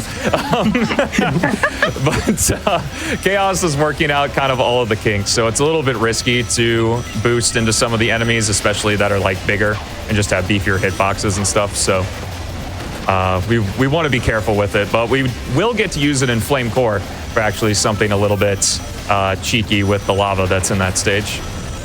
Yeah, the level up rewards all do different things. I don't think. Do you use the supersonic level up at all in this run? Yes, actually, we'll see that in Kingdom Valley. Yeah. But so with supersonic, first level is just a general stat boost. But I think first and second level are both stat boost. You know, go faster, jump higher, stuff like that. And then the third and final level, because it's 3 levels for every gem, is an air boost. You just go straight forward, arrow of light, kind of like in the Solaris fight, right? Yeah. It's because you could say it's taken from Solaris, but you can think of it more. I mean, I guess it's not really like any air boost. We got a little bit of lag there. Hopefully that doesn't continue because, again, in development game, and it's running on the 2019 Unity engine. The longer the game runs, the laggier it can get sometimes in specific areas. So if it gets laggy again, I can just do a quick restart. Since all the stages are just available, I can literally just quit out, reload the game, and then load back into the stage we were on. So not a big deal, just part of playing a game like this. Don't envy Yeah, thankfully we wouldn't have to sit through another another cutscene or anything like that, because there are no cutscenes. Yeah, other than the little added ones. The little added in-game ones. All right, so we should be able to run on the lava. For whatever reason, level 3 blue gem just stops you from sinking. The lava has its mechanics changed significantly from the original game, where you would just land in the lava, you take damage as if you were just hit by any other object and just lose 20 rings. And you couldn't collect them because the rings would just sink into the lava. Here, Sonic sinks into them and gradually loses rings until he sinks too far, and then he'll die. But for whatever reason, using level 3 blue gem allows you to just blue gem dash on top of the lava and not deal with the consequences at all. I guess the idea is probably just that Sonic is going so fast that he can't sink because he's just that fast, I guess. Yeah, I mean, I guess it's molten rock, so I mean, should he be able to stand on it at all? I don't know. I mean, the guy can breathe in space and stuff, he so can breathe in space. I mean, he shouldn't be able to be next to it. Realistically, just being here should kill him. But yeah. I also want to mention how impressive it is that Stamo plays with actually with all the gems on. Usually you would pick up the gems in the levels, and you play this run with an 100% completed save file, and you would usually play it with some of the gems because, for example, the red gem only slows down the time and it's not really useful in the run, so you wouldn't pick that one up for an 80% run. But Stamo plays with all of them, and I got overwhelmed with only a few of them. You don't have to gas me up that much. I'm not that good. Well, I mean, Moha's right. Menuing is difficult when you have every gem. It does come back to bite me because there is one part that would be a little bit faster, but doing 5 clicks with the D-pad, because I play with an Xbox controller and I have to do everything with my right hand because obviously I want to keep my left thumb on the control stick. So, there's a part in Aquatic Base where it would be faster if I could do a blue gem jump, switch to the white gem, and do a really fast homing attack with that. Because of something we haven't talked about quite yet, but. For the white gem. Yeah, you have to switch 4 times for the white gem. Yep. Yep. It's 4 is perfect and 5 is miserable. Because I did a lot of practice with that jump and it just was not happening. But I believe the main speedrunning file that's used for speed. I think it was you who made it, right, Stamo? I did. Yeah, main speedrunning file just has only the important gems. So stuff like red gem, which is kind of useless. It's not collected on that file. Yeah, I believe you don't have red, green, and yellow. So it's really nice because if you don't have red and green, the blue and purple gem, the 2 gems used the most throughout Sonic's run, are completely missing. Isn't the green one used in Aquatic Base? They're missing. Oh, my brain turned off there for a second. Since they're missing, they're only 1 click away rather than 3 clicks. Yeah, have we spoken about purple gem actually? I don't think we have not talked about purple gem yet, though. Main thing about purple gem is, for those of you who Yeah, I mean, I feel like everyone's seen the bugginess of Retail 06. For whatever reason, it made you invisible and also double jump. Well, not even double, it was infinite jumps. You could just keep going. And because, as I mentioned earlier, the bar didn't go down, you could just get height forever. And Chaos decided, he kept the general idea of it, but instead just turned it into a double jump, and then when you level it up, it's a triple jump and then a quad jump. And that's very useful for height. So main thing about, you'll be using blue gem a lot for distance and also for starting big jumps, and then you want to switch to the purple gem to kind of cross those really large gaps that you normally wouldn't be able to make, but when you have 2, 3, or 4 jumps, it's, you know, you can go basically anywhere. Yeah, don't really get to see the gems in this level and in Dusty Desert because Elise is here. Hi, Elise. Yeah. A nice thing about the purple gem too is that you only have to have it active when you jump. So you can hold the right trigger down or whatever button you use to activate the custom action, and it'll slowly drain the action gauge and you can do your extra jumps there. But what we can do is just press it exactly when we jump. We still only get the 3 jumps or however many jumps we get depending on the level of the gem, but we use barely any of the action gauge and we just get what is essentially a free jump out of it. It's really nice. But now, here again in Tropical Jungle, this is the second of the Princess Elise stages where Sonic has a significantly nerfed moveset. No spin dash, no gems, but we do still have the light dash, and we can kind of substitute the spin dash for the slide because there are adventure-styled physics in Project 06. So even though we use the anti-gravity chip in order to be able to slide at all, it still adheres to gravity. I'm not quite sure how that works, but it's really nice because we can then light dash and preserve all the light dash speed or homing attack speed that we'll see right here. Well, this is the light dash, but I used it for homing attack earlier. But everything I just said doesn't matter because it was the last time we'll see this play style.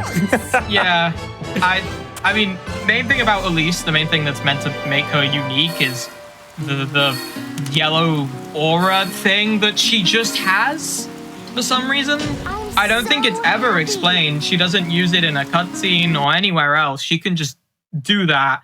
And it's both a shield. It stops you from taking damage, and it kills enemies. But it also stops you from going into the sand in Dusty Desert because normally that's sinking sand. And it also stops you from going into the water in Tropical Jungle, so you can run across the water just fine. Fun fact actually is that the sand in Dusty Desert and the flame core lava are exactly the same. It's just that the flame core lava does damage. Oh. Like they're exactly the same, like coating wise. Yeah. Similarly, in the original 06, actually, is water and sand are exactly the same there, which is why the water sound effect plays when Sonic falls into the sand in Dusty Desert. I didn't actually know that. I didn't know that either. The most 06 thing I've ever heard. Yeah. Because you can do because 06, the original game, has that like little water jump you can do. You fall in the water, you can like do an extra jump to save yourself. I think that's you. I don't know if that's actually used in like the normal speed run where you go through the worlds and stuff. With Silver, Silver can. Yeah, if you hold square and literally just hold square, you just jump infinitely. Yeah, if you don't have the shock bracelet. I don't know how they didn't catch that. Well, I mean, I know how they didn't catch that. I didn't have time to catch anything. That's not a thing in this game, just because this game is polished.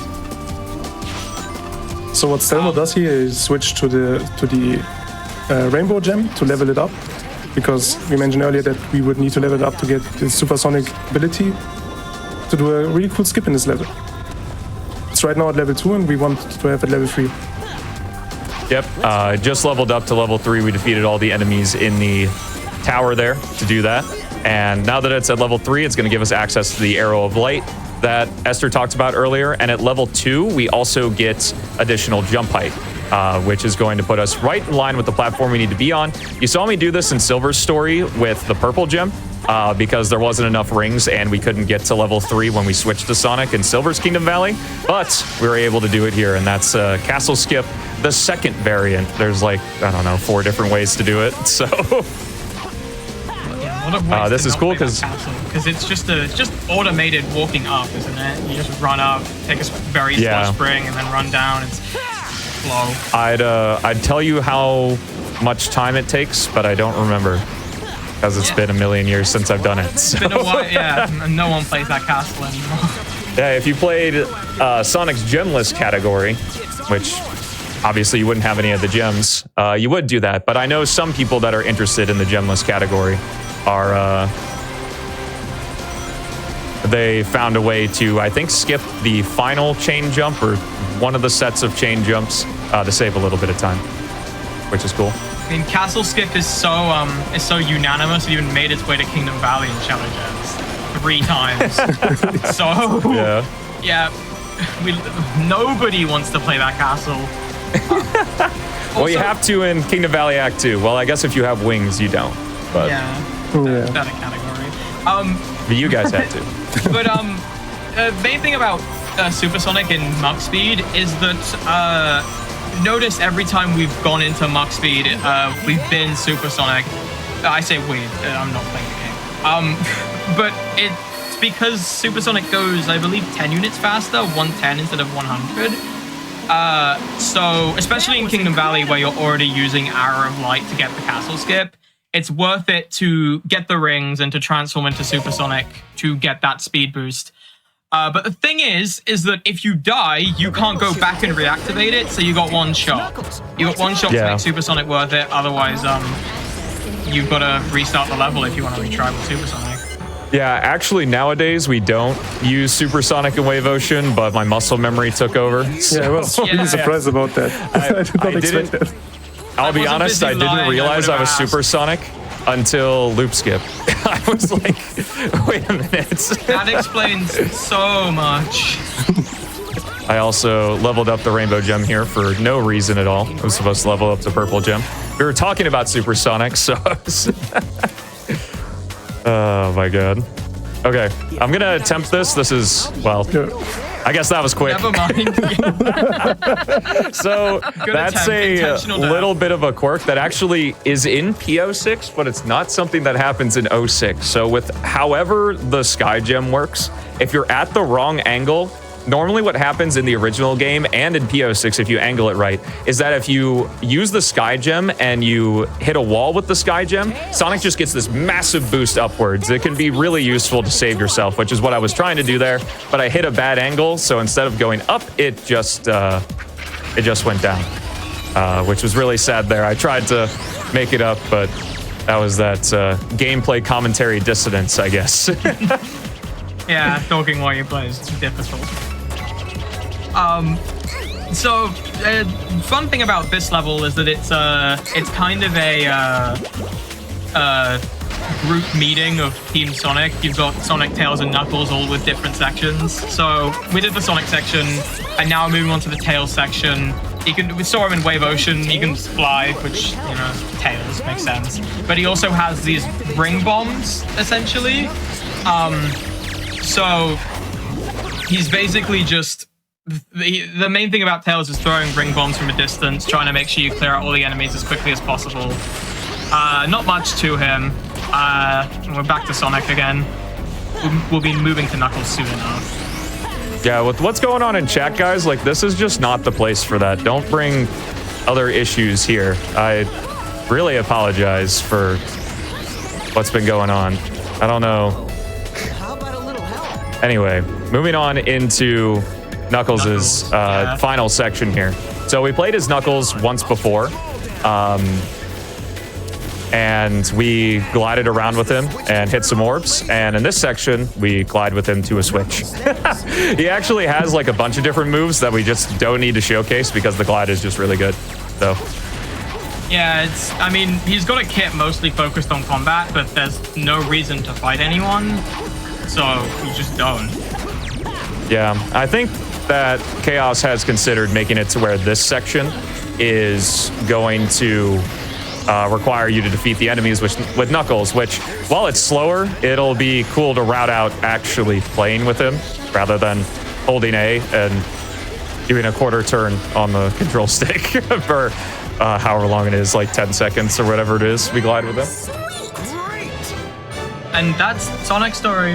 Well, No, we more have, Sonic, we I have believe, 'cause he's not in Tails chat. Wave Ocean. So. Yep, we got Tails Wave Ocean. Did you like Wave Ocean? Well, guess what? Sonic's story is sandwiched by it.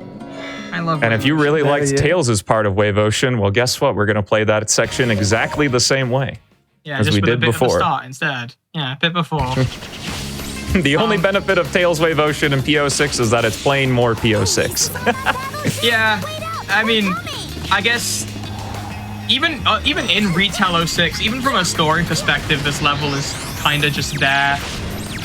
Tails sees the egg carrier, plays Wave Ocean, chases it, doesn't catch up, nothing happens, never tells Sonic, we move on. So like the absolute definition of an afterthought, but Chaos tried his best to salvage it. Mostly, a lot of it is just with how much cleaner the movement is, but also there's this new section at the start, and there's a bit more at the end too. I mean, yeah, there's not really much to talk about. It's silver. The little automation, yeah, where Tails goes through the giant loop at the beginning, that's not in the original game. It's Tails just like starts at the dash panel onto the beach. It's a really awkward starting place, so it's cool that the automation's there, even though we don't actually do anything during it. Yeah, it's a nice way to have the level like have a nice intro. Just have it make more sense, especially because every other Wave Ocean except Shadow, all the other Wave Oceans that aren't Shadow also start without loop, so it's a nice little connector. Yeah, Blaze's Wave Ocean also has additional level design at the end, and Shadow's Wave Ocean that we'll see coming up pretty soon here will have Wave Ocean. We'll have Wave Ocean. We'll have extra level design at the end as well, just to make things a little bit clearer with where you need to go with the hover car. Yeah. Is it okay if I restart the game? Yeah, if you need to. It looks like it's starting to chug a little bit there. Okay, perfect. So as we restart the game to go into Shadow's story, I just want to remind everyone that you're awesome for being here. Everyone who's supporting GDQ Hotfix, with your subs, Prime Gaming subs, gift subs, your bits, your contributions do help keep our shows running like this one. So if you're enjoying the stream, consider subscribing for exclusive emotes, ad-free viewing, and access to chat during the replays after all our streams where we replay what had just happened that day. You can always support the stream by sharing the GDQ channel with your friends. First Typing the Dead said yesterday, tell your wives. All right, looks like we're good to go. I'll go ahead and get started. All right, can you please reshare on our end? Yes, when I get to the section switch, is that okay? Yeah, go for it. I can. It's like, I'm sure the I can take care of this. So Shadow's Wet Acropolis is probably the coolest intro-wise out of the three because you have Sonic on the snowboard, so he doesn't really do much. And then Silver with Blaze is pretty okay, but you get to use the spin dash. Shadow didn't have the spin dash in the original game. It's been reintroduced here. Fun fact, actually, is that Shadow is 2 units of speed slower than Sonic. Sonic runs at a max speed of 25, and Shadow runs at 23. And the spin dash top speed is actually not based on like how much you roll or anything. It's just literally based on doubling the character's max run speed. So Sonic goes 50 units of speed when he's spin dashing at max speed, and Shadow goes 46. So I guess so much for them being equals, but we got a neat cutscene here. So Amber, if you have any more shilling you want to do, now's a great time. We got about 20 seconds. I would love to shill. I would love to shill some more prize submissions that are open for SGDQ 2025, and I'd also love to shill our Summer Games Done Quick 2025 ambassadors. So throughout the month of June, support Doctors Without Borders by joining each ambassadors community in the lead up to SGDQ and use SGDQ ambassadors with an exclamation before it to check out the full schedule. I see a question real quick here. Is the skybox unaltered? As far as I know, every single graphical asset has been tampered with in some way, shape, or form. I can't tell you to what extent because I don't know. There's some that are a lot more obvious. There are some that aren't. But I would say it's a safe guess that everything has been messed with in some way. In that section, in that section, there's no goal ring. You have a buggy that you can shoot with, or you can shoot the searchlights with. You have to break all 5, but you can just break the bulbs, and Shadow can unleash his inner Spider-Man and just climb the searchlight bases by homing attacking into them. Nice thing about this game and retail is it's a bit of a unique feature, is that when you homing attack into an object, not like a wall, but like a non-enemy object, you get the homing attack back, and you can like climb the object with it. So you saw it in Sonic's Kingdom Valley, homing attack the towers and homing attack again to get on top. And that's how we climbed the searchlight towers, just by repeatedly homing attacking. Whereas in other games, you would just bonk into it and just fall down. So it's a nice way to make this game unique. Yeah, I think I learned recently that that's kind of something that carried all the way to Generations as well. But it's just not utilized as much with just how level works. Keys right here. Do you want to say, just bless, as someone who just replayed, I haven't replayed Silver Story yet, but I did replay Shadows very recently. And I don't remember that radar being there, so bless Chaos for giving me that radar. Yeah. I remember when I played retail years ago, I got stuck here for so long looking for the key. Yeah, it didn't help with the glitch that Rouge can get stuck to the walls. Rouge and Knuckles in the original game can occasionally just get stuck. Because I guess the grab detection is just too quick. So it's like you would jump off and then immediately restart. But thankfully that's been addressed here. In the original game, all those keys were in the same spot every single time. In PO6 here, each of those keys has 3 distinct locations, including the original spot from the original game. Fun fact, though, is that getting the key set of all 3 of the original game spots is not the slowest. It's getting 2 of them, and then there's another key that's just a super long way away that you have to get, so. Yeah, the one level where, actually no, there's 2 key hunting levels, is get the SA2 runners in there. Oh. I'm one of those. Nice. I'm sorry. I'm a much older runner, but I am one of those SA2 runners. It was my first serious speed game. Normally there were supposed to be boxes on that bridge, but I guess they just decided not to be there today. Had better stuff to do. What you saw happen there is I spin dashed off. I was late on my jump, and I got to showcase spear bouncing, which is something we're going to be seeing throughout pretty much the entirety of Shadow's story. Is Shadow's Chaos Spear, you can use up to 3 of them, and while they're great for stunning enemies, or if you wait to charge it, you can attack up to 5 enemies for 1 point of damage. It also gives Shadow a little bit of a bounce after you perform each one. And a cool thing in PO6 is that both Sonic and Shadow can perform their air action and then get an additional jump dash. So we have 2 jump dashes available. So you can see me use 1, then 2 right there.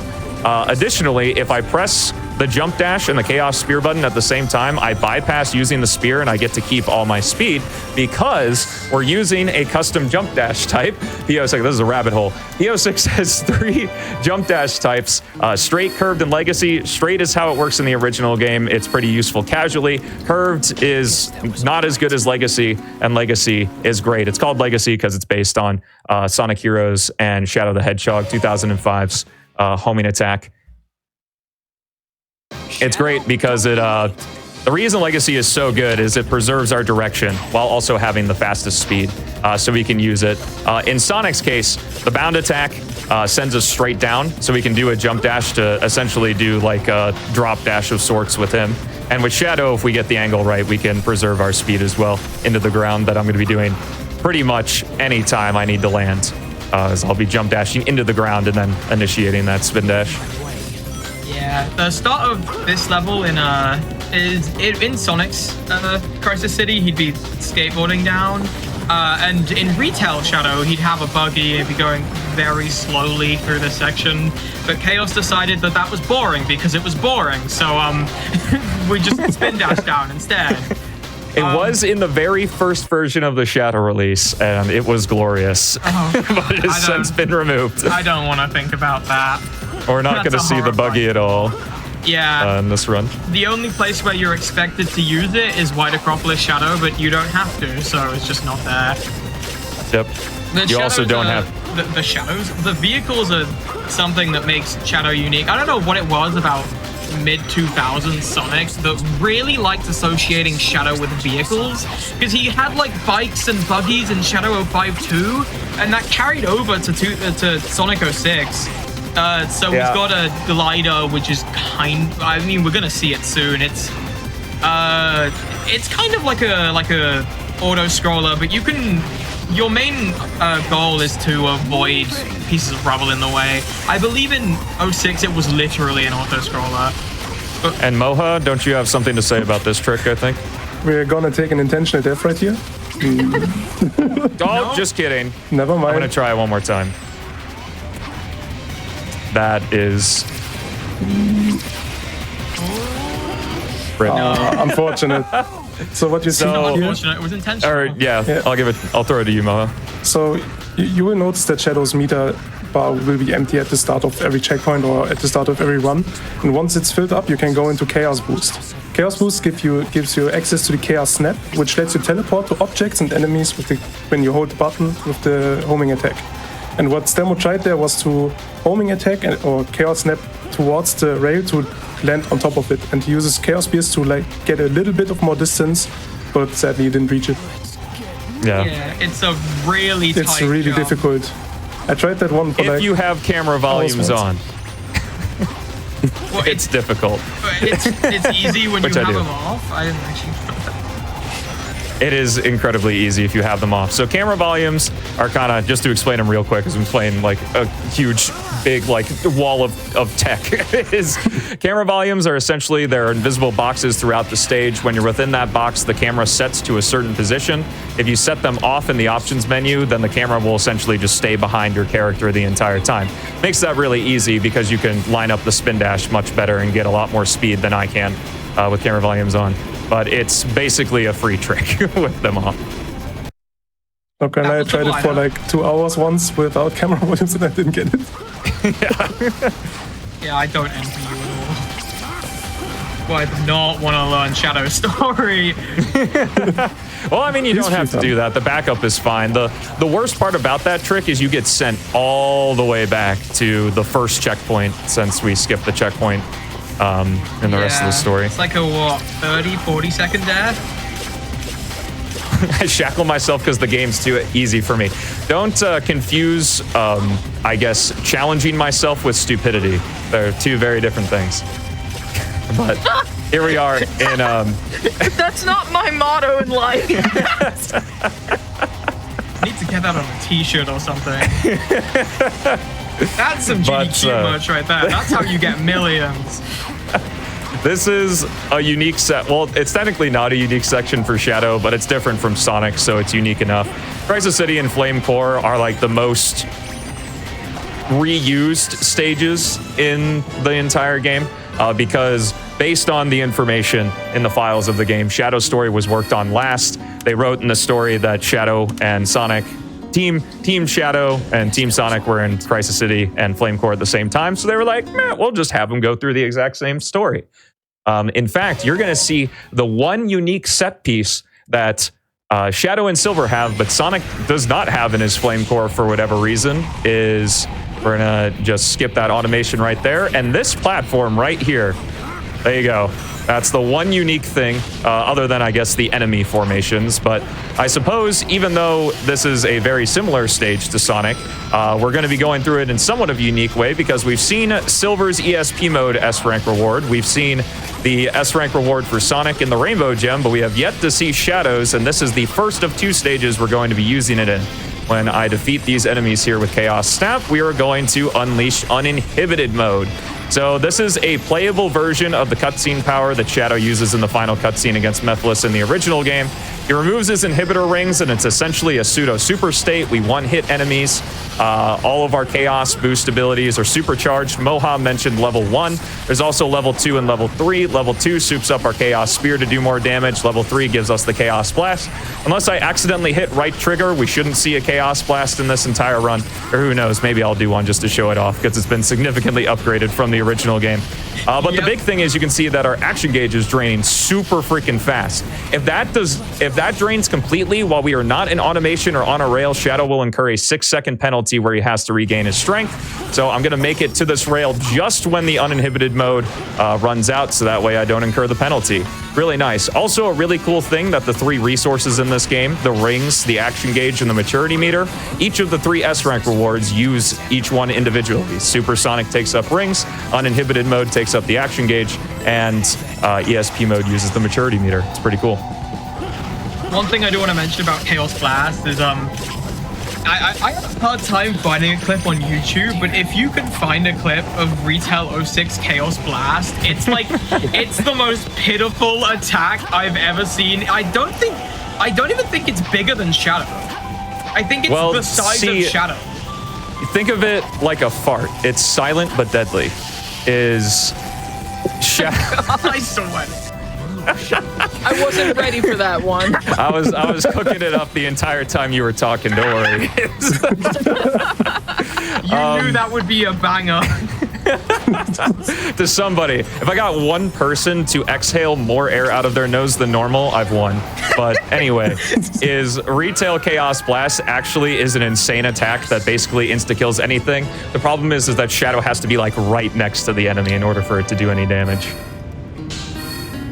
I also just need to mention, you had mentioned Sonic and the Rainbow Gem, and I was just like, yeah, it's totally the name of the next event.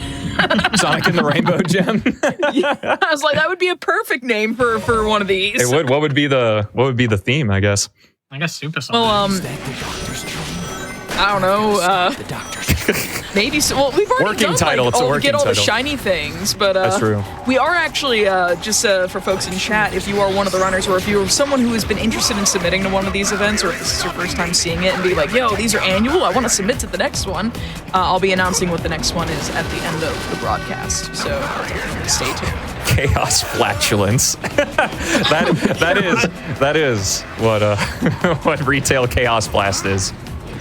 Another cool thing that actually comes from Shadow 05 that was added in P06, well, I guess it's sort of like adjacent, it's not exactly the same, is in that game's Shadow, I almost said Sonic, Shadow would get infinite ammo with his weapons if one of his hero or dark meters were completely filled. While we are in Chaos Boost, and sorry, Philip, I didn't get the fast Chaos Boost, that's my bad. But if you're in Chaos Boost and you're on a vehicle, you get infinite ammo, which we're going to be using here. Yeah, they didn't give Shadow guns in this game, but they gave him a bike with a gun. And a buggy hover with a car gun. with a gun, and a buggy. Well, that has missiles. It's very different. Yeah, I get missile gun. I don't know. The missile gun. Yeah, exactly. So yeah, There no. was just some strange fascination with like Shadow and vehicles in this era. Yeah, Shadow vehicles, Shadow guns. Motorcycles are cool. Shadow's cool. I don't know. Yeah, I mean, it guess- fits.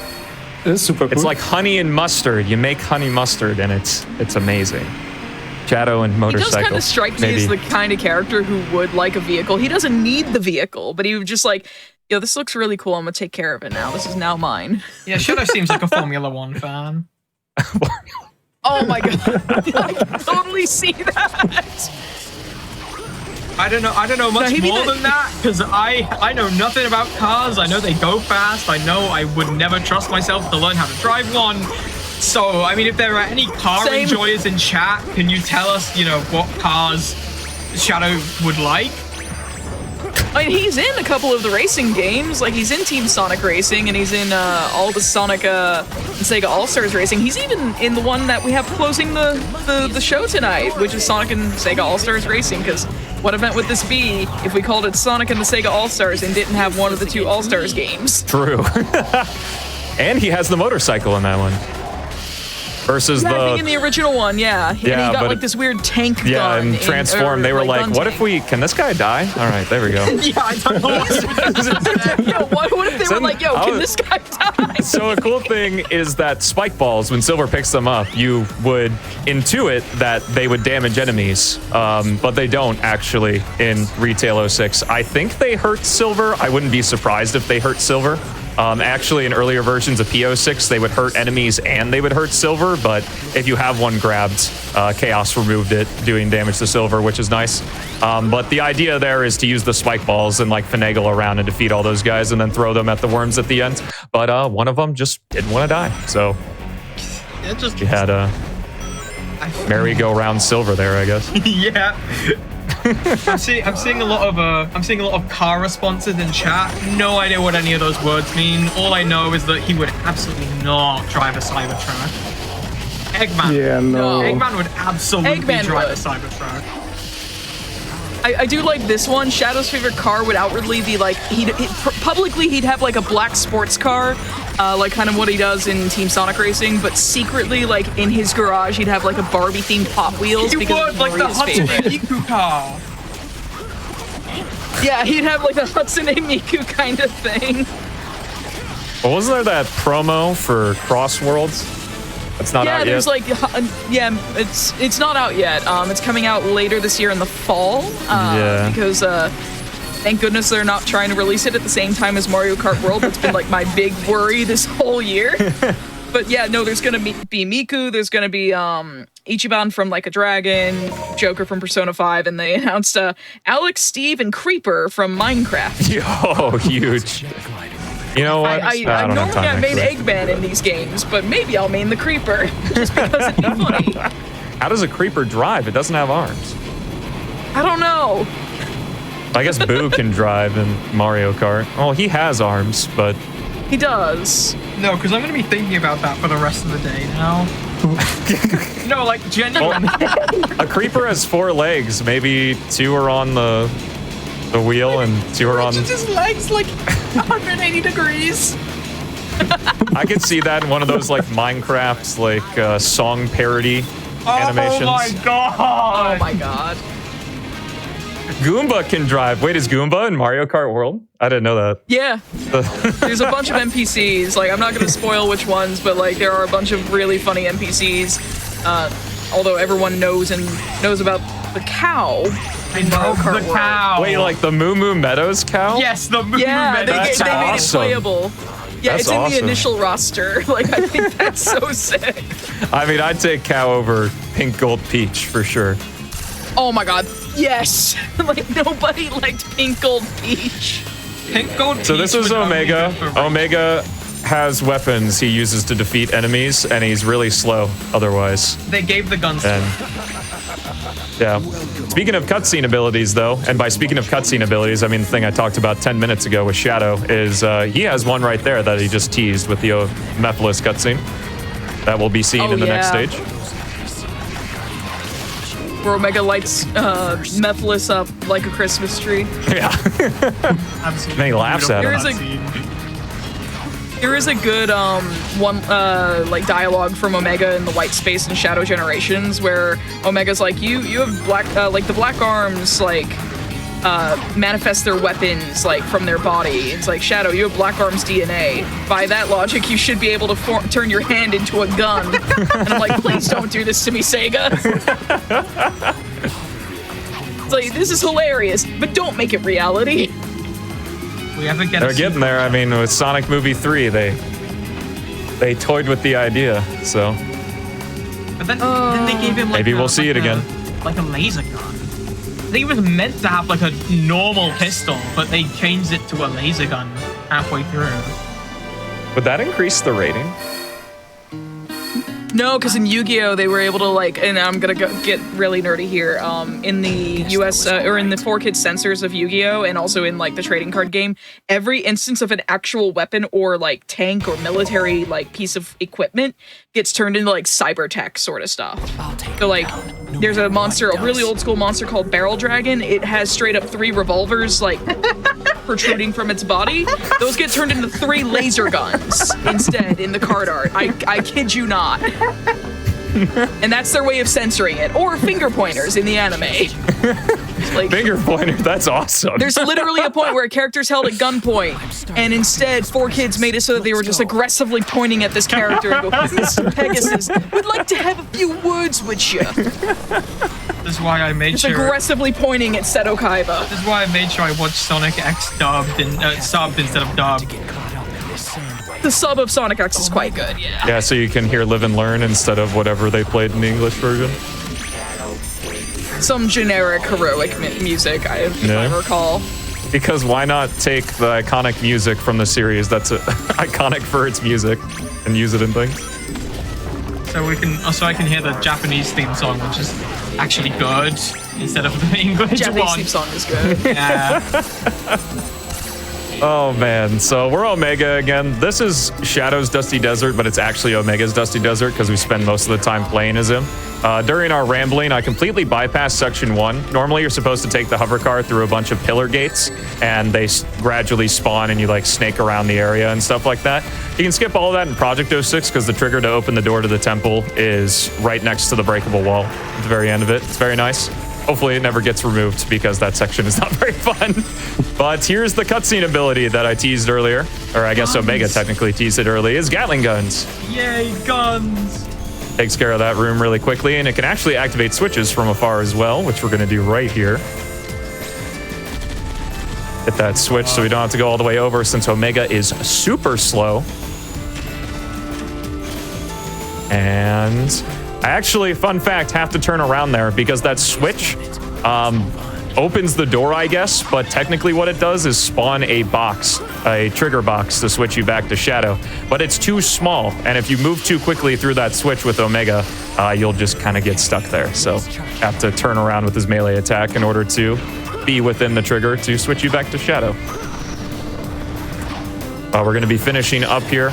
We'll go ahead and style on them. This is the only place, this is the only level where Shadow can do pole swings. And if you do one, SA2 pose. Hell yeah. Let's go. Nice. If you ask me if Sonic has the SA1 pose, the answer is no. The timer did stop so that it would look like I made it under estimate. Perfect.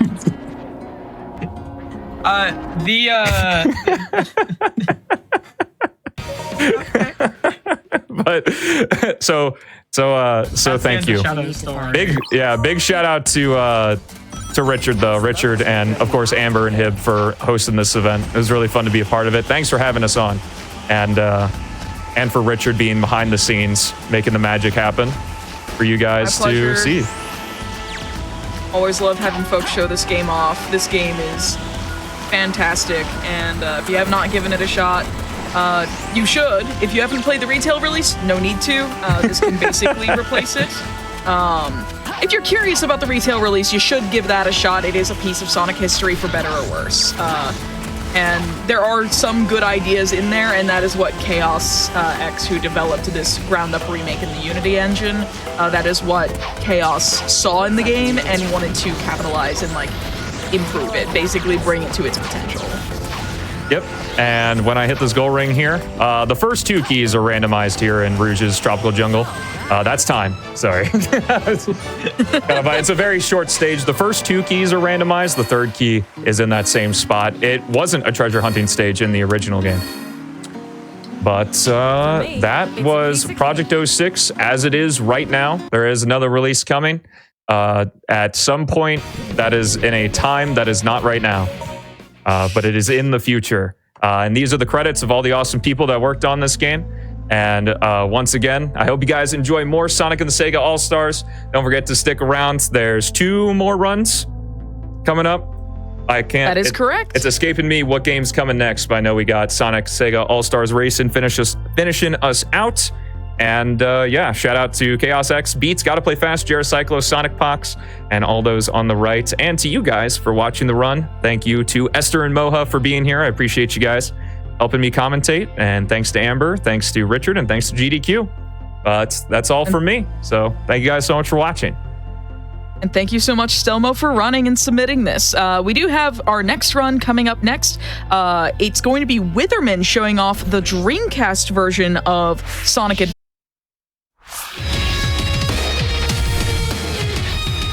Hello everyone, welcome back to the second half of Day 2 of Sonic and the SEGA All-Stars. My name is Amber Cyprian, I am here with Witherman as we're going to showcase the Dreamcast version of Sonic Adventure Sonic Story. Go ahead and take it away.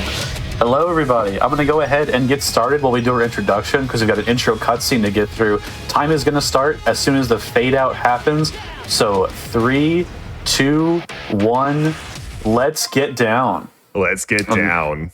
What's up? My name is Witherman. I'm the world record holder for this game and the vast majority of its categories. I've been playing this game pretty much every week, at least once a week, for about 4 years now. I've been taking a bit of a break recently, and this is going to be my last hurrah run before I start moving on to some other projects, but I am very glad to be here with my good friend and phenomenal commentator, Snapkick. How are you doing today, man?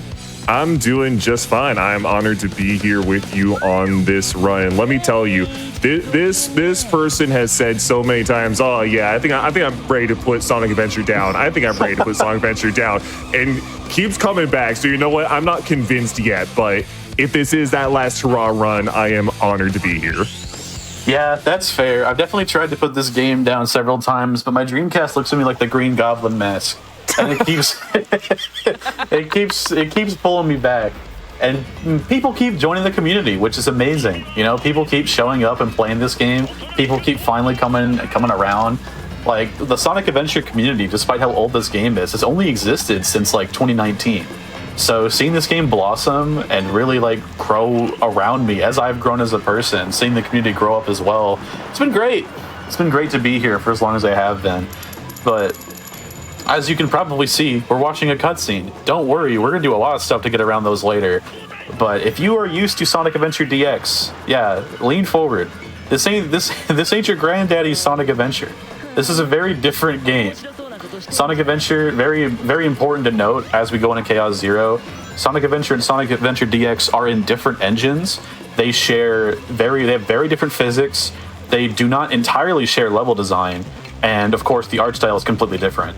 So This is a very radically different run compared to what you'd be used to from seeing more traditionally played Sonic Adventure DX. Yeah, which is really important to keep in mind. You're going to see a fair amount of crossover between certain ideas and tricks and tech as we go through, but these are fundamentally pretty different games at their core. A lot of people know, like, oh yeah, SADX is a little more like weird looking with the models and such, but not a lot of people know that they do just feel and play like different games. I would say, like, comparison, you know, this is going to be, we have like a couple cutscenes in the beginning here, but once we unlock Tails, things are going to go a little haywire. But just as far as like a basic feel comparison, I would equate Sonic Adventure DX to Mario Sunshine, and I would equate Sonic Adventure to Mario 64, where Sonic is much heavier, he's got a lot more of a wider turn radius, he doesn't quite have that same springiness to him, so Sonic Adventure ends up being a little bit more grounded of a run than Sonic Adventure DX, just because Sonic is innately so much heavier. There's still a lot of crazy jumps and a lot of crazy stuff that happens in this run. Just keep that in mind as we progress. Exactly. Something to point out early on as well while we are prepping in through cutscenes is you may notice the sick, fly, nasty green shoes on Sonic, as well as some custom audio here and there. There are a couple of cosmetic mods here and there that are allowed in the speedrun that you will see. Yeah, just for some fun flair. Like, if you're playing Sonic Adventure, you're really committed to this game. Really, you gotta have to be with how hard this game is to get into. And just for everybody that's in, it's just a nice little bit of customization. Let everybody have their own little personal flair. And yeah, the vast majority of this community, including myself, we are all playing on original hardware. This is on a Dreamcast console. This is not being emulated. Exactly. As we move into Emerald Coast, everyone's favorite tropical theme, everyone's favorite place to lose your run and reset. We're going to see some very nice fundamental sick movement, a clean whale hop. Making a climb up the top here, a little bit of a slip, but not too bad. This is, as Wither would put it, probably the hardest level in the entire run, yeah. It's one of them for sure. This level is really tough. Basically everything can go wrong. Yeah, basically everything can go wrong. Oh man. Everything can go wrong, and every little thing that does go wrong can lead to just little bits more and more of time loss, which early on the run can be frustrating. But other than a little slip up there, this has been pretty clean. I would say overall, Emerald Coast used to be what I would call the hardest level in the game. Unfortunately, I now think that's the second one. So, 116 Emerald Coast. Given the fact that I missed the top route spraying, because it's not entirely an auto-scroller in this game, for some reason, that's fine. That is perfectly acceptable. But I hope you liked Emerald Coast, because now we get to go visit it again. I love Emerald Coast.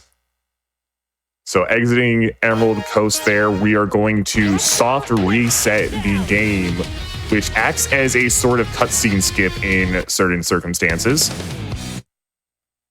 So for whatever reason, whenever you unlock Tails and Amy, there's no other trigger like this in the game, but that forwards the cutscene, or that forwards the story flag. But what I've just done there is my first soft reset exit, so I have soft reset the console while exiting the game. That's really important to note, because whenever I do that, the exact coordinates of Emerald Coast's entry point are being stored in data, and they're going to be used right here to just pop this fox in the head. Bam, he's dead. He's dead. Gone.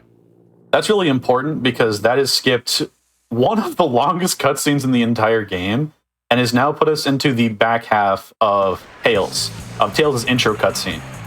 Why are we playing Tails? Why are we playing Tails in the middle of Sonic story, you dare ask? Yeah, why are we playing Tails in the middle of Sonic story? Well, it's because Tails is a degenerate gambler, and thankfully, Tails' gambling addiction saves us time. So we're gonna bring Tails to his favorite place in the world, Casinopolis, and then we're gonna be able to use the Casinopolis save point, the exact trick that I just did with Sonic. We're gonna be able to use the same trick I did to kill Tails in Tails' intro cutscene with Tails to Sonic, so that we can kill Sonic multiple times in Sonic Story. It'll make more sense. It'll make more sense when we see it. But trust me, sitting through another cutscene and doing an entire extra stage with Tails, the hardest stage in the game with no upgrades, is worth it overall to save time, because it cuts out so many cutscenes from Sonic Story. We're able to use Tails after this to cut out almost every single cutscene up until the end of the game. The general idea behind this is that in the game, if you're in a cutscene and you die, the game will just skip the cutscene. So this is a general bit of tech that is used in a few different ways throughout the run here and there, but this all culminates in what we like to call deadbeat dad route, because Tails is going to that casino and he is not coming home. We're going to start by trying to clip under the door here to hit the trigger to go out to the next area. Very well done. Very tight trick there. You have to fly up and hit the trigger under the door for it while falling out. Hit the button and head into casino. I'll be a little quiet here. This trick's hard. You got this. Okay. So I'll try my best to explain this. I'm not the best at this, but we're going to do what's called a self-smasher. So we're going to get Tails lined up on this automatically closing door in just such the right position that it closes, and boom, easy, clean as can be, pushes him out of bounds, fly directly to the end, thus winning the stage. That was very nice. Thank you. I want to stress that the hole that I just clipped through, the place you can stand, is literally exactly one in-game unit big. It is microscopic. The game's engine is not capable of having a smaller hole than that. So, very glad I nailed that first try. The safer strat is to wait for Sonic to walk through the vent himself, then the door starts opening and closing repeatedly, and you can try a few times to get in there. But if you miss that, and Sonic is not there yet, then he will just take longer to get there, and then you're locked out and have to restart the whole stage and do the movement all over again. So, to save time with this route that I'm doing, you actually just have to nail that perfectly. If you don't nail that perfectly, it's not worth the time save. Like, you are losing time with it. That's just how complex this route gets. It is that insane. And again, as a reminder, we're essentially saving a position in space to then translate over to Sonic as we do soft resets, which will let him skip cutscenes. Now, of note right there, that was another cutscene skip. You may have seen as we were climbing up the platform here to fight the Egg Hornet, just jumped off the edge. Just jumped off the edge. There is a nice, pretty safe area you can jump off and start the cutscene. And as the cutscene's playing, Sonic will continue to fall into the water where you originally jumped, and then dead, and then skip cutscene. It's that easy. Yeah, so that was one of the first cutscene skips found once we initially started looking for them. Because that cutscene skip just requires, jumping off the edge in a pretty precise place, and then you hit the kill plane basically during the load while the cutscene is starting. So you zombie your way into it. Then you die in the middle of the cutscene. This is going to be our first use of Tails. So there's a pretty lengthy cutscene that's supposed to play there where Eggman, snatches the emerald from Tails, then transforms Chaos 0 into Chaos 1, then explains to us this whole evil plan, how he's going to just turn Chaos into this big beast, then build Robotnik Land. And we have no time for any of that. Tails is going to go visit his favorite place in the world, the casino, and then Eggman, this is where Eggman canonically dies. So we're going to watch Eggman die, and then we're never going to see him again. All right, everyone say goodbye to Eggman. Get ready for it. Bye, Eggman. Goodbye, Eggman. There he is. Goodbye, Eggman. And explosion. All right. So from here on out, this is more of a metaphorical fight against evil. Part of that metaphor is Tails' demons over at the casino. We're going to keep cutting back to that. It's like one of those art house films where you're supposed to sort of read between the lines, but the lines are Tails losing his money. We'll see Eggman robots and whatnot. And I think Eggman himself shows back up once we're on the egg carrier, but he's gone for quite a while now. In the meantime, we got Windy Valley. Act 1 is just a good set of movement, fun little jumps, cutting across a bunch of areas there. Pretty different from the SADX route, where in SADX you just clip through a wall and cut ahead. That wall actually has collision here in this version. Yeah, walls in this game are not paper thin. Every clip in this game is either very hard or literally impossible. This game is just kind of unreasonably hard. That's why we like it. This game is so cool. So cool. Taking a reset there as we fly up to sort of fast forward when Sonic's falling down into Act 3 here. And we're going to go for Windy Valley Act 3 skip using the skewed gravity of that platform, spin dashing off, holding a specific angle, then holding back to dodge a kill plane, and we are set sail. It should be noted here too, this trick is very possible in SADX, but the skewed gravity you get here is quite different. I'm going to end up in quite a different place, and I will have to do a homing attack cancel to save myself. The render distance is also much lower, so it's really hard to see where you're going. But overall, 109 Windy Valley, I'm pretty happy to get one of those in a marathon. Yeah, not bad at all. Very clean land at the end there. Sonic has another Chaos Emerald. It's just that easy. It's just that easy. They'd be putting these things everywhere.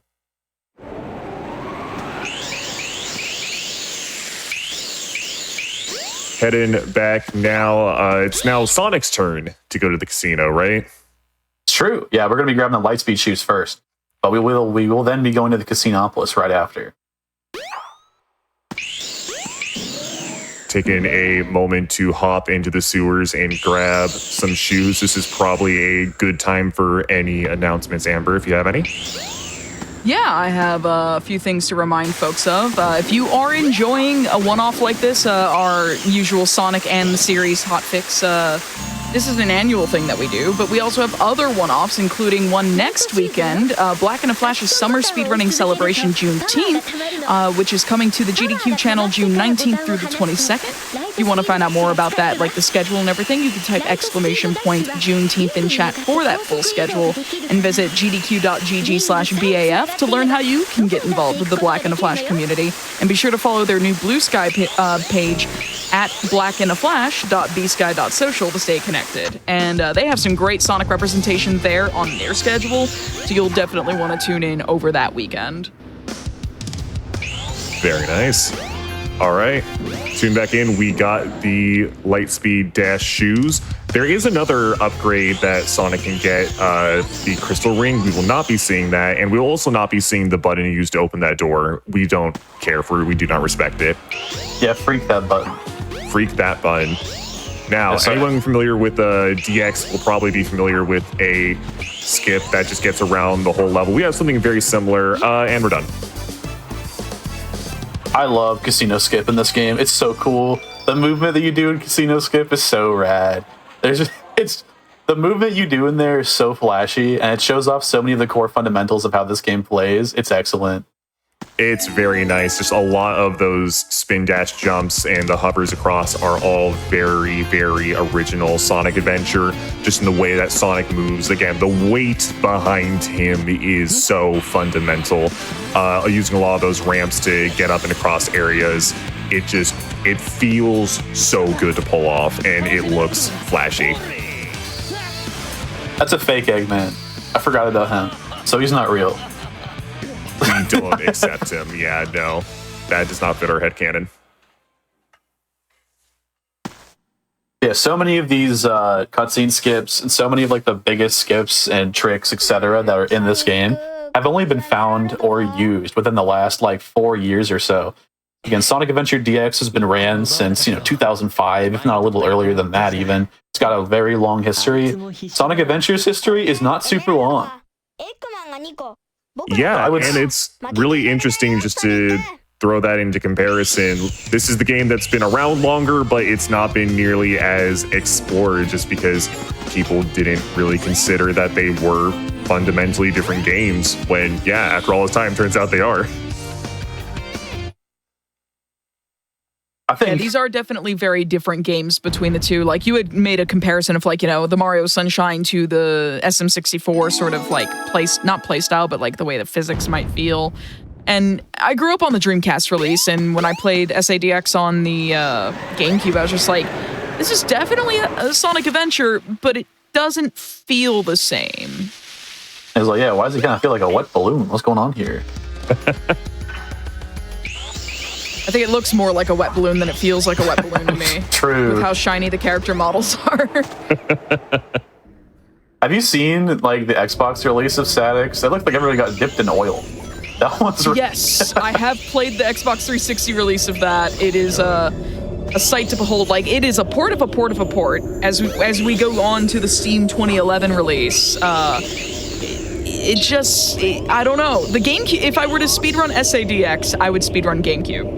I know most people play on PC, but it's like I would speedrun GameCube because it actually felt normal. Also, shoutouts to this skip. I love this. Shoutouts to this. So this is a basically harder variant of what you would see in SADX, where, again, as Wither was saying earlier, if you want to clip through a wall in this game, you're either not doing it or you're doing it precise, like pixel perfect, and that's what that was. The lineup for that is so tight. It requires very specific movement or at the very least, spamming your heart out to get lucky and get it. So the fact Wither can get it like that with no lineup is nutty to me.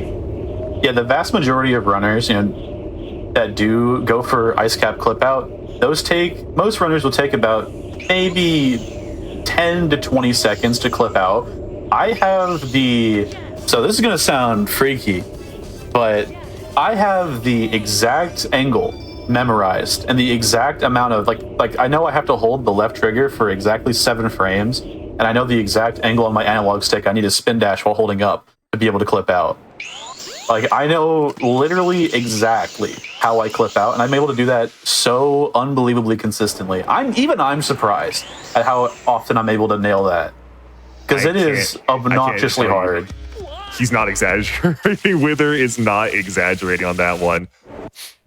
That is actually just that hard and that precise to pull off, because try doing that yourself, you will not make it out of that wall. You just won't.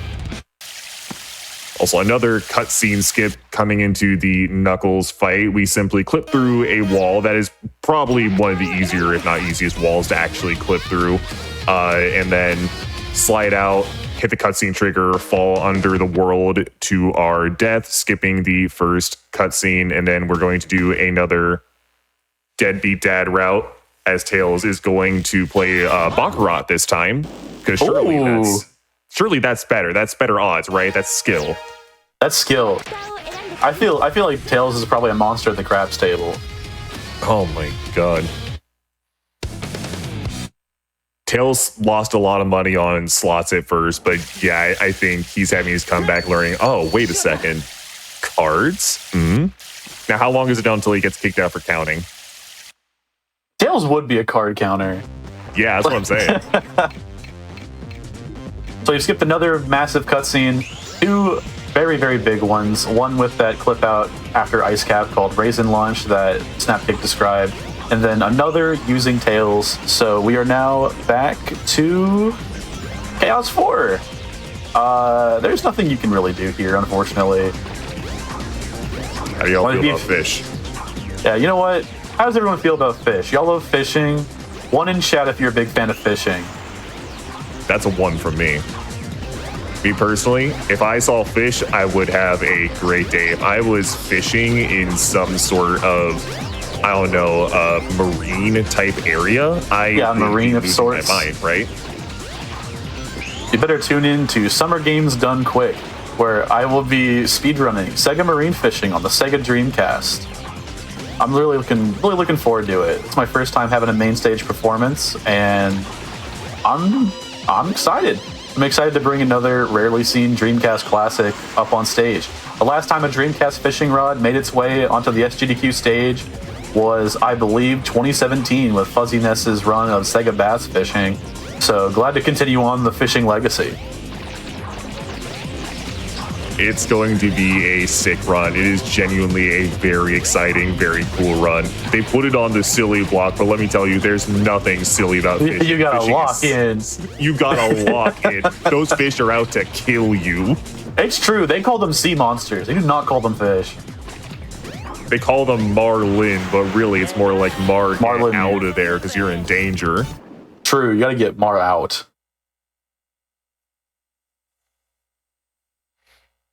All right, were there any blue ball attacks there? I was not paying attention. No, it's Chaos 4. If you've seen Chaos Snore once, you've seen him twice. Like, awesome. It's really nothing you can do about that boss fight. In any release, remake, port, etc., no matter what, Chaos Snore is always just going to be the same.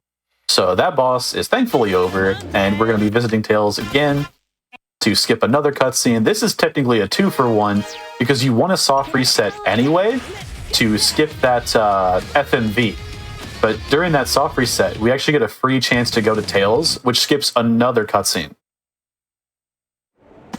We just get stacks upon stacks of returns for this tech.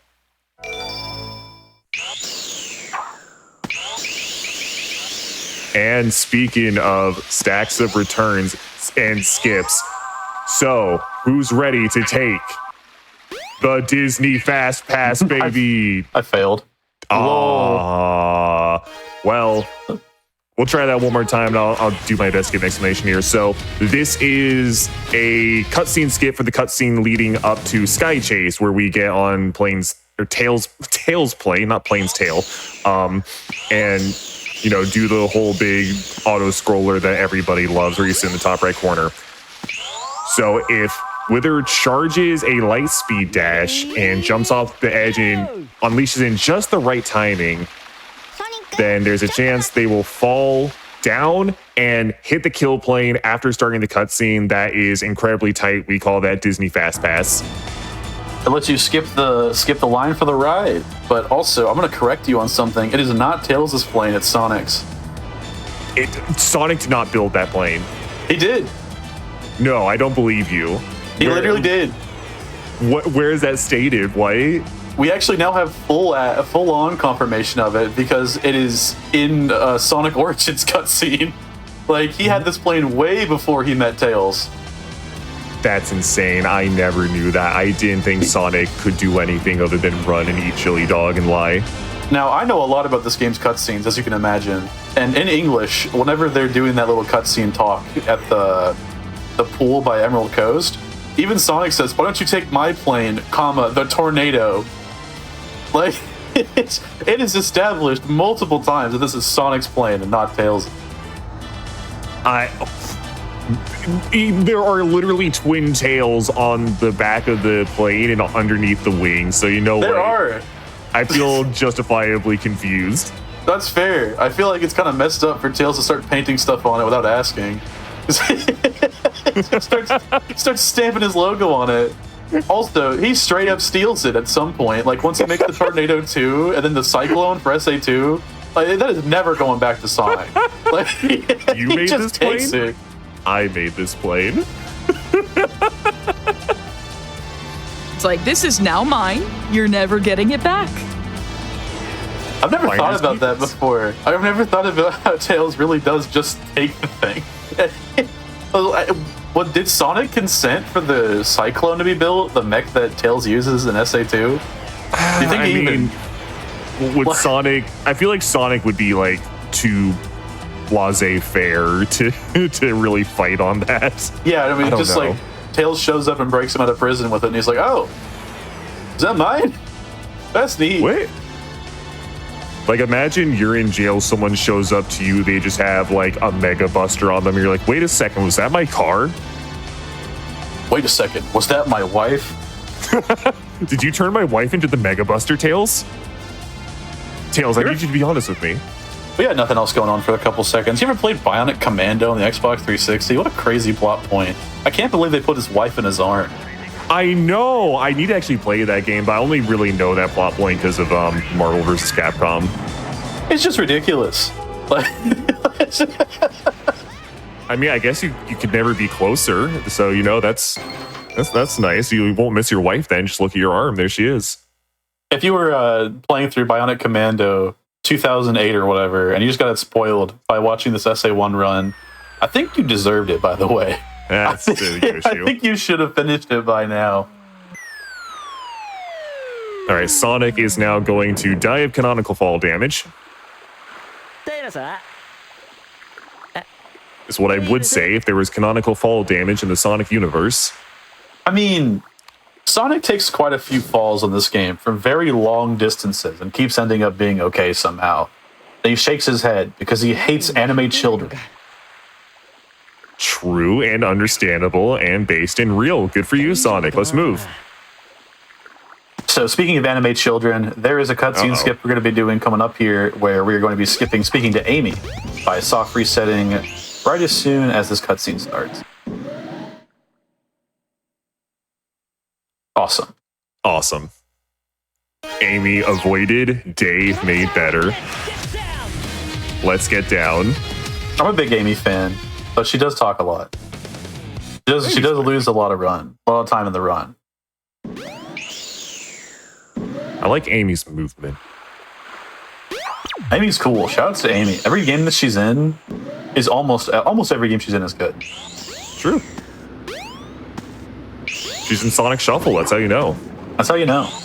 And that's a clip called Rat Clip. You do it in the little sewers there, like a little rat, and you clip underneath Twinkle Park. It replaces an old skip that was outrageously hard. That one is very, very simple. It's one of the few free things in the game, honestly. True, yeah. I think that's one that a casual player could probably pick up and replicate themselves. It's genuinely, shockingly easy relative to everything else. So on to Twinkle Park, we have a fun little skip here with the correct amount of rings using the light blue car, taking a good path off the edge, and we're off. Okay, there we go. Nice. Very nice. So specifically why we take the light blue car is that the light blue car has a secret stat called airspeed, and the light blue car is the highest airspeed, allowing me to have the most air maneuverability. But once you start going too fast in the air, the speed actually for some reason goes in reverse and reaches a negative, and you have to start holding left to go right and right to go left. So if you see me wiggling in the air like that, that's because I was trying to adapt to whenever the speed value flipped over. We're going to skip the coaster coming out here to do a little bit of castle climbing with some very nice spin dashes. And we are done with Twinkle Park. That was very well done. Yeah, 104, pretty solid.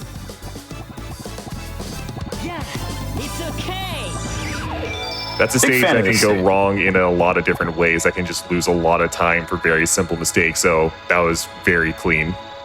There's a lot of consistent strats I opt not to do because they lose like 2 to 3 seconds or like lose like 3 to 4 in some areas. I do the hard variation of just about everything in Twinkle Park, and thankfully I'm consistent enough to where it's not that big of a deal. But that is a very hard stage where a single mistake can lose you, frankly, more time than it's like kind of necessary. Single mistakes in this game are outrageous. If you make any mistake in this game, you're losing like a full minute. You're not allowed to make any massive mistakes, which does make this game a little tough to approach. There is a gigantic gap on the leaderboard between most placements because a single mistake can really just like ruin your whole run. But again, that's kind of why we play the game. The game itself is very difficult, and the sheer difficulty and also the novelty of playing this game on hardware, it all kind of blends together to make a really unique experience. I love this game. I think everyone should give it a try if you've never played it before. There really is nothing that feels like Sonic Adventure. There's nothing that plays like this game. Nothing looks like this game. It's so amazing. Exactly. There's a lot of skill expression that goes into the movement, and it's a shame that our favorite version of the game is somewhat restrictive to get into, being that it is best played on hardware, and there are varying reasons for different versions of the game being better or worse, even among just Sonic Adventure on the Dreamcast. But yeah, if you this can had play a lot of releases on Dreamcast. 'Cause And- there was the original Japanese release, there's the international release. What else is there? So there's International Version 1 and International Version 2. Then there's PAL, and then there's Tech Toy, which is Brazil. Oh god, And I didn't know about that one. yeah, there is a Tech Toy release of this game. No one has it. No one has a ROM of it, so no one can test it. So we're just hoping it sucks. There's also Like, please let this version suck because it would be really awful to get our hands on. There's also limited edition, which limited edition has an unfinished English dub of the game and also the worst parts of the US and Japanese camera. It's a truly weird way to play the game. But yeah, we haven't actually spoken about regional differences. It'd be a good time to do that now, actually. Yeah, I'll leave that to you. Okay, right now I'm going for a trick called Bricked Up. You fall through some bricks and you hold up, and I know I made that sound simple, but it's not. It's And not. No. I did it, which is awesome. That saves like a minute and a half. It's a pretty long cutscene and also puts you in a great place in the hub world. It's not a minute and a half. It's like 20 seconds, but it felt like a minute and a half. Feels like years.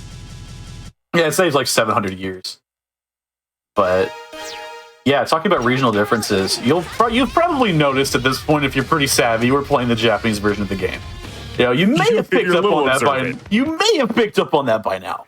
But so the Japanese version of the game, you might think that like a traditional speedrun, we're playing the game in Japanese because, you know, text would be shorter, cutscenes might be faster, etc. No, that's actually completely unrelated. For some reason, whenever they ported this game to the Americas, whenever they were making the international release of the game, they decided it'd be a really great idea to rewrite the entire collision system. So the game is just fundamentally different in every other country except Japan. It is literally not the same game at its root. So a lot of the clips, a lot of the tricks, a lot of the way the game is played is just fundamentally different on the US version of the game. As well as, when they were rewriting the collision system, someone got the idea to take the camera that they had really knocked out of the park. I think, especially for a platformer in 1998, this game has a phenomenal camera with a lot of like player control. They decided it'd be really cool if you just lost all agency and the camera just did flips and stuff. So the US camera is the straw that initially broke the camel's back and got us to start playing on JP. But yeah, for some reason, the Japanese version of the game is just very different, and it's a lot faster for most categories. Not Gamma, though.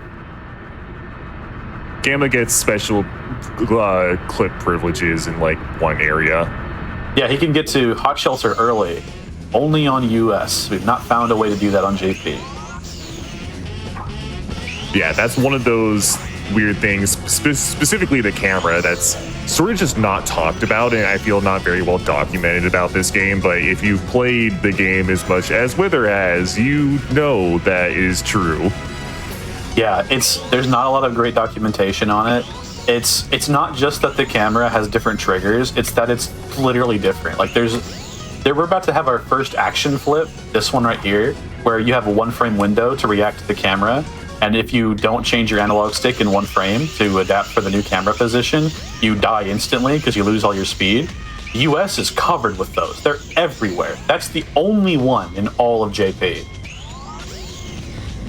Which is, a pretty big deal, because that is really easy to just slip up and lose all your speed and die there on that exact trick. So imagine it being really easy to slip up and die and just lose all your speed everywhere. Yeah, 102 Red Mountain, though. I think Red Mountain is the stage that's been giving me by far the most grief. I've been getting absolutely rolled by Red Mountain recently, so getting out of that stage relatively unscathed, I am ecstatic to just be out of there. We'll take that, yeah. Red Mountain, we talked a bit through it, but it is a lot of just really cool movement there, a lot of neat climbs and skips across areas. Going through the lava room, just using the tilting platform to send yourself up, and using a very specific set of ramps to send yourself flying to the end. Very nice, very, very Sonic adventure, if I might say. We are going on quite the Sonic adventure. I think this is an adventure of Sonic. Someone was going to say it eventually. Also, Tails has gotten out of the casino. Yippee! Yippee! Tails is out of casino hell. Tails finally picked up Balatro. True, he found out how to gamble at home.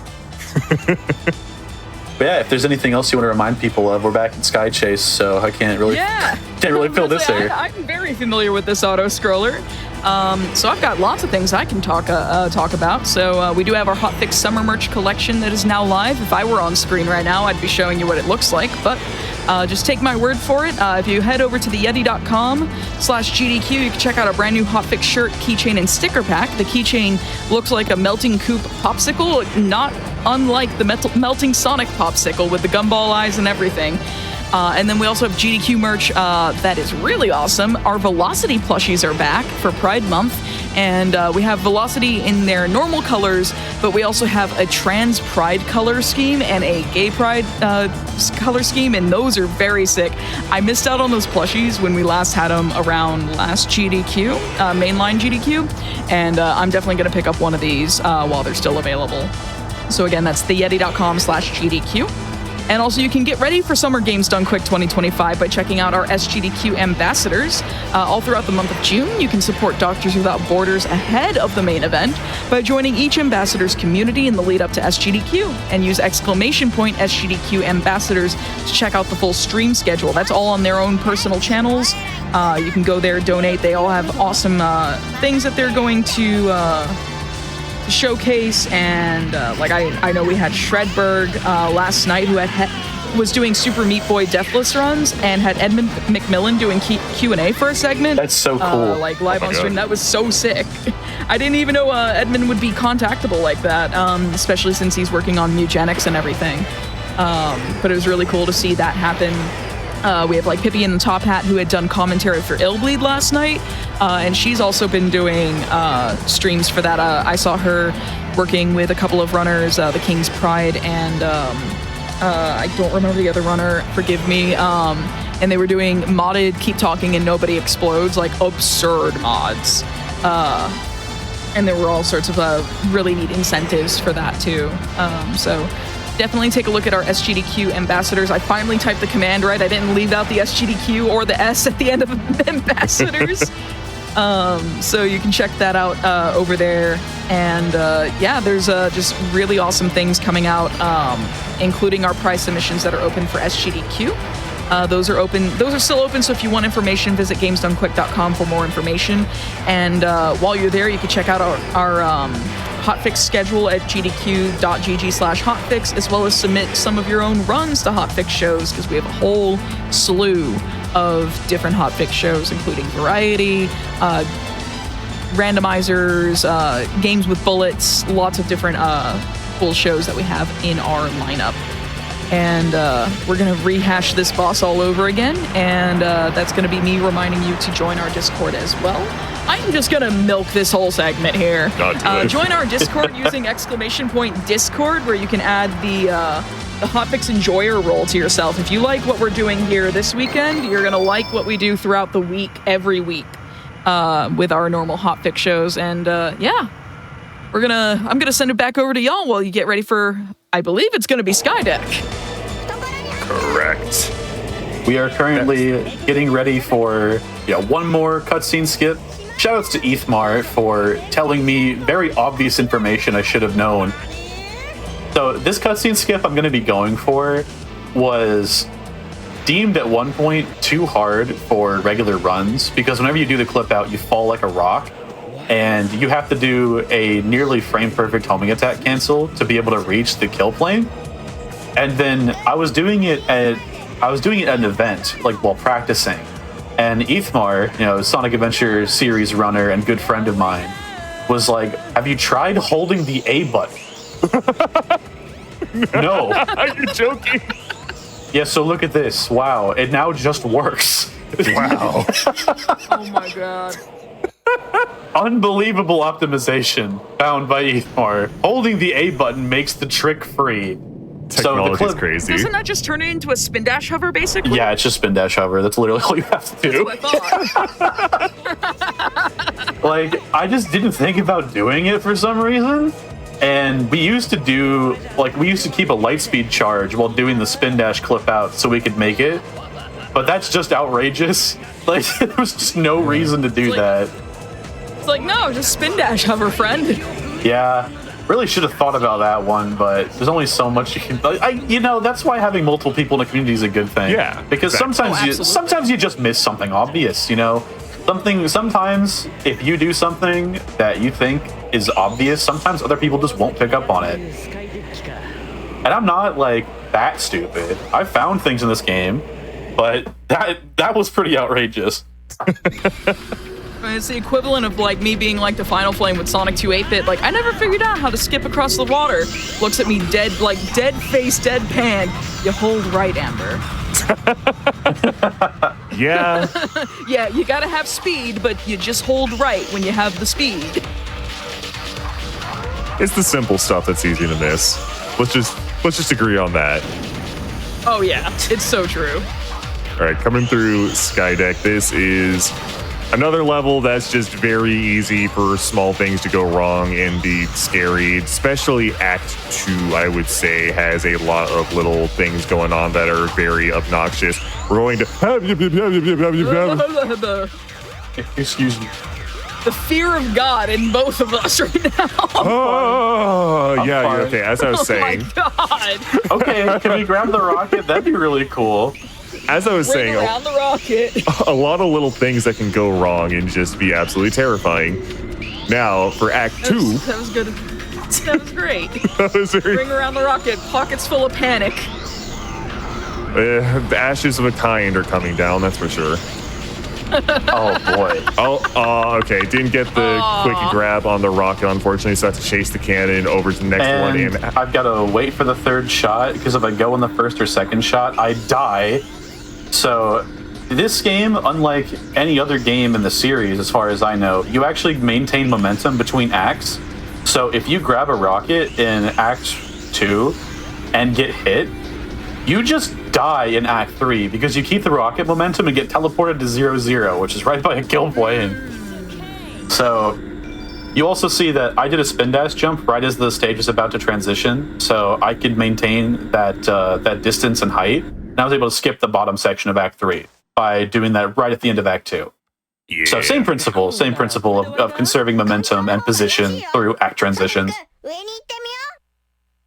But yeah, we kind of talked over it, but that was a really hard stage. I had a little bit of a massive breakdown in Act 1, but it's okay. It wasn't actually that bad. Dying in Skydeck loses you 700 quintillion years, but not dying in Skydeck is, nice. So I'm glad. So far, this run's been okay. Thumbs up emoji. It's been one of the runs I've done I think I would give it 2 thumbs up emojis and an okay hand emoji. Can we add the Pacha when the Sonic hits just right meme to that? The okay hand. Exactly. So, I also don't also. Hey, it's me. Hi, everybody. It's you. I'm in the video game. You're so. I hope my good friend. I hope my good friend Sonic does something nice. Anyway, what I was going to say as well is not to toot my own horn or anything, but this run right now is on pace to most likely destroy second place on the board by quite a few minutes. That's pretty cool. That's pretty good. That's pretty happy. That's pretty good. This is kind of what I would expect from a relatively top level run in this game. So I'm glad that this run has been a pretty good showcase so far. Sonic about to end Witherman's entire career here. Not again. After I was so nice to him too. Right? Look at what you've done. Sonic was not happy with that Sky deck. I'm dead. I'm dead. I appreciate that this is not the angle that the characters are supposed to be in at all. Yes, because so you can actually funny frame a couple cutscenes in this game, depending on where you hold the analog stick. If you hold an analog stick angle during like the perfect frame that the cutscene starts, you have to like go to neutral, then go to an angle. You can, every single playable character, everyone that's deemed a playable character in the entire cutscene will be skewed the angle you held. So interesting. It literally does not matter. It doesn't do anything, but you can make that cutscene where Tails is crashing in the plane, you can make Sonic lay very sassily. Well, you say it doesn't matter, but then you say that, so I think that's kind of important. That's true. That is important. I try to get it almost every run, just because it looks funny when Sonic's like laying off the chair sideways.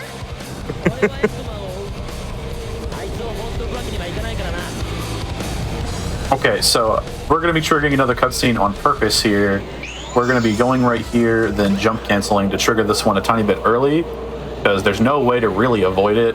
You can shave a couple seconds off of it if you enter the door while the cutscene starts, but that only matters if you're taking the lightspeed dash route. I go for a trick called Captain's Quarters Clip, where I'll be clipping through the side wall up top to go straight to the button area. And this is another one of those clips where it is pretty stupid precise and requires a good bit of a lineup and a good bit of just jumping and hitting at the wall so it works. And you may have seen a little bit there where if I'm actually in the correct position, the game, it's just got to do something. So this game is also, like that clip is also partially a Mario Party minigame, because if you are in the exact clip position, Sonic starts spinning. Like he starts just spinning in place for no reason, like no animation or anything. He just spins, and that spin actually affects your homing, your spin dash. So you have like a pretty tight frame window. I cannot believe is my game fine? What? What? I hit the monorail while entering Chaos 6 and I heard it come. I've never done that before. New cutscenes I thought you were doing that on purpose. No, I hope that won't do anything. I hope the game won't crash. I've never done that before. But anyway, yeah, Captain's Quarters Clip. You have like a pretty tight frame window of when you can even attempt it, because Sonic will just spin in place like a freak. So if you can get him to stop spinning by jump canceling and you spin dash at the perfect angle, then you can clip through. But again, nothing in this game can be easy. They just, every time you try to do something in this game, it just throws you a funny little curveball. It's like, here, figure out this riddle. I happen to have a Rubik's Cube for you to solve. Here, have at it. Oh, you think you can solve this little button puzzle to get into Final Egg, huh? You think you're smart enough to do that? Yeah, little button puzzle. Sometimes the buttons activate twice for fun. Just a joke. Just because they're sick and twisted like that. You wouldn't understand. Just because they're sick understand. and twisted. I remember when I was a kid and I played through this, I got stuck on Sonic's story literally because that stupid button puzzle. Oh no. So there's an oversight. I was like, screw this, I'm gonna go play Tails' story. There's an oversight in this fight where after the first hit you have access to the developer camera. So if you know the shortcut, you can zoom the camera out or zoom the camera in like I just did. I zoom the camera out a little bit so that I can see where Eggman's at, and then I just zoom it out for fun. Hey guys! I didn't even know that. What? That's insane. Neither did I. I've never seen that. So the shortcuts for the developer camera, if you want to mess with that yourself, in the position where you can do it, you hold left trigger and Y to zoom the camera out, and left trigger and X to zoom the camera in. I was going to point out how you took down Chaos in like 2 hits and how that's a bit of tech, but no, okay, you just dropped something new on me. I see how it is. Yeah, that's a fun little fact. You get access to developer camera because they, for some reason, unlock the dev cam whenever you lightspeed dash attack Chaos 6 for the first time. And yeah, also, just as a little funny joke.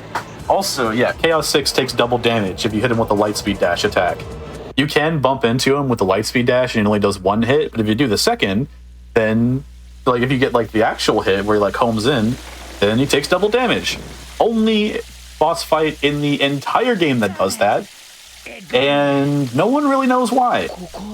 You also get double damage off of the similar attack, Maximum Heat Knuckles attack, but that attack is awful.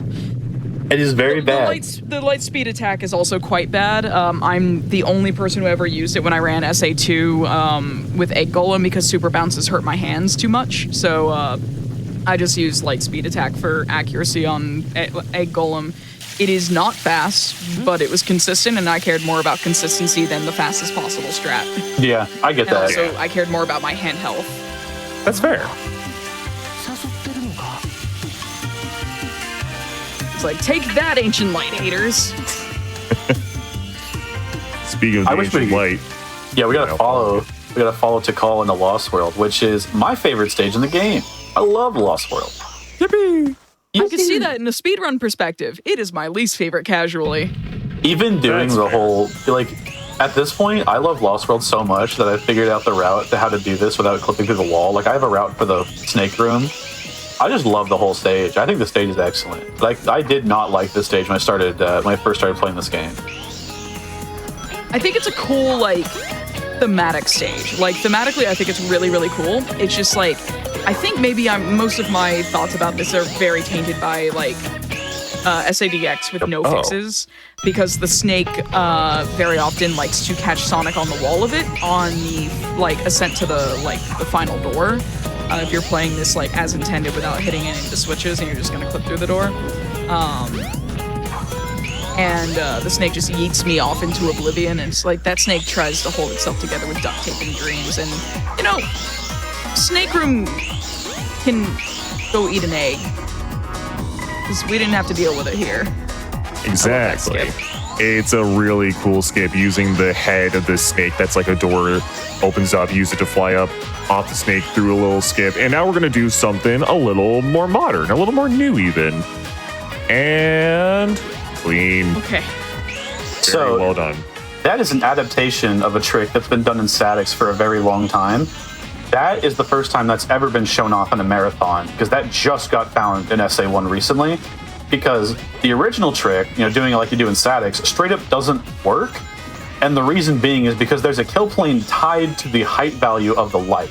So the route that I took through that level is very specific through the mirror room, because that actually adjusts where the kill plane is dynamically, and that moves the kill plane just out of the way so I can do that. It also adjusts Sonic's hover frames, because in this game, every time the game lags, for every frame the game lags, Sonic loses 2 hover frames.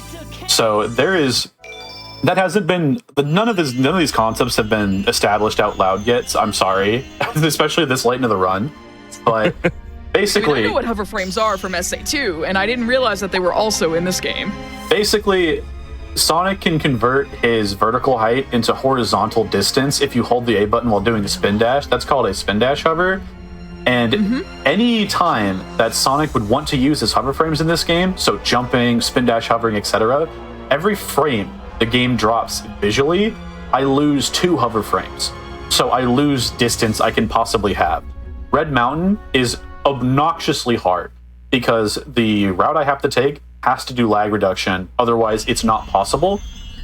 And what I just did through Lost World The route I took is it looks a little slow because I take things wide. I assure you, that's where exactly the triggers are, and it's where I'm able to keep all my hover frames. Because if I don't take the routes that I take, Sonic is not strong enough to be able to finish basic movement. You cannot handle my basic movement, Sonic. It cannot. It cannot handle them.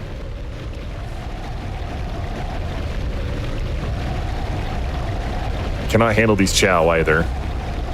I don't think anybody could. It's really messed up how you could just not see Chow for the whole game, and your first ever time you've seen them is just their corpses on the ground.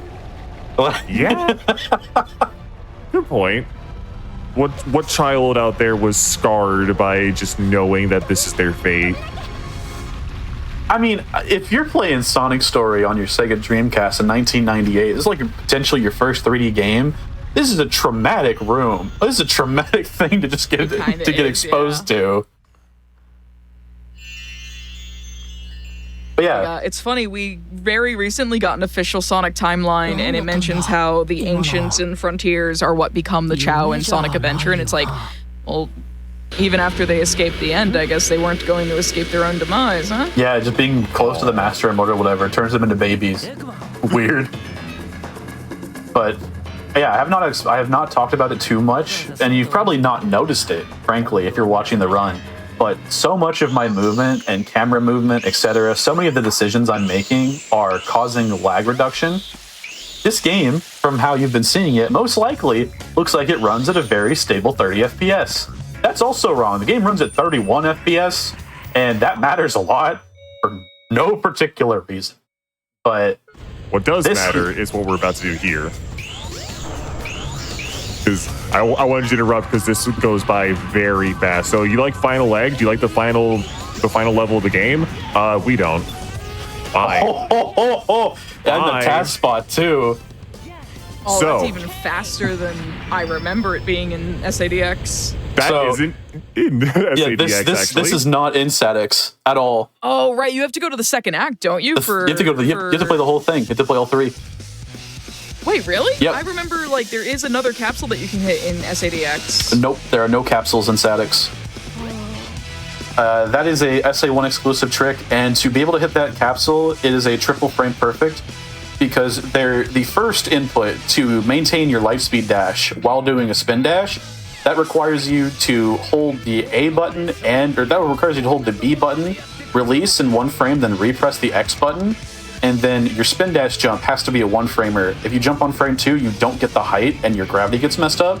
And then you have to homing attack and then wait about 3 frames, then release your light speed dash, and then you have to be extremely precise with your analog input. If you are even 1 degree off, then that trick does not work because most of the capsule actually kills you. There's a very, very small spot on the capsule you can land and be safe. I landed on the fastest possible place you can land. That saves IGT no time at all, but in real time, where I landed actually saves close to 5 seconds. Like, I hit that absolutely perfectly. I think that is one of the hardest tricks in the entire Sonic series. That's no joke, too. That is a lot that goes into it, and yes, there literally is just a egg capsule floating out there that will end the level. It is just sitting there, but you have to work for it, and that was phenomenally well done. Sorry to interrupt your talk about the FPS. I just want to make sure we got we gotta talk about Final Egg Capsule, especially one as beautiful as that.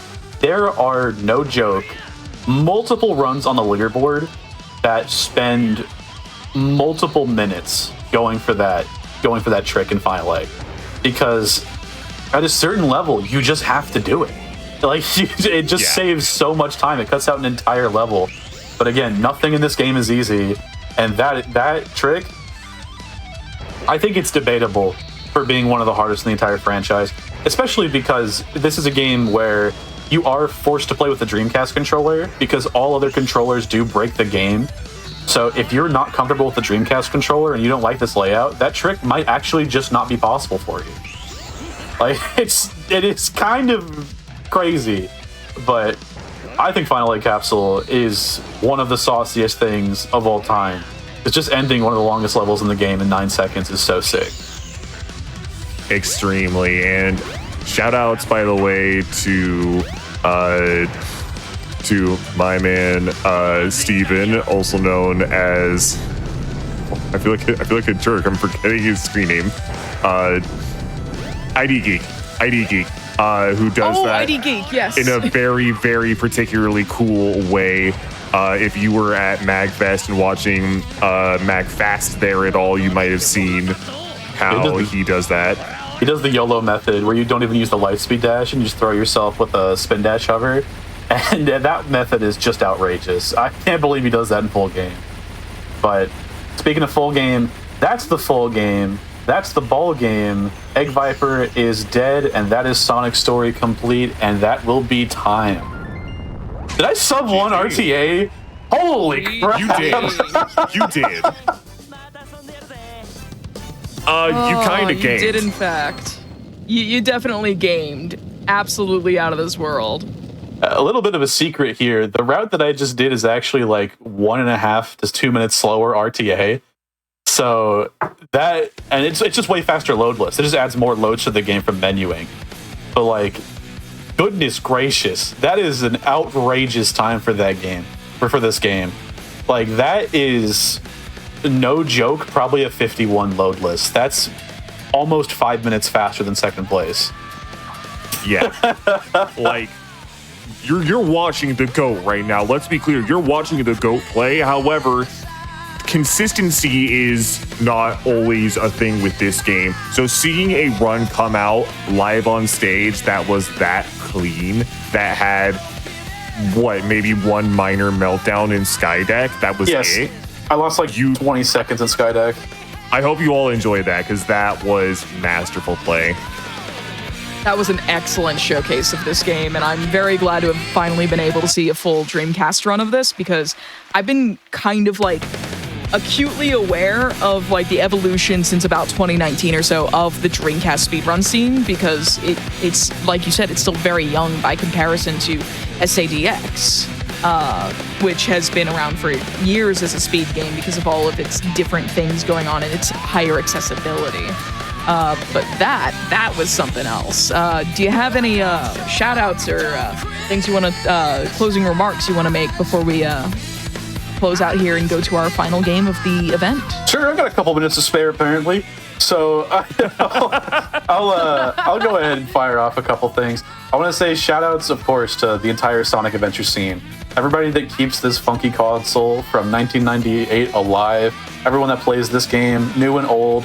So many people have been joining the community and keeping this game alive. I feel there's so much, I feel so warm in my heart that so many people are finally giving this game a chance, because it was such an uphill battle to get people to try this game. Between the cutscenes, the ancient hardware requirements, and everything else, this game was kind of doomed to obscurity just through accessibility reasons alone. I'm so glad that in the current year, we're starting to see such a turnaround on it, and it's finally becoming a speed game that's respected like it should be. This game is so cool. Everyone that plays it is cool. We have a very nice, very welcoming community, and I'm very happy and proud to be part of the Sonic Adventure community. And shout outs to the Adventure era community as a whole as well. Everyone that plays Sonic Adventure, Sonic Adventure DX, SA2, Heroes, Shadow, Sonic 06. Shouts to everybody that sticks through with the Adventure era games, because everyone's a homie. It's a great community. It's a great place to be. And shout outs finally to my main crew that play at SEGA Marine Fishing.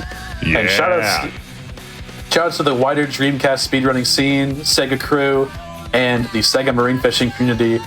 Don't miss the SEGA Marine Fishing run at SGDQ. It's gonna be sick. I've been practicing it super hard. That run is so cool. I promise it's gonna be one to wake up for, especially because it's so short. Are you doing that in person? Because people need to see that control. I absolutely am doing that in person. I am super excited for it. It'll be a pleasure to meet you. Yippee!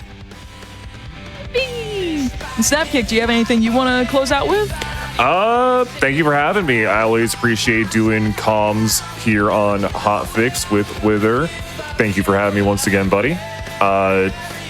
Yeah, check out the run at SGDQ. Check out Sonic Adventure. That's about that. All right, right, well, thank you both so much. And Wither, thank you so much for submitting this. The second Hibby and I saw it, Hibby was like, yo, we got to take this. And I was like, what's changed since the last time I, paid any attention to it? And he was like, a lot. It's so different from SADX. And I was like, chef's kiss right here. But, Baby SGDQ one day. We're going to keep trying. We're going to try every year till it happens.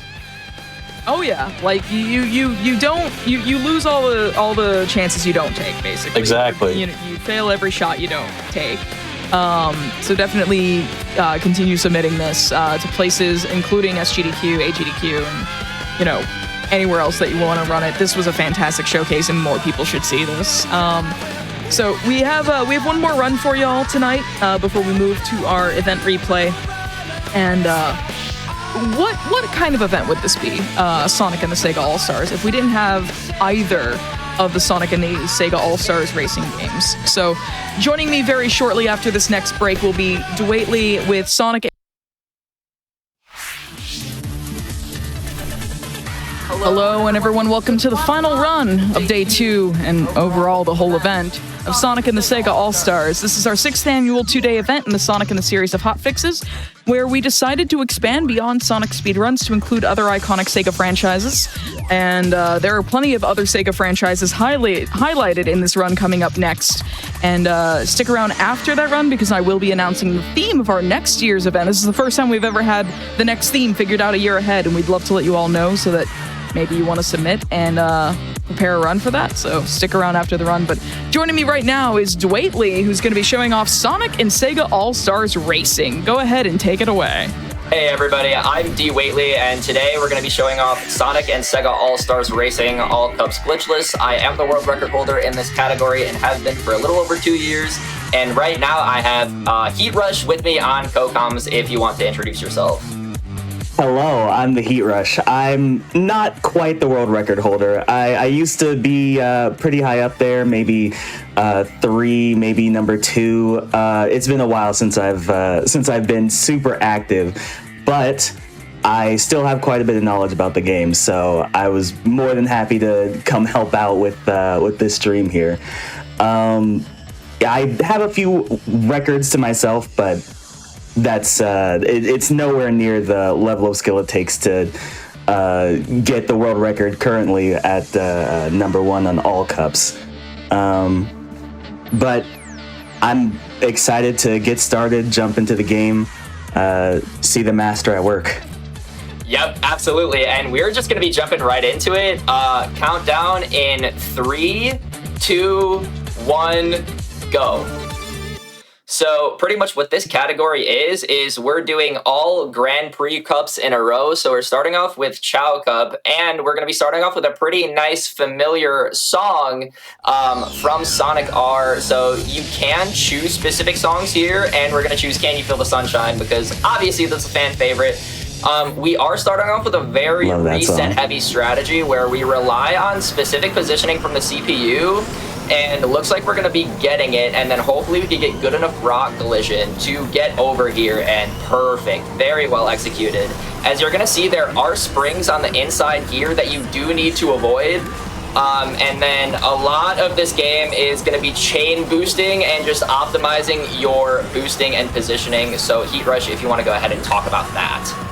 Absolutely. So when you do tricks or when you charge a boost by drifting, you end up getting a little bit of a speed boost. And a wonderful, very unique thing about this game is that you can actually charge a boost while you're already boosting. So a lot of this game is just about making sure you're keeping that boost charged while charging another boost at the same time. We call that chain boosting, and it's easier to do it when you have a higher level of boost because they last longer.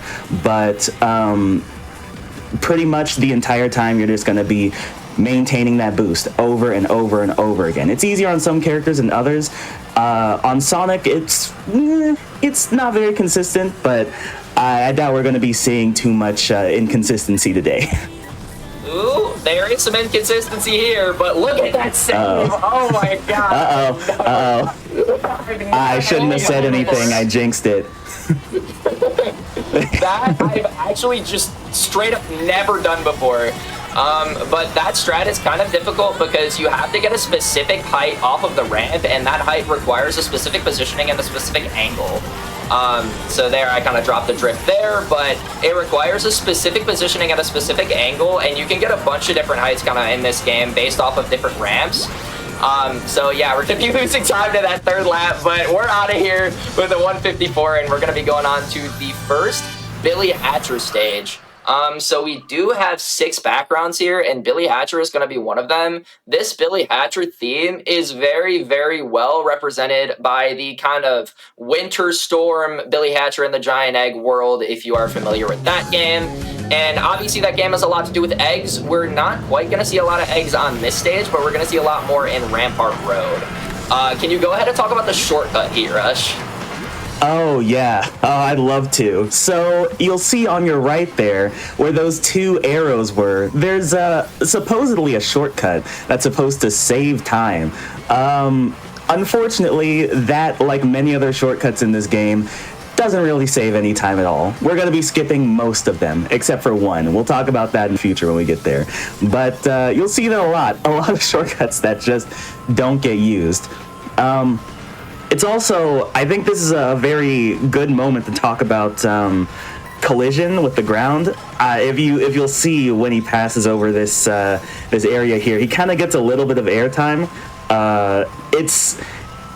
Airtime in this game can either be very good or very bad. It depends on whether or not you can actually get a trick during it. Right there, he was able to save his boost and get a little bit of an extra boost from doing 2 tricks. Very good RNG, and he also has really, really good RNG with the speed shoe here. S tier item there, but it's very possible, especially with Sonic, that you could just like bump into something with his large cart, or you could just like touch the ground in a certain specific way and just like lose all of your speed. So it's very important that you're maintaining your speed even through all of the sometimes pretty janky collision. And I just got a 135.2. That's like one of the fastest Sonic times ever on that stage. So just shout out to that real quick. I didn't even notice that. Yeah, and if you hear the music switch at the end there, that is called an all-star move, and Shadow got his all-star right at the end. So what an all-star move is if you are like in last place or close to last place, an item box can give you something called an all-star, which is like a very special move that really, really speeds up not only your regular speed, but you can also boost during a lot of all-stars, and then you can also hit specific enemies that are in your way during that as well. So an all-star can be very advantageous for somebody who is not necessarily in the best spot there. And maybe Heat Rush, if you want to talk about other items and specifically how that kind of can play into bingo stages like this and Pinball Highway. Oh yeah, absolutely. So it hasn't happened yet, but on a lot of stages like this, where you start very close to the AI, sometimes they can hit you with items and it will absolutely destroy your run. It looks like so far he's been pretty lucky, so we'll hope that keeps up. But if you're on a stage where you have to worry about the AI like that, you really, really want to get to an item that can protect you. The item he currently has right now, the mine, not very great. Sometimes doesn't really block anything for you. Most of the time, you're just gonna see him get rid of it as soon as he gets it. The boxing glove, this green boxing glove here, not terrible, but not great either. What you're really looking for is like a force field or a horn or a speed shoe. Obviously, going to protect you the best out of any of the... Oh, look, a horn right there. Going to protect you the best out of any other item, and also the speed shoe, of course, because it just helps you maintain your boost, maintain your speed. Very, very important. A Sonic game about speed. Who would have guessed? Yeah, absolutely. And then another technique that I'm going to be using is something called Drift Plus. So if you're going to see here, on this turn, I am really tapping inwards on the D-pad, and Sonic is turning in a way where you wouldn't normally kind of expect a cart. It's a very, very tight turn that allows you to just optimize your positioning as much as you possibly can. So if you're kind of paying attention to my input display on the top left of the screen there, I am tapping the D-pad as much as I possibly can to really, really optimize the positioning, because oftentimes it does make sense to prioritize positioning over your boost, especially with really, really sharp turns like that. Now, with this stage specifically, there is a stage, or there is a song that's actually copyright striked, so we're not going to be choosing that one. But here, Rich, if you want to go into why this stage is so just visually pleasing. Oh yeah, no, yeah, I love this stage so much. It looks so good. I mean, look at this. So when I first played this game when I was a really, really young child, before I even really knew at all what any kind of like drug or any kind of anything like that, I describe this as like one of the prettiest drug trips I've ever seen of a stage. It's so pretty. The rainbows, the giant characters. It's absolutely one of the most interesting stages, in my opinion, in this game. Interesting visually. Now, when it comes to actual gameplay of this stage, it's also really interesting. It's very unique. I'm sure you can see there's not much like jumping. There's not much in the way of boost pads. It's just kind of you and the stage. So the main skill curve of this stage is that chain boosting that we were talking about earlier. Charging up that level 3 or level 2 boost and just keeping it going as long as you can.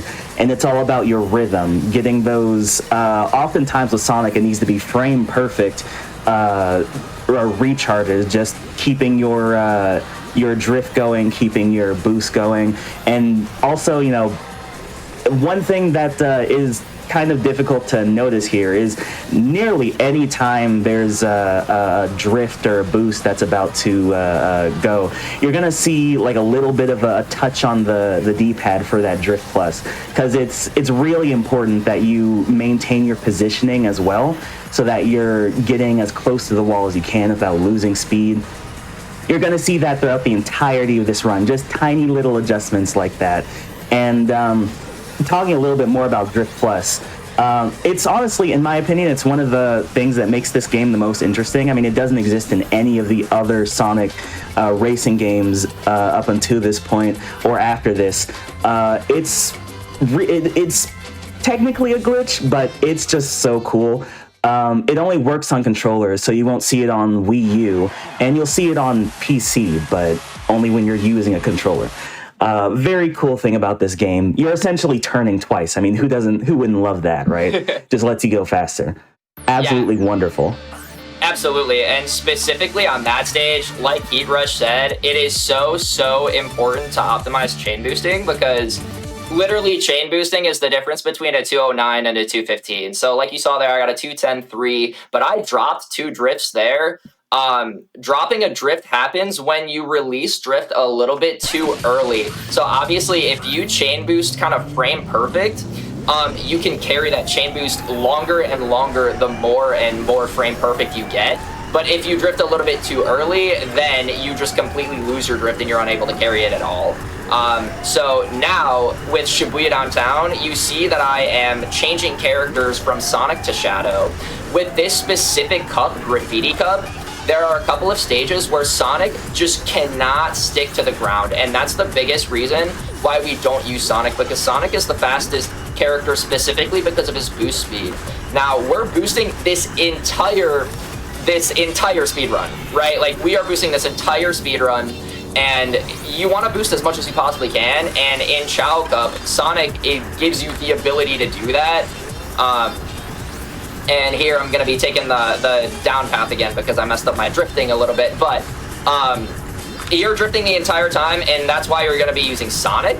However, if you can't stick to the ground, you're not going to be able to continue your boost, and you're just going to need to recharge it over and over and over again. And the worst thing that you can do in this game is not be boosting. So it actually makes sense to take somebody who boosts a little bit slower as long as he can stick to the ground and carry it the entire time. So we're going to see Outer Forest and Treetops specifically are stages that Shadow really, really benefits from over Sonic because Sonic just cannot perform them at a top level.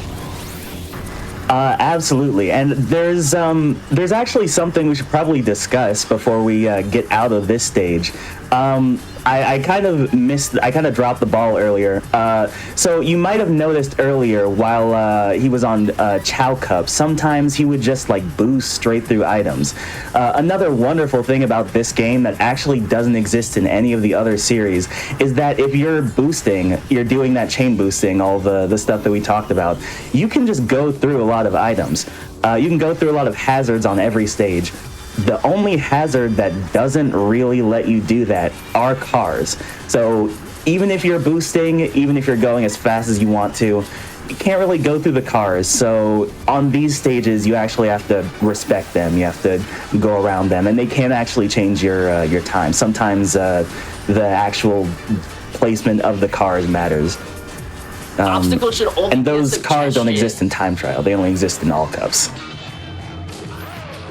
Yeah, absolutely. So yeah, now we're going into Outer Forest, and this is a stage where you'll see Shadow getting a lot of height on. Sonic gets significantly more height than Shadow, so it's just nearly impossible to carry a boost with him. And also, Hirosh, if you want to go into the shortcut on Outer Forest, very similar to the one on Icicle Valley, very, very funny. Yeah, you know, there's another shortcut on this map that just like... I don't know what they were thinking when they designed that specific shortcut, because it really does just take you further outside of the level. But you know, it's very nice. We'll just because we're boosting, because we're going really fast, we don't need to worry about that shortcut at all. It's right there to the left. You just like boost through the sign there. Don't really worry about it too much. We're just gonna go way faster the main path.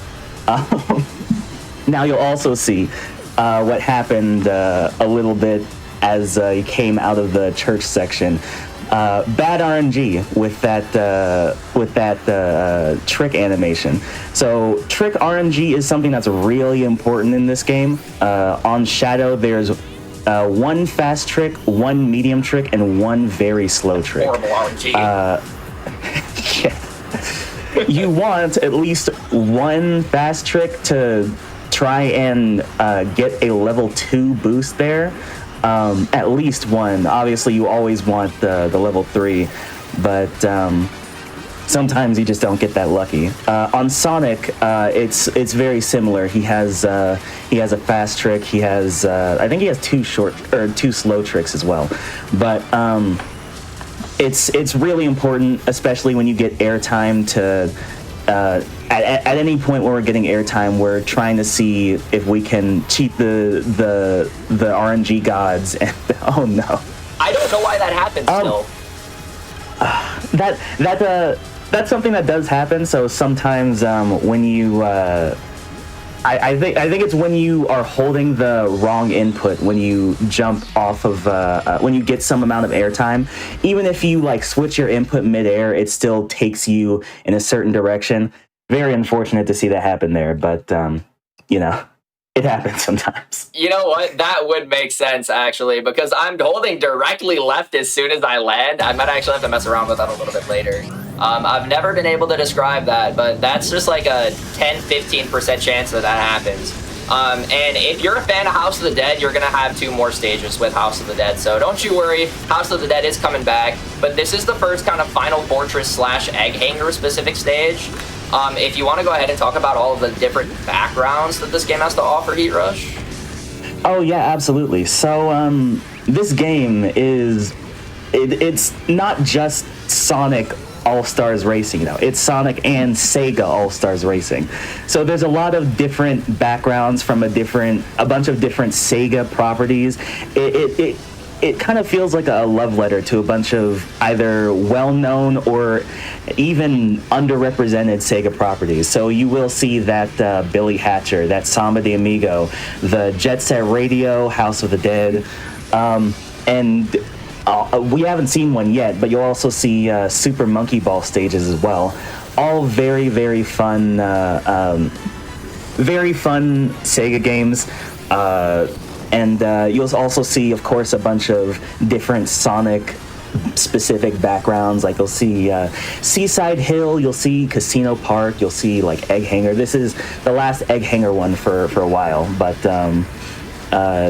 you'll see just a whole bunch of different a whole bunch of different backgrounds from a whole bunch of different Sega properties. So if you love Sega, if you love not just Sonic but all of Sega, you're absolutely going to love this game. And for a game that was released in 2010, personally, I think it really holds up very well. I mean, you see, there's it feels like a 3D Sonic game before they started making a bunch of them, and it kind of feels like a really good one. Like I think it holds up really well, personally. Yeah, there's this and All-Stars Racing Transform, which I'm a huge advocate of and briefly did all Cups glitchless runs of.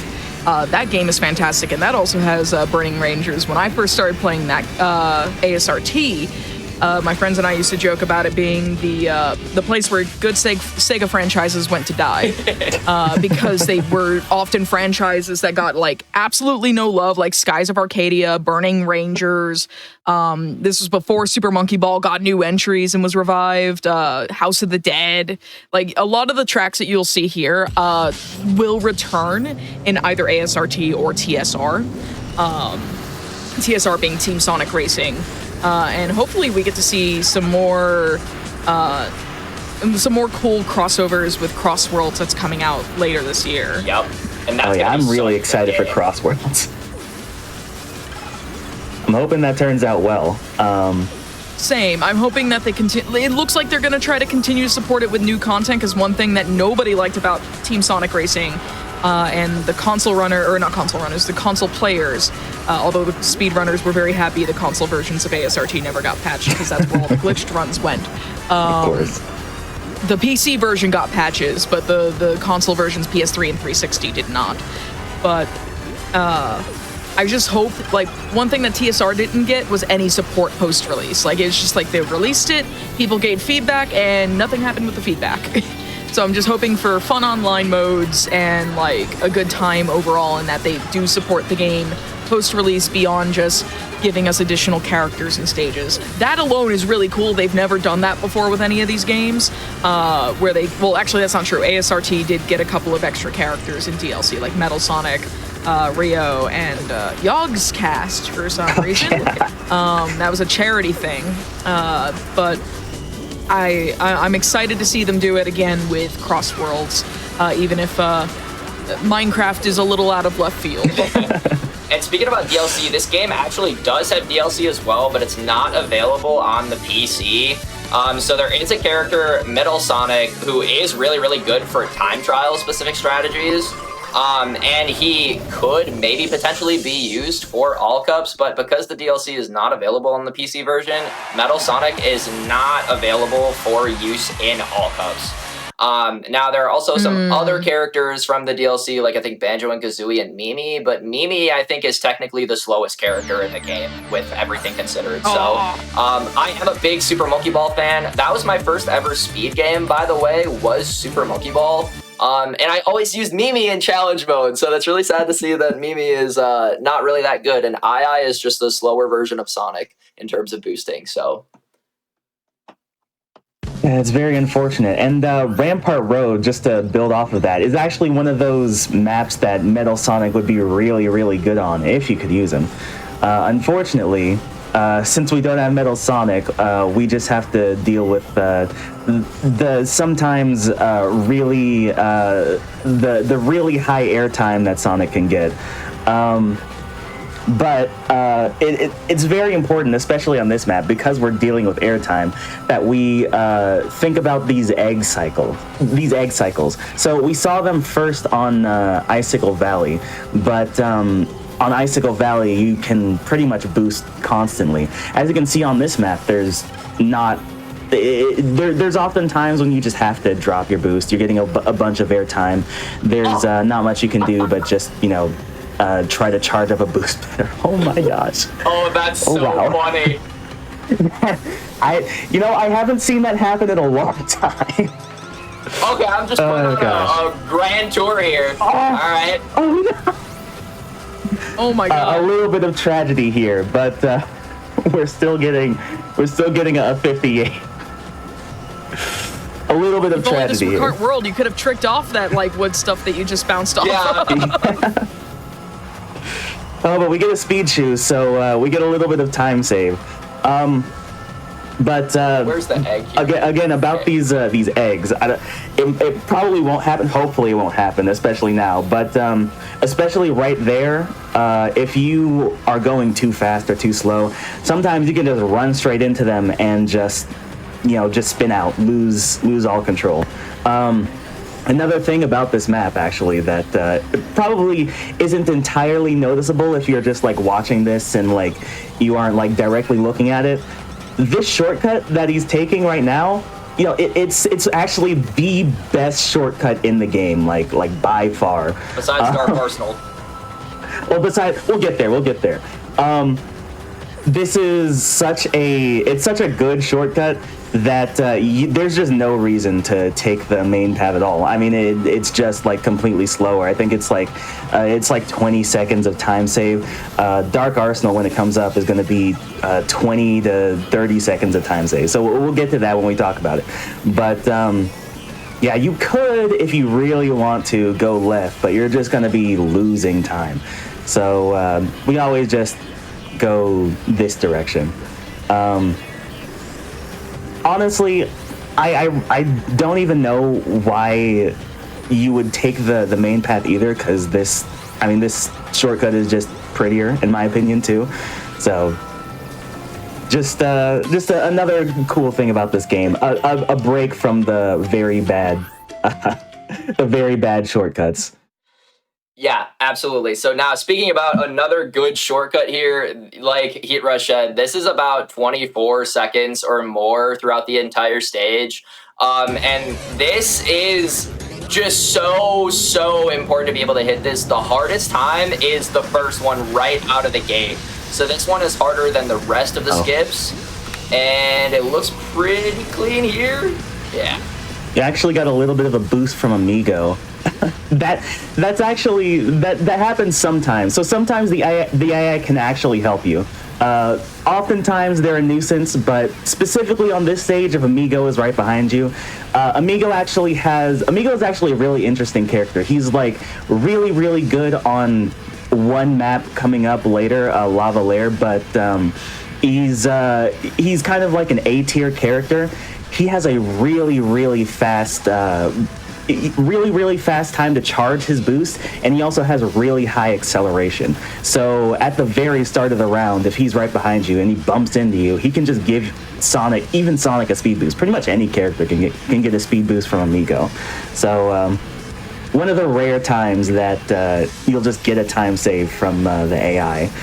But 136 is so fast. Oh yeah, wow. That's Amigo plus the jump. I mean, really good. You can get even there, but yeah, I was like, wow. Yeah. On the first lap, getting a 1 minute time is actually really good. With a speed shoe now and hitting all these jumps, I mean, we could look at like a 59 if this goes really well, maybe even 58 seconds. I mean, these jumps save so much time. It's really good. I think we're gonna see the speed shoe here. Yep, so we can charge triple boost, and then we're actually going to do another trick to get a quadruple boost, which the boost actually doesn't stop at 3. It goes up to like 4, 5, 6. You always want as high of a level of boost as you can get, because it always keeps it going longer, and it means that you're going to be going faster longer.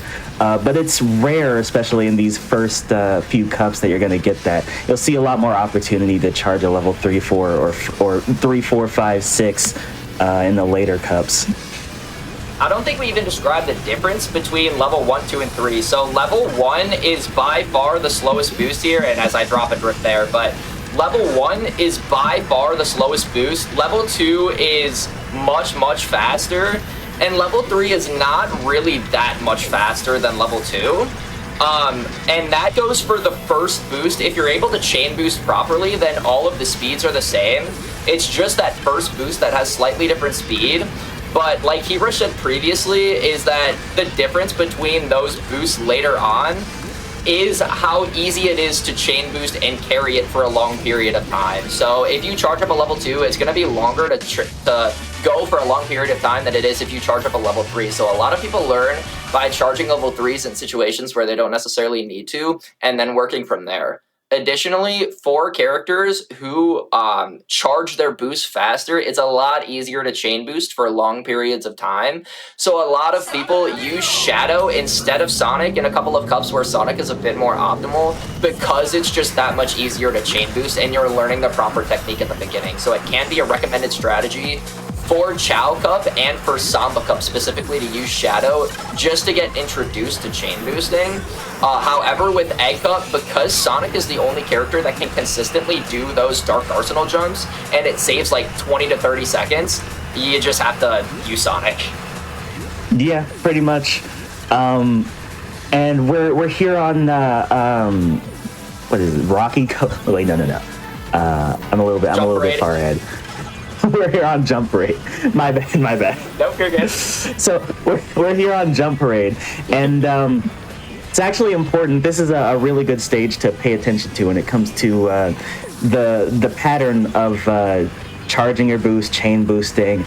You'll even see coming into play here at the beginning like a level 1 boost, which normally you would think like, oh, a level 1 boost is really slow, but sometimes it's just the best thing you can get. I mean, you just don't have enough time to charge a level 2. You'll see here he intentionally drops boost so that he can charge a level 3, and he can keep that level 3 going the entire time. You can charge level 2s there.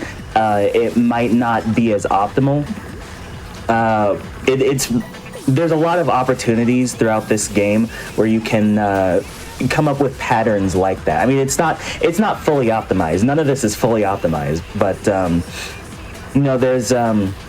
there's a lot of opportunity to come up with patterns like this that can save more time or make the stages a little bit easier or anything like that.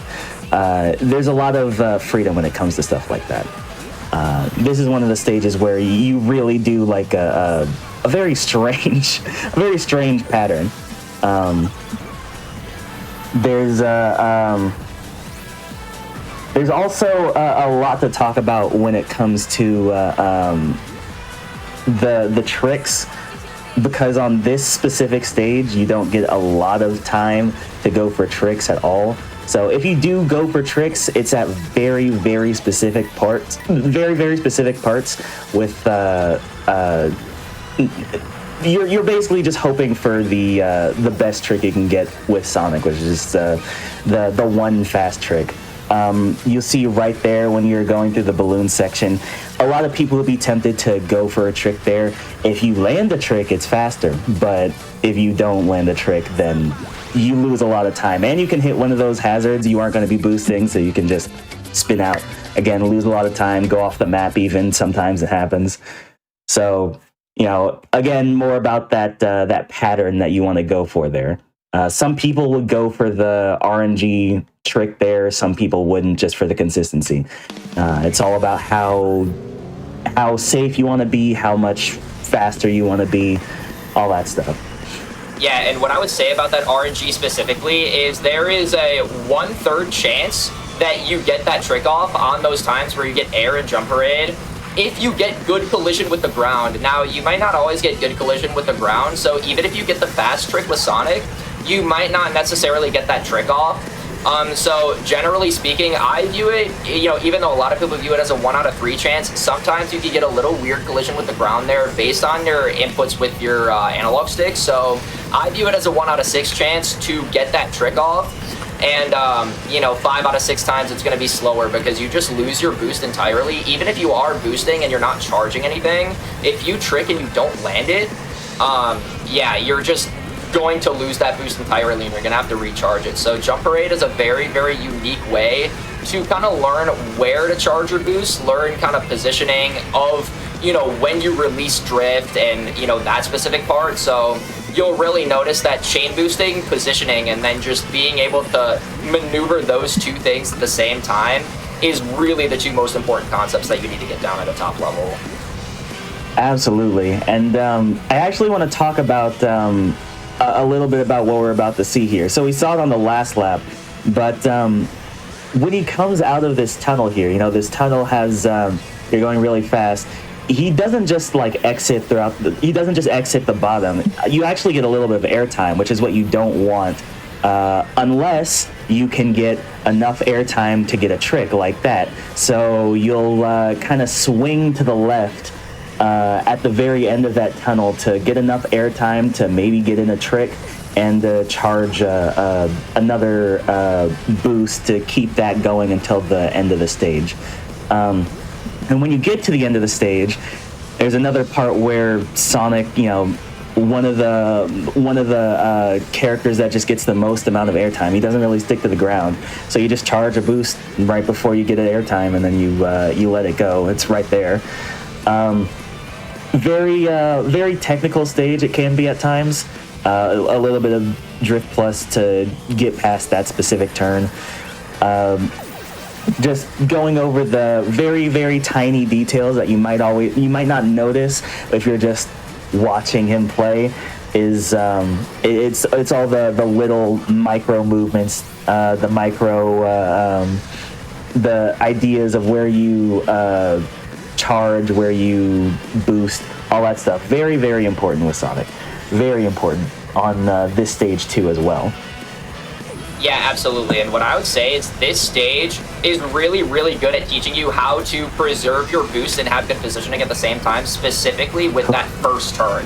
So that first turn, the way that you take that and the way that you optimize that is a really, really good indicator of how experienced you are specifically with Sonic. It's very hard to optimize your boost and have good positioning at the same time, and 307 is absolutely incredible. I don't mean to brag, but I am you know, the only player that can consistently get 307s on that stage, and it specifically is because of that first turn, the way that I can optimize my boosting while maintaining good positioning at the same time. That was, I will say, it was a little bit scary. I saw that that collision with the wall there towards the end. Sometimes that can just like slow you down a bunch. There's a few stages in this game where you can do collision like that and just like pass straight through the floor. So very, it matters where you're, again, the positioning, how close you are to the wall. Sometimes you can get away with just grinding against the wall. You managed to get away with it there, but you saw it was a little bit shady. I was a little worried. But yeah. We're on what's the name? Sewer scrapes? Yep. We're on sewer scrapes now. And this first turn, if we'll notice, sometimes on that turn, you can just completely lose contact with the ground and go flying to the other side of the stage. That turn is very important. It determines the entirety of how the rest of the map is going to go. Because you can lose a good 2 or 3 seconds just by going slightly too far, losing contact with the ground. Even with Shadow. Shadow is one of the stickiest characters in this game, and even he just kind of slides off of that turn there.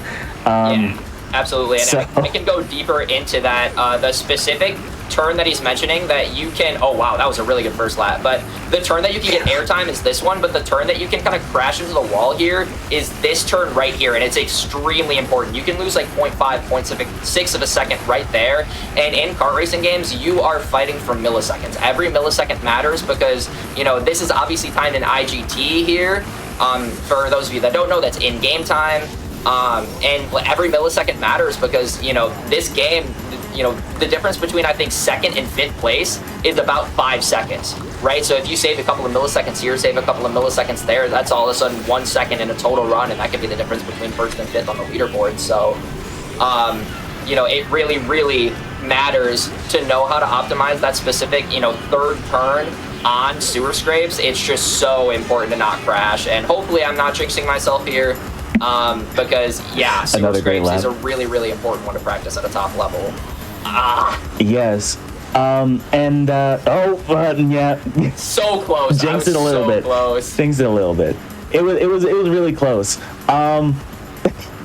Another instance where even that Hydra, if you're just boosting, you just pass straight through them. Actually, something to talk about here is that that little bit of height manipulation that you do coming out of that church, just like going straight to the left. It might look like it would waste a bit of time, but what it actually does is get you back in contact with the ground faster, and it makes it so that you can charge your boost faster, which is, what you're trying to do the most. You're trying to boost as much as possible.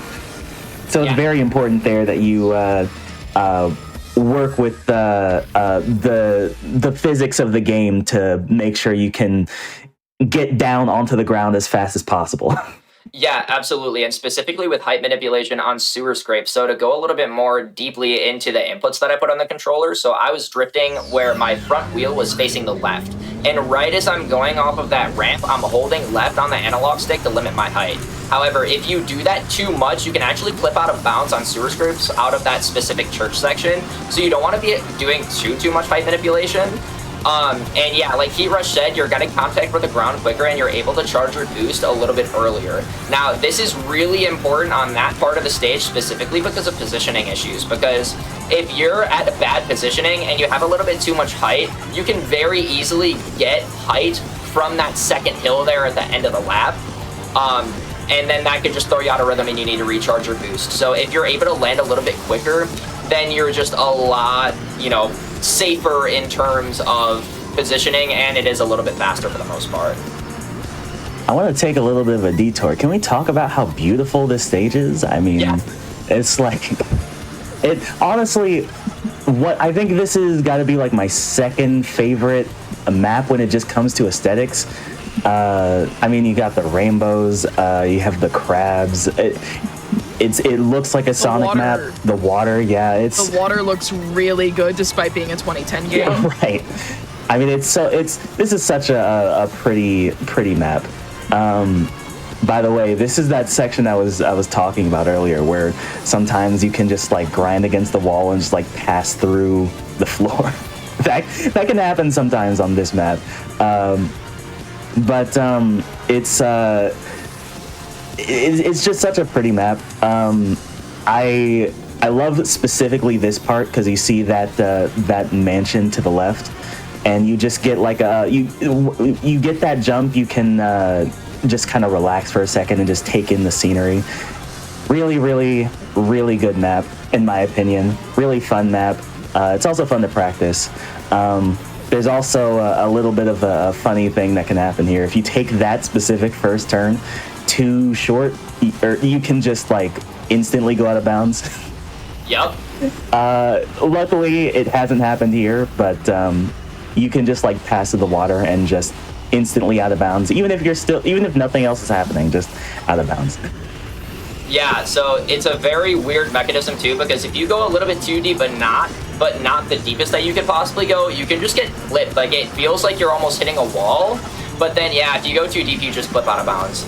So kind of the kill plans on this specific stage are a little bit weird, and you'll see me hit this kind of ramp strat where I'm sticking to the left side as much as I possibly can to limit my height, and then I drift right away facing to the right so that I can drift facing to the right as soon as I land onto the platform there. So it's kind of a unique way to optimize your positioning, and you're drifting right away, and it can get you consistent 247s, which once again, like I said, I am usually the only one getting pretty consistent 247s, and I even dropped the drift on the third lap there. So very, very well played. And yeah, Lost Palace is just such a beautiful stage, but Sandy Drifts is one where a lot of people really, really need to figure out how to play. This is usually the hardest stage for a lot of people. Yes, this stage is quite infamous for being the most difficult stage in the game, and you're gonna see right out the bat, it's not just difficult because of the insane skips that we're gonna be doing. I mean, look at that, we're already skipping like a decent chunk of the map here. We're taking these very, very tight turns. Oh no. All right, Shadow. Oh no. Just a little bit of taking these very, very tight turns. we have to do everything we can to take as tight of turns as possible. All these very angular turns as well. It's living up to its name, of course. Very, very difficult stage.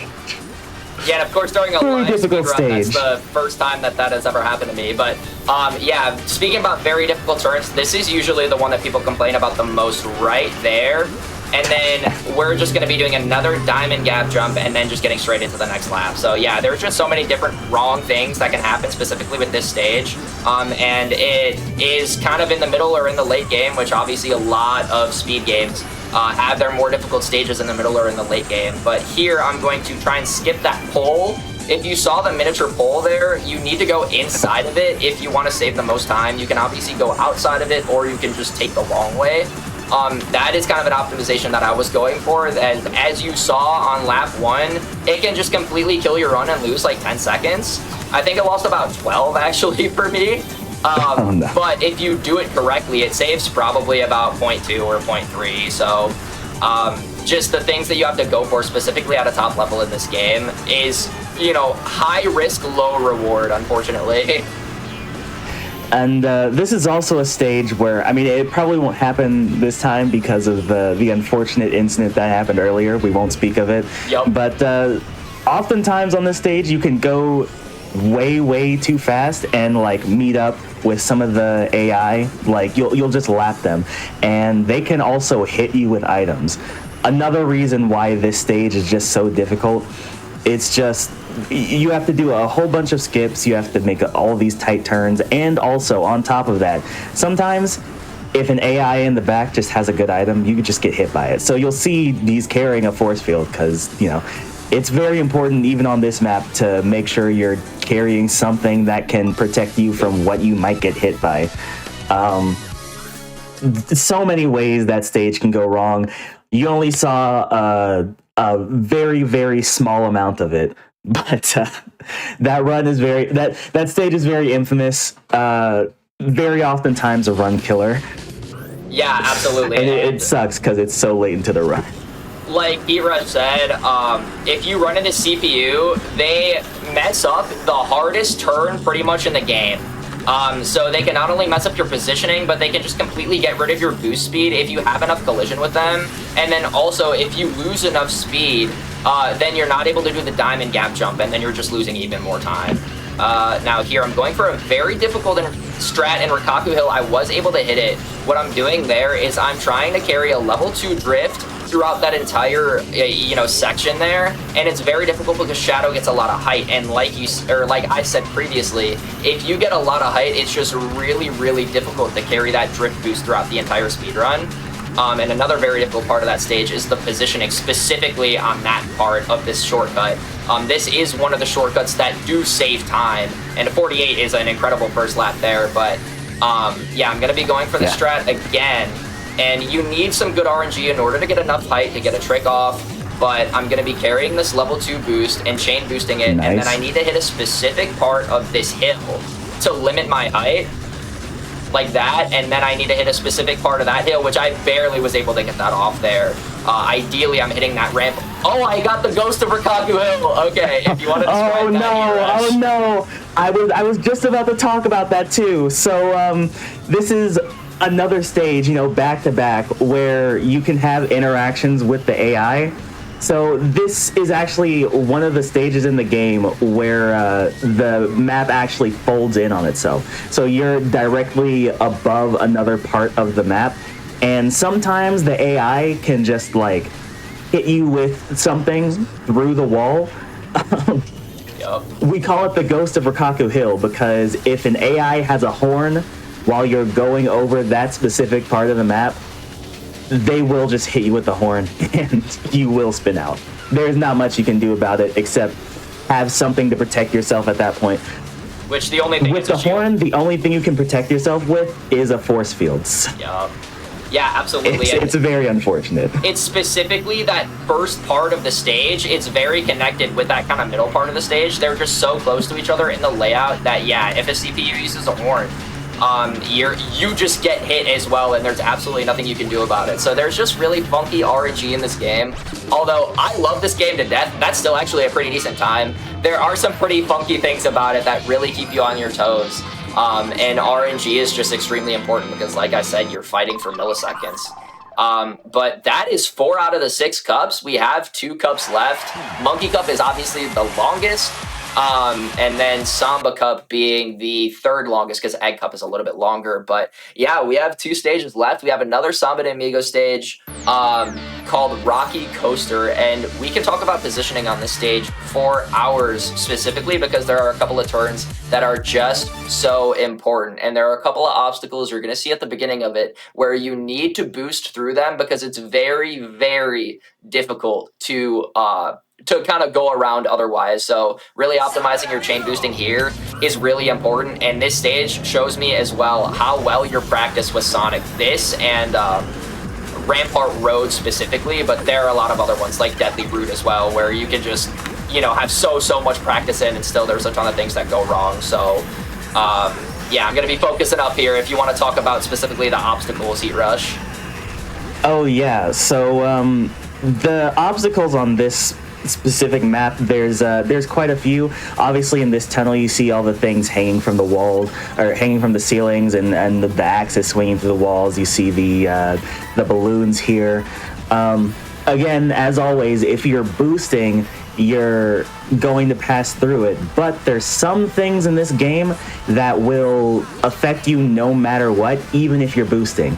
And one of those things, as you just saw it there, the horn. So like what happened on the last on the last round, where the horn just played through the map. Well, the horns are actually built into this map. It's not it's not a CPU using it. It's the map actually blowing the horn at you. So and that horn is on a cycle. So it depends on how fast you're going on. Whether or not you're going too fast or going too slow, but you really need to be mindful, especially on that specific section of the map, whether you're on the right timing to either hit the horn or not hit the horn. It's something you have to be really careful of because there's not a very big warning before there's a horn. You'll see a little bit of an animation, but aside from that, there's not much to really think about. You just have to, there's not much to really watch out for. You just have to make sure you're at the right timing. And oftentimes you'll just see people just going around it, just avoiding the horns in general. It loses a little bit of time, but you aren't getting hit by the horns. So it's for a lot of people, it's very ideal to just avoid the horns entirely. But again, if you're going for very, very high level play, you have to pay attention to the cycle of the horn so you know when you're going to hit it or when the horns are going to blare or not. Yeah, absolutely. And a key that I use is if I see the horn blowing as I'm coming into the tunnel, then I know that I'm going to be fine. So I don't see the horn blowing, I think it's going to come at me. And then if I do see the horn blowing, then I know that cycle is going to end pretty quickly. Okay, perfect. I get a speed shoot because I dropped a little drift there, but yeah, and I specifically practiced that balloon avoidance at the end of the 3rd lap just for this marathon, just so I didn't hit the balloon in the air, and I was able to avoid it there. But yeah, that's a very, very technical stage that, like I said, that last turn, like outside of that 2nd tunnel is so incredibly important because it can save up to a second per lap depending on how you take it. So yeah, once again, very, very important stage to practice with Sonic. And, if you get good with Sonic, like, you're immediately getting good at that stage as well. So it's just super, super important. Now, something that I want to bring up on this stage is specifically that green wall on the left there that I just passed. That hitbox is very, very large. So you can just hit that thing when you're really not thinking that you're about to hit it. And it can be super, super frustrating there, but just the hitbox is a little larger, and you have to be aware of that. Another thing that is probably good to talk about on this stage is this specific jump right here. Because if you're not paying attention to where you're jumping off of that to the height you're getting, you can go flying so high you hit the top of the you can hit the top of the ceiling. You can hit the top of the skybox if you really aren't paying attention with Sonic. So it's very important that you pay attention to where you're going there. And this stage is, I consider this also a pretty technical stage, but it's also a pretty funny stage. We might see some funny things happen here in a bit, maybe. Sometimes it happens, sometimes it doesn't. Again, in the meantime, we're just talking about the cars, because we can't boost through the cars, so it throughout that specific section of the stage, you're making sure you're dodging all the cars. Nothing happened yet. I'll talk about it. I'll talk about it now, since it didn't happen the second lap. So sometimes the AI can get stuck on that last section of the map after the ramp, and you can actually just pass them. And they can also hit you, so they can be a little bit of an annoyance, but they get stuck on those rails and they just can't figure out how to get past them. So you can actually just I think we're seeing it now. You can just lap the enemies sometimes, but it's not because you're specifically going so fast. It's because they're going so slow. So you see, towards the end of this stage here, you have to make it through a bunch of AI. Very scary, because you could have just gotten hit by a bomb there. I saw that bomb on the right side of your screen. That was very close. Yeah, absolutely. And they get stuck on a place where it's a very blind turn. However, we're going to have to talk about the time trial strategy here right at the beginning of the lap. I'm the only person that does this in full game speedruns. It is the time trial strategy, and a lot of Drift Plus is going to be used, so it's going to look like I'm traveling almost backwards. So here I'm going to come out of the turn, and then it's going to look like I'm traveling backwards specifically for my positioning, and then I'm going to use Drift Plus to kind of cut in there. So I was very, very safe on that one, but I'm going to want to take that a little bit more aggressive next time. But this strategy is so difficult, but it is the difference between, say a 241 and a 238.9 if you optimize this stage well. I already dropped a ton of drifts, but this can be the difference of 2 seconds if you really play the time trial strategy well in a full game, or in a full, Deadly Root stage. So once again, House of the Dead, but just a very, very important strategy to have a lot of practice with. Absolutely, and there's a lot of mistakes that you're not seeing being made here. A lot of things that I've done myself, and I can point out, with that specific time trial strategy, you're really, really fighting to keep your drift, even though you're quite literally going in the opposite direction of what you should be going in. So you're literally drifting, going to the right while moving to the left. Absolutely insane. You have to really, really focus in on your rhythm there, because even tapping on the Drift Plus one time too fast, you just completely lose a whole bunch of speed. Another thing right here is if you go too far to the left, specifically with Sonic, you can hit the top of the roof there, and a lot of bad stuff can happen when that happens. So you'll see him moving to the right so that he doesn't get nearly as much height. Because Sonic's just going so fast, he can just jump straight over that gap, but that's not what you want to do. And also here, you're charging your boost because you just get a bunch of height with Sonic. Sonic is one of the best characters on this stage, but just and you see it there, a little bit of a drop boost. That strategy is just really difficult. It's not consistent, but it is so much faster. There's just so many places here where and some really, really good RNG to pick that up a little bit, but there's just so many things here that are happening that's just it's not as easy to see when you're watching it, but if you've played the game, especially with these characters, you can tell how much practice has gone into every single section of this specific map. Yeah, and like I said, this can be the difference between a 241 and a 238 high. I made like 5 or 6 mistakes on that stage specifically, and that was still a time that you would normally go faster than if you weren't going for the individual time trial strategy there. So it's really, really important to have a lot of practice with that. I'm really glad that I was able to show that off. Now, hopefully I can show off pole skip here, as well as sticking to the ground outside of the last tunnel here. Both of those things are extremely difficult and very, very precise if you want to get a little bit into them. Well, we'll see. So we, at the very end of this stage, you can make a really, really tight turn and just jump straight over the gap. It'll be right above the water, and you kind of like pass through a pole. It's really funny. We'll see if we can get it here. The things that we're going to be looking for is whether or not he can stick to the ground after the jump at the end. But before that, I want to talk about how this stage is actually also one of the prettiest stages in the game. I mean, you're passing through this tunnel. You see all of you're underwater. Personally, I think it's really pretty. There's an opportunity here, and you just saw him go for it right there. You can get a level 6 boost, which we talked about earlier. It just makes it really easy to go through the stage.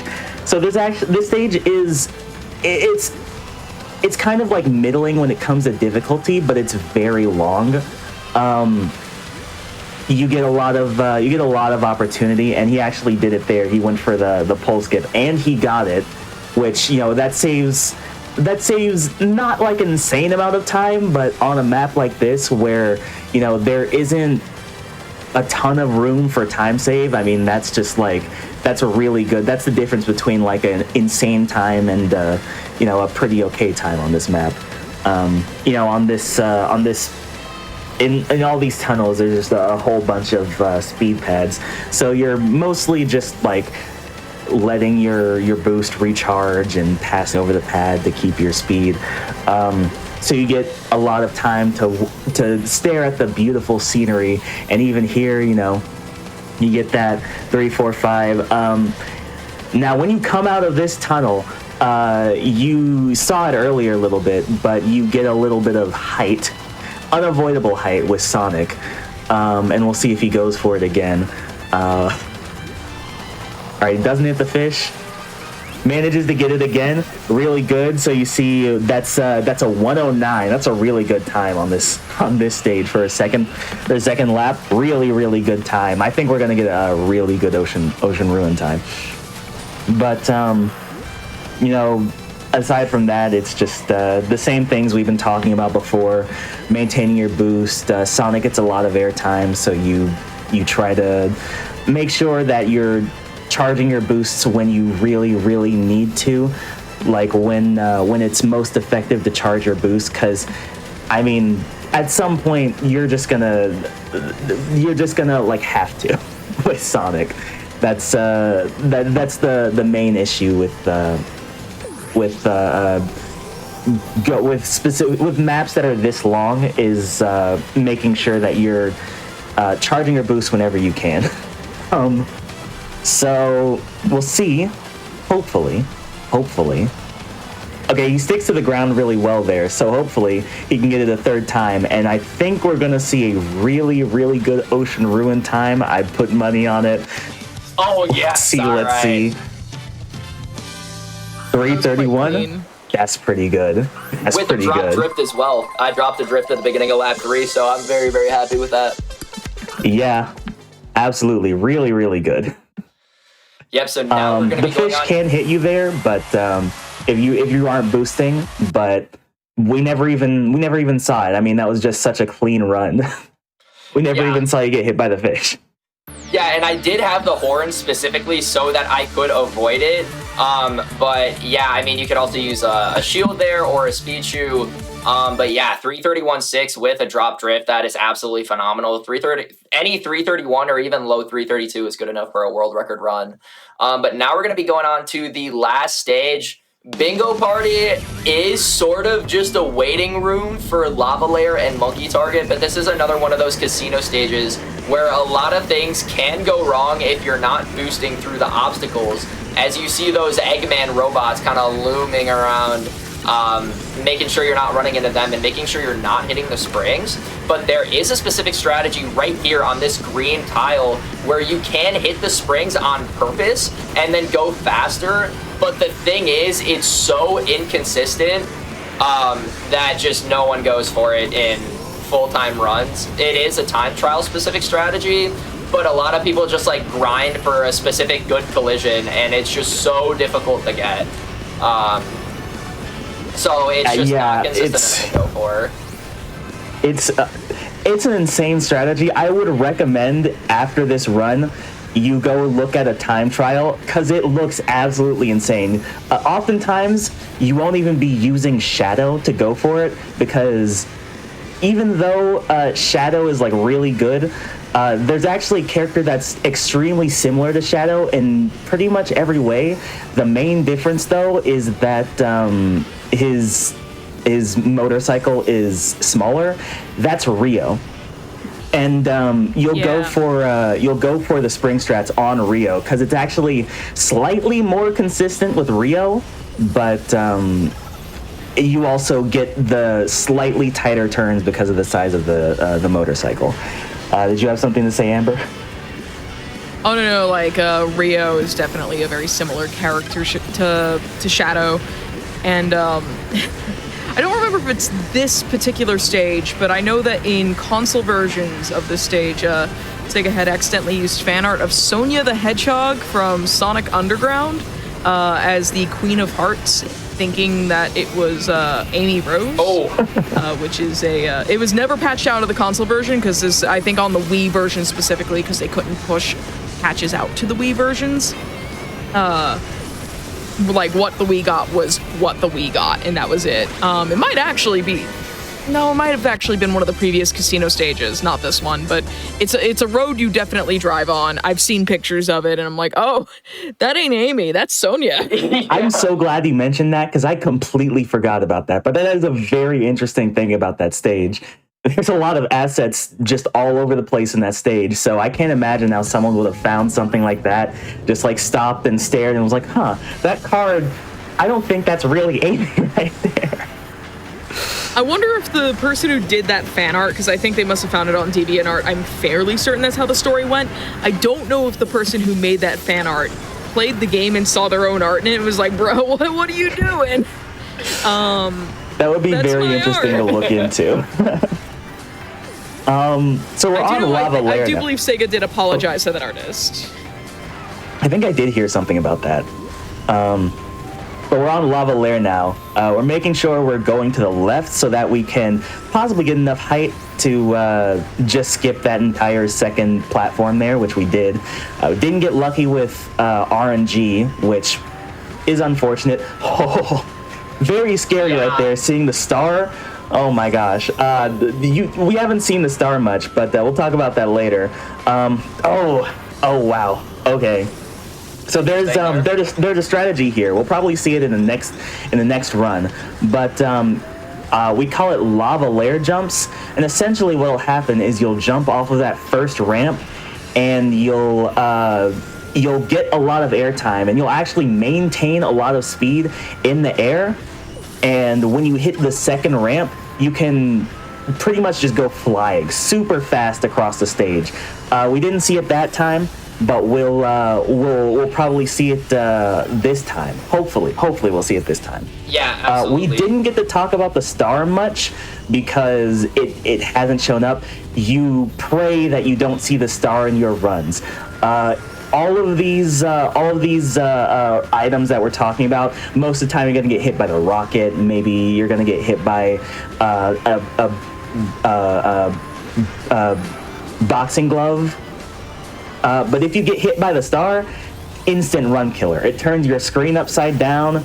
There we go. We see the lava lair jumps. You see going so fast. I mean, that's just like so much time save. You can see the difference in time here. I think that was like a whole second of time save just hitting that jump. Versus 1028, yep. Yeah, 106 versus 1028. Yeah, that's 4 seconds actually of time save. So really important that you hit those jumps. I mean, and that jump, personally, it's one of the favorite tricks in this game because I mean, it looks so cool. But going back to that star, you get hit by that star, it turns your screen upside down, and I think it stays like that for like 4 or 5 seconds, and I mean, it's just a complete run killer. I mean, sure, you can try to figure out how to work with reverse controls for a few seconds, but it's really difficult, and when you're playing a game like this where every single second, every single boost matters, it's really, really, really difficult to recover from getting hit by that. And we hit another lava layer jump. I mean, just the jumps are just so good. The jumps are so good on this map. They are I think we're incredible. we're still gonna see a pretty decent time, 3:13. That's just because of those jumps. Yeah, absolutely. I mean, if you'll see, I think in the was it in the world record run, you hit all 3 jumps, and I think you got, what was it, a 3:10? Was it? So world record in all cups, I think, does have a 3:14, but world record on that individual stage has a 3:09.4, something like that. 3:09.4. Wow. But yeah, lava layer specifically is a stage where you see a significant difference between a top-level runner, a mid-level runner, and then a beginner runner. And lava layer jumps saves anywhere between 2 to 4 seconds at the start. It's a very, very precise set of inputs, so you need to manage your speed, your positioning, and then the angle that you're going about that specific ramp, and all of those things matter in terms of how much height that you're getting off of the first ramp. Now, when you get to the second ramp, you need to hit the ramp at a specific part because you need to be either enough behind it or right on top of it to the point where you're getting collision. There's like kind of a dead spot in the middle here. But moving on to Monkey Target, there's a specific glitchless strat that kind of looks like a glitch that I'm going to be going for right now. It's called a Monkey Target Clips. I'm going to focus in and see if I can get it here. Oh, I got let's wish him luck, because this is unfortunate. There, but it's very, very precise in terms of the angle that you go about it, and even at a top level, we still can't necessarily describe why you get that angle sometimes. So there's still a couple of people looking into that specifically, but if you get that angle and then you go outwards, you can really lose a lot of time. And this strat that you go for, like that first clip, saves about 0.8. And you kind of have to do it at a world record level. And the second clip that I went for, much easier, saves about 0.2.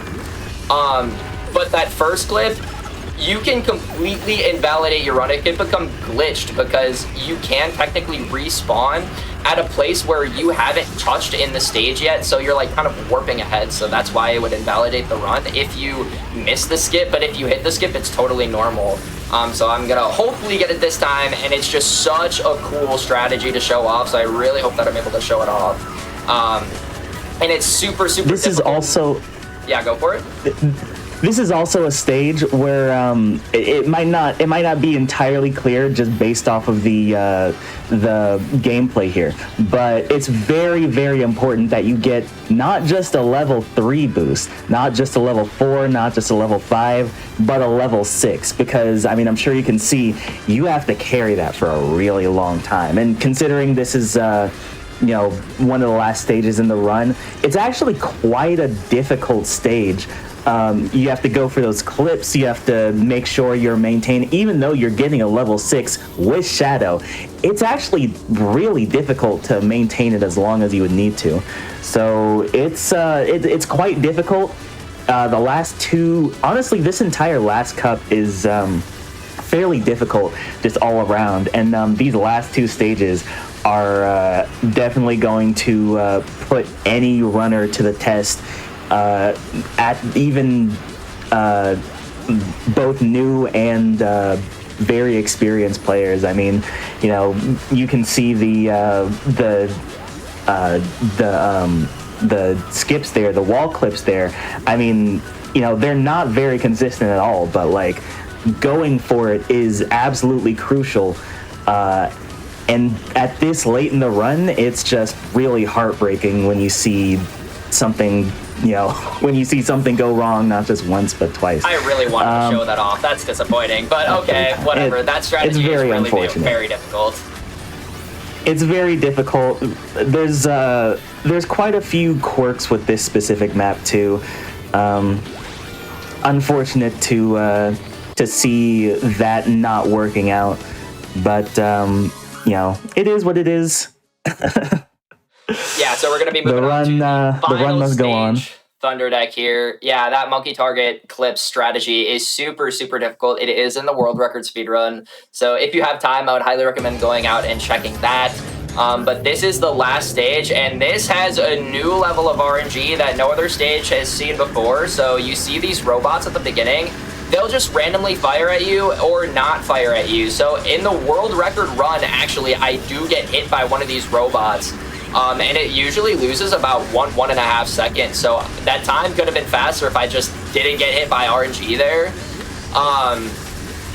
But yeah, it's just a new level of RNG in the game that you haven't seen before, and it's on the very last stage. So if you're on personal best or world record base, you still have to worry about that RNG specifically. So it just can kind of get in your head, even though the stage is pretty straightforward in terms of execution. It can be very, very nerve-wracking, and you're really, really begging for a shield like I just got here. Yeah, I was just about to talk about that. You really, really, really want a shield on this stage because, again, similarly to Monkey Target, it really sucks if you get to the end of the run and you just, like, get hit by a bot, and it's like, well, that's an extra second of time loss because you didn't have a shield. So really, really good. Oftentimes you'll just see throughout this entire run, you're just going to be cycling on stages where you can get hit for a force field. You're going to be cycling through items.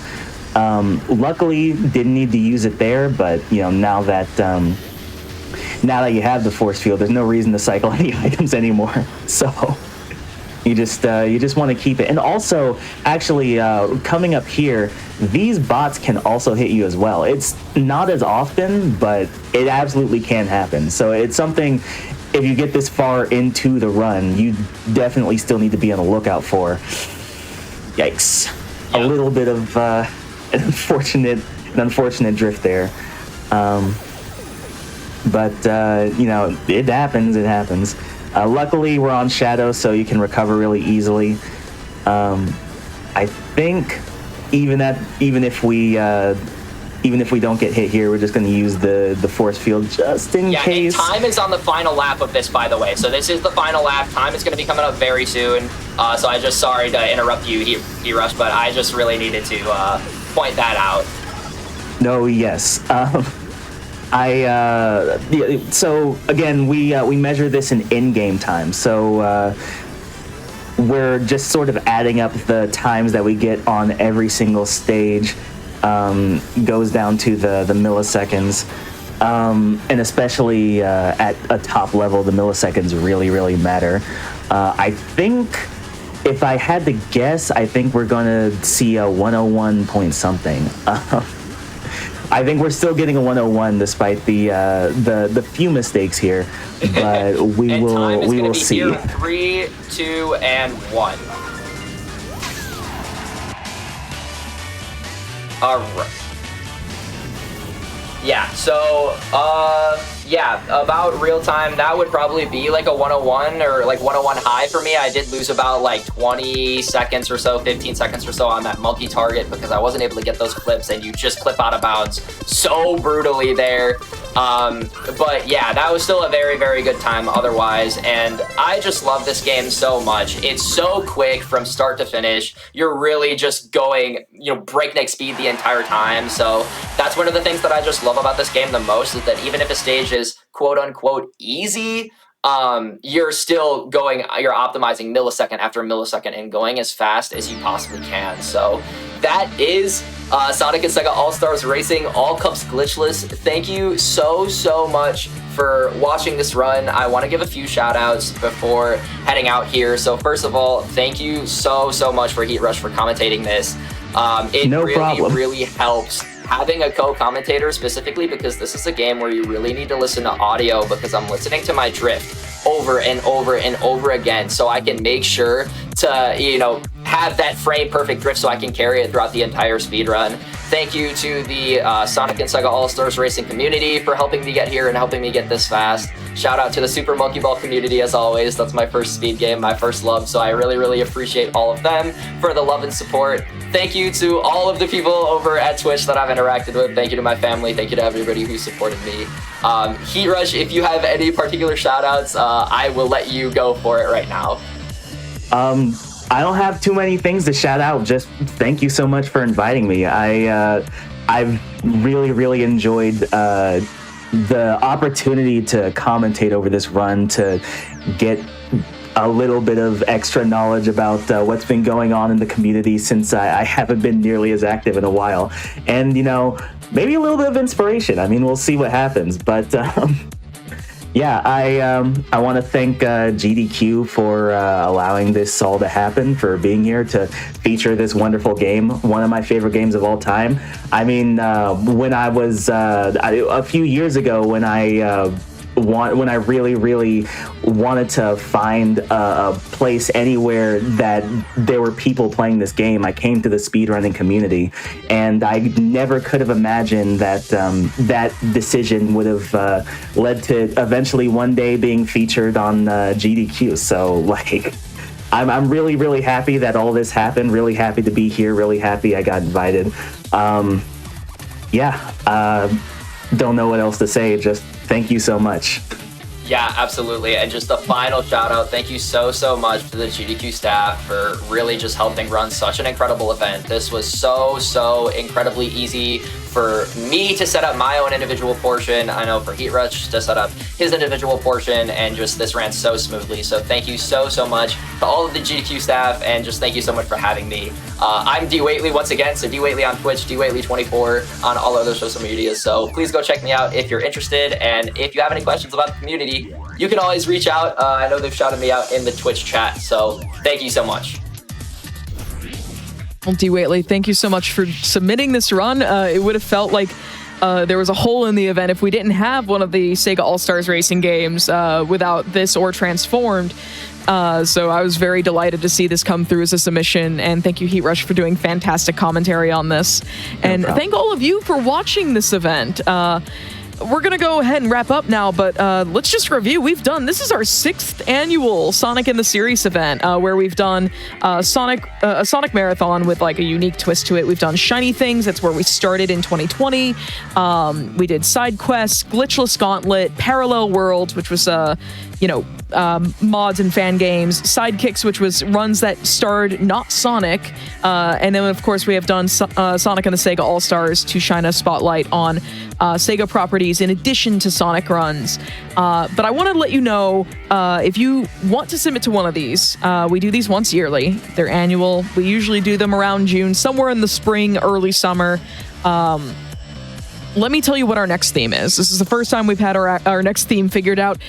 We did the Glitchless Gauntlet 4 events ago now. We're now going to announce Sonic and the Glitched Gauntlet. Now, what does that mean? That means we're going to allow any Sonic game that has a glitched run in it. So, like, your run needs to feature glitched runs of any Sonic game you can think of. It can be fan game, it can be a mod, but we'll do obviously a formal announcement when we get closer to the date next year. But just something to keep in mind if you want to prepare a speed run for an annual Sonic event, that is what you have to look forward to next year, Sonic and the Glitched Gauntlet. And thank you for being here tonight, and please look after yourselves and your loved ones. If you watched this on YouTube, where you can watch all of our other Sonic and the Series events, or all our past Hotfix shows, past marathons, all sorts of other things, check out our youtube.com at youtube.com/gamesdonequick. And don't forget to like the video, subscribe, and turn on notifications to stay up to date with GDQ stuff. And I want you to look after yourselves and your loved ones, drink some water, stretch your legs, eat a snack, take your medication or your vitamins if you need to. And remember that you